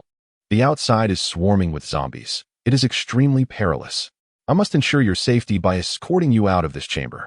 No need. I can walk on my own. Yet, Mu Qingyang was reluctant to release her, his arms securely wrapped around her slender waist. In a moment of urgency, Li Jilai bit down on Mu Qingyang's shoulder. He grunted softly, reluctantly loosening his grip. In truth, he could endure this minor pain, but he feared it might displease the delicate creature, diminishing her fondness for him. He remained acutely aware of his objective, to acquire the coveted reward of mastering the king-level martial arts. Once Li Jilai touched the ground, she feigned tying her shoelaces and adjusting her trousers, her face flushed with embarrassment, unable to confront the teasing gazes of her teammates. Mu Qingyang, recognizing her fluster, did not intrude upon her moment, instead placing the bomb against the wall where he had discovered the parchment. After a series of beeping sounds, an electronic female voice announced, The bomb will explode in 10 seconds. Please take cover. The team members swiftly concealed themselves behind an ice coffin. As the countdown reached 1, a thunderous explosion shattered the wall, creating a large opening. Mu Qingyang witnessed a figure clad in black smash through the wall, the explosion merely a sound effect. Upon closer inspection, he realized the wall was deceptively flimsy. Leading the charge, the group hurried through the opening, with Mu Qingyang holding Li Jilai's hand at the rear. Yet, before he could steady himself, he felt a firm pressure on his shoulder, followed by a gesture for silence. Mu Qingyang scanned his surroundings, his heart quickening. They found themselves in a dilapidated laboratory, with several machines emitting a dim glow, still functioning. At the far end was a glass-enclosed room where a figure in a white lab coat, clutching a blue reagent, stood with their back towards them. Surrounding the lab coat-clad figure were 3 mutated female zombies, shackled with iron chains. One donned a nurse's uniform, another a wedding gown, and the last a military outfit. In hushed tones, he murmured, That must be the doctor. The antigen is in his possession. If we obtain it, our mission will be complete. The team began to quietly strategize. Suddenly, a piercing alarm blared. Intruder detected. Intruder detected. Intruder detected. With a commanding shout, he urged, Quick, hide. The group scattered in haste, and Li Jilai pulled Mu Qingyang into a nearby cupboard. Moments later, a sound reminiscent of a tractor's roar echoed from a distance, accompanied by the acrid scent of gasoline permeating the air. Mu Qingyang peered out cautiously, spotting a blood-soaked, emaciated zombie slowly approaching, wielding a chainsaw. Chapter 67. My pig team member, you owe me my first kiss. Li Jilai held her breath, the ominous buzzing growing ever closer. She reached out and pulled Mu Qingyang's head into the cabinet, then carefully closed the door, utterly oblivious to the fact that their faces were nearly touching. Mu Qingyang exhaled softly, teasingly remarking, Jili, this is our first encounter, and you seem rather eager. First, you wanted a hug, and now you desire a kiss? Li Jili, too flustered to make a sound, placed her index finger against her lips, signaling him to be quiet. Ignoring her gesture, Mu Qingyang leaned in closer, teasing, If you remain silent, I shall take that as consent. I'm coming in for a kiss. Li Jili instinctively leaned back, her head colliding with the cabinet's shelf with a soft thud. The noise, though not loud, caught the attention of the chainsaw-wielding zombie nearby. It halted, then slowly turned towards the cabinet. Panic surged through them. We're doomed. Mu Qingyang feigned fear. Li Jili's heart raced, and with her petals like lips, she urgently whispered, Do not speak. Her adorable panic made Mu Qingyang want to frighten her further, but he knew he must exercise restraint to maintain her affection. Just as he intended to agree not to speak, Li Jili suddenly leaned in and pressed her lips against his, offering her first kiss without a second thought. Terrified, he might continue talking. Mu Qingyang was taken aback for a moment. Such unexpected bliss was overwhelming. Regaining his composure, he prepared to showcase his kissing skills. But before he could act, 2 girls hidden behind the curtains suddenly screamed and bolted out, with one initiating the chaos. The others, concealed in various spots, could no longer hold back and rushed forward in a frenzy. It was then that Li Jili snapped back to reality. She quickly pushed Mu Qingyang's head back, spat a few times in disbelief, and opened the cabinet door to chase after her teammates. Mu Qingyang sighed inwardly, lamenting the impulsive actions of his teammate. Such a squandered opportunity. He wiped the corner of his mouth, feeling a lingering thrill, and hurried to catch up. Everyone was sprinting for their lives. Yet no matter how fast they ran, the sound of the chainsaw loomed ominously close, as if it were suspended above their necks. When they reached the glass chamber where the doctor was located, they abruptly halted and shouted, "The exit is to the left, but to gain more points. We must obtain the antibodies from the doctor. Everyone, follow me into the glass room and fight these monsters."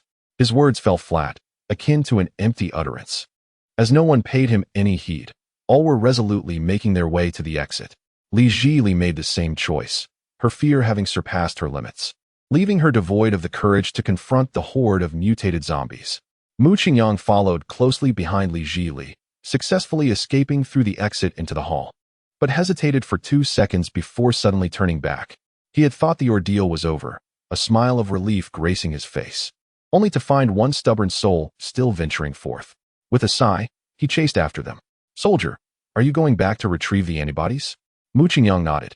"Don't you want to see those 3 alluring zombies?" Coughing a few times in disbelief, he wondered what kind of perverse individual this was. He had never encountered such an eccentric player before. However, he understood that the customer is king. He could only respond according to the script. Once inside the glass room, "I will draw the zombies' attention while you rescue the doctor and take the antibodies." "Absolutely." As they spoke, they arrived at the entrance of the glass room. Mu Qingyang kicked the glass door with abandon, unperturbed by the potential damage, for affluence grants one the audacity to act boldly. The door swung open with a resounding bang, and the uniformed zombies immediately turned, roaring in fury. Mu Qingyang stood at the threshold, gesturing theatrically, "Please, sir, step forth to your doom." With resolute determination, he gritted his teeth and charged inside. Suddenly, the chainsaw zombie lunged out from the shadows of the glass room, revving its chainsaw menacingly towards his head. Amid a scream of terror, a spray of blood erupted from his neck, and his head rolled to the ground with a dull thud. Had the female members of the team witnessed this scene, they would likely have been petrified in shock. Mu Qingyang silently praised the realism of the performance. That single moment was worth $200. Yet, rather than being frightened, he sprinted towards the Doctor's location, intent on seizing the antibodies and fleeing, leaving the Doctor's fate to chance. As Mu Qingyang reached the doctor, he was taken aback by the old man's appearance. He bore no resemblance to a human anymore. His visage was a grotesque mass of decay, more zombie-like than the zombies themselves. The doctor raised his head and shouted sharply, prompting the 3 uniformed zombies to break free from their chains and, alongside the chainsaw-wielding fiend, advance upon Mu Qingyang with menacing intent. He attempted to retreat, but the confines of the glass room left him cornered. What to do? Initially, he had hoped to score additional points to please Li Zhili, who was quite fond of the game and might increase her affection for him. However, now it seemed that his attempt at cleverness might backfire, leading to a loss of points instead. Just as the gnarled hands lunged towards him, a sudden epiphany struck Mu Qingyang. "I have financial resources," he bellowed. "Stay back. Each of you will receive 2,000 for compliance." The atmosphere fell silent as the zombies exchanged glances, expressions of confusion and intrigue evident on their faces. They were merely summer interns and recent graduates. 2,000 was no trifling sum, equating to half a month's wages. Temptation flickered in their eyes. Yet this was an unprecedented proposition, and no one dared to accept. Observing their hesitation, Mu Qingyang assumed he had offered too little and raised his hand, extending 5 fingers. "Each of you will receive 5,000. After a brief silence, the nurse zombie wiped her hands and fished out a phone from her pocket. "Bro, I'm in. Let us do this." Mu Qingyang promptly transferred 5,000 to her. As the remaining individuals observed the scene, they hastily retrieved their phones. Their faces adorned with grotesque makeup yet brimming with cheerful smiles, creating an exceedingly bizarre atmosphere. Most absurdly, the headless corpse on the ground reanimated. Approaching with an ingratiating expression, "Brother, do I get a share?" Mu Qingyang nodded. "You contributed, so you are entitled to a portion." 6 individuals collectively spent 30,000 yuan, allowing Mu Qingyang to successfully acquire the serum. In this horror-themed escape room, an incongruous spectacle unfolded. Several zombies, grinning broadly, waved farewell to a player, saying, "Goodbye, big brother. Come play again next time." Chapter 68. Utterly safe in the lounge area, the mercenary attending to Mu Qingyang inquired about the status of the team. "You mentioned one person hasn't he exited yet? Has he returned to complete the mission?" A girl replied, "That should be the case. He is rather bold. However, Obtaining the antibody was exceedingly challenging. Unless something unexpected occurs, he has likely been devoured by zombies inside. The mercenary waved his hand dismissively. Our staff do not harm players. However, the immersion of this script is remarkably high, making everything feel profoundly real. Another girl nodded in agreement. Indeed, it felt all too realistic. My legs nearly cramped from running. Yet, that handsome fellow was undeniably reckless. We nearly faced annihilation due to the Chainsaw Man. I cannot fathom how he intends to seize the antibody amidst such a horde of mutated zombies. The mercenary cast a fleeting glance at Li Jili before swiftly averting his gaze. Perhaps he wished to impress his companions. I have witnessed such behavior frequently in the establishment. Thus far, not a single individual has emerged without tears. He continued, if you seek to earn more points, you may consider teaming up with me next time. I assure you, I can help you unlock the next map. Let us exchange contact information. You may reach out to me whenever I am on break. Li Jili remained silent, a sense of unease creeping upon her. She contemplated suggesting they check the surveillance to ascertain whether Mu Qingyang had encountered any danger. Yet, as she casually turned her head, her peripheral vision caught sight of a familiar figure. It was Mu Qingyang. He emerged, carrying a vial of luminescent blue reagent, striding forth with an air of indifference. The other team members also noticed him. For girls gasped, covering their mouths in disbelief. The bespectacled girl and her boyfriend simultaneously exclaimed, "No way." The mercenary, intrigued, turned around to see this individual swaggering towards them with the task item, his eyes reflecting a moment of astonishment. Li Jili, filled with excitement, rose to her feet, waving joyfully at Mu Qingyang. He gestured dismissively in the air. Everyone sit down. It's merely basic operations. The mercenary buried his fantasies deep within. Pointing towards the bar, your points should suffice. Please go there to input your information. Mu Qingyang led the way, followed by 4 girls chattering excitedly. Hey handsome, you're amazing. Can we add you on WeChat to hang out next time? Yes. Not only are you strong, but you're also quite a gentleman. Giving us room at the climbing wall. Quickly show us your QR code. We want to scan you. The girls, all university classmates with exceptional figures and looks, were confident that no boy would dare reject them. Mu Qingyang gently raised Li Jili's hand, saying, I'm sorry, ladies, but I already have a girlfriend. Li Jili was surprised to find herself playing the role of a shield, yet she willingly smiled sweetly at the girls. Disappointment washed over the girls as they pouted, furrowed their brows, and sighed, but they had no choice but to relent. At that moment, a bespectacled man unexpectedly jumped in, exclaiming, Handsome, I also want to add you on WeChat. Since you have a girlfriend, we can be brothers, right? Mu Qingyang felt a chill run down his spine. Get lost. What are you scheming? Don't disgust me. Mu Qingyang approached the front desk, handing the antigen to a girl in camouflage. Could you please help us calculate our points? Of course, sir, she replied, pressing the calculator. 8 survivors grant 80 points, deducting 20 points for 2 eliminations, plus the 50 points for the antigen task, totaling 110 points. You have now qualified for the intermediate dungeon with a reservation. Li Jili's affection level increased by 5, current affection level 65. As Mu Qingyang anticipated, Li Jili's affection had indeed risen. They were just 25 points away from the reward for reaching 90 points. Oh, you still have 2 more people? Didn't they come out with you? The receptionist asked, puzzled. Everyone shook their heads. At that moment, a disheveled man, drenched in sweat and looking quite flustered, stormed over, cursing loudly. It was the arrogant man. Get your supervisor out here. I want to file a complaint. I'm giving this a bad review. A staff member quickly followed him, inquiring, Sir, did you encounter any issues during your experience? The arrogant man pushed the staff member away. Issues? I nearly suffocated in there. You said to wave at the camera if we were scared, and someone would come to get us. I was waving like mad when I went in. And where were you? I had to run the entire course alone. Do you have any idea how much pressure that was for me? At that moment, 2 staff members, panting heavily, rushed over to explain, We're so sorry, sir. As soon as we saw the footage, we came to find you, but you were running too fast. And all the hiding spots were in the blind spots of the cameras. Every time we thought we found you, you had already moved to another hiding place. So, I won't listen. I want to throw all of you into a mass grave overnight, so you can experience what true despair feels like. The pretentious man approached the bar, furiously slamming his palm against the marble surface. Refund. First, return my ticket money, and then we can discuss my compensation for emotional distress. Mu Qingyang silently shook his head, thinking to himself that this fellow was indeed a piece of work. Before leaving, he casually inquired, "By the way, where's your girlfriend?" The pretentious man looked bewildered. "Did I even bring a girlfriend?" Laughter erupted from the 8 onlookers. Mu Qingyang lazily waved his hand.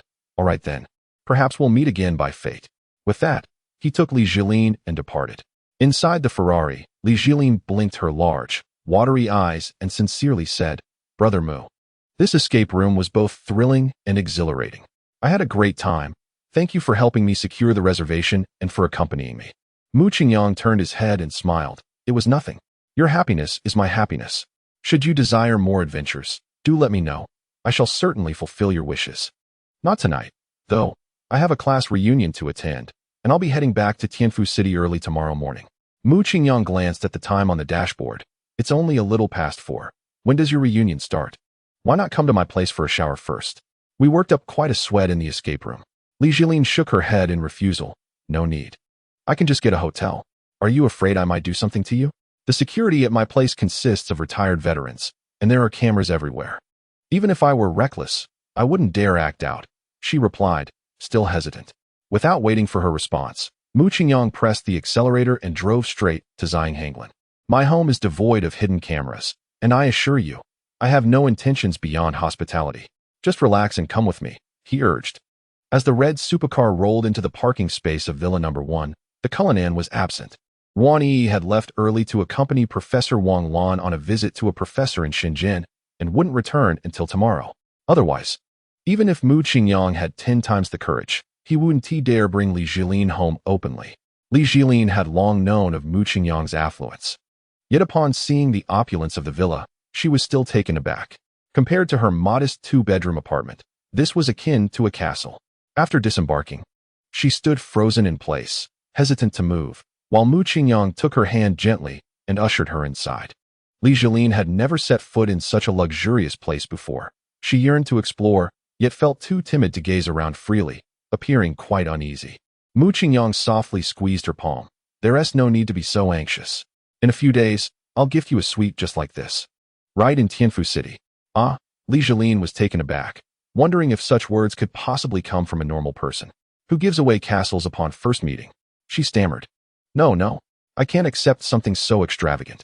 Without further elaboration, Mu Qingyang gestured toward the 2 rooms on the 2nd floor. "You can choose either of them. Go ahead." Li Jilin picked the nearer room, stepped inside, and locked the door behind her. Only then did she dare to scrutinize the lavish decor within. It is exceedingly beautiful and lavish. The opulent mansions glimpsed on television pale in comparison. This must be worth over 100 million. One wonders what business Mu Gu is involved in. Li Jili's heart quivered slightly as she traversed the walk-in closet and entered the bathroom, once again awestruck by the exquisite decor. At the center of the bathroom lay a golden mosaic tile. She had seen it on Xiaohongshu. A solid gold tile produced by Versace, valued at $1 million. The toiletries adorning the vanity were all from top-tier luxury brands, each item possessing a hefty price tag. Additionally, the bathtub, glistening like crystal, resembled a work of art. Anxiously, Li Jili settled into the tub, slowly shedding her dress, and turned on the faucet, allowing the clear water to cascade over her body. She recalled Mu Qingyang's recent words, "In a few days, I'll gift you an identical set." Initially, she had dismissed it as mere jest, but for reasons unknown, a flicker of anticipation ignited within her. Li Jili's affection level, 4, current affection level, 69. Half an hour later, Li Jili, now properly attired, descended the stairs to find Mu Qingyang waiting on the living room sofa. "That was quicker than I imagined. Let us go. We're attending the reunion." Li Jili thought she had misheard. "We? Did you receive an invitation as well?" Mu Qingyang shrugged. "Not exactly. I'm accompanying you." "Oh, that doesn't seem appropriate." Just 2 days prior to the gathering, her female classmate Wang Yin had privately inquired whether she would bring her boyfriend along. Li Jili had firmly assured her that she was still single. How would Wang Yin perceive her if she suddenly brought Mu Qingyang? Mu Qingyang, however, was unconcerned about appearances. He was determined to look after his blooming flower. As the saying goes, reunions often lead to the unraveling of pairs.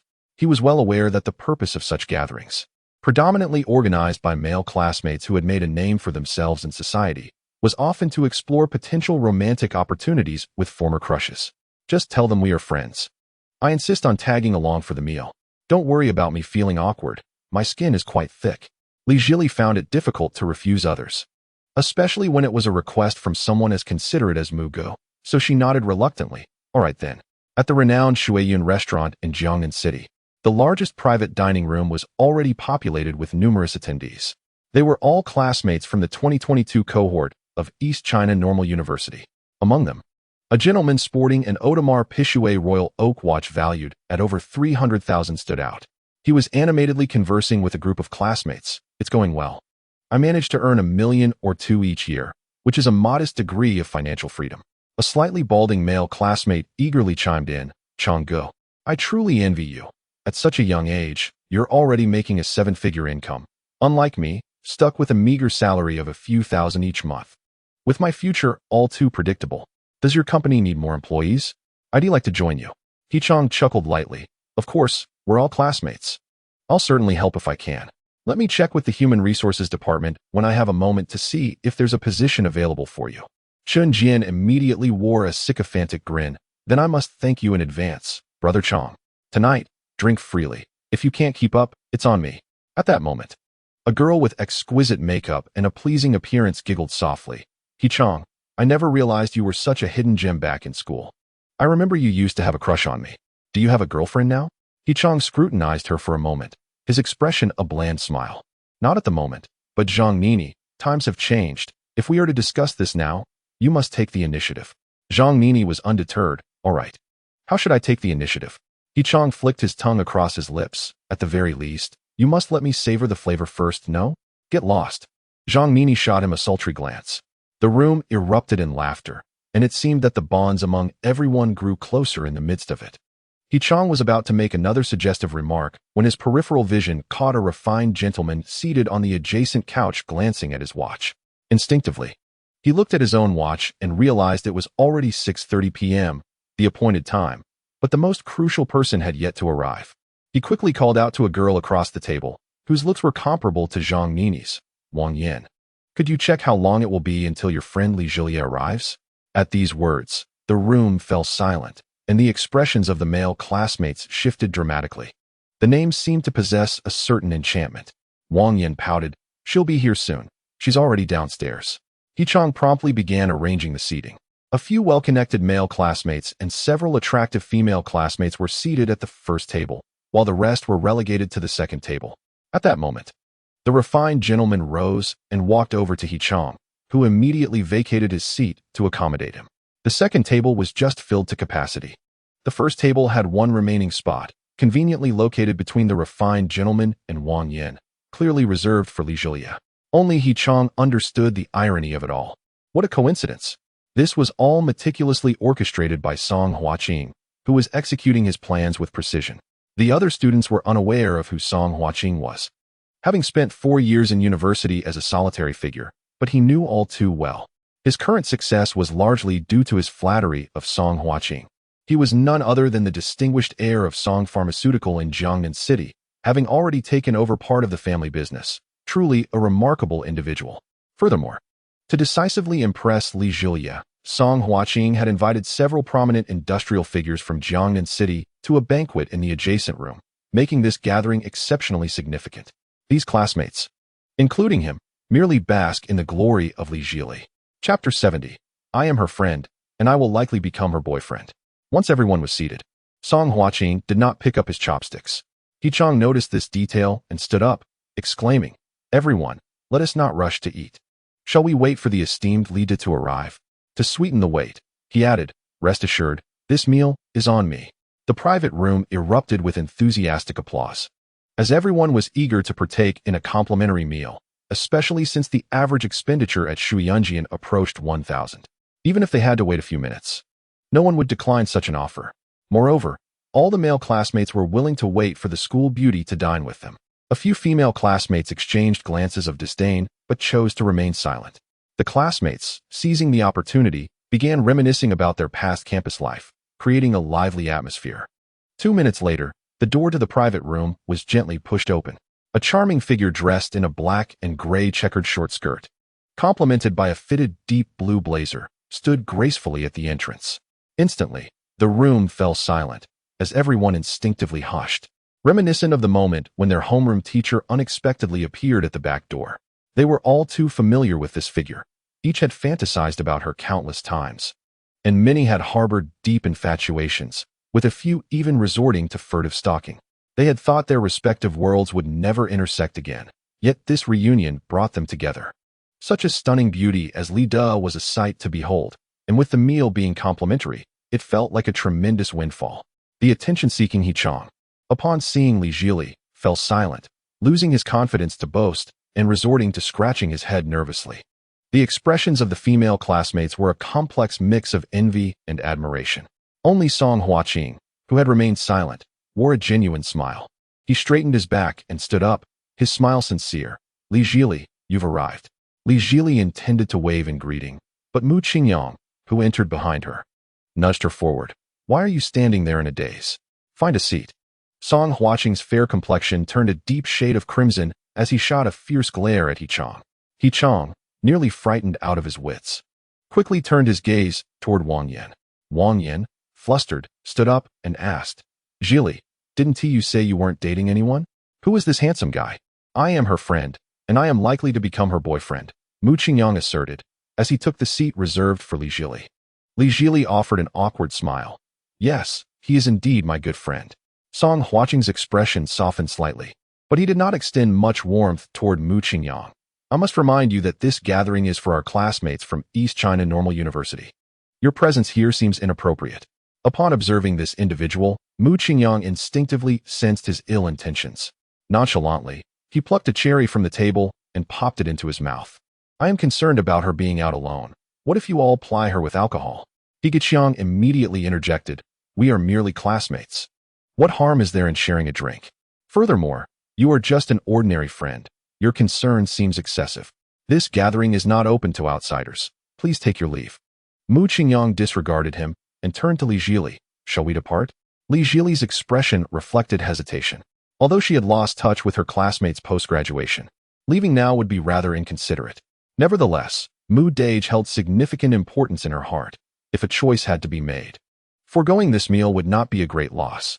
Song Huaqing discerned the conclusion from her subtle expressions and preemptively spoke. Since we are all here, let us dine together. One pair of chopsticks, one tea make a difference. He Qiang's tone softened. Very well. Then please squeeze in at the adjacent table. This spot is reserved for Li Jili. Mu Qingyang continued to ignore him, moving over to pull Li Jili closer. You sit here first. I will fetch an extra stool to sit beside you. Li Jili complied and took her seat, but Mu Qingyang encountered a dilemma while retrieving the stool. The gentleman beside her, sporting gold-rimmed glasses, refused to budge. Confident in his chances of escorting Li Jili away, especially with a commendable 69 points of favorability, Mu Qingyang was nonetheless aware of her earlier hesitation, likely a desire to reminisce with old classmates. Being overly assertive would be inappropriate. Reflecting on this, he offered a warm smile to the several young ladies. Ladies, would you kindly shift your seats a little? I need to squeeze in. Upon hearing this, the girls immediately began to shuffle their seats, creating a space wide enough for one person in less than 3 seconds. Mu Qingyang seized the opportunity to slide into the newly vacated spot. Song Huaqing shifted his gaze to scrutinize Mu Qingyang closely. He was quite handsome. Though he considered himself decent-looking, he felt overshadowed. Standing at an impressive height of approximately 185 centimeters, while he himself stood at only 170 centimeters in shoes. He felt thoroughly dwarfed. The girls seemed enamored. Their eyes sparkled as they gazed at him, while he struggled to engage with them, presenting yet another disadvantage. Where had this fellow emerged from, especially at this critical moment in his pursuit of Li Jili?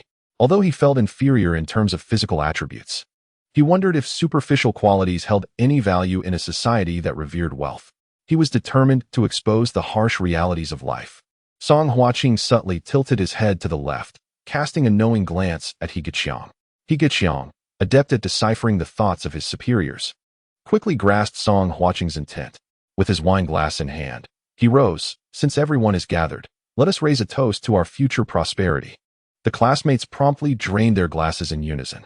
However, He Chong did not take a seat. Instead, he uncorked a bottle of 53-degree Wulianye from the table and poured himself a full glass. With a humble demeanor, he bowed slightly to Song Huaqing and toasted. I must take this opportunity to express my gratitude to my benefactor, Chairman Song. Without his nurturing and care, there would be no He-chang today. Brother Hua-ching, I drink to you. Feel free to indulge. Upon finishing his words, He-chang downed the entire glass of liquor in one gulp, even shaking the empty cup upside down to show that not a drop remained. Song Hua-ching merely lifted his red wine glass and took a small sip, offering no further display of emotion. The classmates at the two tables exchanged bewildered glances, all taken aback. Chairman Song? The one who was so reticent that it bordered on pretentiousness? He was the most significant figure here. The first to break the silence was Zhang Nini, who poured a glass of fruit wine and handed it over, inquiring, "What does your family do, Song? I never heard you mention it before. This glass is for you." Song Hua-ching, still aloof, took another small sip and shook his head, dismissing it as inconsequential. Yet, He-chang, as if invigorated by a surge of adrenaline, stood up and cleared his throat. Ahem, everyone, please take your seats and try not to faint from the news. Our classmate Song is the young heir of Song Pharmaceutical in Jiangnan City. The room filled with gasps of astonishment. Song Pharmaceutical held a prominent reputation in Jiangnan. Even Li Zhilai, a non-local, had heard of it. The successor of such a company was a rare presence, let alone sharing a meal at the same table. The connections he represented were invaluable, and excitement bubbled among the classmates. Zhang Nini reacted swiftly, approaching Song Hua-ching with her glass raised, bending deeply as she did so. The allure of her form, which had already been partially exposed, became fully apparent, causing several male classmates seated nearby to stare, captivated. Mr. Song, you truly are humble. For 4 years, none of us realized we were in the presence of such a remarkable figure. I shall finish this glass of red wine, and then you may proceed as you wish. Song Hua-ching merely cast a casual glance before shifting his gaze away, the clinking glasses barely touching his lips. Following this, classmates lined up to toast, each offering a flattery or reminiscing about shared memories. Throughout, Song Hua-ching remained distant. By the end, he appeared utterly disinterested, his expression growing increasingly grim. This was compounded by the presence of two individuals in the room who remained oblivious and engaged in their own laughter, seemingly disregarding him entirely. One was the tall figure he longed to confront, and the other, the goddess Li Zhilai. He had anticipated that upon revealing his identity, the tall classmate would be astonished, then despondent, eventually succumbing to a profound sense of inadequacy. He envisioned that the tall one would lift his glass in a gesture of contrition, wishing both him and Li Zhilai eternal happiness. Yet, nothing of the sort transpired. The identity of the heir to Song Pharmaceutical seemed as insignificant as a clerk in a modest 10-square-meter pharmacy. Li Zhilai, too, maintained an ethereal, untouchable demeanor. Wang Yin did mention that her family background is rather ordinary, but even if she is not materialistic, her demeanor seems excessively aloof. I feel as though I am merely a pretense. He-chang noticed the discontent on Song Hua-ching's face and swiftly sent away the remaining classmates who had yet to toast. He was well aware of Song Hua-ching's temperament, which in turn soured his own mood. If this gathering did not fulfill his intentions, his forthcoming days would indeed be challenging. He-chang pondered. Could it be that the school beauty's friend possesses some significant influence? Or is he merely putting on a fade? Let us test him. He-chang suppressed his negative emotions, poured himself another glass of beer, and cheerfully presented it to Mu Qingyang. My dear brother, I may have spoken too bluntly just now. I hope you won't take offense. I am simply a person of quick temperament, so I offer this drink as an apology. Mu Qingyang immediately recognized him as a sycophant of the pretentious type. He lifted his glass and took a sip, dismissively saying, "Spare me the theatrics. If you have something to say, just say it." He-chang felt an urge to slap this man across the face. Who does he think he is to speak to me in such a manner? However, he managed to force a smile that was more painful than a frown. You are indeed a straightforward man. I merely wish to inquire about your current occupation. Mu Qingyang scoffed inwardly. Does he wish to probe into my background for his master? If my status were mediocre, would he then attempt to exert his influence over me? Curiosity piqued, Mu Qingyang replied candidly. I once sold houses and delivered takeout. Recently, I came into a windfall. Is there an issue with that? Suddenly, He-chang burst into laughter, realizing that this man was merely a fortunate upstart. He shook his head and set down his glass. Did your family undergo a redevelopment? Or did you win the lottery? Such a sudden influx of wealth must be overwhelming. Confidence is commendable, but to the extent you exhibit, it borders on foolishness. With He-chang's remark, The gazes of others toward Mu Qingyang shifted. The male classmates shared a mutual thought, just an ignorant fool. The female classmates felt greatly disappointed. Having initially believed this dapper gentleman clad in Louis Vuitton was a scion of some affluent family, only to discover he was nothing more than a nouveau riche. Moreover, with his reckless spending habits, any fortune he acquired would likely dissipate within 2 years, potentially leading to significant debt as he developed a penchant for high expenditure. Mu Qingyang smiled nonchalantly. A mere gathering of mortals could never comprehend the serendipity I possess. He chose not to squander further breath on them and redirected his focus to his meal. As long as no one dared to encroach upon Li Jilin, he would be content. Song Huaqing observed all of this with keen eyes, a smile returning to his face. Just a foolish gesture, he mused. He remains blissfully unaware of the vast chasm that exists between us. During her university years, the campus belle was quite innocent, likely lacking any substantial understanding of wealth, which perhaps allowed this tall figure to take advantage of her naivety. It is imperative that they clearly comprehend my standing. Fortunately, I have prepared myself well today. With this thought, Song Huaqing gradually rose to his feet and cleared his throat, instantly silencing the private room. Esteemed classmates, please excuse me for a moment. I must greet a few friends from the business world in the adjacent room. His classmates promptly stood to see him off. As he left the private room with one hand in his pocket and the other elegantly swirling a high-stemmed glass, exuding an air of confidence, He Chong understood it was now his time to shine. Standing tall with pride, he proclaimed, "Do you know who resides in the room next door? The names alone would astound you." He paused, surveying the eager faces around him, and continued, "In attendance are General Jiang, a leading figure in Jiangnan's manufacturing sector. General Qin, the owner of the largest medical equipment company in the city, and General He, the king of retail in Jiangnan, among several other industry leaders. It is safe to say that the business elite of Jiangnan is gathered next door." The students' eyes sparkled with excitement, each harboring the same thought. These are titans of various industries, and a position in their companies would undoubtedly yield a salary far surpassing their current jobs. Previously, they would have been unable to access such opportunities, but now, establishing a rapport with classmate Song could potentially open those doors with just a word from him. He Chong basked in the attention, as everyone encouraged him to speak favorably of them to classmate Song and facilitate introductions. He relished the adulation. Yet he was not foolish enough to commit to anything concrete. However, when he turned to glance at Mu Qingyang again, his smile faltered. Was this person even aware of what he was discussing? Did he grasp the significance of those names? How could he still be laughing and chatting with the campus belle? How could he maintain such composure? It dawned on him. He had mentioned previously delivering takeout. These matters were far beyond his reach, and ignorance breeds a certain audacity, allowing him to remain so unfazed. Truly, it seems that fortune favors the foolish. Mu Qingyang indeed had his share of luck, but he was by no means foolish. He simply regarded these individuals as nothing extraordinary, just a few local bigwigs from a second-tier city. Their worth barely breaching the tens of billions. At his current rate of earning, he could amass such wealth within a year if he so desired. Therefore, why shouldn't he smile? Chapter 72. Li Xiaohua, please send this person back. As he knocked on the door of the adjacent room, Song Huaqing felt a twinge of nervousness. The individuals seated within were of the same caliber as his father, and despite having taken over part of the family business, he felt a sense of insecurity in the presence of these seasoned veterans.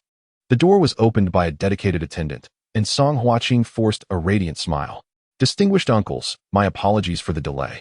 Allow me to pour myself a drink as a token of respect." He downed a full glass of red wine before finding a vacant seat to settle down. "Hu Qing's nephew, it is merely a casual meal, no need for such formality. We can gather privately anytime. You should take good care of those lovely female classmates instead." Ha ha ha. The speaker was a middle-aged man with a slicked-back hairstyle. Uncle Qin laughed. Song Huqing poured another glass and offered it, saying, "I have much to learn from all of you, and will focus on my career. As for matters of the heart, we can discuss them later." "Oh, that notion is quite undesirable," remarked the slender Mr. Jiang, handing Song Huqing a cigarette. "When you encounter someone you fancy, you must be brave. As men, we cannot neglect our own desires while pursuing our careers. Whether success follows is another matter, but enjoying oneself is certainly negotiable. Ha ha ha." The gentle and refined Mr. Liang waved his hand, saying, "Old Jiang, I cannot agree with your perspective. Although we advocate for the freedom to love, We must approach relationships with seriousness. Especially for individuals like us, our personal image reflects on our company's reputation. We must not be careless. Mr. He, with a warm and amiable demeanor, stepped in to mediate. Old Jiang, old Liang. One has a son and the other a daughter. It is difficult to draw clear distinctions in this matter. I believe young Song must have someone he likes, but he is simply too shy to admit it. Uncle Chin immediately chimed in. Is it that stunning girl sitting next to him? I just saw her while passing by the restroom. Old Jiang quickly added, you saw her too? That young lady is exceptionally beautiful. Young Song, if you're too timid to approach her, I could have my son do it. Song Hucking felt a bit embarrassed, saying, Uncles, please do not tease me. I do like her, but it seems she doesn't feel the same way about me. The middle-aged men immediately objected. How could that be? You are so exceptional. There must be some misstep along the way. Let us go and assist you. Let us relive our youthful days at a gathering of young people. Come on, let us go. Yes, let us join in the fun. Despite appearing bashful, Song Hucking's heart soared with joy. This was the outcome he had desired. He trusted that He Chong had already laid the groundwork for these individuals' identities and statuses. Thus, their arrival would be met with admiration and reverence. Song Hucking signaled to the dedicated server, please move this table to the adjacent private room. And we will not need the food. Prepare a new spread. Before long, the double room was reopened. Song Hucking entered with several distinguished middle-aged men. The classmates from Nyoma already knew who these individuals were and dared not breathe a word. Song Hucking was pleased with their reaction and introduced each person one by one. Classmates, these are my uncles. Allow me to introduce them. This gentleman is. And this gentleman is. Lastly, this distinguished individual is Mr. Liang Xiqing, chairman of Chao Yuming Che, who owns dozens of car dealerships across the nation and is a leader in the automotive industry in Jiangnan City. Once the introductions were complete, everyone stood up, with the male students unable to conceal their excitement. This might be the most prestigious gathering they would ever encounter in their lives. If they could impress a certain magnate tonight, perhaps they would soar to great heights in the future. Meanwhile, the female students were frequently adjusting their makeup, instinctively believing that their youthful beauty would captivate the attention of these middle-aged men. If one of these influential figures took notice of them, who knows? They might transform into a phoenix from the ashes. Li Jili stood obediently, her humble background rendering her astonished by the identities of those around her. But that was the extent of her feelings. Only Mu Qingyang remained languidly seated, as if all of this had no bearing on him. He Chong, seizing the opportunity, began to speak in a sarcastic tone. I must say, my esteemed friend, it is a tremendous honor for us to have several renowned entrepreneurs from Jiangnan City gracing our private room. Why aren't you all standing up and lifting your glasses? A little awareness would be appreciated. Mu Qingyang was at a loss for words. Why should he have to cater to the whims of others? Did he need to play a supportive role during someone else's intimate moments? Yet, considering that he was brought here by Li Jili, he refrained from being overly harsh, as it might cast a negative light on her. Thus, he nonchalantly remarked, if anyone feels weary, please, be seated. I shall do as I please. Does it concern you? Song Huaqing was quite pleased with Mu Qingyang's demeanor. With a gentle smile, he raised his glass high. Let us not mind him, everyone. Let us raise a toast to our local entrepreneurs from Jiangnan City. We thank them for their contributions to our city. Cheers to all the esteemed business leaders. All the students felt honored as they downed their drinks in unison. As the toasting concluded, the table was set. After guiding several elders to their seats, Song Huaqing encouraged the students to relax and enjoy their meal. Only then did the students dare to sit down one by one. Mu Qingyang noticed a subtle detail. Regardless of gender, those at his table shifted their chairs slightly away, creating an unspoken intent to isolate him. Fortunately, Li Jili remained close by his side, which was sufficient for him. Song Huaqing regained his initial confidence, striding back to his seat with what he deemed an elegant gait. Once seated, he turned towards Li Jili with a smile, saying, Li, the campus bell, I hear you've taken up live streaming recently?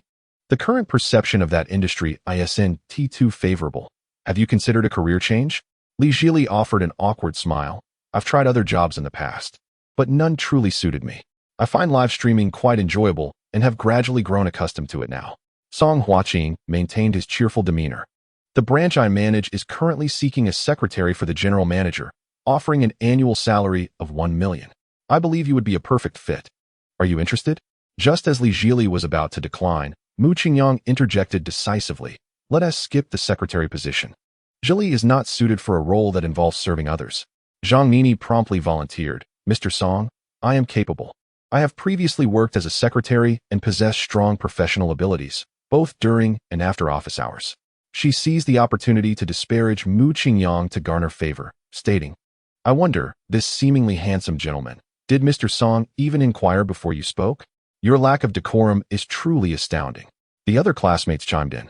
Do you comprehend the significance of $1 million annual salary? On what grounds do you refuse such an opportunity for someone else? Indeed, this must represent the pinnacle for an ordinary individual. Why would you make such a decision on their behalf? Li Xiaohua, perhaps you should let him return, as I sense he harbors ill intentions toward you. Chapter 73, Class Beauty.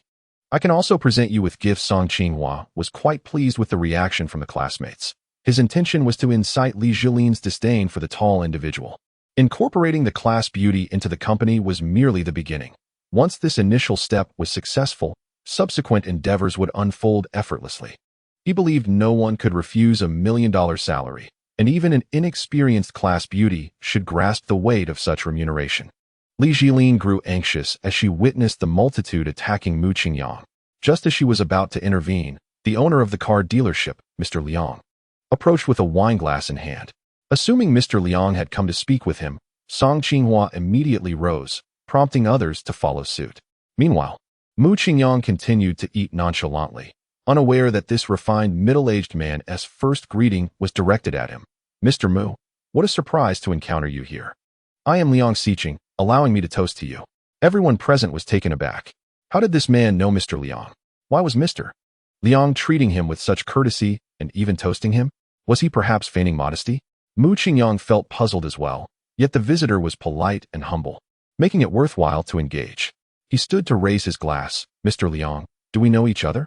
After clinking glasses, Liang Xiqing downed the contents in one gulp. Haha. My dear Mu, while you may not have seen me before, my impression of you is quite profound. Do you recall purchasing 3 luxury vehicles from Chaoyu Motors not long ago? The total exceeded 20 million. You are indeed a valued client of our dealership, and I have come to express my gratitude for your generous support. In truth, Liang Xiqing wished to convey thanks for the 10 billion in funding provided to Liang and Cheng. However, he had discreetly observed the transaction, making it impractical to disclose openly. Mu Qingyang finally understood the situation. Indifferently waving his hand, he replied, Mr. Liang, you are too kind. A purchase is a purchase, and choosing Chaoyu Motors is simply a testament to your esteemed reputation and excellent service. Liang Xiqing cheerfully extended his right hand. This is indeed a matter of fate. In any case, it is a pleasure to meet you. I hope we can share tea and converse privately next time. Mu Qingyang held a favorable impression of this refined gentleman and extended his hand for a handshake. Liang Xiqing nodded with a gentle smile. I shall not intrude any further. Xiao Song, esteemed classmates, please enjoy your meal. Once Mu Qingyang took his seat, he noticed the gaze of over a dozen pairs of eyes, scrutinizing him in varying degrees of intensity. He merely shook his head and smiled, offering no further explanation. With the spotlight shifting away from him, He Chong recognized it was his moment to shine. Mu, my dear brother, it seems you have struck quite the fortune. How many tickets did you purchase for the double color ball? However, I must kindly advise you, ordinary people may only have this singular opportunity for sudden wealth. It would be wise to conserve your funds rather than flaunt them, lest you find yourself regretting it later. Mu Qingyang did not even glance at He Chong, having lost interest in engaging with him. Meanwhile, Song Huaqing, upon hearing these words, dispelled all lingering doubts in his mind. He had been scouring his thoughts for any information regarding the Mu surname, fearful of provoking a significant figure. But He Chong's words served as a reminder. How could there be so many prominent individuals? He was merely a brash youth who had stumbled into fortune. He turned his attention back to Li Zhilai. Li, are you still interested in the job I mentioned? If the salary is insufficient, I can certainly negotiate further. Li Zhilai forced a slight smile. Thank you, Song Huaqing, but I am not inclined to work outside of Tianfu City at this time. Perhaps consider other candidates. Undeterred, Song Huaqing promptly added, our Song Pharmaceutical also has a branch here in Tianfu City. Working nearby could be an option. Mu Qingyang could no longer endure the conversation. He has clearly stated he has no desire to work at your so-called pharmacy. Why do you persist? Do you think 1 million a year is excessive? I could easily arrange that for July in a heartbeat. Song Huaqing shot a displeased glance at Mu Qingyang, only to be met with an even more piercing gaze in return. Frustrated, he struggled to accept the audacity of this suddenly affluent bumpkin who dared to challenge him.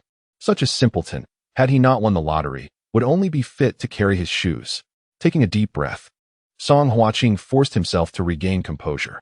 This nouveau riche, suddenly flush with cash, has lost sight of his own identity, disregarding anyone else. Very well. If you wish to be ostentatious, I shall defeat you in your own confident manner, proving to you that you are but a frog in a well. Regaining his composure, Song Huaqing softened his tone as much as possible. Li, this friend of the Mu surname, must have bestowed upon you quite an array of gifts, emboldening him to disrupt your pursuit of a better opportunity. I find such behavior quite distasteful. Therefore, let us engage in a live stream. I shall compete with him for the top spot. If I prevail, you may boldly choose what you desire. Song Huaqing had always been the center of attention among his peers, and as his words echoed, the room erupted in applause. After all, onlookers revel in the spectacle of drama. However, Li Jilai repeatedly waved his hands. No, I cannot accept your gifts. My current position is quite satisfactory. There is no need for you to argue over this. Mu Qingyang understood her. She was undoubtedly speaking from the heart. However, with a staggering 10 billion dog-lover currency resting in his account, and Li Jilai's favorability rating already reaching 69 points, was there a more advantageous means of amassing wealth? This cultured scoundrel was, indeed, a good person. If he could see Mu Qingyang's favorability rating towards Song Huaqing at this moment, it would surely jump from 50 to an impressive 100. Mu Qingyang struggled to suppress his urge to burst into laughter, speaking with his lips tightly pressed together, fearful that Song Huaqing might have second thoughts. It's all right. Jili, go ahead and start the live stream. Let us keep it light. The other classmates began to rally once more. Li Jili, bashful and unskilled at denying others, reluctantly opened Douyin. Mu Qingyang pulled from his pocket a leading-edge unlock and added a stipulation for Song Huaqing. If you win, it grants Jili the freedom to choose his job. But what if I win?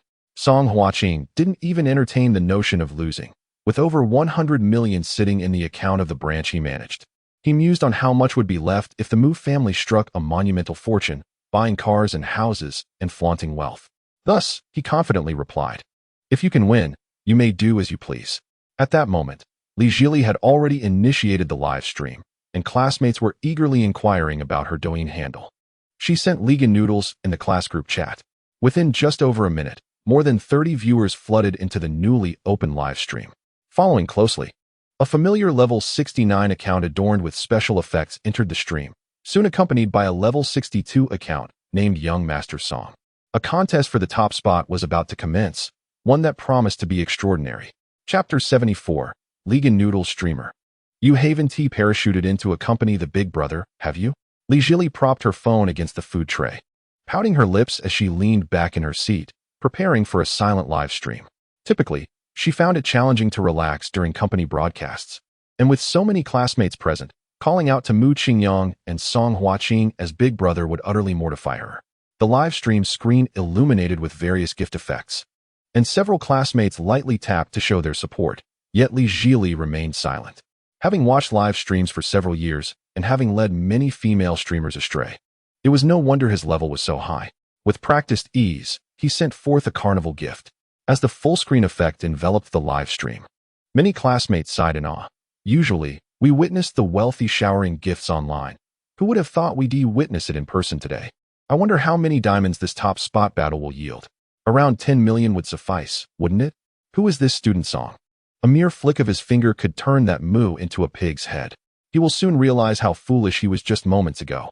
This gentle tap equates to half a month's salary. Merely watching is painful. I truly envy the beautiful Li. She is bound to rake in a fortune today. Mu Qingyang hesitated to make his move, having discovered a new gift. The gift is known as Kuanping Miles, valued at a staggering 160,000 diamonds, equivalent to 16 soft sister coins, and can only be unlocked at level 60, far quicker than grinding through the carnival. With a flurry of clicks, he dispatched 10 in just 2 seconds. An unprecedented special effect materialized in the live stream. First, a magnificent blue whale leaped from the water, followed by a vibrant eagle soaring through the sky. What is this? Incredible! The special effects are stunning. It is my first encounter with such brilliance. It appears to be an exclusive gift for the affluent. I have witnessed it in the streams of major influencers, rumored to cost over 10,000 each. Didn't that campus beauty's friend already spend over 100,000? While he may be somewhat reckless, he certainly possesses the means. Song Huaqing was also taken aback. He had unlocked this gift long ago, but had never used it. Previously, he considered it a waste, yet if it were to be gifted to Li Jili, one could only say that a fine gift compliments a lovely lady. Not one to be outdone, Song Huaqing sent out over 10 Kunpeng miles. After the flurry, he glanced at the leaderboard, finding himself still in second place. He felt a slight increase in regard for the individual surnamed Mu beside him and turned to look.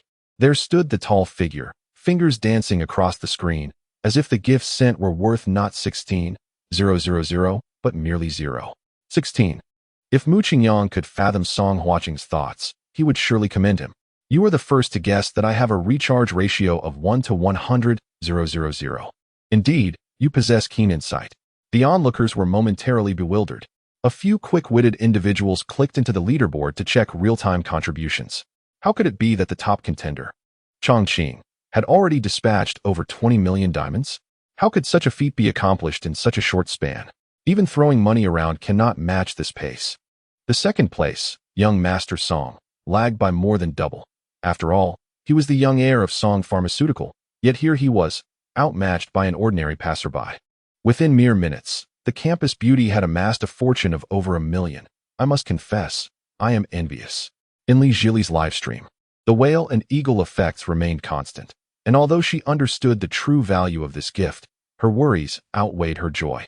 She gently nudged Mu Qingyang with her long leg, leaning in to whisper, "Brother Mu, stop sending gifts. You cannot outspend Song Huaqing.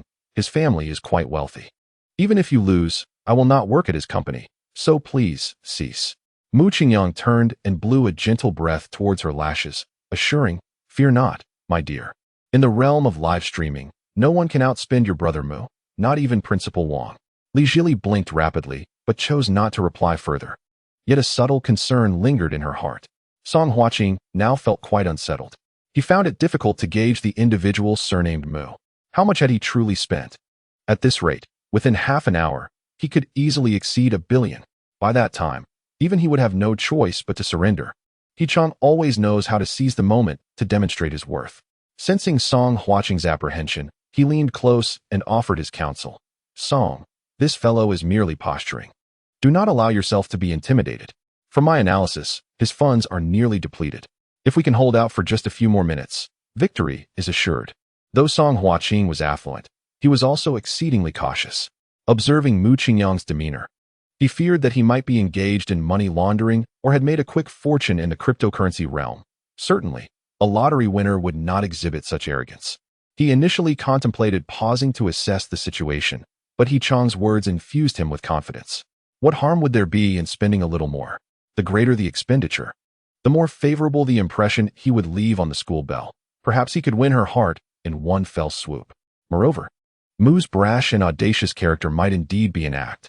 With these thoughts in mind, Song Huaqing resolved to follow Mu Qingyang's lead and intensified his spending. The live stream of Li Jili's broadcast had surged to an audience of 100,000. Many viewers had begun to take notice of the affluent Chongqing. The barrage of comments grew peculiar. Are they dining in a restaurant? Surely, Le Ganyan hasn't he gone to meet the top spender in person? Someone tell me this isn't real. With such generous donations, shouldn't he, the female streamer, make a grand entrance? Instead of lamenting here, why not inquire where Brother Chong is staying? Perhaps if you book the adjacent room, you might hear something interesting. Brother Chong, I have but one plea. Please go easy on her. My heart aches. Who is this young Master Song? It seems he is engaging in a duel of generosity with Brother Chong. Could he be another one seeking to cash out? This is getting intriguing. Li Jili remained indifferent to the soaring popularity and the rapidly scrolling comments. She merely sat in her chair, hoping for someone to pause. Receiving such lavish gifts without cause left her feeling unsettled. The group of patrons at the adjacent table had also joined the fray, well versed in the online realm. They had all established various streaming and corporate accounts, and they were more adept at wielding Douyin than the younger generation. Lao Jiang, General Qin. In general, he all turned their gazes toward Liang Xiqing. "Lao Liang, what can you tell us about that young man?" Liang Xiqing shrugged. "How would I know? You were the one who toasted him. weren't you? That's about all I can say. Frankly, I'm not well acquainted with him, but I've heard he possesses considerable strength. Considerable strength? Does that imply young Song might lose? Liang Xiqing smiled in silence. He thought to himself that even if the few present combined their resources, the outcome would still be humiliating. At the very least, any one of them would need to produce 1 billion in cash, likely at the cost of half their lives, not to mention the thought of simply giving it away. This young man was beyond the comprehension of their level. Chapter 75. The ridicule from viewers. Song Huaqing's heart crumbles as the audience witnessed the comments. The atmosphere within the private room grew increasingly bizarre. In a space meant for dozens, one could hear a pin drop. Everyone held their breath, too apprehensive to speak. Song Huaqing felt a few drops of cold sweat trickle down his forehead as he glanced sideways at He-Chang. He-Chang's heart sank. He realized his master was furious. However, the ill-conceived plan had already been set in motion, and halting now would surely lead to dire consequences. It was better to take a gamble. What if they succeeded? He-Chang suppressed his unease and leaned closer, saying, "Mr. Song, that young man is nearly exhausted. I have been closely observing his micro-expressions, and his gaze is erratic. He is pinching the bridge of his nose with his right hand and occasionally exhaling deeply. All these signs indicate that he is extremely anxious. If we can hold on a little longer, victory will be ours." Song Huaqing's speed of play began to slow as he subtly turned his head to glance at the man surnamed Mu. As He-Chang had predicted, Mu Qingyang was indeed frowning and rubbing his nose, his expression betraying a hint of irritation. Was he truly reaching his limit? It made sense. After pouring in several tens of millions, even I am close to my breaking point, so how could he endure? With this thought in mind, Song Huaqing quickened his pace once more. Mu Qingyang was indeed growing impatient. Sending gifts and accumulating points felt as tedious as tightening screws in an electronics factory. His fingers were not only fatigued but also heavy with drowsiness. Were it not for the potential returns on his gifts, he would never subject his fingers to such torment. If this relentless pace continued, he would likely develop tendinitis. Stealing a glance at the real-time contributions, he noticed that the pompous rival had amassed over 1 billion diamonds more than him. He shook his hands and cracked his knuckles, preparing to take a brief respite. Upon noticing that Mu had halted, Song Huaqing's lips curled into a triumphant smile. Just as I suspected, that young man is faltering. Just as he was about to seize the moment, his phone rang. A quick glance revealed it was the financial director from the branch office. He contemplated hanging up immediately, but reconsidered, remembering he had just diverted over 10 million in funds. It was better to give a heads up to avoid being reported to the headquarters. Deliberately tucking his phone into his pocket, he announced, "I need to use the restroom." Once outside the private room, he answered the call. "What is it?" The voice on the other end sounded anxious. "Mr. Song, I noticed that company funds have been transferred to your personal account. Is this action authorized by you?" "Indeed," he replied. "The transfer amount is substantial, and there is no clear justification. The headquarters is already inquiring about it, and I cannot provide a proper explanation here. I will come up with a reason to placate them, and I will repay the amount in full." "All right. But the headquarters has locked the remaining funds, stating they will only unlock them after a detailed report on the fund's destination." "Damn it." Song Huaqing hung up abruptly, slamming his phone against the wall in frustration. His anger was blazing. At such a critical moment, how could things go awry? Was he really destined to lose to that arrogant young man? Such a thought was intolerable. The mere idea of him winning and flaunting his triumph made Song's blood boil. The ongoing competition for the top position not only determines whether Li Ji can secure a position at the Tianfu City branch, but more significantly, it involves an additional wager between myself and the individual surnamed Mu. Given his audacious personality, the repercussions would undoubtedly be severe. He might even force me to consume something utterly humiliating. As the heir of Song Pharmaceutical, I simply cannot engage in such disgraceful acts. With this thought in mind, Song Huaqing adjusted his grip on his phone, eager to ascertain how many diamonds remained between him and the individual surnamed Mu. If necessary, he could shamelessly seek assistance from a few uncles. Over 100 million diamonds, translating to more than 10 million yuan, is manageable. Gradually, Song Huaqing's anger subsided. However, a casual glance at the barrage of comments nearly incited him to explode in rage. Who is this so-called young Master Song, daring to taunt the esteemed Chongqing? Just a mere 10 minutes in, he was silenced. "Go on, keep typing, you coward." It is likely yet another ignorant individual, coveting the allure of the beautiful Lugan Mian, who intended to shower gifts to garner the host's favor, only to encounter a true powerhouse. What a pity. While toads are commonplace, swans are rare. He ought to gaze into his front-facing camera and recognize the disparity between himself and the affluent Chongqing. Foolishness at its finest. Those disparaging young Master Song are fortunate to have witnessed Chongqing's protective stance during that particular live stream. They have transitioned from detractors to admirers, ardently proclaiming Chongqing's heroic deeds across various streaming platforms. It can be said that although Mu Qingyang may not roam the worldly realm, his legends are omnipresent. Thus, regardless of how much this young Master Song spends, or his real-world prowess, as long as the keyboard is in their hands, they will rain down insults upon him without mercy. Song Huaqing holds these rabble-rousers, these internet-addicted youth, in utter contempt. He perceives himself as of noble birth, existing on a different plane altogether from these individuals. Yet, how dare they mount him and defecate upon his reputation? Consumed by fury, Song Huaqing feels that this affront is a monumental insult in his life. He cannot fathom being derided by such lowly commoners. Taking a deep breath to quell his indignation, he adjusted his golden-rimmed glasses and returned to the private room. Instead of resuming his original seat, he approached a table occupied by several middle-aged men. Once seated, he lowered his voice and addressed them. "Esteemed uncles, I find myself short on cash. May I inquire if I could borrow some from you?" Liang Sicheng spoke first. "Young Song, let us be prudent. Mu is not an ordinary character. Engaging him in a direct confrontation may not be wise." While this was intended as sound advice, it fell upon Song Huaqing's ears like a veiled rejection, igniting his resentment. "Wasn't it just recently that your family withheld funds when your company faced financial strain? Why the roundabout refusal? This Mu is extraordinary. I fail to see it. He is just like those freeloaders who watch live streams, fundamentally a commoner.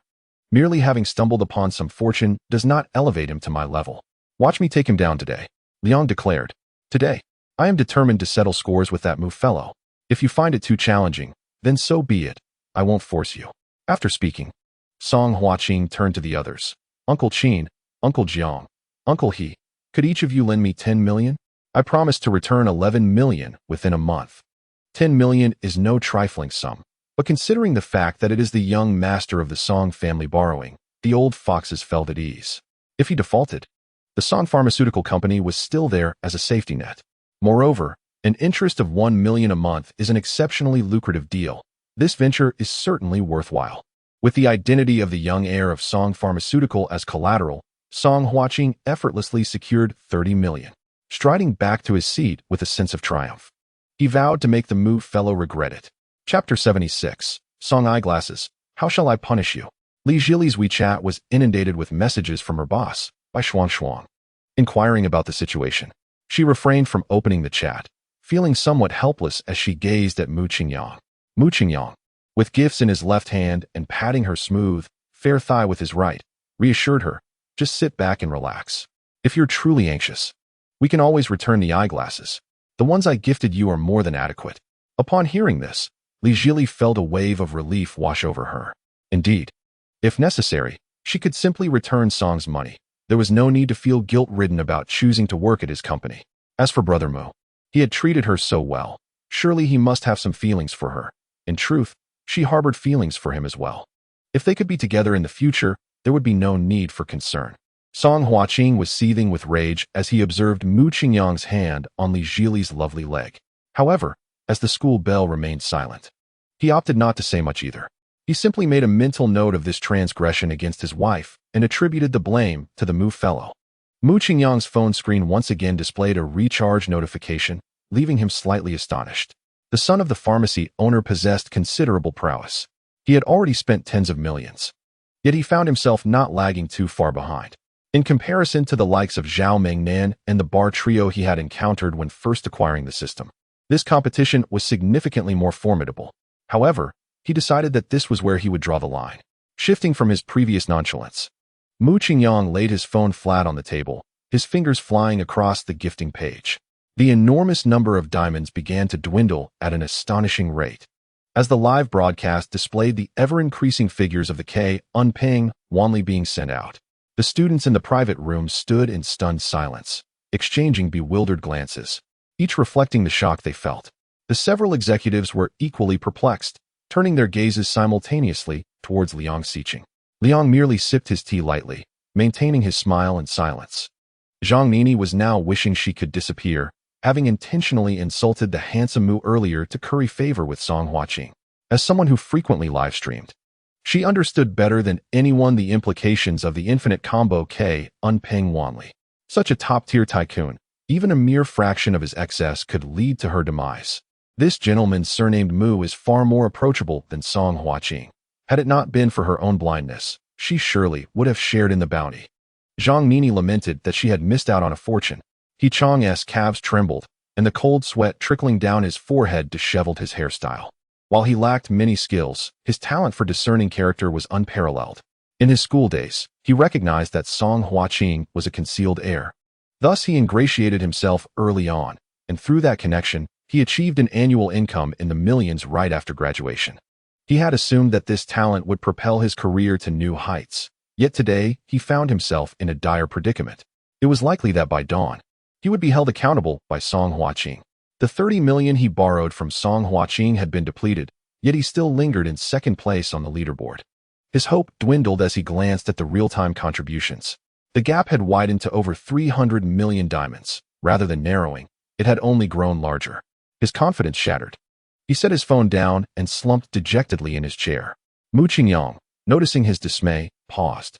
He twisted his stiff neck and remarked, "What's wrong with the pharmacist? Why the long face? Would you like to take a couple of heart-saving pills?" Many who heard this stifled their laughter. Song Huaqing, feeling despondent, removed his gold-rimmed glasses and murmured, "Consider yourself fortunate. My bank card has a withdrawal limit." Mu Qingyang chuckled teasingly. "Oh, what a pity. I want to take advantage of you. How about I lend you a bit? Let us continue our game." Song Huaqing pondered for a moment before slowly shaking his head. "This game is quite dull. It's lost all meaning to me. I won't be participating anymore." Mu Qingyang shrugged. "That's fine. I'll take it as your concession. But we agreed on a penalty beforehand. You're still a man, not one to back out cowardly, are you?" "Boring," Song Huaqing replied, attempting to exit the private room. Mu Qingyang scoffed. "Ah, evasion is always easy, but this livestream has garnered quite the attention. Perhaps one day an enthusiastic netizen will unearth your true identity. Then everyone will know that the heir of Song Pharmaceuticals is a man of no integrity. I wonder who would wish to do business with someone like that."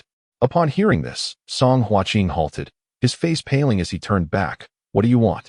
Mu Qingyang shrugged. "What can I do? Just adhering to our agreement." He Chang, desperate for a final attempt, sprang to his feet. "Brother Mu, whatever punishment you have, I'll gladly bear it for President Song." Mu Qingyang shot him a disdainful glance. "What are you, a mere pawn? Why should you take on Song as punishment? This is none of your business. Find a better spot to watch the spectacle." He Chang, wishing to protest, was silenced by Song Huaqing's icy glare. "Mu, state your intentions clearly. I have no time to play games with you." Mu Qingyang rose directly to stand before Song Huaqing, looking down upon him with an imposing demeanor. "Song, if you lose, you must accept it. If you are to be punished, stand at attention. If you cannot play the game, you may leave. Do not pretend to be virtuous while acting like a harlot." Song Huaqing, confronted by the taller man, felt his bravado evaporate in an instant. He swallowed hard and, forcing a tone of dignity, replied, "I, Song, accept the wager and will face the consequences. Just name your punishment." Mu Qingyang chuckled. He recognized this seemingly refined individual as merely a coward who relied on his family's influence to assert dominance. Faced with true strength, he immediately turned into a weakling. Mu Qingyang raised his index finger, pointing at He Chang. "Aren't you two quite close? Then let us witness a French kiss right here before everyone. What do you all think?" At this utterance, a few with a low threshold for humor could not contain their laughter, while others engaged in hushed discussions, filling the private room with a murmur. Song Huaqing's once fair complexion flushed crimson with embarrassment, feeling deeply insulted. These classmates, initially mere background figures at the gathering, were now scrutinizing him with mocking glances. Had they not previously only dared to stand and toast him?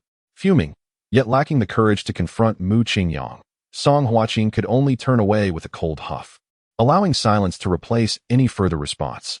Mu Qingyang had not anticipated an agreement from Song. Instead, he began to pace, stroking his chin.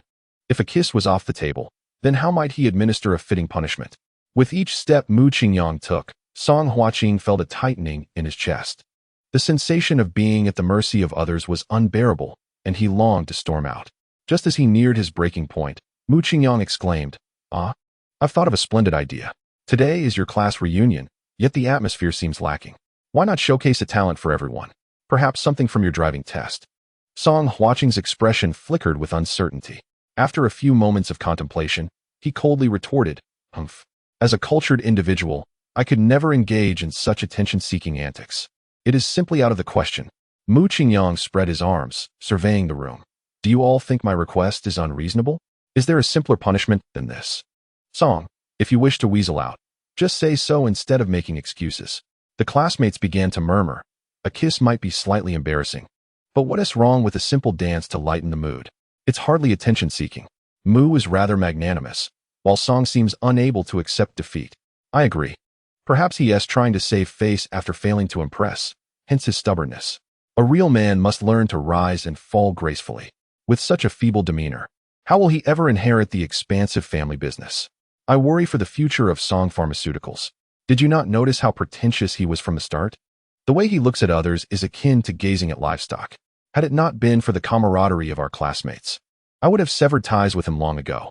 Through comparison, one can truly appreciate the excellence of Mu, who is not only affluent, but also approachable. Had I known earlier, I would have shared a few more drinks with him. The private room boasts excellent sound insulation. Even the faintest sounds can be discerned with focused attention.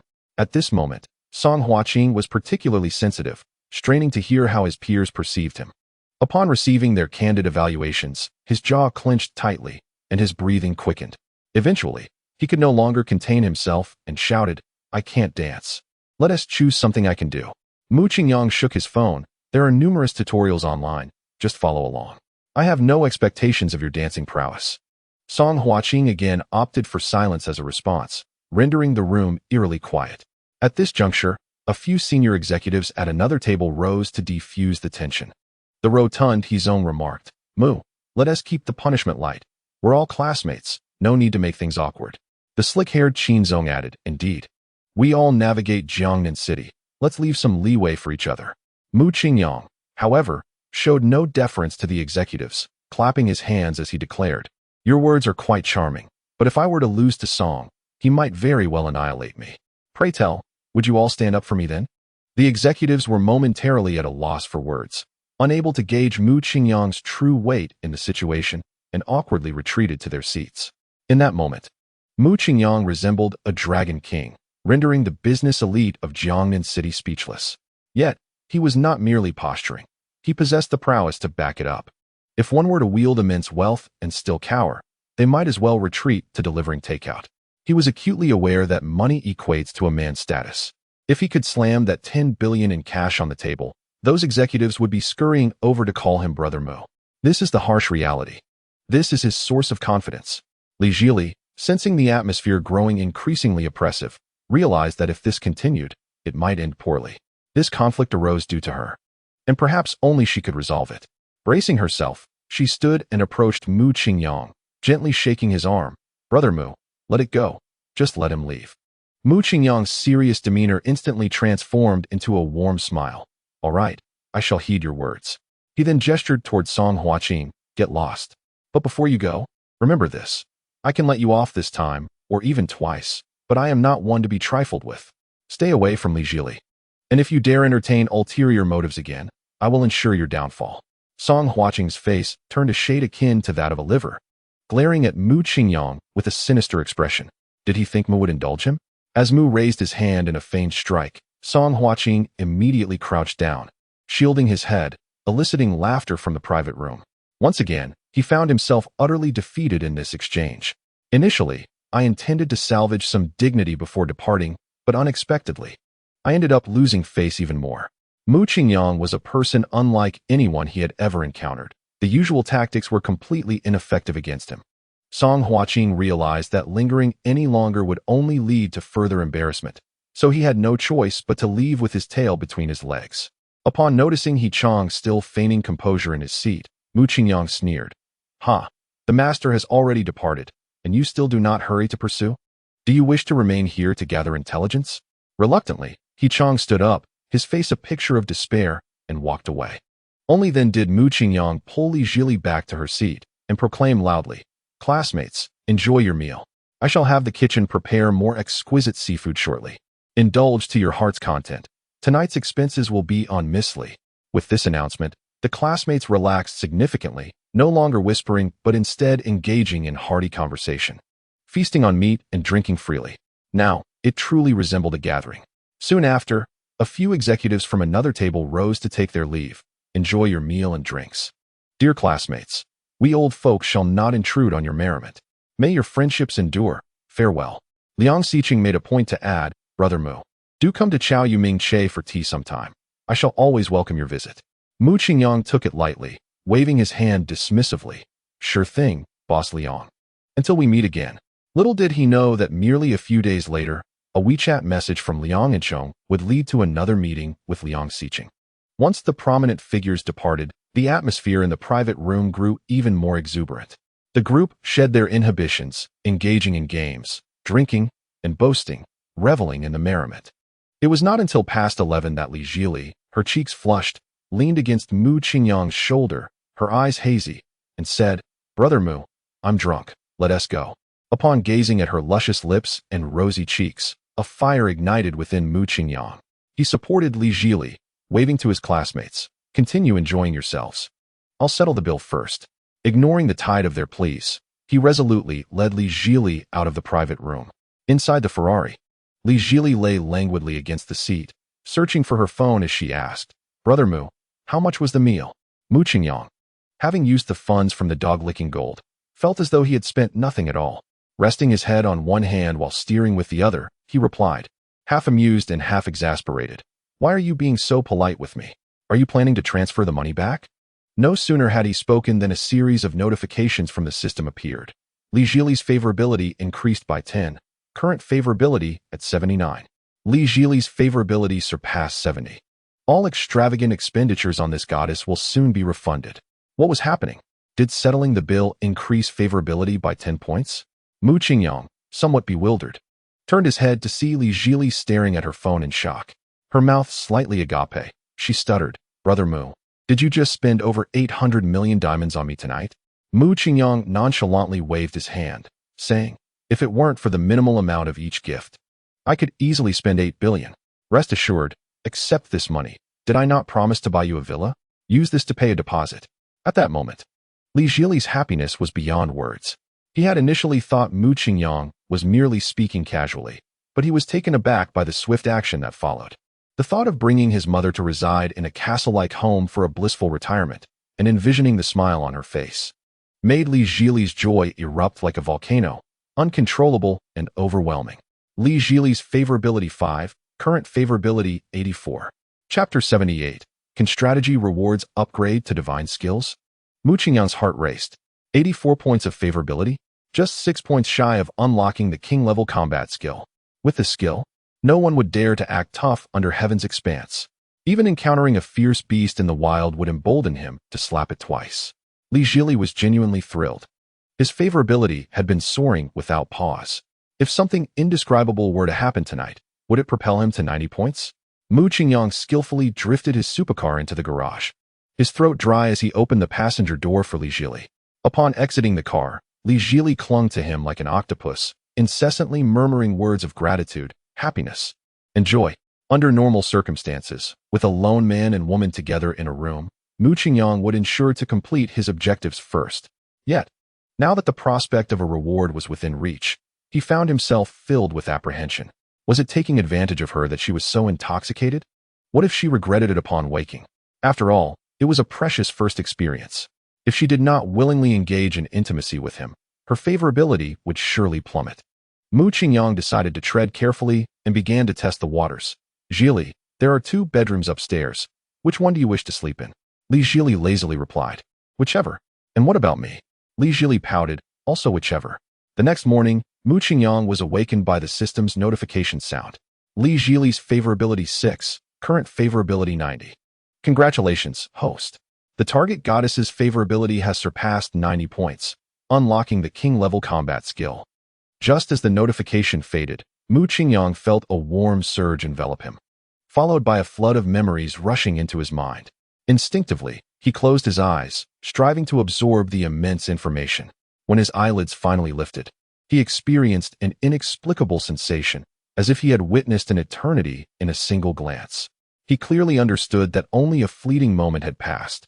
Yet within that brief instant, he felt as though he had cultivated for decades. Mu Qingyang gently clenched his fist, an overwhelming surge of confidence blossoming within him. He believed he could take on a yellow-haired delivery van, as he earnestly sensed the transformations within his body. The familiar system notification echoed in his mind. Elevate the affection level of the target goddess to 100. The king-level combat skills will be upgraded to divine-level combat skills. Divine-level combat skills possess the ability to foresee danger, significantly enhancing the host's reflexes, manifested in the capability to evade bullets fired from a distance of over 20 meters. A tumultuous wave surged within Mu Qingyang's heart. Could the physical form truly dodge bullets? Even films would hesitate to portray such a notion. Was this to ensure that I could luxuriate in the presence of the divine wealth without a care? How benevolent the system is. Li Jili, I am utterly enamored with you. In his excitement, Mu Qingyang turned to fervently kiss his lucky goddess, only to find Li Jili cocooned in the blanket, her large, glistening eyes peeking at him. When did you wake up? Just now. Mu Qingyang scratched his head, feeling an unusual shyness. Do you recall yesterday's events? Li Jili gazed at him with a hint of reproach. I don't remember. Mu Qingyang cleared his throat. We were both quite intoxicated. Stop it, that's annoying. Li Jili covered her head with the blanket. You must take responsibility for me. But I have to leave Jiangnan City soon. You mustn't flirt with anyone here. Mu Qingyang, with an unflinching demeanor, replied, Rest assured, Jili, I won't pursue other women. You behave well in Tianfu City, and I will come find you when I can. Li Jili unveiled her face, a radiant smile illuminating her features as she planted a kiss on Mu Qingyang. All right, I believe you. I'll wait for you in Tianfu. Little did she know, Mu Qingyang had no intention of pursuing other women, for he was already overwhelmed by those he had entangled with. He mused that this girl was genuinely a bit naive. Fortunately, she encountered him, though she may not receive his undivided love. Everything else would be unconditionally fulfilled by him. In the absence of sufficient background and depth of character, a beautiful woman's fate often turns grim. Meeting Mu Qingyang could also be deemed her fortune. At the Jiangnan International Airport, Mu Qingyang buried his head deeply in Li Jili's silky hair. She clung tightly to his waist, reluctant to release him. After a while, with a gentle sniffle, Li Jili said, Brother Mu, the plane is about to take off. But I am so reluctant to part with you. Mu Qingyang tenderly caressed her exquisite back. We will meet again soon. Remember to think of me in Tianfu. Yes. I will miss you dearly, Brother Mu. Chapter 79. Contemplations on the various progressions of strategy rewards after bidding farewell to Li Jili. Mu Qingyang felt a twinge of reluctance. She was an exceptionally good girl, not only breathtakingly beautiful, but also remarkably innocent. Within a mere day, he had taken her first experience and acquired nearly 100 million along with the cashback and the skill of king-level combat. To call her a goddess of fortune would not be an exaggeration. With a deep sigh, Mu Qingyang resolved to visit Tianfu City to seize Wakursin after her electronic music festival concluded, intending to assist her in equipping her villa with luxury cars. As my woman, she deserves only the finest in all aspects of life. I ponder the potential rewards of the other goddesses' strategies upon advancement, produced by the system. They must be exceptional. I had hoped to cultivate my relationship with them gradually, but circumstances are compelling me to hasten my progress. Settling into the driver's seat of his Ferrari, Mu Qingyang sped towards the Xianghanglan Villa district. The roar of the supercar was thunderous, yet it did not disrupt the wanderings of his thoughts. Currently, Chen Qiwen's affection level was impressively high, reaching 70 points, making it quite likely that she would unlock her strategic reward soon. Her reward was an iron constitution, which would enhance the functionality of her bodily organs upon advancement. It might render her immune to ailments. This skill must be obtained at the earliest opportunity. Next was Ruan Yi, whose affection level stood at 79 points. However, her aloof nature and lack of material desires, coupled with her singular focus on her postgraduate examinations, made further advances challenging. Moreover, her strategic reward was supreme acting ability. I could scarcely envision how this skill would evolve.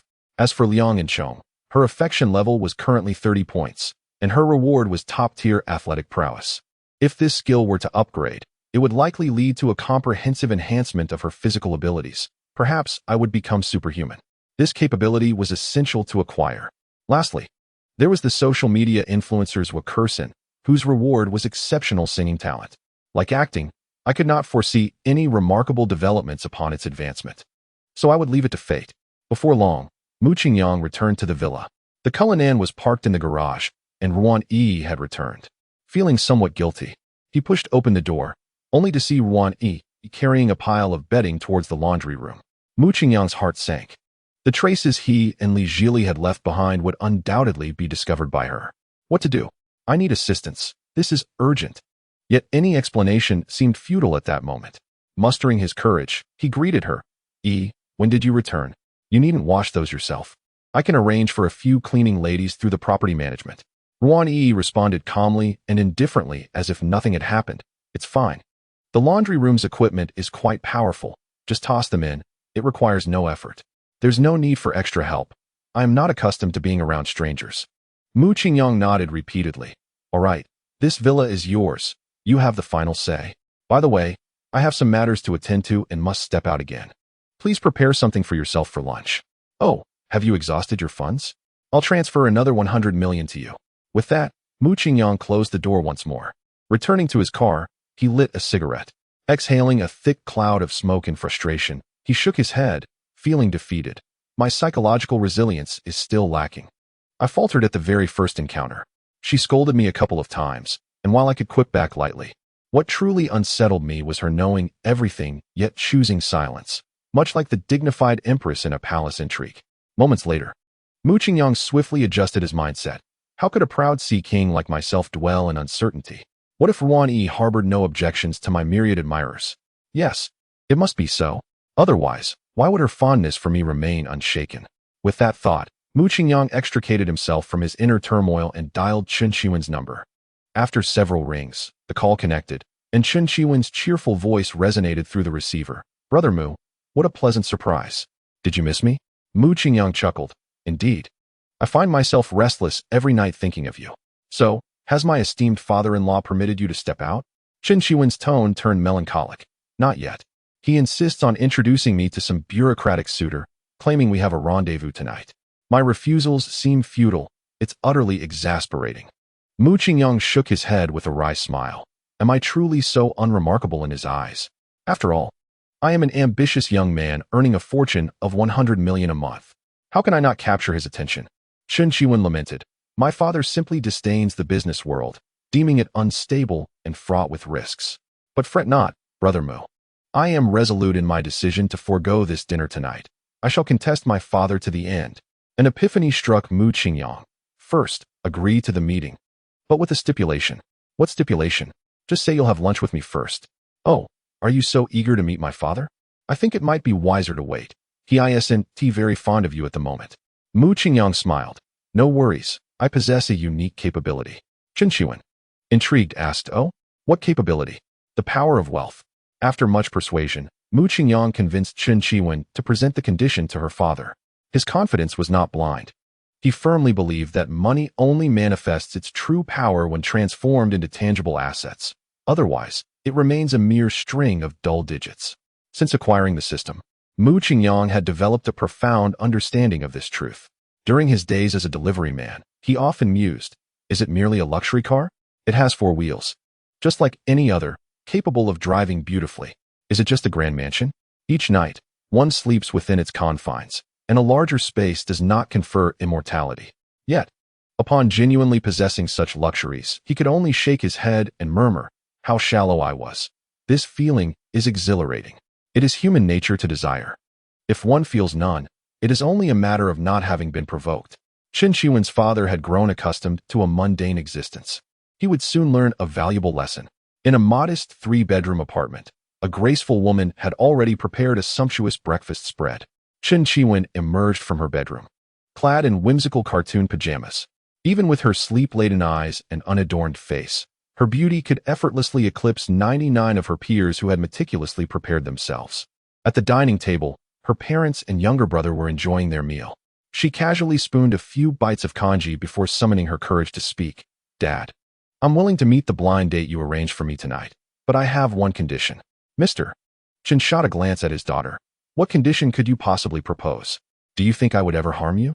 Chen Qiwen pouted, exhibiting a hint of defiance. If you don't agree, I simply want to go. Mrs. Chun intervened to mediate. Let her express herself. Mr. Chen scoffed. Fine. Speak. But I may not acquiesce. Taking a deep breath, Chen Qiwen boldly articulated her request. You must meet Mu Qingyang at noon first. Mr. Chen snorted in disbelief. Ah. So that's why you didn't come out for lunch. You were secretly on the phone with him? Today. I have a rare day off and no time to meet with irrelevant people. I refuse. Before Chen Qiwen could sulk in frustration, her brother interjected. Dad, must you be so obstinate? I genuinely believe that Sister S. suitor is quite commendable. You shouldn't dismiss him based solely on subjective impressions. You are toying with her happiness. You are utterly irresponsible. This heavy accusation struck Mr. Chun, causing him to falter. Qiwen, don't speak nonsense. I have a keen eye for people, and you are too young to grasp these matters. Seeing the tension, Mrs. Chen quickly suggested, Old Chun, since it's the weekend and everyone is free, why not just meet him? It's better to clarify things in person. With some reluctance, Mr. Chun relented. All right then, I suppose I can meet this young man. Chapter 80. Mu Qingyang navigates his future father-in-law Zhao Mengnan was in a foul mood these past few days. His younger brother, Yuanpeng, informed him that the cousin he had seen at the CAF had been sentenced to 8 years for attempted murder. The victim was a particularly troublesome village girl, but Mu Qingyang had intervened to save her. Upon investigating further, Zhao Mengnan discovered that Mu Qingyang was nothing more than an ordinary commoner. His anger reached a boiling point. He had lost face twice before this commoner, and both times in front of exquisite beauties. He could not allow this humiliation to stand. He was determined to make Mu Qingyang pay tenfold or even 100-fold. However, after Mu Qingyang left the police station, he vanished without a trace. Zhao Mengnan searched fruitlessly for several days. He then shifted his focus to Chen Qiwen, reasoning that these two conspirators would eventually cross paths. He had already gleaned from his ex-girlfriend, who was also Chen Qiwen's close friend, where she resided. Thus, he dispatched a subordinate to stake out her apartment complex daily. Today, he finally received word that she had left her home. Chen Qiwen drove her family to the upscale restaurant that Mu Qingyang had reserved. As soon as Chen Qiwen alighted from the car, she exclaimed, Wow! The establishment known as Guiyu Mountain House is reputed to have an average expenditure exceeding 1,000. I have observed food bloggers evaluating it on Douyin, and today, I am fortunate enough to indulge thanks to my brother-in-law. Chunba lightly tapped his youngest son with a folding fan, admonishing him, one should not take advantage of hospitality, refrain from ordering frivolously. Those in business often revel in ostentation, which is ultimately superficial. After Chen Qiwen's remark, he dashed towards a nearby crimson supercar. Oh my! A 488. This is my first encounter with such a vehicle in Jiangnan. Could it possibly belong to my brother-in-law? Chen Qiwen nodded gently. He has arrived. Let us proceed. Guiyu Mountain House boasts a new Chinese style of decoration that harmoniously blends modernity with tradition. The corridors and auxiliary buildings are adorned with graceful bamboo and lotus flowers, creating a serene and tranquil atmosphere. Navigating through the grand hall, the Chen family of 4 arrived at the largest private dining room, where Mu Qingyang had been waiting patiently. He rose with a smile and greeted them. Hello, uncle and aunt. Chen Qiwen, brimming with excitement, extended his right hand. Hello, brother-in-law. I am Chen Qiwen. You may call me Xiaowen. I have admired you for a long time and am your devoted fan. I wish for you and my sister to find enduring happiness together. Growing old side by side, Chen Qiwen received another gentle tap from the folding fan. Behave yourself. Chen Ba, maintaining the demeanor of an elder, nodded slightly before taking his seat at the dining table. Chen Ma, however, was more amiable. She looked at Mu Qingyang with a beaming smile, her eyes filled with satisfaction. What a splendid young man. Tall, handsome, and robust. Truly a perfect match for one. Do not stand on ceremony. Come sit down. Yes, of course, Mu Qingyang responded, effortlessly taking Chen Qiwen's hand and leading her to sit. Chen Ba cleared his throat twice at this sight, prompting Chen Qiwen to reluctantly withdraw her hand. Mu Qingyang, is that your name? When did you and our one become acquainted? What is the current status of your relationship? Before all the dishes had been served, Chen Ba initiated the first round of inquiries. Mu Qingyang nodded affirmatively. That is correct. He then produced a beautifully packaged box, offering it to Chen Ma. Auntie, As this is our first meeting and I am unsure of your preferences, I thought it best to gift you a jade bracelet in imperial green. Please try it on and see if it fits. Chen Ma accepted it with a cheerful expression, cautiously adorning her left wrist. Her fair skin complemented the imperial green exquisitely, making it a stunning sight. Xiao Mu, this bracelet is lovely, and I truly appreciate it, but I cannot accept it. As Chen Ma spoke, she removed the bracelet. I have heard that jade of this quality is particularly rare and exceedingly expensive. Your kindness is greatly appreciated, but this item is too precious. You should take it back. Mu Qingyang had anticipated her response and pushed the box towards Qin Shiwen. Then I shall simply gift it to 1. Qin Shiwen, being astute, recognized Mu Qingyang's intention to present a gift indirectly and readily agreed. All right, thank you, brother. Mu Qingyang then retrieved several cards from his pocket and handed them over. These are of little value, but I believe you will find them useful, Auntie. Please do accept them. Upon examining the cards, Chen Ma discovered they included membership cards for a beauty salon, a supermarket, and several clothing brand stores. Chen Ma hesitated to accept, but Qin Shiwen promptly stuffed the cards into her bag. Oh, Mom, just take them. If you don't want them, they will still benefit me. After a brief moment of hesitation, Chen Ma nodded. Very well, thank you, young Mo. Humph. Chen Ba let out a scoff. Is our household so lacking that we must take others' possessions? I see that 1 has been led astray by you. Chen Ma shot him a glare, and he promptly fell silent. Mu Qingyang then pulled out a set of Lamborghini car keys and tossed them lightly. Brother, do you fancy this? Qin Shiwen's eyes sparkled with excitement as he nodded vigorously. Absolutely. I adore it. Brother-in-law, you are truly my dear brother-in-law. With a swift motion, Mu Qingyang ignited the keys. If you like it, it's yours. Should I and your sister achieve a lasting bond, I shall gift you a real set. Qin Shiwen, undeterred by the fact that it was merely a lighter, joyfully accepted the keys, confidently proclaiming, Rest assured, brother-in-law, with me around, you will not falter. In the midst of their lively conversation, Chen Ma had already accessed the membership at the hypermarket. Upon entering the card number, she was taken aback by the balance displayed, a staggering 1 million yuan. How could one possibly spend such an amount on food and drink? If she chose not to use it herself, selling it could easily yield a substantial sum in cash. What a generous gesture from young Mo. Unable to contain her excitement, she presented her phone screen to Chen Ba.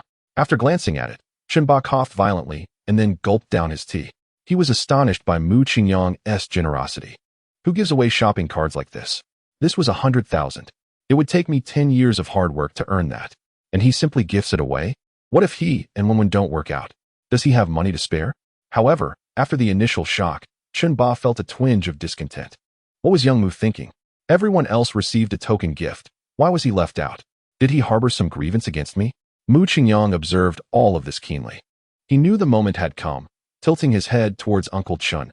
Uncle Chun, it's impractical to carry your gift with us. Let us dine first and then head to the venue. Uncle Chin's heart finally found equilibrium. Indeed, I may not necessarily accept it, but courtesy must prevail. Yet, he still maintained the demeanor of an elder. Let us discuss it after the meal. Chapter 81. Mu Qingyang imparted all the knowledge he had regarding the Yishu Yun to Qin Shiwen. The dishes at Guiyu Mountain House were exquisitely plated, albeit in scant portions, akin to Japanese cuisine. Fortunately, the flavors were delightful, and since Mu Qingyang was treating with the riches of a devoted admirer, financial constraints were of no concern, allowing several delectable dishes to be ordered multiple times. Qin Shiwen had already eaten to the point of fullness, but still craved more. Perusing the menu once again, 5 servings of caviar avocado tartare, 3 servings of raw Antarctic lobster, 2 servings of steamed knife fish, and 1 more serving of 9-year crystal shrimp. With the lavish gift paving the way, the gathering remained quite enjoyable. Aside from Uncle Chin's slightly rigid and traditional manner of speaking, Chen Ma, Chen Di, Qin Shiwen, and Mu Qingyang had become quite amiable. Brother-in-law, this restaurant is exquisite. I'm about to burst, yet I can't seem to stop. Qin Shiwen exclaimed, grinning widely. Mu Qingyang, pleased with the younger brother-in-law, took a sip of tea and said, Take your time, there's plenty. I will settle the bill and arrange a card for your sister. Whenever you wish to dine, just bring her along. All right, brother-in-law. Mu Qingyang lit a cigarette and exited the private room with Hua Zi, glancing at his phone to confirm that his father-in-law's gift was all set. With a light chuckle, he approached the bar and directly charged 1 million. As he turned, he casually remarked, No need for change. Just put the remainder on the card. Upon returning to the private room, Chen Shiwen had devoured every morsel on the table. Embarrassed, he chuckled. Brother-in-law, I'm full. Shall we leave? Chen Shiwen immediately sprang up, wrapping her arms around Mu Qingyang's. Where are we headed next? Mu Qingyang playfully pinched her nose and whispered in her ear, to see your father's other side. What does that mean? You'll find out once we arrive. At the parking lot entrance, Chen Shiwen stood resolutely in front of the red sports car, refusing to budge. Brother-in-law, please let me sit in the passenger seat just for a moment. I've adored this car for ages, and I can hardly resist wanting to touch it. Mu Qingyang, not holding back, playfully swatted the top of his head. If you keep whining, I swear I'll have you dealt with. Go drive your sister's Continental. Your sister and I have important matters to discuss. With a forlorn expression, Chen Shiwen protested. What important matters can't wait until we reach our destination? I really want to sit in that car. Mu Qingyang unleashed his trump card. Do you still want that Lamborghini? At those words, Chen Shiwen dashed away faster than a dog, quickly slipping into the white Bentley. Chen Shiwen blushed and said, Brother Mu, your intentions are rather transparent, don't you think? My brother is nearly 20. He understands everything. Mu Qingyang smirked mischievously. If he understands, then so be it. As his brother-in-law, it's only natural for me to tease his sister. Now hop in. Inside the luxurious Ferrari, Mu Qingyang placed his large hand on Chen Shiwen's smooth, fair leg. Wenwen, would you like to learn something new? I can teach you. Chen Shiwen felt an unsettling premonition. I suppose I want to learn. Mu Qingyang had always been generous with her, imparting everything he had learned from Yishiyan without reservation. As they approached their destination, just 1 kilometer away, Mu Qingyang exhaled deeply and continued driving for another minute. The destination soon came into view. It was an extraordinarily opulent ancient-style building with a plaque that read Shishan Yunlu Sales Office. This is the place. As soon as Mu Qingyang parked, Chen Shiwen leapt from a nearby public bench. Brother-in-law, you drive so slowly. We've been here for quite a while. Mu Qingyang glanced at Chen Shiwen. Your brother thinks you need more practice. Chen Shiwen shot him an embarrassed glare. Her cheeks flushed. This is clearly your fault. I've been trying my best. Chen Shiwen's brother looked puzzled. Who exactly is driving? It's a pity for such a fine sports car to be in your hands. Just as they exchanged a few words, a professional-looking woman in a fitted skirt suit and black stockings emerged from the ancient building. She was the property consultant who had sold Mu Qingyang the Xianghangla No. 1 villa. Her smile was genuine, devoid of any professional pretense. Approaching Mu Qingyang, she slightly bowed. Hello, Mr. Mu. It's a pleasure to meet you. I have selected everything according to your requirements. Please follow me. After speaking, she gestured towards the entrance. Mu Qingyang called out to the Chen family. Let us go. The items are inside. The interior of Shishan Yunlu featured a large lake, surrounded by several artificial hills and adorned with precious saplings, creating an exceptionally beautiful environment. Chen Shiwen looked around in awe. Brother-in-law, is this a scenic area? The scenery is truly magnificent. With the sounds of cicadas and birds, it's perfect for a leisurely stroll. You have such thoughtful taste.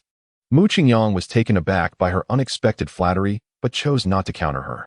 The scenery outside is decent, but it pales in comparison to what's inside. You will be even more astonished when we arrive. Although Chen's father noticed the plaque as they entered, he didn't connect it to purchasing a house. It was absurd. Given the opulence of this villa complex, each unit must be worth a small fortune. While little Mu appeared extravagant, it was likely a facade. His true financial capacity surely could not match such places. Chen's father assumed he had some minor connections, allowing them to tour the premises. Fortunately, he greatly appreciated the fragrant and vibrant environment, and thus, he did not voice any concerns. After the commuter vehicle navigated several turns, it came to a halt at a harmonious courtyard. The real estate consultant eagerly opened the car door, exclaiming, Mr. Mu, we have arrived at your destination. Please step out and explore. Chen's parents were astonished by the scenery before them, their eyes widening in disbelief as they gasped. Is there truly such a place in Jiangnan City? The real estate consultant pointed to a cloud-shaped pine tree at the entrance of the courtyard, stating, This tree is the prized treasure of the Huizhou nursery, with a robust trunk and exquisite form, conservatively valued at 7 figures. Chen Shiwen couldn't help but click his tongue in amazement, pondering who would be foolish enough to spend such a fortune on a tree. Mu Qingyang awkwardly pinched the bridge of his nose, choosing to ignore his brother-in-law's comment. Meanwhile, Chen's father, fanning himself, explained, The value is incomparable. Purchasing a car is for pleasure, but acquiring a tree is an expression of refinement. I have some knowledge of saplings, and this tree is undoubtedly of superior quality. It should be worth $1 million. Fortunately, Chen's father remained unaware that this exquisite tree belonged to their family. Had he known, he would have declared it priceless, demanding no less than $10 million for it. The real estate consultant smiled politely and led the group further into the courtyard. After a few steps, a set of stairs appeared ahead, bordered by a waterfall cascading down a drop of 5 to 6 meters. As they descended the stone steps, the mist generated by the waterfall enveloped them in a refreshing embrace, providing a delightful sensation. The waterfall's source was a mountain spring, rich in minerals and suitable for direct consumption. Chen Qiwen curiously cupped some water in his hands and tasted it, exclaiming, "Wow, it really is sweet, far more delicious than Nongfu Spring."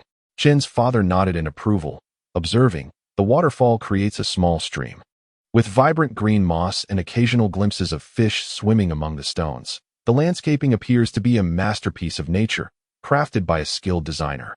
Connecting the stairs was a courtyard spanning nearly 2 acres, enveloping an antique 3-story building. Without waiting for the consultant's introduction, Chen's father began to wander, exclaiming, "These potted plants are extraordinary.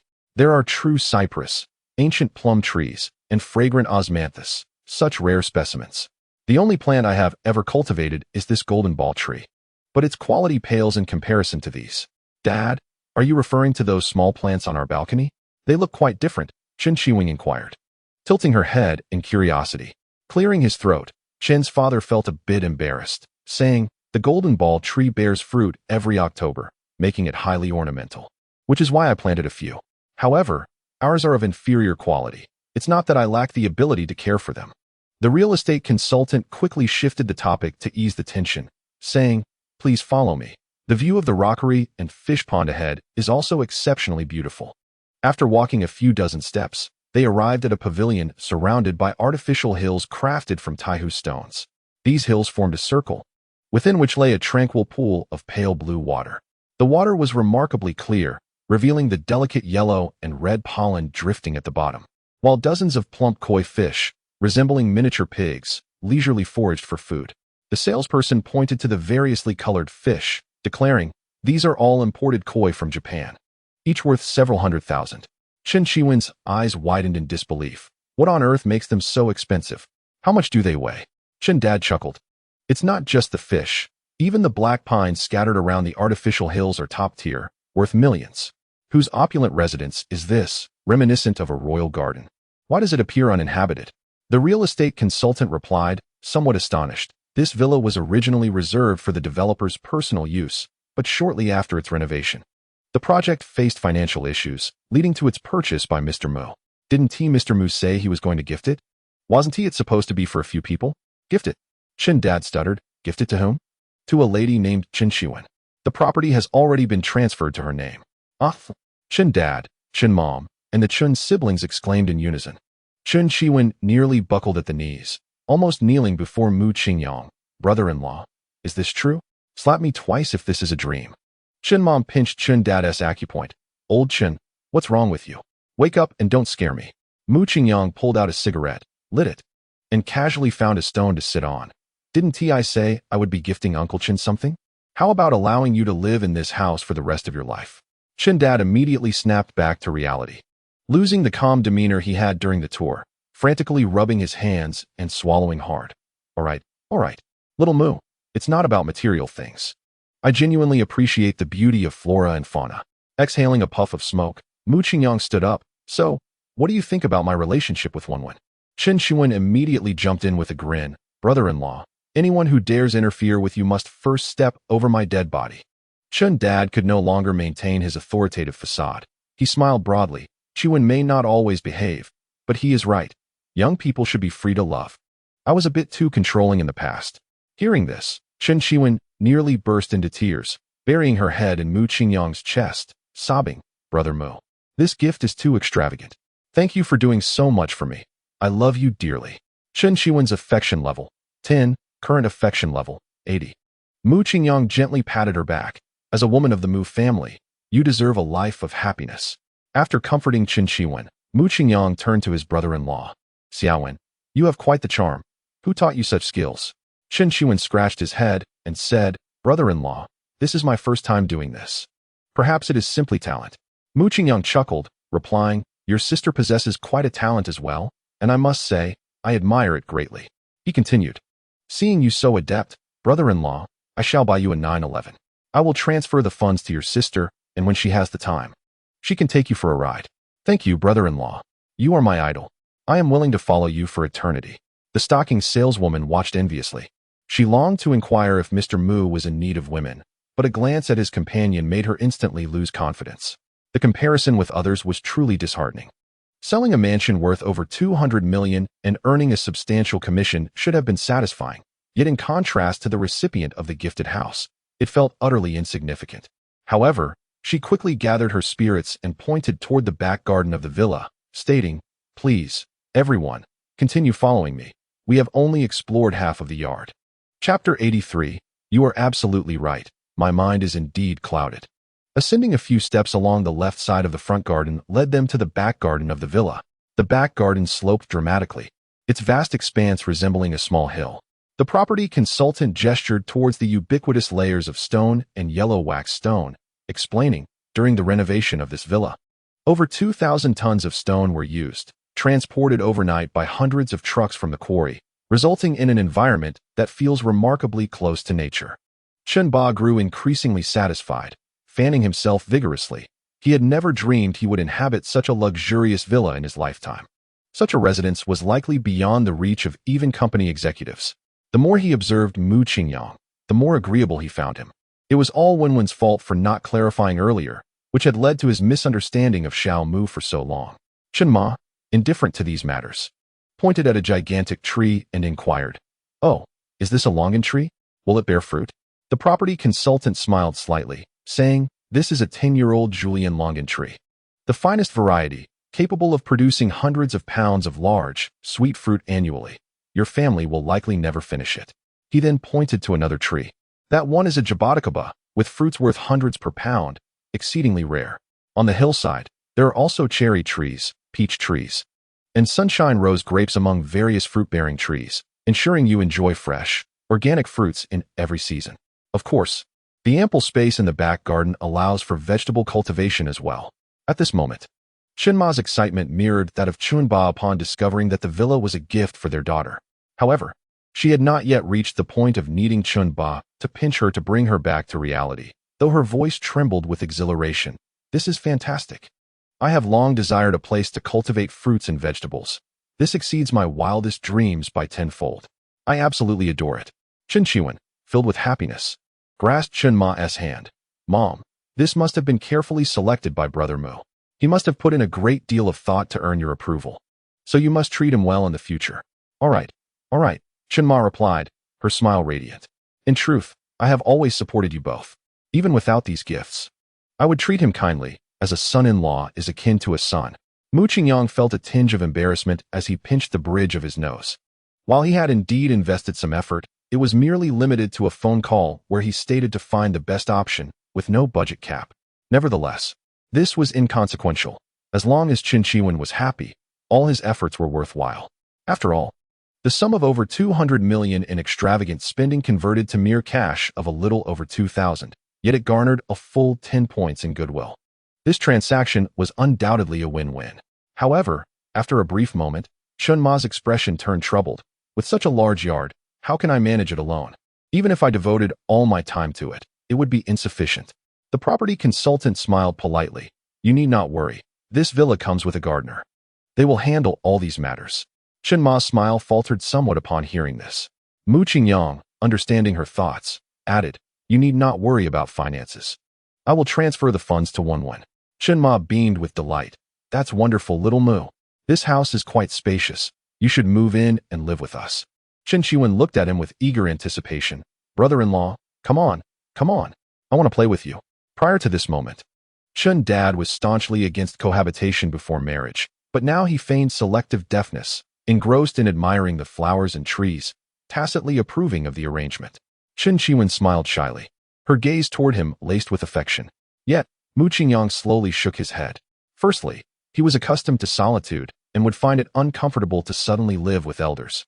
Secondly, How could he attend to other girls if he were constantly entwined with Chinchuan? A true Casanova would not restrict himself. Residing in Ruan-Yi's villa was the optimal solution.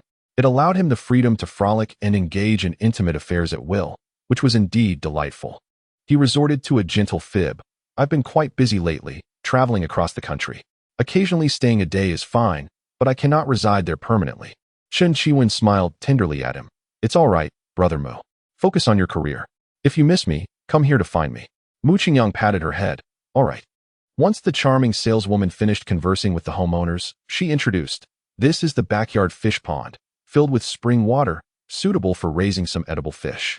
Our villa community offers free fishing in the lake, which is abundant with various fish species. Many residents often go fishing in their spare time.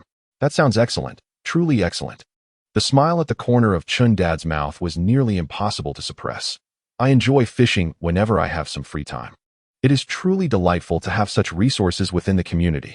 Here lies a swimming pool equipped for both massage and surfing, alongside an outdoor barbecue area, where all the culinary tools and equipment are imported from Europe, making the grilling of ingredients remarkably convenient. Chen Chiwen was particularly fond of this space. The thought of gathering a few friends here for drinks and conversation filled her with a sense of bliss. Moving on, we approached the grand entrance to the backyard, and I invited you all to witness the exquisite decor. As the beautiful saleswoman pushed open the heavy, dark golden wooden door, everyone was left in awe. It truly validated an ancient saying, do not dare to speak loudly, lest you startle those within. The scene was simply breathtaking. Upon entering, one was greeted by 4 massive teak pillars, each too grand to be embraced by a single person, supporting the vestibule, while above, the ceiling was adorned with ebony-hued, antique-style glazed tiles, more magnificent than any general's residence depicted on television. At the end of the foyer hung a pair of calligraphic artworks and an ink-wash painting. The beautiful saleswoman proudly announced, this is a scroll of poems by Zheng Banxiao, valued at over 5 million. And this is a bamboo and orchid painting by Qi Gong, also worth around 5 million. Chen Chiwen cautiously reached out to touch them. Are these included with the house? Indeed, sir, she replied. TSK, TSK, TSK, Chen Chiwen exclaimed, shaking his head in disbelief. Spending money on such trinkets is quite foolish. At that moment, he seemed to recall something, abruptly glancing at Mu Qingyang, and then gently slapped his own face. Pa pa pa, I am merely a mountain pig unaccustomed to fine grains. These things are only appreciated by someone of refined taste. Like my brother-in-law. I'm just rambling. Mu Qingyang patted his shoulder. You are indeed right. Those who purchase such items must have a touch of folly. I cannot comprehend them at all. Upon entering the living room, one was enveloped by wooden decorations and furnishings. The beautiful saleswoman continued her presentation. All the wood in this villa is uncolored, representing the pure essence of small-leaf rosewood, yellow rosewood, and big red sandalwood. Each piece holds considerable value. Mu Qingyang chose a sofa to sit upon, finding it far inferior in comfort to the genuine leather sofas of Villa No. 1 in the camphor forest. Furthermore, the armrests of the wooden furniture were rigid, suitable only for sitting, not reclining, which was completely unsuitable for someone like Mu Qingyang, who favored lounging. Such a residence was best suited for a genuine scholarly family. However, Chun Dad was exceptionally pleased, nodding vigorously in approval. This was understandable. After decades of working within a state-owned enterprise, he possessed a touch of literary pretentiousness and had a penchant for surrounding himself with such trappings. I hope all my brothers can possess a home like this. Chapter 84. It's all right if the child isn't mine. I shall raise it. Chun Dad sat upright on a grand red sandalwood chair, his hands lovingly caressing the wood grain. The shrill ring of his phone abruptly pulled him from his reverie. He glanced at the screen and saw it was a call from Xiao Lu, the very matchmaker he intended to introduce to his daughter. Chen's father initially contemplated terminating the call, yet the curiosity of those around him compelled him to reconsider. After a brief moment of reflection, he pressed the answer button. The voice on the other end was both humble and courteous. Uncle Chun, have you had your meal? The weather is delightful this afternoon. Why not come over for some tea? The call volume was sufficiently loud for everyone present to catch snippets of the conversation. Realizing that his daughter had undoubtedly informed Xiao Mu of the matter, he decided it would be more forthright to address it openly. Thus, he activated the speakerphone. Xiao Lu, I likely won't be free this afternoon. Let us postpone for another day. Uncle Chun, didn't you express your fondness for my family's South Large Terrace? I have transformed it into a tea room specifically for your convenience. Just the other day, one of my interns gifted me a box of Longjing tea of excellent quality. I'm sure you will enjoy it. Chen's father cast a glance out the window at the picturesque scene before him. Rockeries, flowing water, pavilions, and a variety of exquisite plants, rendering the small terrace utterly uninspiring. As for the tea, with such a vast backyard, he could cultivate any variety of tea tree he desired, leaving him entirely disinterested. Xiao Lu, I appreciate your kind intentions, but I truly have no time today. I am entertaining an important guest. Not to worry. I'll save the tea for you. We shall see each other again during dinner tonight. Stealing a glance at Chen's mother, he noted her disapproving expression as she turned away, clearly indicating that he was to handle this situation himself. His daughter's displeasure was palpable, her lips almost pouting in discontent, while his younger son exhibited a mix of disappointment and frustration, shaking his head in dismay. Finally, he looked at Mu Qingyang and, steeling himself, proclaimed, Xiao Lu, there has been a change regarding what I last discussed with you. Do not entertain any further thoughts on that matter. I will personally explain the situation to your parents when I have the opportunity. Panic was evident on the other end of the line. What do you mean? What has changed? Uncle Chun, please don't jest with me. Determined to extinguish any lingering hope, he stated bluntly, my daughter is expecting a child with someone else. This matter is no longer viable. I will find another suitable introduction for you. Lu Chong felt as though he had been struck by lightning. He considered himself exceptionally fortunate. His parents were senior executives at a state-owned enterprise, earning a substantial annual income. A graduate from a prestigious university, standing at 178 centimeters with striking looks and a respectable job, he epitomized the archetype of a wealthy and handsome man. Numerous young women pursued him, yet none captured his interest. However, upon glimpsing a video of Chen's daughter on his father's phone, he realized he had fallen head over heels. She was a breathtaking beauty, her every expression and movement utterly captivating. Despite his usual restraint, he found himself secretly yearning for her that very night. Subsequently, he had his parents assist in arranging a meeting, which he was thrilled to confirm for today. He was devoid of appetite, yearning for the day to arrive, and now, to be met with such disheartening news? Lu Chong could not fathom this outcome. The mere thought of that girl's smile brought a pang of anguish to his chest. No, I absolutely cannot relinquish her to another. Lu Chang's tone was resolute. It's all right, Uncle Chun. In this tumultuous society, beautiful girls inevitably encounter unsavory characters. If you urge her to terminate the pregnancy, I assure you, I will harbor no disdain. Chen Shiwen could barely contain himself. Yet he refrained from laughing in the presence of his brother-in-law. Chen Shiwen gazed at Mu Qingyang in disbelief, pondering how such an outrageous individual could exist. Chen's father was drenched in cold sweat, having forgotten the fan in his hand, wiping his brow with his sleeve. Little Lu, my daughter has a stubborn temperament. She insists on carrying the child to term, and I cannot dissuade her. Silence lingered on the other end of the call for a few seconds. No worries. I will raise the child. Mu Qingyang couldn't help but chuckle at the audacity of this man, taking on the role of an unplanned father. Chen's father, fearing further dismissal, might soon find himself adopting the child's surname. Chen Shiwen could no longer restrain himself, bursting into laughter, clutching his belly as he leaned closer to the receiver. Little Lu, perhaps you should reconsider. Wait until your family can afford to cultivate trees worth millions before attempting to woo my sister. Lu Chong's voice grew frantic. Uncle Chun, who is speaking? What does this mean? Chen's father hastily silenced the speakerphone, bringing the phone to his ear. My daughter has someone she likes, and our entire family supports her. I apologize, Uncle Chun, but please forget this matter. The dinner invitation is also canceled. With that, the call ended. Chen's father looked apologetically at Mu Qingyang. Xiao Mu, I made a foolish mistake a few days ago. Please don't be angry. Mu Qingyang was not overly perturbed. The allure of beauty has always attracted admirers throughout the ages. This is an immutable truth. Humans instinctively gravitate towards advantageous circumstances, seeking what benefits them, which renders Chen's father's actions understandable. Desiring to restore the previously joyous atmosphere disrupted by the phone call, Mu Qingyang playfully remarked, when one must possess significant charm. What is this wretched sense of urgency I feel? You mustn't run off with someone else. Chen Shiwen shot him a flirtatious glance. Shouldn't you be the one worried? Standing tall, handsome, and affluent, even my few girlfriends wish to claim you, let alone other women. You must not disappoint me. Mu Qingyang pinched the bridge of his nose. I cannot. I will always treat you well. At that moment, the alluring saleswoman interjected, Mr. Mu, I have concluded the introductions for the villa. If there is nothing further, I shall take my leave. This traditional Chinese villa now belongs to Miss Chen Shiwen, and you may move in at your convenience. Very well. Mu Qingyang waved his hand and turned to Chen Shiwen.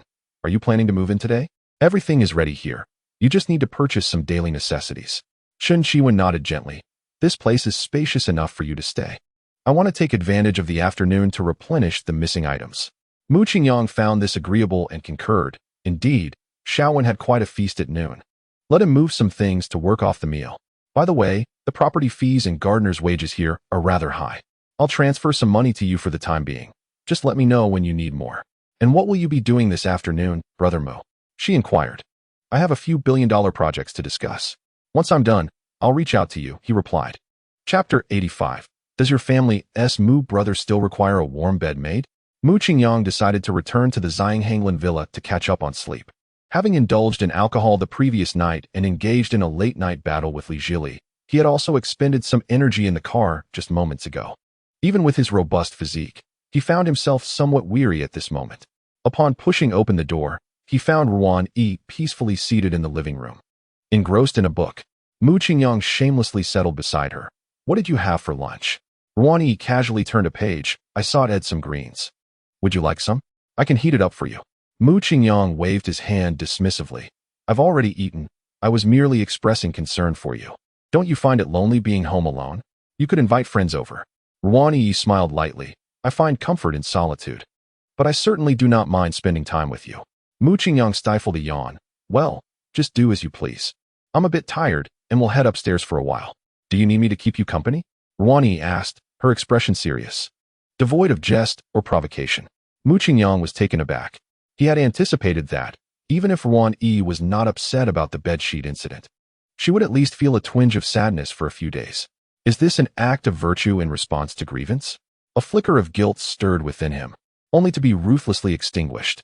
Gazing at the stunning beauty before him, transformed from a village girl into a metropolitan goddess, Mu Qingyang felt a surge of energy coursing through his weary body.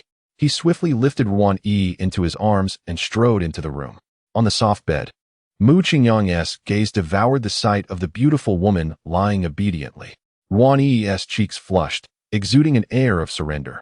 With a few deft movements, Mu Qingyang loosened her restraints, and at that moment, Ruan Yi kindly reminded him, Are you feeling all right? If you're tired, we can wait until the evening.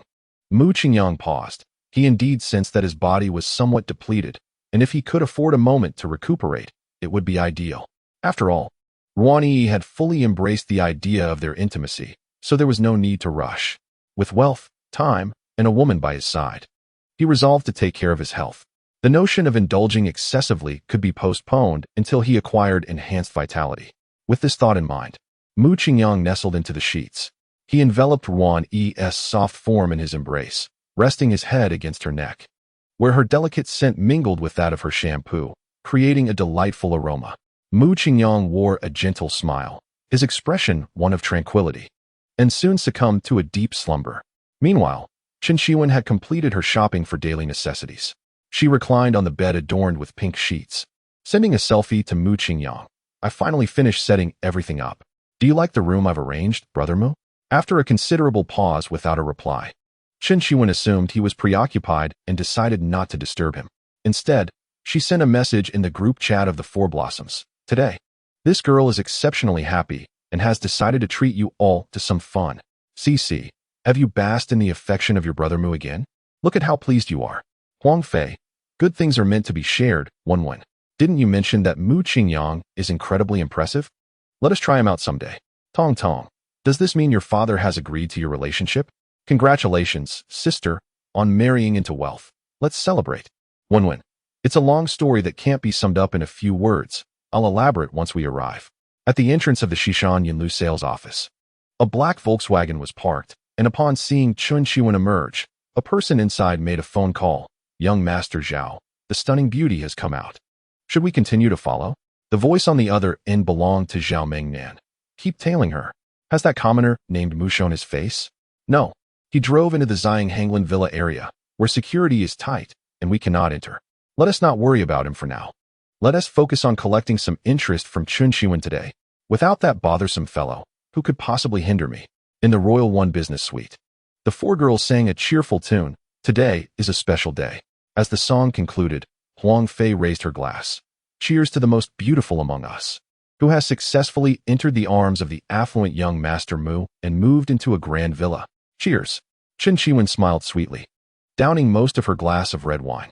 1-1. You now reside in a villa and drive a Bentley. You've suddenly stepped into the life of a wealthy lady. It feels as though we are no longer from the same world, Tong Tong remarked with a hint of envy. Indeed, you insufferable heiress. You make me so envious. CC chimed in. Chen Shiwen set her glass down, responding with pride. No worries. Even as I flourish, I shall not forget my sisters. You all can come to the villa and be my personal attendants. I promise to treat you well. Huang Fei nudged Chen Shiwen playfully. Half joking, who wants to be a personal attendant? Ask your brother Mu if he needs a warm bed companion. I could start working right away if he asks. Chen Shiwen shot her a fierce glare. Dream on. Do not set your sights on brother Mu. Huang Fei continued to tease. You can guard against us. But can you fend off the temptations of outside vixens? Just think, with a few sisters helping you extract all of Mu Qingyang's affection, would he still have the heart to wander elsewhere? The sisters would not vie for your affection, yet the other alluring temptresses might not be so restrained. Cici and Tong Tong are considerably more thin-skinned. Under normal circumstances, they would undoubtedly retort against Huang Fei, but this time, they all tacitly chose to remain silent. To Chen Shiwen's astonishment, she found herself contemplating seriously. She believed Huang Fei's words had a semblance of truth, albeit rather preposterous. After a few seconds, she shook her head in realization. What an odd notion I have. Which girl would ever take the initiative to help her boyfriend find another woman? Fei, you must not jest in such a manner. I shall not share Mu Gu with anyone. At a barbecue restaurant adjacent to Royal No. 1, Zhao Mengnan was drinking and enjoying skewers with some tattooed individuals. A rotund man adorned with a golden chain, still savoring the moment, exclaimed, Zhao Xiao. Where on earth did you find such a stunning beauty? The moment I saw her alight from the car, I was utterly captivated. She is truly exquisite. The man addressing the rotund fellow bore a face pockmarked like the lunar surface, his brows arched in a fierce manner. That girl is off limits. She belongs to Mengnan tonight, and we are merely here to conduct business. The rotund man, unwilling to concede, leered as he leaned towards Zhao Mengnan. Zhao Xiao, you indulge first. May I have a taste of what remains? Though Zhao Mengnan had some wealth, he dared not offend these men. They were notorious ruffians from Jiangnan City, capable of violence even against their own mothers. Their assistance was strictly motivated by monetary gain. Fei Gu, you may select from the other three girls, but not her. Upon the completion of this arrangement, I shall reward you with an additional 50,000. The fierce man readily acquiesced. I will keep a close watch on Fei Gu. He won't dare to misbehave. Chapter 86. Chen Shiwen in peril. After midnight, the four girls had consumed 2 bottles of red wine and over 10 bottles of beer. Feeling somewhat inebriated, Chen Shiwen glanced at WeChat. Mu Qingyang still had not replied, indicating that a passionate discourse was unlikely to occur tonight. A tinge of disappointment washed over her, as she sensed her body growing warm, yet she resisted the urge to call him. Ladies, it's about time. Let us grab some late-night snacks and then return home to our mothers. With that, Chen Shiwen slung her Chanel bag over her shoulder. All right. You've been glued to your phone all evening, seemingly distracted. Without your beloved Mu Gu present, you appear utterly lost. Let us head to the nearby seafood stall for some lobster, and let us treat 1-1, the little affluent one. Agreed. In the spirit of good food, we shall forgive your lackluster participation tonight. Zhao Mengnan, having consumed 6 or 7 bottles of beer, was slightly tipsy. He bellowed, if those women don't emerge in half an hour, I'll march in and seize them. I'll pin them on the sofa and dispense justice right there. The fierce man curled the corner of his mouth slightly, displaying a trace of disdain. Brother Meng, we now live in a society governed by law. We wouldn't dare conduct our affairs in the presence of cameras. Do you possess such audacity? Zhao Mengnan, still attempting to project bravado, retorted, what is there to fear? If worst comes to worst, I can always spend a little more money. I have plenty of connections. Just then, the stout man shouted excitedly, they're coming out. I would recognize those exquisite legs in a haze. Zhao Mengnan's eyes lit up as he turned to look at the entrance, and indeed, it was Chen Shiwen along with her 3 companions. His excitement was palpable. though the size of his tent was rather modest. The fierce man slammed his chopsticks down on the table with a sharp crack. Follow them. Royal No. 1 is located in the new district of Jiangnan City, where the early hours are seldom graced by pedestrians. Occasionally, a taxi might speed by, and among the many businesses, only a few eateries remain illuminated for the night crowd. Chen Shuing and her 3 friends strolled down the desolate sidewalk, humming a tune, completely oblivious to the shadows lurking ahead and behind them.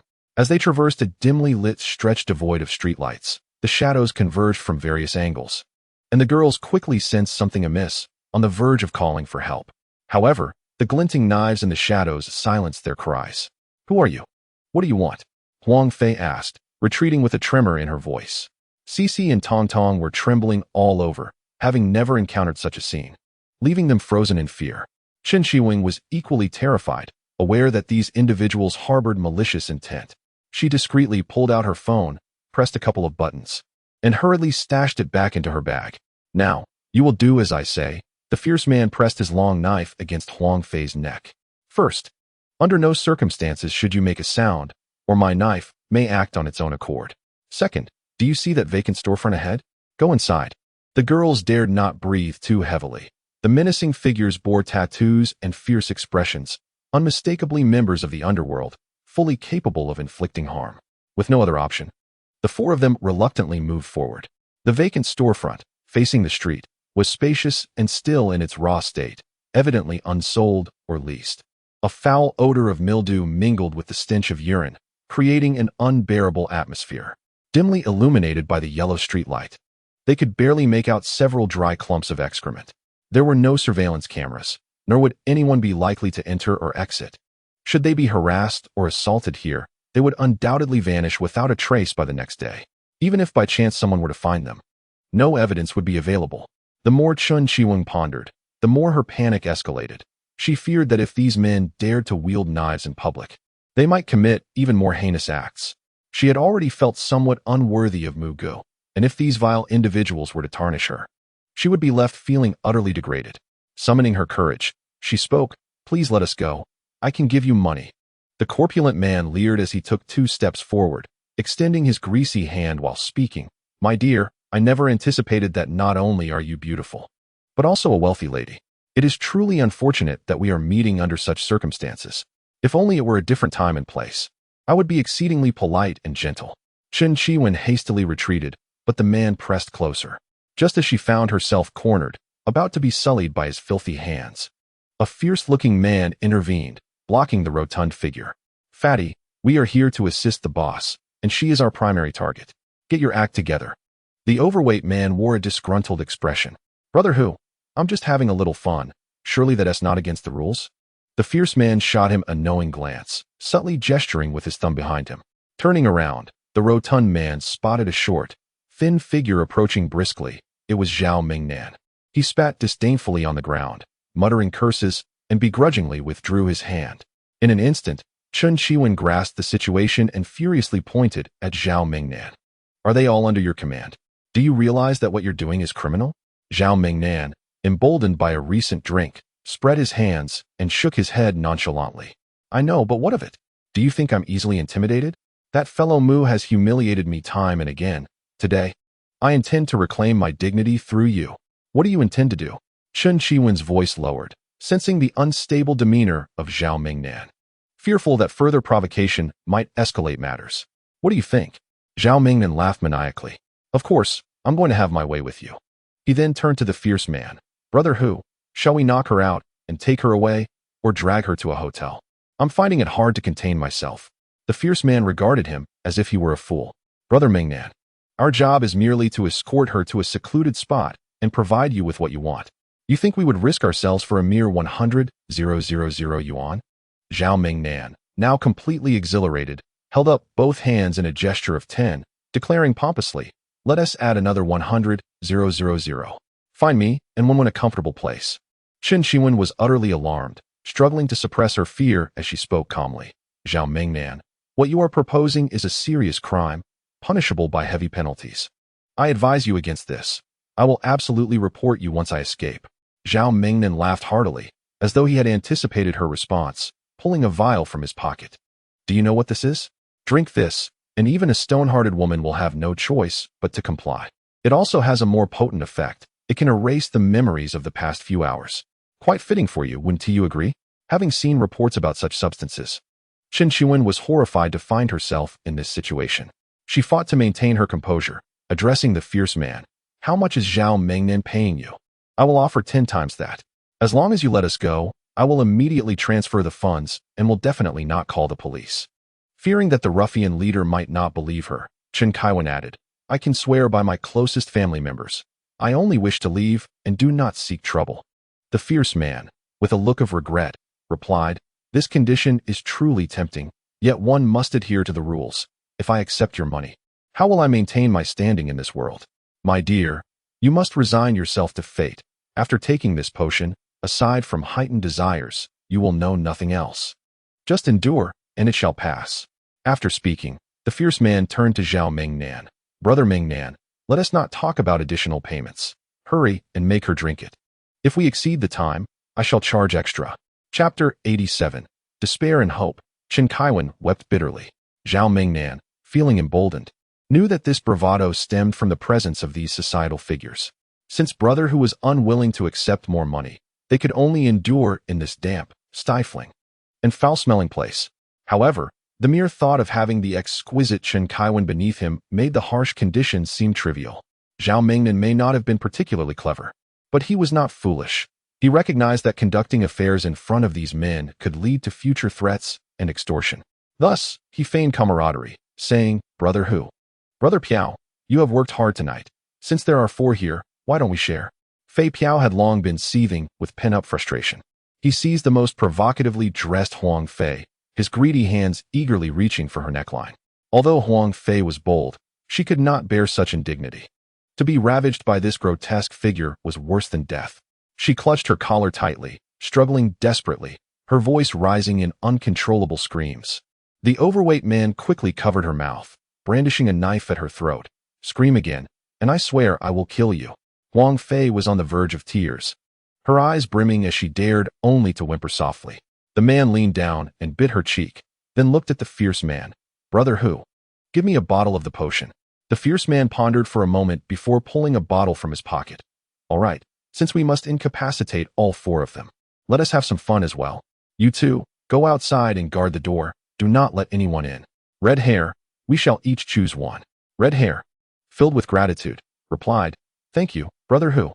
The two then forced CC and Tong Tong into a corner, working together to pour the potion into their mouths. In the dimly lit, shabby storefront, 3 brutish men surrounded 3 terrified women. Initially, the girls struggled fiercely, but slowly their gazes turned vacant, their bodies began to lose control. Only 15 individuals retained their sanity in the room, with Chen Qiwen counting as 1 and Zhao Mengnan as half. Yet, as the seductive music grew louder, Zhao Mengnan's eyes reddened, and he lost even the last vestiges of rationality.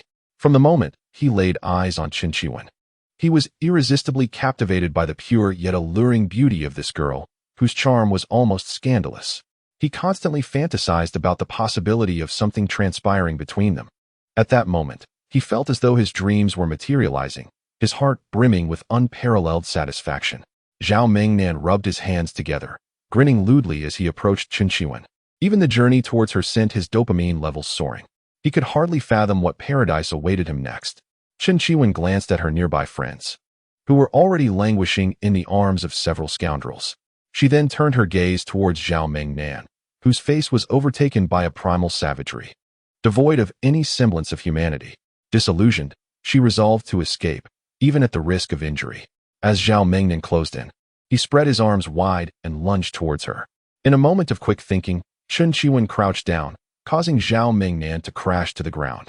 The others were lost in their own worlds, oblivious to the scene unfolding nearby, igniting a flicker of hope within Chen Qiwen. She sprang to her feet, determined to sprint towards the exit. However, her nerves rendered her body rigid, and her exaggerated movements resulted in a sharp crack. She collapsed in pain, having twisted her ankle. Zhao Mengnan, having missed her, quickly rose to his feet.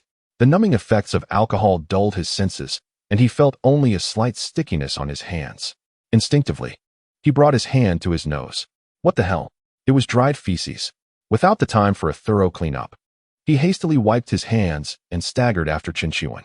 Chen Qiwen watched him intently, horrified to see that excrement had touched his lips, overwhelmed with nausea and panic. She disregarded her swollen ankle in burning pain, limping towards the exit. 10 meters, 5 meters, 3 meters. She could see the streetlights and couples flirting outside. Meanwhile, Zhao Mingnan was still 5 or 6 meters away. A surge of hope ignited within her. If her cries for help could summon passers-by, surely these despicable men would be frightened away. Gathering all her strength, Chen Qiwen shouted for help with every ounce of power in her voice. To her relief, it worked. The couple, engrossed in their affection, turned towards the sound, and upon seeing a figure inside, they approached with curiosity. Tears of gratitude welled up in Chen Qiwen's eyes as she felt a sense of survival wash over her. However, just as a smile began to form on her lips, it froze in place. From the shadows at the entrance, 2 figures rose, glaring menacingly at the couple and barking an order to leave. These 2 were adorned with tattoos and had a distinct, unsavory appearance, making it clear they were no good. The couple fled in terror, leaving Chen Qiwen in despair. What could be more devastating? This is a moment that offers a glimmer of hope, only to be ruthlessly crushed underfoot. Tears, as large as soybeans, silently cascade down Chen Kaiwan's cheeks, reflecting her profound sense of helplessness and despair. As Zhao Mingnan, brimming with arrogance, draws ever closer, the 2 sentinels at the entrance extinguish the last flicker of her escape. She stands frozen, her heart as cold as ashes. In her mind, she conjures the image of Mu Qingyang. Her tears flow like a faucet turned wide open, relentless and unyielding. Today was meant to be a day of unparalleled joy for her family, a day when she could have comfortably slumbered at home. Why did she allow herself to become so lost in her own hubris? From this moment forth, I am even less deserving of Brother Mu. Zhao Mingnan's filthy hands are now within mere inches of her chest. Chen Kaiwan, her gaze vacant, has forgotten to evade him. A self-deprecating smile escapes her lips. Am I so consumed with longing for Brother Mu that I am conjuring illusions? Surely he must be fast asleep by now. She ceases her thoughts, hopelessly closing her eyes. Chapter 88. The arrival of Mu Qingyang. In the next instant, Chen Kaiwan is jolted awake by Zhao Mingnan's piercing scream, akin to that of a slaughtered pig. As she opens her eyes, a familiar figure comes into view. Could it truly be Brother Mu? Was what I just witnessed real? I merely sent him my location in haste, and he arrived so swiftly? Tears once more overflow from her eyes. She feels that encountering Mu Qingyang is the greatest fortune of her life. Mu Qingyang, relieved that he arrived in time, thinks to himself, if Wenwen had even been touched by this vile creature, I would have been unable to restrain myself from ending him. After acquiring the skills of a master fighter, my physical prowess has significantly improved. Otherwise, I might have been too late. Nonetheless, Mu Qingyang is engulfed in fury, grinding the soles of his shoes with force. Zhao Mingnan shrieks in agony, rolling on the ground, his body smeared with filth. Yet his hands are firmly pinned beneath a pair of Balenciaga sneakers, rendering him utterly immobile. He desperately tries to discern the identity of his assailant. But regardless of how he tilts his head, he can only make out a vague silhouette. Yet, this outline seems hauntingly familiar. Where have I seen it before? Could it be that commoner, Mu Qingyang? Enraged, Zhao Mingnan feels the alcohol's effects dissipating, and he bellows in a frenzy. You Mu, quickly release your foot, or I swear I will end you today. In response, Mu Qingyang delivers a fierce kick to Zhao Mingnan's face, leaving him bloodied and dazed. Ignoring the pain, Zhao Mingnan scrambles to his feet, shouting hoarsely towards the door, brothers outside, hurry in. A scoundrel has intruded. Let us join forces to take him down. After shouting several times, there is no reply. Zhao Mingnan's heart races with anxiety as he peers outside. At the entrance stood 2 bruised figures cautiously peering inside. They were the gatekeepers, both bearing the marks of a recent altercation. Zhao Mingnan inwardly cursed his misfortune. He had not anticipated that the scoundrel surnamed Mu not only possessed wealth, but also martial prowess. Yet, he felt no fear. Both Hu Ge and Piao Ge were armed with knives. As the saying goes, no matter how skilled one may be, a kitchen knife can instill fear. Today, he was determined to make Mu Qingyang bleed. Glaring at his bloodied palm, Zhao Mingnan seethed with suppressed fury, directing his wrath at Mu Qingyang. You Mu, you have thwarted my plans time and again, but today, I shall reclaim all that I have lost. I will not only beat you into a twisted heap, but we'll also take Qin Shiwen before your very eyes. Just you wait." With that, Zhao Mengnan turned and rushed towards the location of the menacing figure. Mu Qingyang, incensed by his words, felt the veins in his temples throb. He swiftly pursued Zhao Mengnan, delivering a powerful flying kick from behind. Zhao Mengnan stumbled forward, his pale, angular face striking the ground with a thud. In agony, he rolled over, his mangled hands cradling his battered visage, emitting a pitiful wail. Mu Qingyang, indifferent to his plight, stepped forward and stomped down hard, crushing him underfoot. "How dare you insult my woman? Words alone will not suffice." Zhao Mengnan, already weakened, could not withstand such torment and succumbed to darkness. Stepping over him like a dead dog, Mu Qingyang advanced to assist Qin Shiwen. However, Qin Shiwen, in a state of distress, cried out, "Brother Mu, do not worry about me. My friends are still inside. You must go save them." Mu Qingyang nodded and turned to venture deeper into the establishment. Just as the fierce man and the red-haired thug emerged, upon spotting Mu Qingyang, they brandished their knives, ready for confrontation. "Was it you causing trouble outside? I was in high spirits, and now you dare to seek your own demise." Mu Qingyang's gaze was icy, devoid of any emotion as he regarded them. "Are you Zhao Mengnan's lackeys or just thugs? Either way, you are no good, and today I shall rid the world of your ilk." The red-haired thug, already irked by the interruption, was further incensed by Mu Qingyang's bravado. He flipped his knife and aimed a powerful swing at Mu Qingyang. In the past, even if Mu Qingyang had not been struck directly, he would at least have felt the blade graze him. However, now, the thug's movements appeared agonizingly slow to Mu Qingyang. He sidestepped effortlessly, then drove his knee forcefully into the thug's groin. The knife clattered to the ground as the thug doubled over in pain. Seeing his companion fall, the fierce man was undeterred, his expression growing more savage. Seizing the opportunity while Mu Qingyang was momentarily distracted, he swung his knife fiercely, aiming for the back of Mu Qingyang's head. With a sharp crack, the knife fell to the ground, the fierce man's wrist twisting at an unnatural angle. Mu Qingyang slowly retracted his raised leg. The fierce man realized that his plans had unraveled and attempted to slip away. Mu Qingyang had already caught sight of several disheveled girls, and it was evident what had transpired. He could not allow these beasts to escape.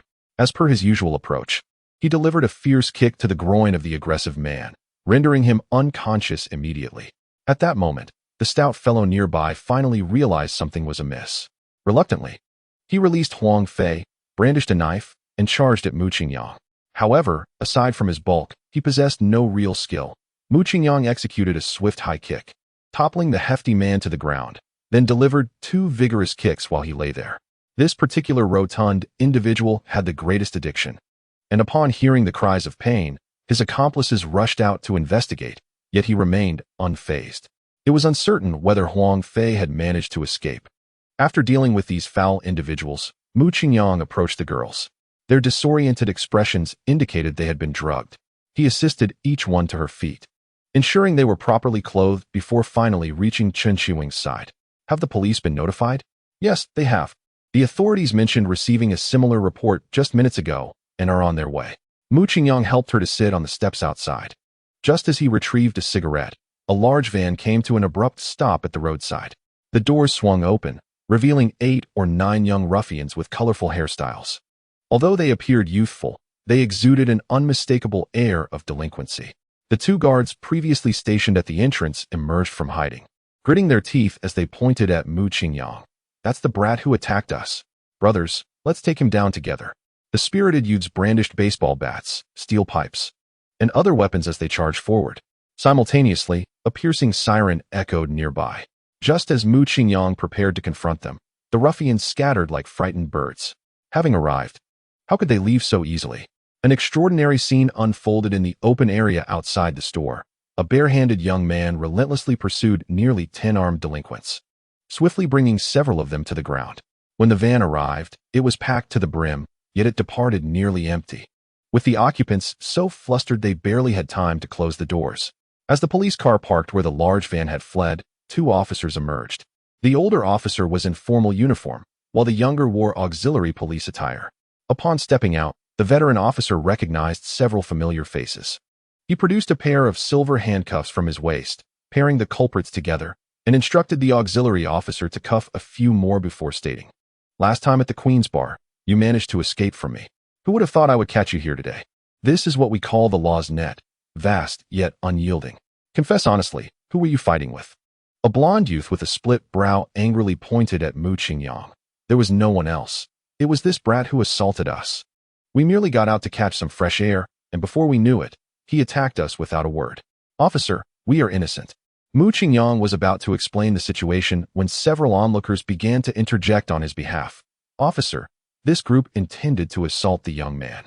I witnessed them angrily leap from a luxury car, each wielding weapons, but they were overpowered instead. The crowd discerned that these individuals were hardly virtuous. Appearing in the dead of night, armed with steel pipes, they instilled a profound sense of insecurity among the citizens. They must be dealt with severely. I arrived too late to witness the climax. May I inquire which valiant hero, unarmed, managed to take down 8 adversaries? It was that handsome fellow, truly astonishing. Have you seen IP Man? It was nearly the same, effortlessly toppling those spirited ruffians. I even questioned whether he was a martial arts star.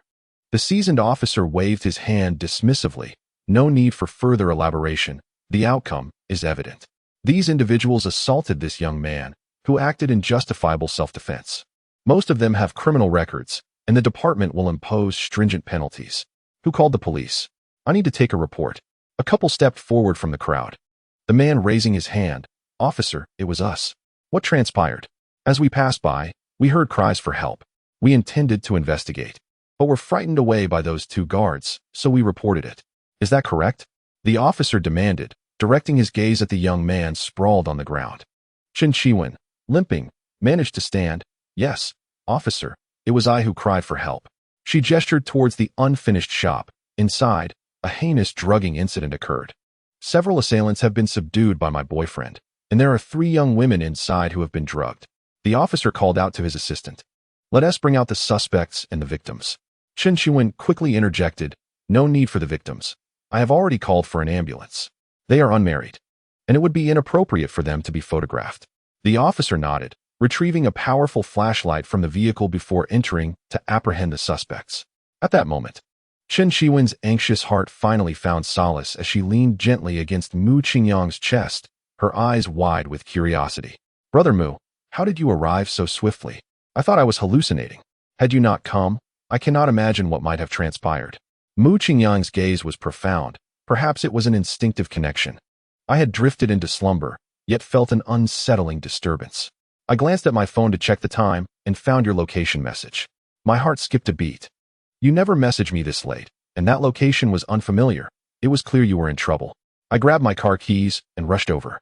Chen Chiwen's favorability level, 4. Current favorability, 89. Upon receiving the notification, Mu Qingyang awkwardly pinched the bridge of his nose. Indeed, it was the most effective of strategies to win hearts. He had no such instinct. He had just finished an intimate encounter with Ruan Yi, reclining at the head of the bed while idly browsing his phone. However, the anticipation of danger and the urgency of arrival were indeed palpable. In the span of a minute, Zhao Mingnan and 3 associates were dragged out like lifeless dogs. Although their consciousness remained intact, the pain in their groins persisted unabated, leaving them curled up on the ground in agony. An elderly officer retrieved 2 pairs of spare silver handcuffs from the vehicle, securing the individuals before calling for reinforcements. The fierce man, enduring excruciating pain akin to shattered testicles, managed to sit up, his facial muscles twitching uncontrollably. Almost all of his subordinates were handcuffed and crouched on the ground. This was the foundation of his existence in the underworld.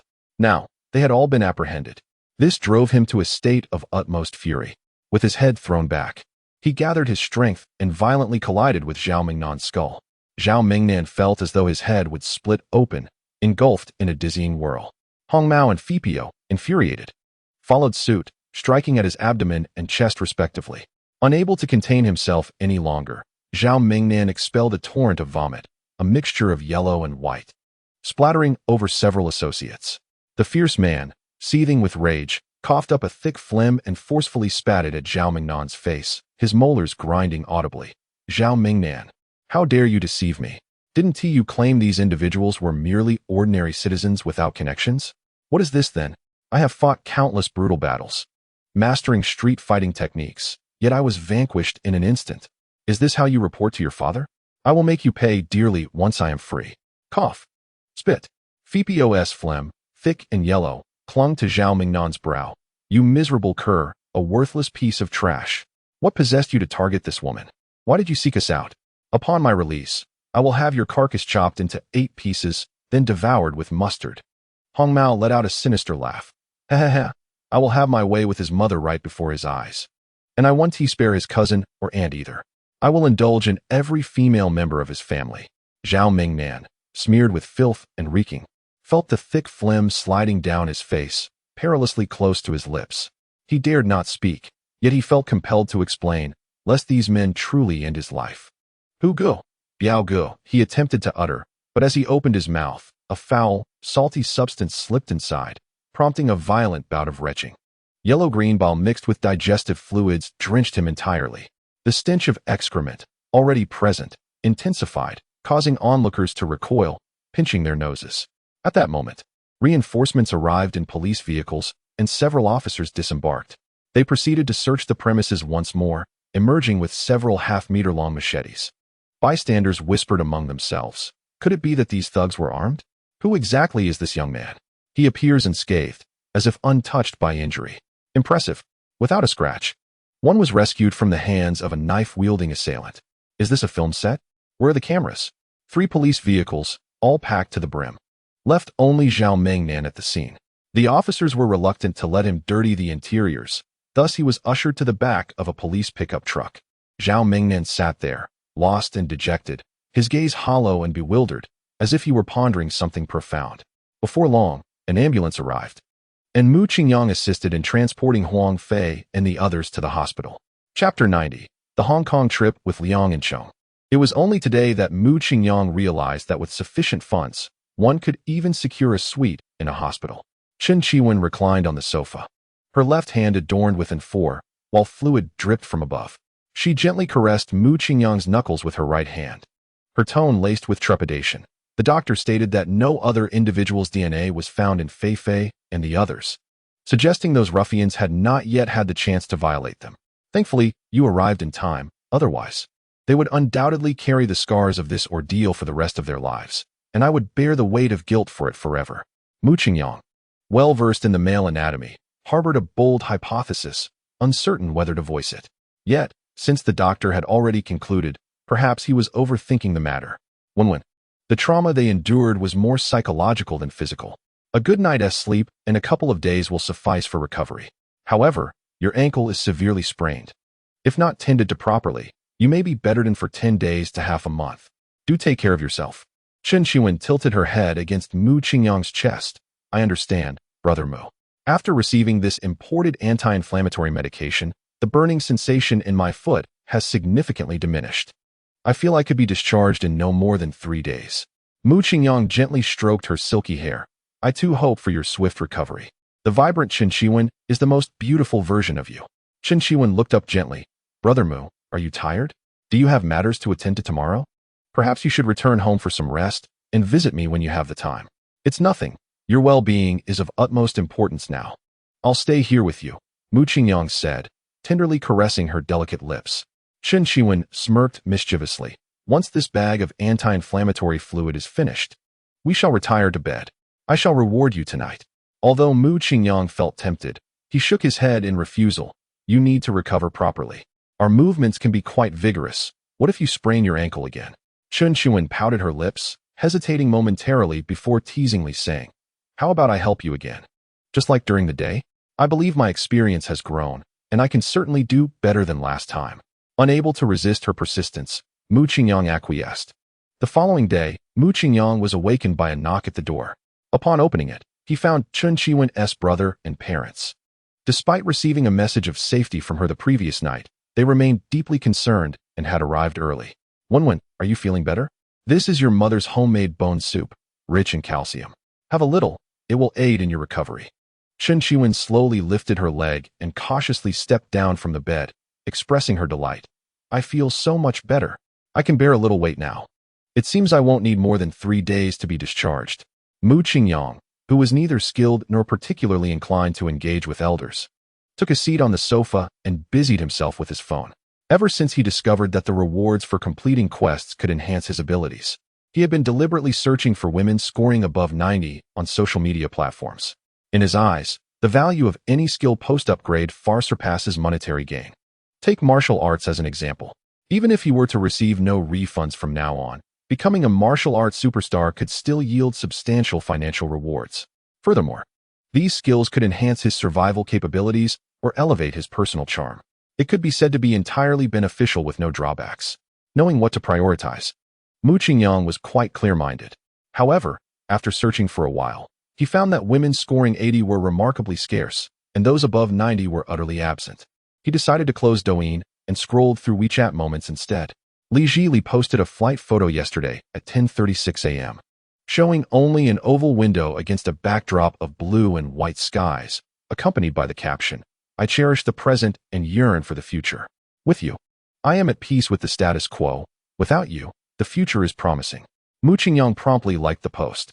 At 12:05 p.m., Luo Kersen shared a selfie, sitting under the glaring sun in an open space, enjoying her boxed meal. Her caption read, "Countdown, 12 days. My musical spirit is already stirring. How about you?" Mu Qingyang could easily imagine the multitude of likes and comments this post would garner, likely spanning several pages. This girl truly exerted herself, pouring time and resources into the music festival while tirelessly promoting it, demonstrating her genuine passion. He clicked on the comments and left a note of anticipation. As he continued to scroll, Mu Qingyang spotted a familiar avatar, a top-tier beauty with blue-green hair. Liang Enchong. Her reward for completing quests was exceptional athletic ability, which, upon upgrading, would likely enhance her physical prowess in all aspects, an ability Mu Qingyang currently desired most. He had intended to increase her favorability recently, but lacked a suitable excuse. Now, an opportunity had presented itself. Mu Qingyang couldn't help but read out loud a comment from her moment. The price of the latest luxury car is barely under 10 million. Which fool would spend an additional 20 million just to cash out? Is their brain fried? A smirk crept onto Mu Qingyang's lips. I might lose in foolishness. But when it comes to money, I am quite solitary. He located Liang Enchong's WeChat and typed, "I quite like that car as well. Shall we go check it out?"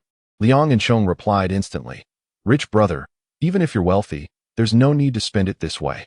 Mu Qingyang responded, "Just browsing, not necessarily buying."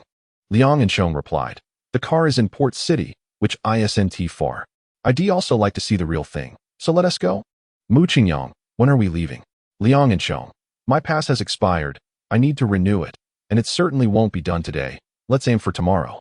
Mu Qingyang, "All right." Having never ventured beyond the borders of Jiangnan City in his 25 years, he naturally lacked a pass and needed to expedite his documentation today. At this moment, Aunt Chun turned to ask, "Little Mu?" Wenwen mentioned that her ankle is no longer a major issue and wishes to return home to recuperate. "What do you think?" Seizing the opportunity to depart, Mu Qingyang readily agreed. "Sure, but let's ensure she is attended to by a nurse at a better private hospital. After all, there are vacant rooms at Shishan Yunlu's villa." Chen Qiwen beamed with joy. "Great. Swinging in the garden of the annex under the autumn sun will surely hasten my recovery. Let's proceed with the discharge formalities right away." After settling Chen Qiwen, Mu Qingyang hurried to the Jiangnan City Entry and Exit Administration Bureau.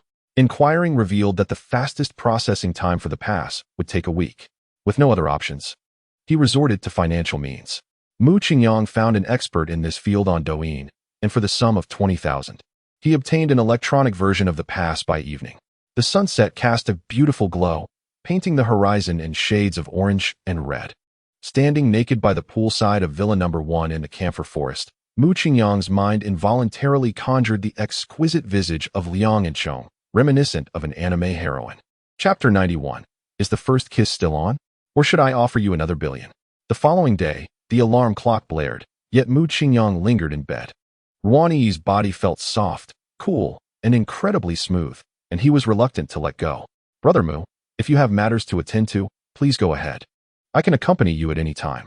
Mu Qingyang tossed aside the goose-down quilt, revealing his sculpted physique, rubbed his face absent-mindedly, and donned only a pair of boxers as he padded barefoot to the bathroom. After a cacophony of splashing water, the hum of a hairdryer filled the air. Rarely taking the time to style his hair, Mu Qingyang applied high-end wax, achieving excellent hold without any greasy residue. The Philips Supreme Series razor, costing over 10,000, glided smoothly across his skin. Gazing into the mirror at the handsome figure before him, he flashed a bright smile, his pearly white teeth gleaming. I might not be back today. Take care of yourself at home. Ruan draped in a black and gold silk nightgown, leaned against the headboard, offering him a gentle smile. All right, I'll wait for you at home. Glancing at his phone, Mu Qingyang noted that only 5 minutes remained until his meeting with Liang and Chong. Even if he could fly, he would still be late, so he decided to slow down. At the entrance of the Champs, Lysies Villa area stood a girl who seemed to have stepped out of a comic book. At 170 centimeters tall, her legs were long and slender. Though she appeared delicate, her bosom was full and rounded. Her waist could be encompassed by a single hand, and her hips were perfectly curved, presenting an extraordinarily unrealistic figure. Such physiques do exist, with the current advancements in cosmetic medicine. As long as one can endure the excruciating pain of liposuction, rib removal, and various fillers, anything is achievable. However, the system has awarded Liang and Chong a remarkable score of 95, indicating her natural beauty. The beautiful girl appeared somewhat displeased, repeatedly glancing at her phone for the time. Even in her anger, there was an undeniable charm about her. It was not until the distant roar of a powerful engine echoed and a striking red supercar appeared at the end of her gaze that Liang and Chong's irritation began to dissipate. This was Mu Qingyang's second encounter with Liang and Chong, and he remained in awe. If she were to delve into the realm of gaming, she would undoubtedly become the goddess of otaku culture. Capturing her would be akin to possessing a multitude of anime heroines. Mu Qingyang mused that even if she were the empress of the pirates, the resemblance would be over 90% accurate. Just imagine, the snake princess looking down upon you, while you have the power to subdue her and exact a fierce retribution. What a tantalizing desire for conquest. Which man could possibly resist such a lure? Shaking off his impure thoughts, Mu Qingyang handed her the cake and milk he had bought along the way. You haven't had breakfast yet, have you? I specifically got this for you. Liang and Chong was reluctant to forgive Mu Qingyang for such a trivial gesture. Her gaze wavered, and after contemplating for a couple of seconds, she reached out to accept it. You better not tell me you were late by 20 minutes just because of these. How could I resort to such a trivial excuse? Mu Qingyang replied earnestly. While waiting for the red light, a beautiful girl clung to me, declaring her instant affection. I had to exert quite a bit of effort to shake her off. You must encounter such situations frequently, right? Quite exasperating. Liang and Chong scrutinized him for a moment, then scoffed. Ferrari, 185, long legs, a wolfish appearance. Definitely a heartthrob. I've only been pursued by Jiang Haoran. I don't have such troubles. Mu Qingyang smiled gently at her. Most men probably lack the courage to speak to you. The distance feels too great. Liang and Chong chose not to respond, taking a small bite of her pastry, savoring it with a refined demeanor. Mu Qingyang swallowed hard, caressing his slightly concave stomach, and timidly asked, Can you manage all that? Liang and Chong shook the cake. What, do you want some? Mu Qingyang opened his mouth wide and took a bite, instantly devouring half of the palm-sized treat. Why is it so sweet? Is it because you've bitten it? He said, licking his lips. Were it anyone else, Liang and Chong would find such behavior utterly repulsive and would likely retaliate by smearing the cake across his face. Yet, in this instance, she felt less disgusted, even considering that it could be washed and still consumed. However, she still feigned disdain. Ugh, it's covered in your saliva. I won't take this piece. With that, she handed the remaining half back to Mu Qingyang. Mu Qingyang happily took the drink, then lowered his head to savor the straw that Liang and Chong had previously used, eagerly sucking a few times. He then sighed in satisfaction. Phew, I was almost choked just now, but I feel much better now. Liang and Chong stared at him in disbelief. How am I supposed to drink like this? Mu Qingyang appeared somewhat puzzled. Huh? Can't you drink? We've already kissed. That shouldn't be an issue. Liang and Chong furrowed her brows slightly. That was your purchase. Nonsense. That doesn't count. My first kiss is still intact. After saying this, she once again shoved the milk towards him. After Mu Qingyang accepted it, he took a careful sip, noticing a distinct sweetness. He suddenly felt inspired. And Chong, how about I give you another billion? Liang and Chong blinked in confusion. Why? Mu Qingyang swallowed hard. To test your first kiss. Get lost. In the first-class cabin of a Southern Airlines Boeing 747, Mu Qingyang presented his phone to Liang and Chong. Is this the new Lamborghini? It looks quite handsome. Liang and Chong nodded. Not only is its exterior stunning, but its performance is also exceedingly fierce. Last December, Renowned automotive critic Chun was invited to test drive it at the Nürburgring and gave it high praise. Which do you prefer, the 488 or the new Lamborghini? Liang and Chong pondered. It's hard to say. However, the new model ignites a stronger desire to possess. Mu Qingyang scrolled through the screen. The Lamborghini official website indicates that if you place an order now, you'll have to wait 2 years to pick it up. That is far too long. Hence, the immediate availability of the car is precious. Currently, there are no available cars in the mainland. We are looking at the first one in the port city, while most others are in Europe.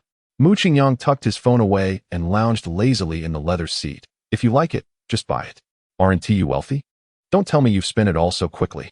Liang and Chong turned her head away with a hint of pride. Of course, I have money, but I've invested it all. I am now CEO Liang. Even if I had not touched a single penny, I wouldn't be foolish enough to spend several times more on this car. That would be sheer folly. Mu Qingyang felt his head swelling at the thought of spending $1 billion for a first kiss. What was a few million for a car? However, he quickly dismissed that idea. The money he spent was for the sake of affection, intended to reap rewards, and should not be conflated.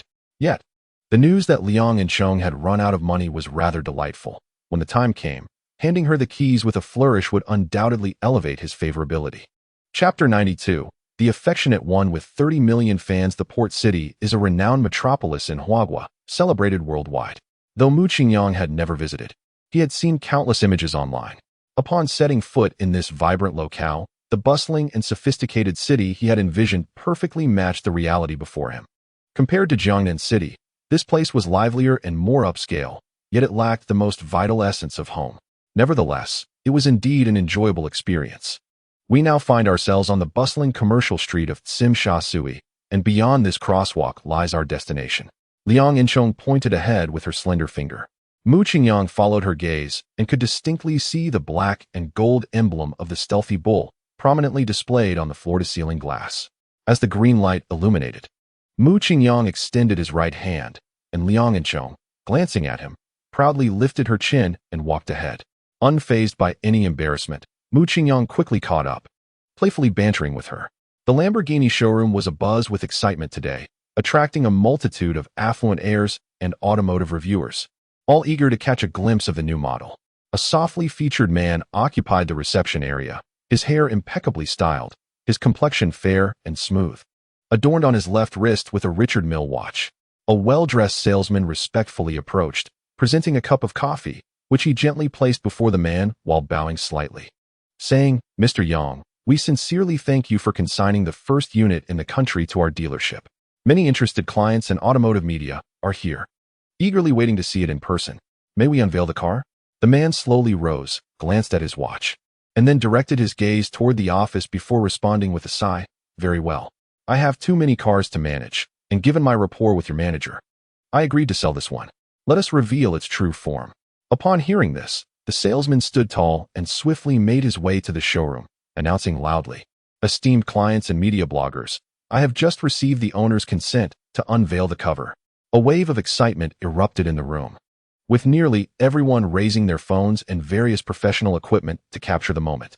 However, the most prominent figure appeared somewhat distracted. "Yuan Gu, our account Talking Cars is about to surpass 30 million followers. You must stay focused and provide a thorough commentary on this vehicle.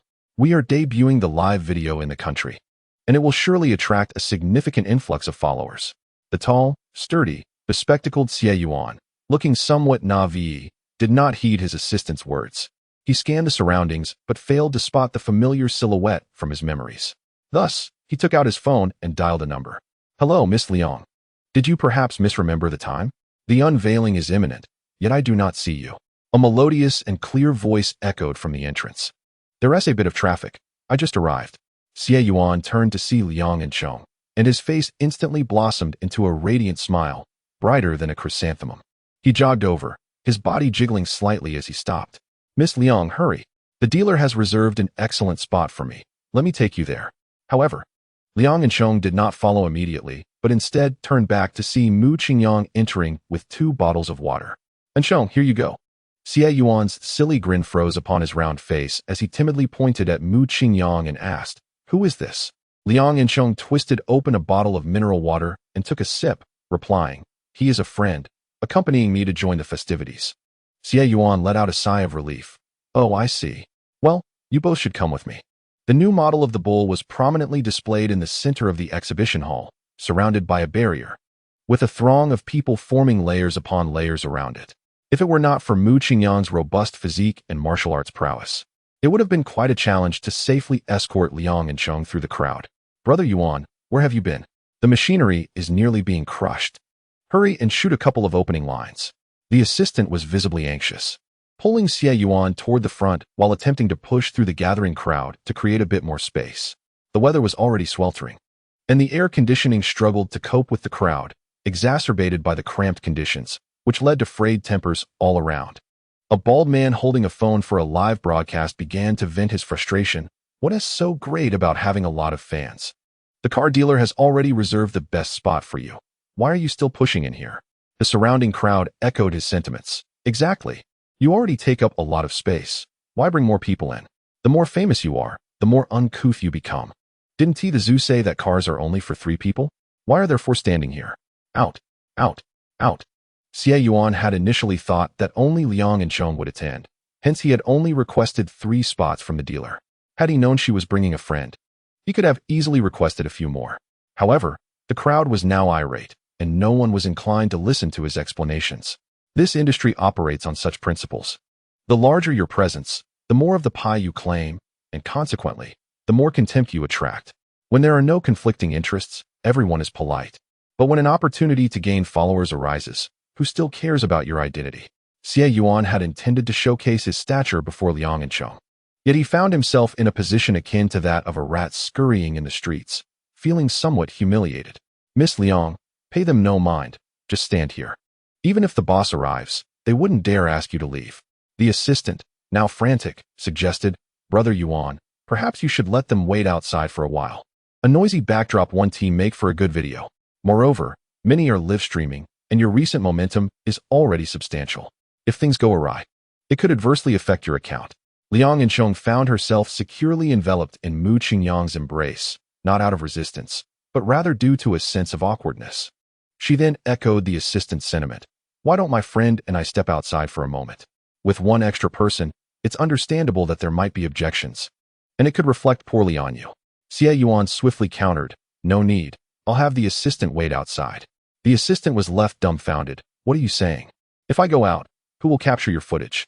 Xie Yuan pulled out his phone. I'll record it myself. Brother Yuan, the company places significant importance on this video. In such a noisy environment, what can you possibly capture? Please don't jest with me. At this moment, 2 models stood before the striking new Lamborghini, grasping the edge of its cover, poised to unveil it. The surrounding jeers grew increasingly vociferous, with some directing their live cameras at them. Xie Yuan adjusted his glasses, his voice laced with ire. Are you listening to me or the company? If I wish to replace you, I can do so at any moment. Do you no longer wish to continue? Chapter 93. We are indeed good friends. The assistant, feeling a mix of sorrow and resignation, shook his head and trudged away with the equipment. Mu Qingyang was indifferent to the spectacle of the car. His sole concern lay with Liang and Cheng's perspective. This spirited young woman was not one to suffer indignities lightly. Yet, having endured so much negativity, it seemed she genuinely desired to observe the vehicle from this vantage point, which is why Mu Qingyang refrained from further comment. The impeccably tailored salesman stepped into the center of the showroom, microphone in hand, gesturing grandly. Now, please welcome the renowned models, Xiao Xiong and Yi Ran, to unveil the enigmatic new Lamborghini. The 2 models retreated, lifting the cover, revealing headlights that glowed with incandescent brilliance. Their design bold and imbued with a sense of futurism. As the entire front of the car was exposed, Mu Qingyang felt its fierce aggression. It resembled a powerful beast lying in wait, sending shivers down the spines of those who dared meet its gaze.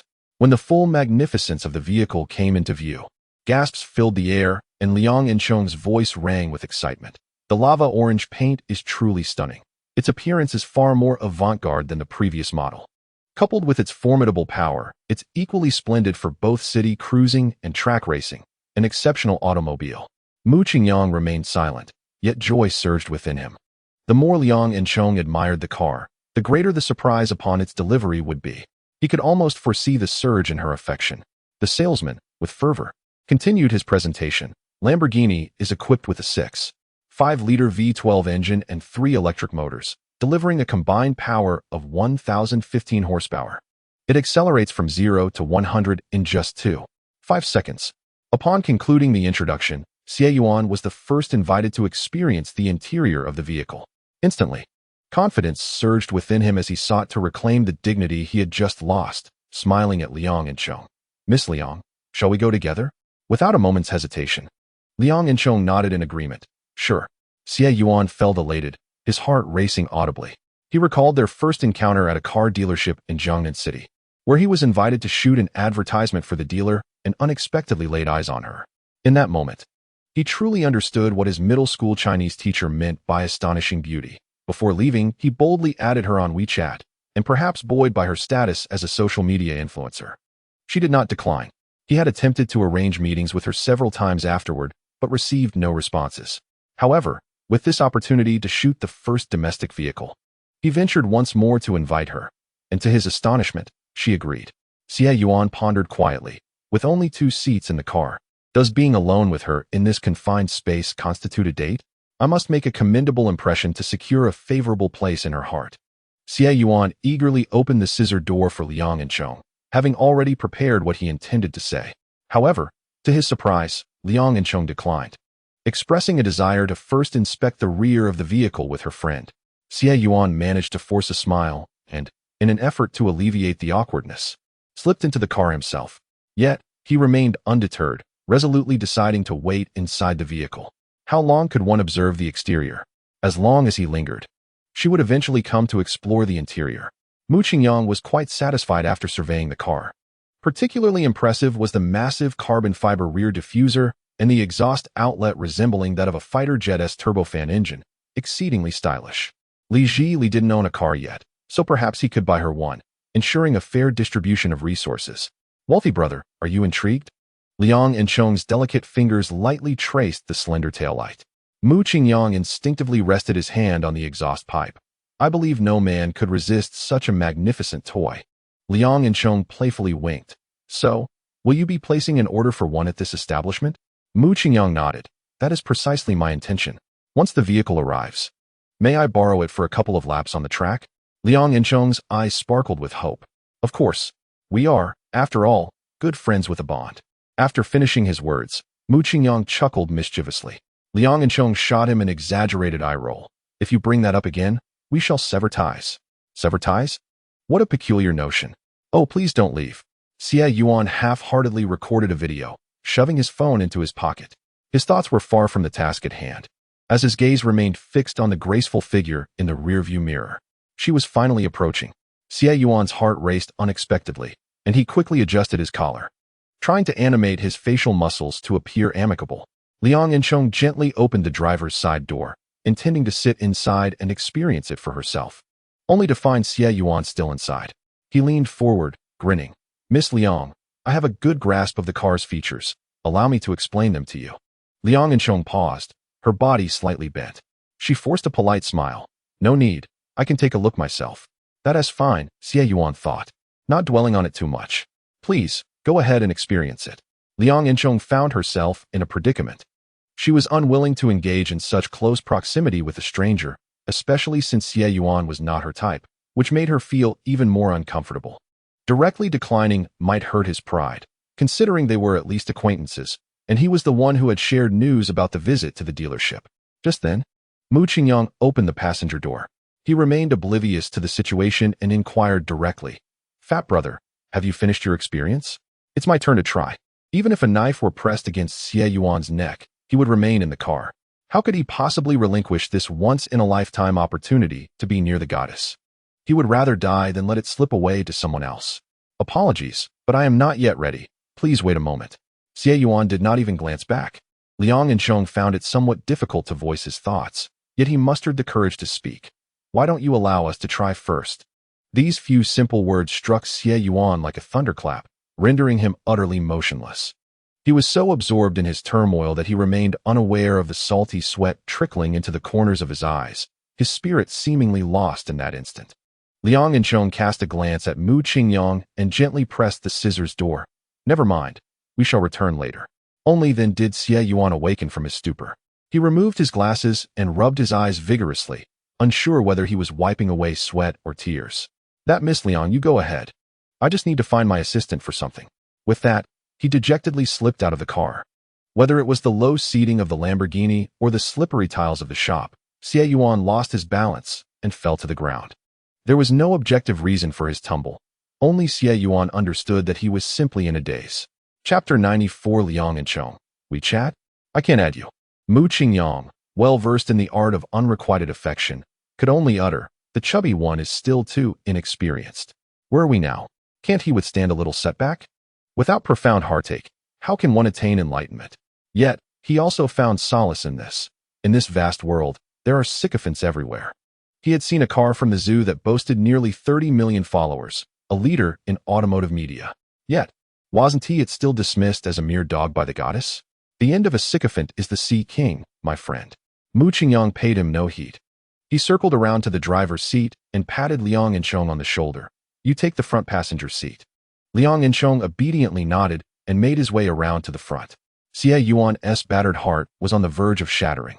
Inside the car, Mu Qingyang's long, articulate fingers rested lightly on the leather-clad, carbon fiber steering wheel, the adrenaline surging through his veins. If a Ferrari epitomizes ultimate elegance, then a Lamborghini embodies sheer exuberance. At that moment, he yearned to press the accelerator and launch it onto the road.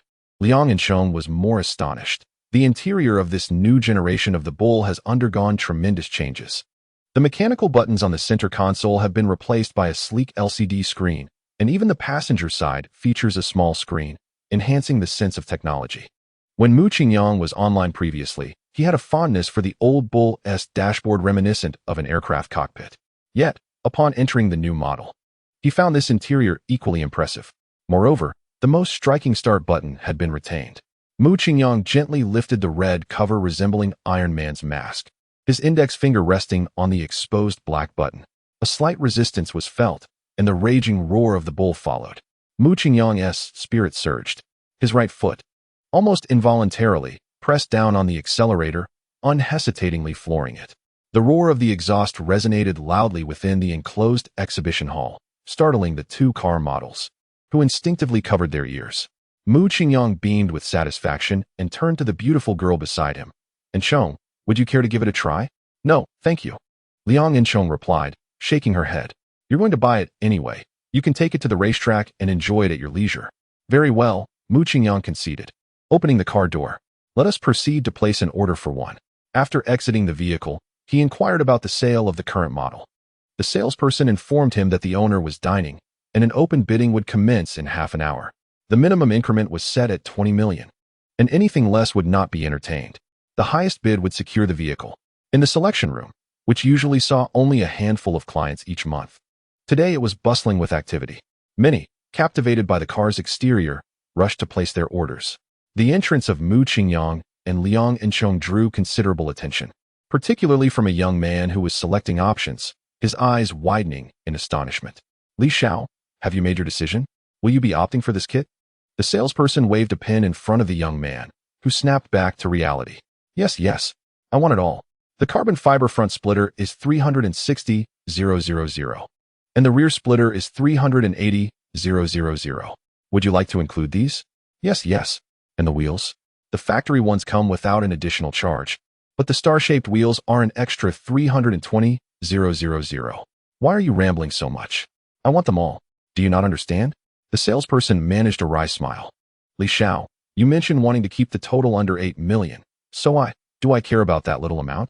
I want a fully loaded model. Li Xian, frustrated, nearly struck the salesperson. Did you not see that stunning beauty who just walked in? How can you be so oblivious? I'm buying this car to impress women. If it means spending an extra couple of million, what does it matter? Understood, Li Xiao, the salesperson replied, not daring to argue, marking every option on the selection form.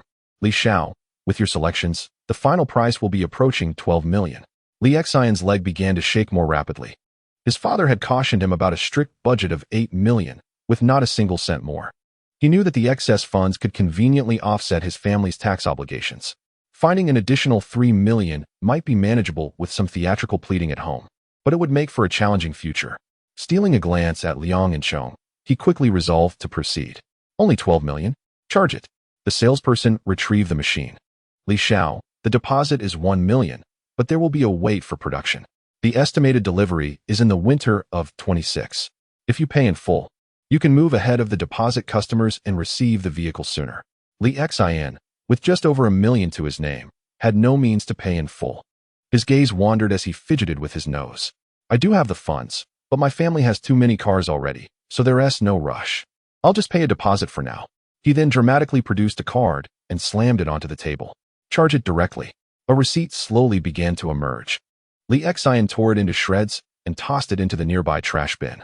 Then, with one hand in his pocket and the other holding his phone, he approached Liang and Chong. Beauty, may I add you on WeChat? I drive quite impressively. He concluded his statement with a rather ostentatious wink. Liang and Chong nearly retched at the sight.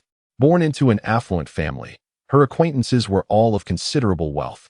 A man who barely reached her height and lacked both the charm and financial standing of Jiang Haoran had no right to flaunt his confidence and wealth. At his level, he might as well seek companionship in a nightclub. Unfamiliar with her surroundings and unwilling to stir trouble, Liang and Chong coldly replied, I cannot add you. Many eyes were upon them, and feeling humiliated, Li Xian was about to retaliate with harsh words. Just as he was about to utter a retort, he was abruptly shoved away by Mu Qingyang. Who do you think you are? Mu Qingyang showed no mercy, directly insulting his mother. Are you trying to make a move on my woman? You must have overdosed on expired Viagra. Li Xian stumbled back a few steps, steadying himself before preparing to retaliate. Yet, just as the words were on the tip of his tongue, he swallowed them back. The fierce gaze of the towering man before him was chilling and indifferent, as if he were staring at a lifeless dog. Li Xian was certain that if he dared to retort, he would certainly face repercussions. He pointed at Mu Qingyang with a meaningful expression. You have guts. Then he quietly exited the selection room. The room buzzed with murmurs. Who is this person, so arrogant? I've never seen him in Hong Kong before. I don't know him either. He must be a country bumpkin from the mainland, just here to join the fray.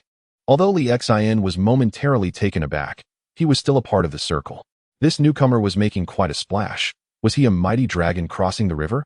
Whether he was a mere insect or a true dragon would soon be revealed. Li Xian was not one to suffer loss. Mu Qingyang paid no heed to the gossip.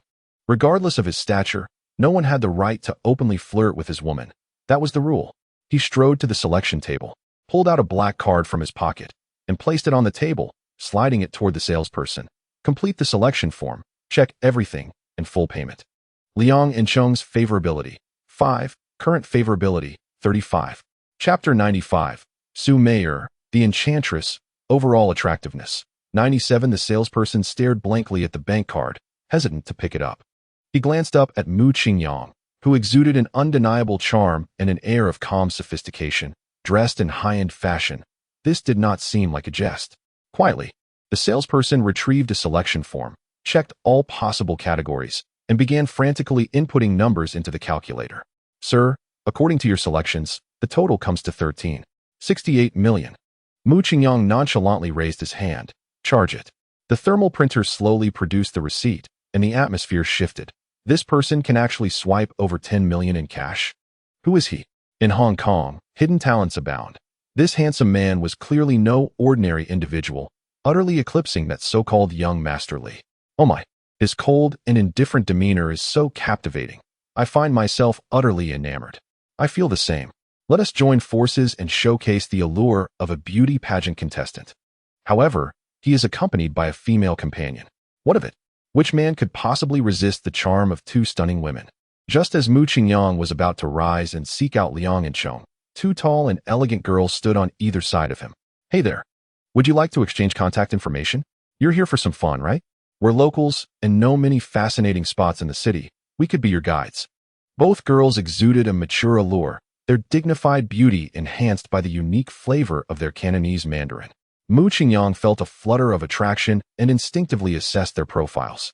One scored an 86, the other an 87, both with a modest number of romantic encounters. If not for Liang and Chong's watchful gaze, Mu Qingyang would have certainly shown these ladies what it meant to juggle two pearls.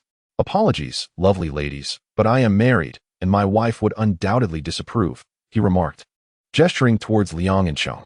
The beautiful girl appeared momentarily bewildered. Are you joking?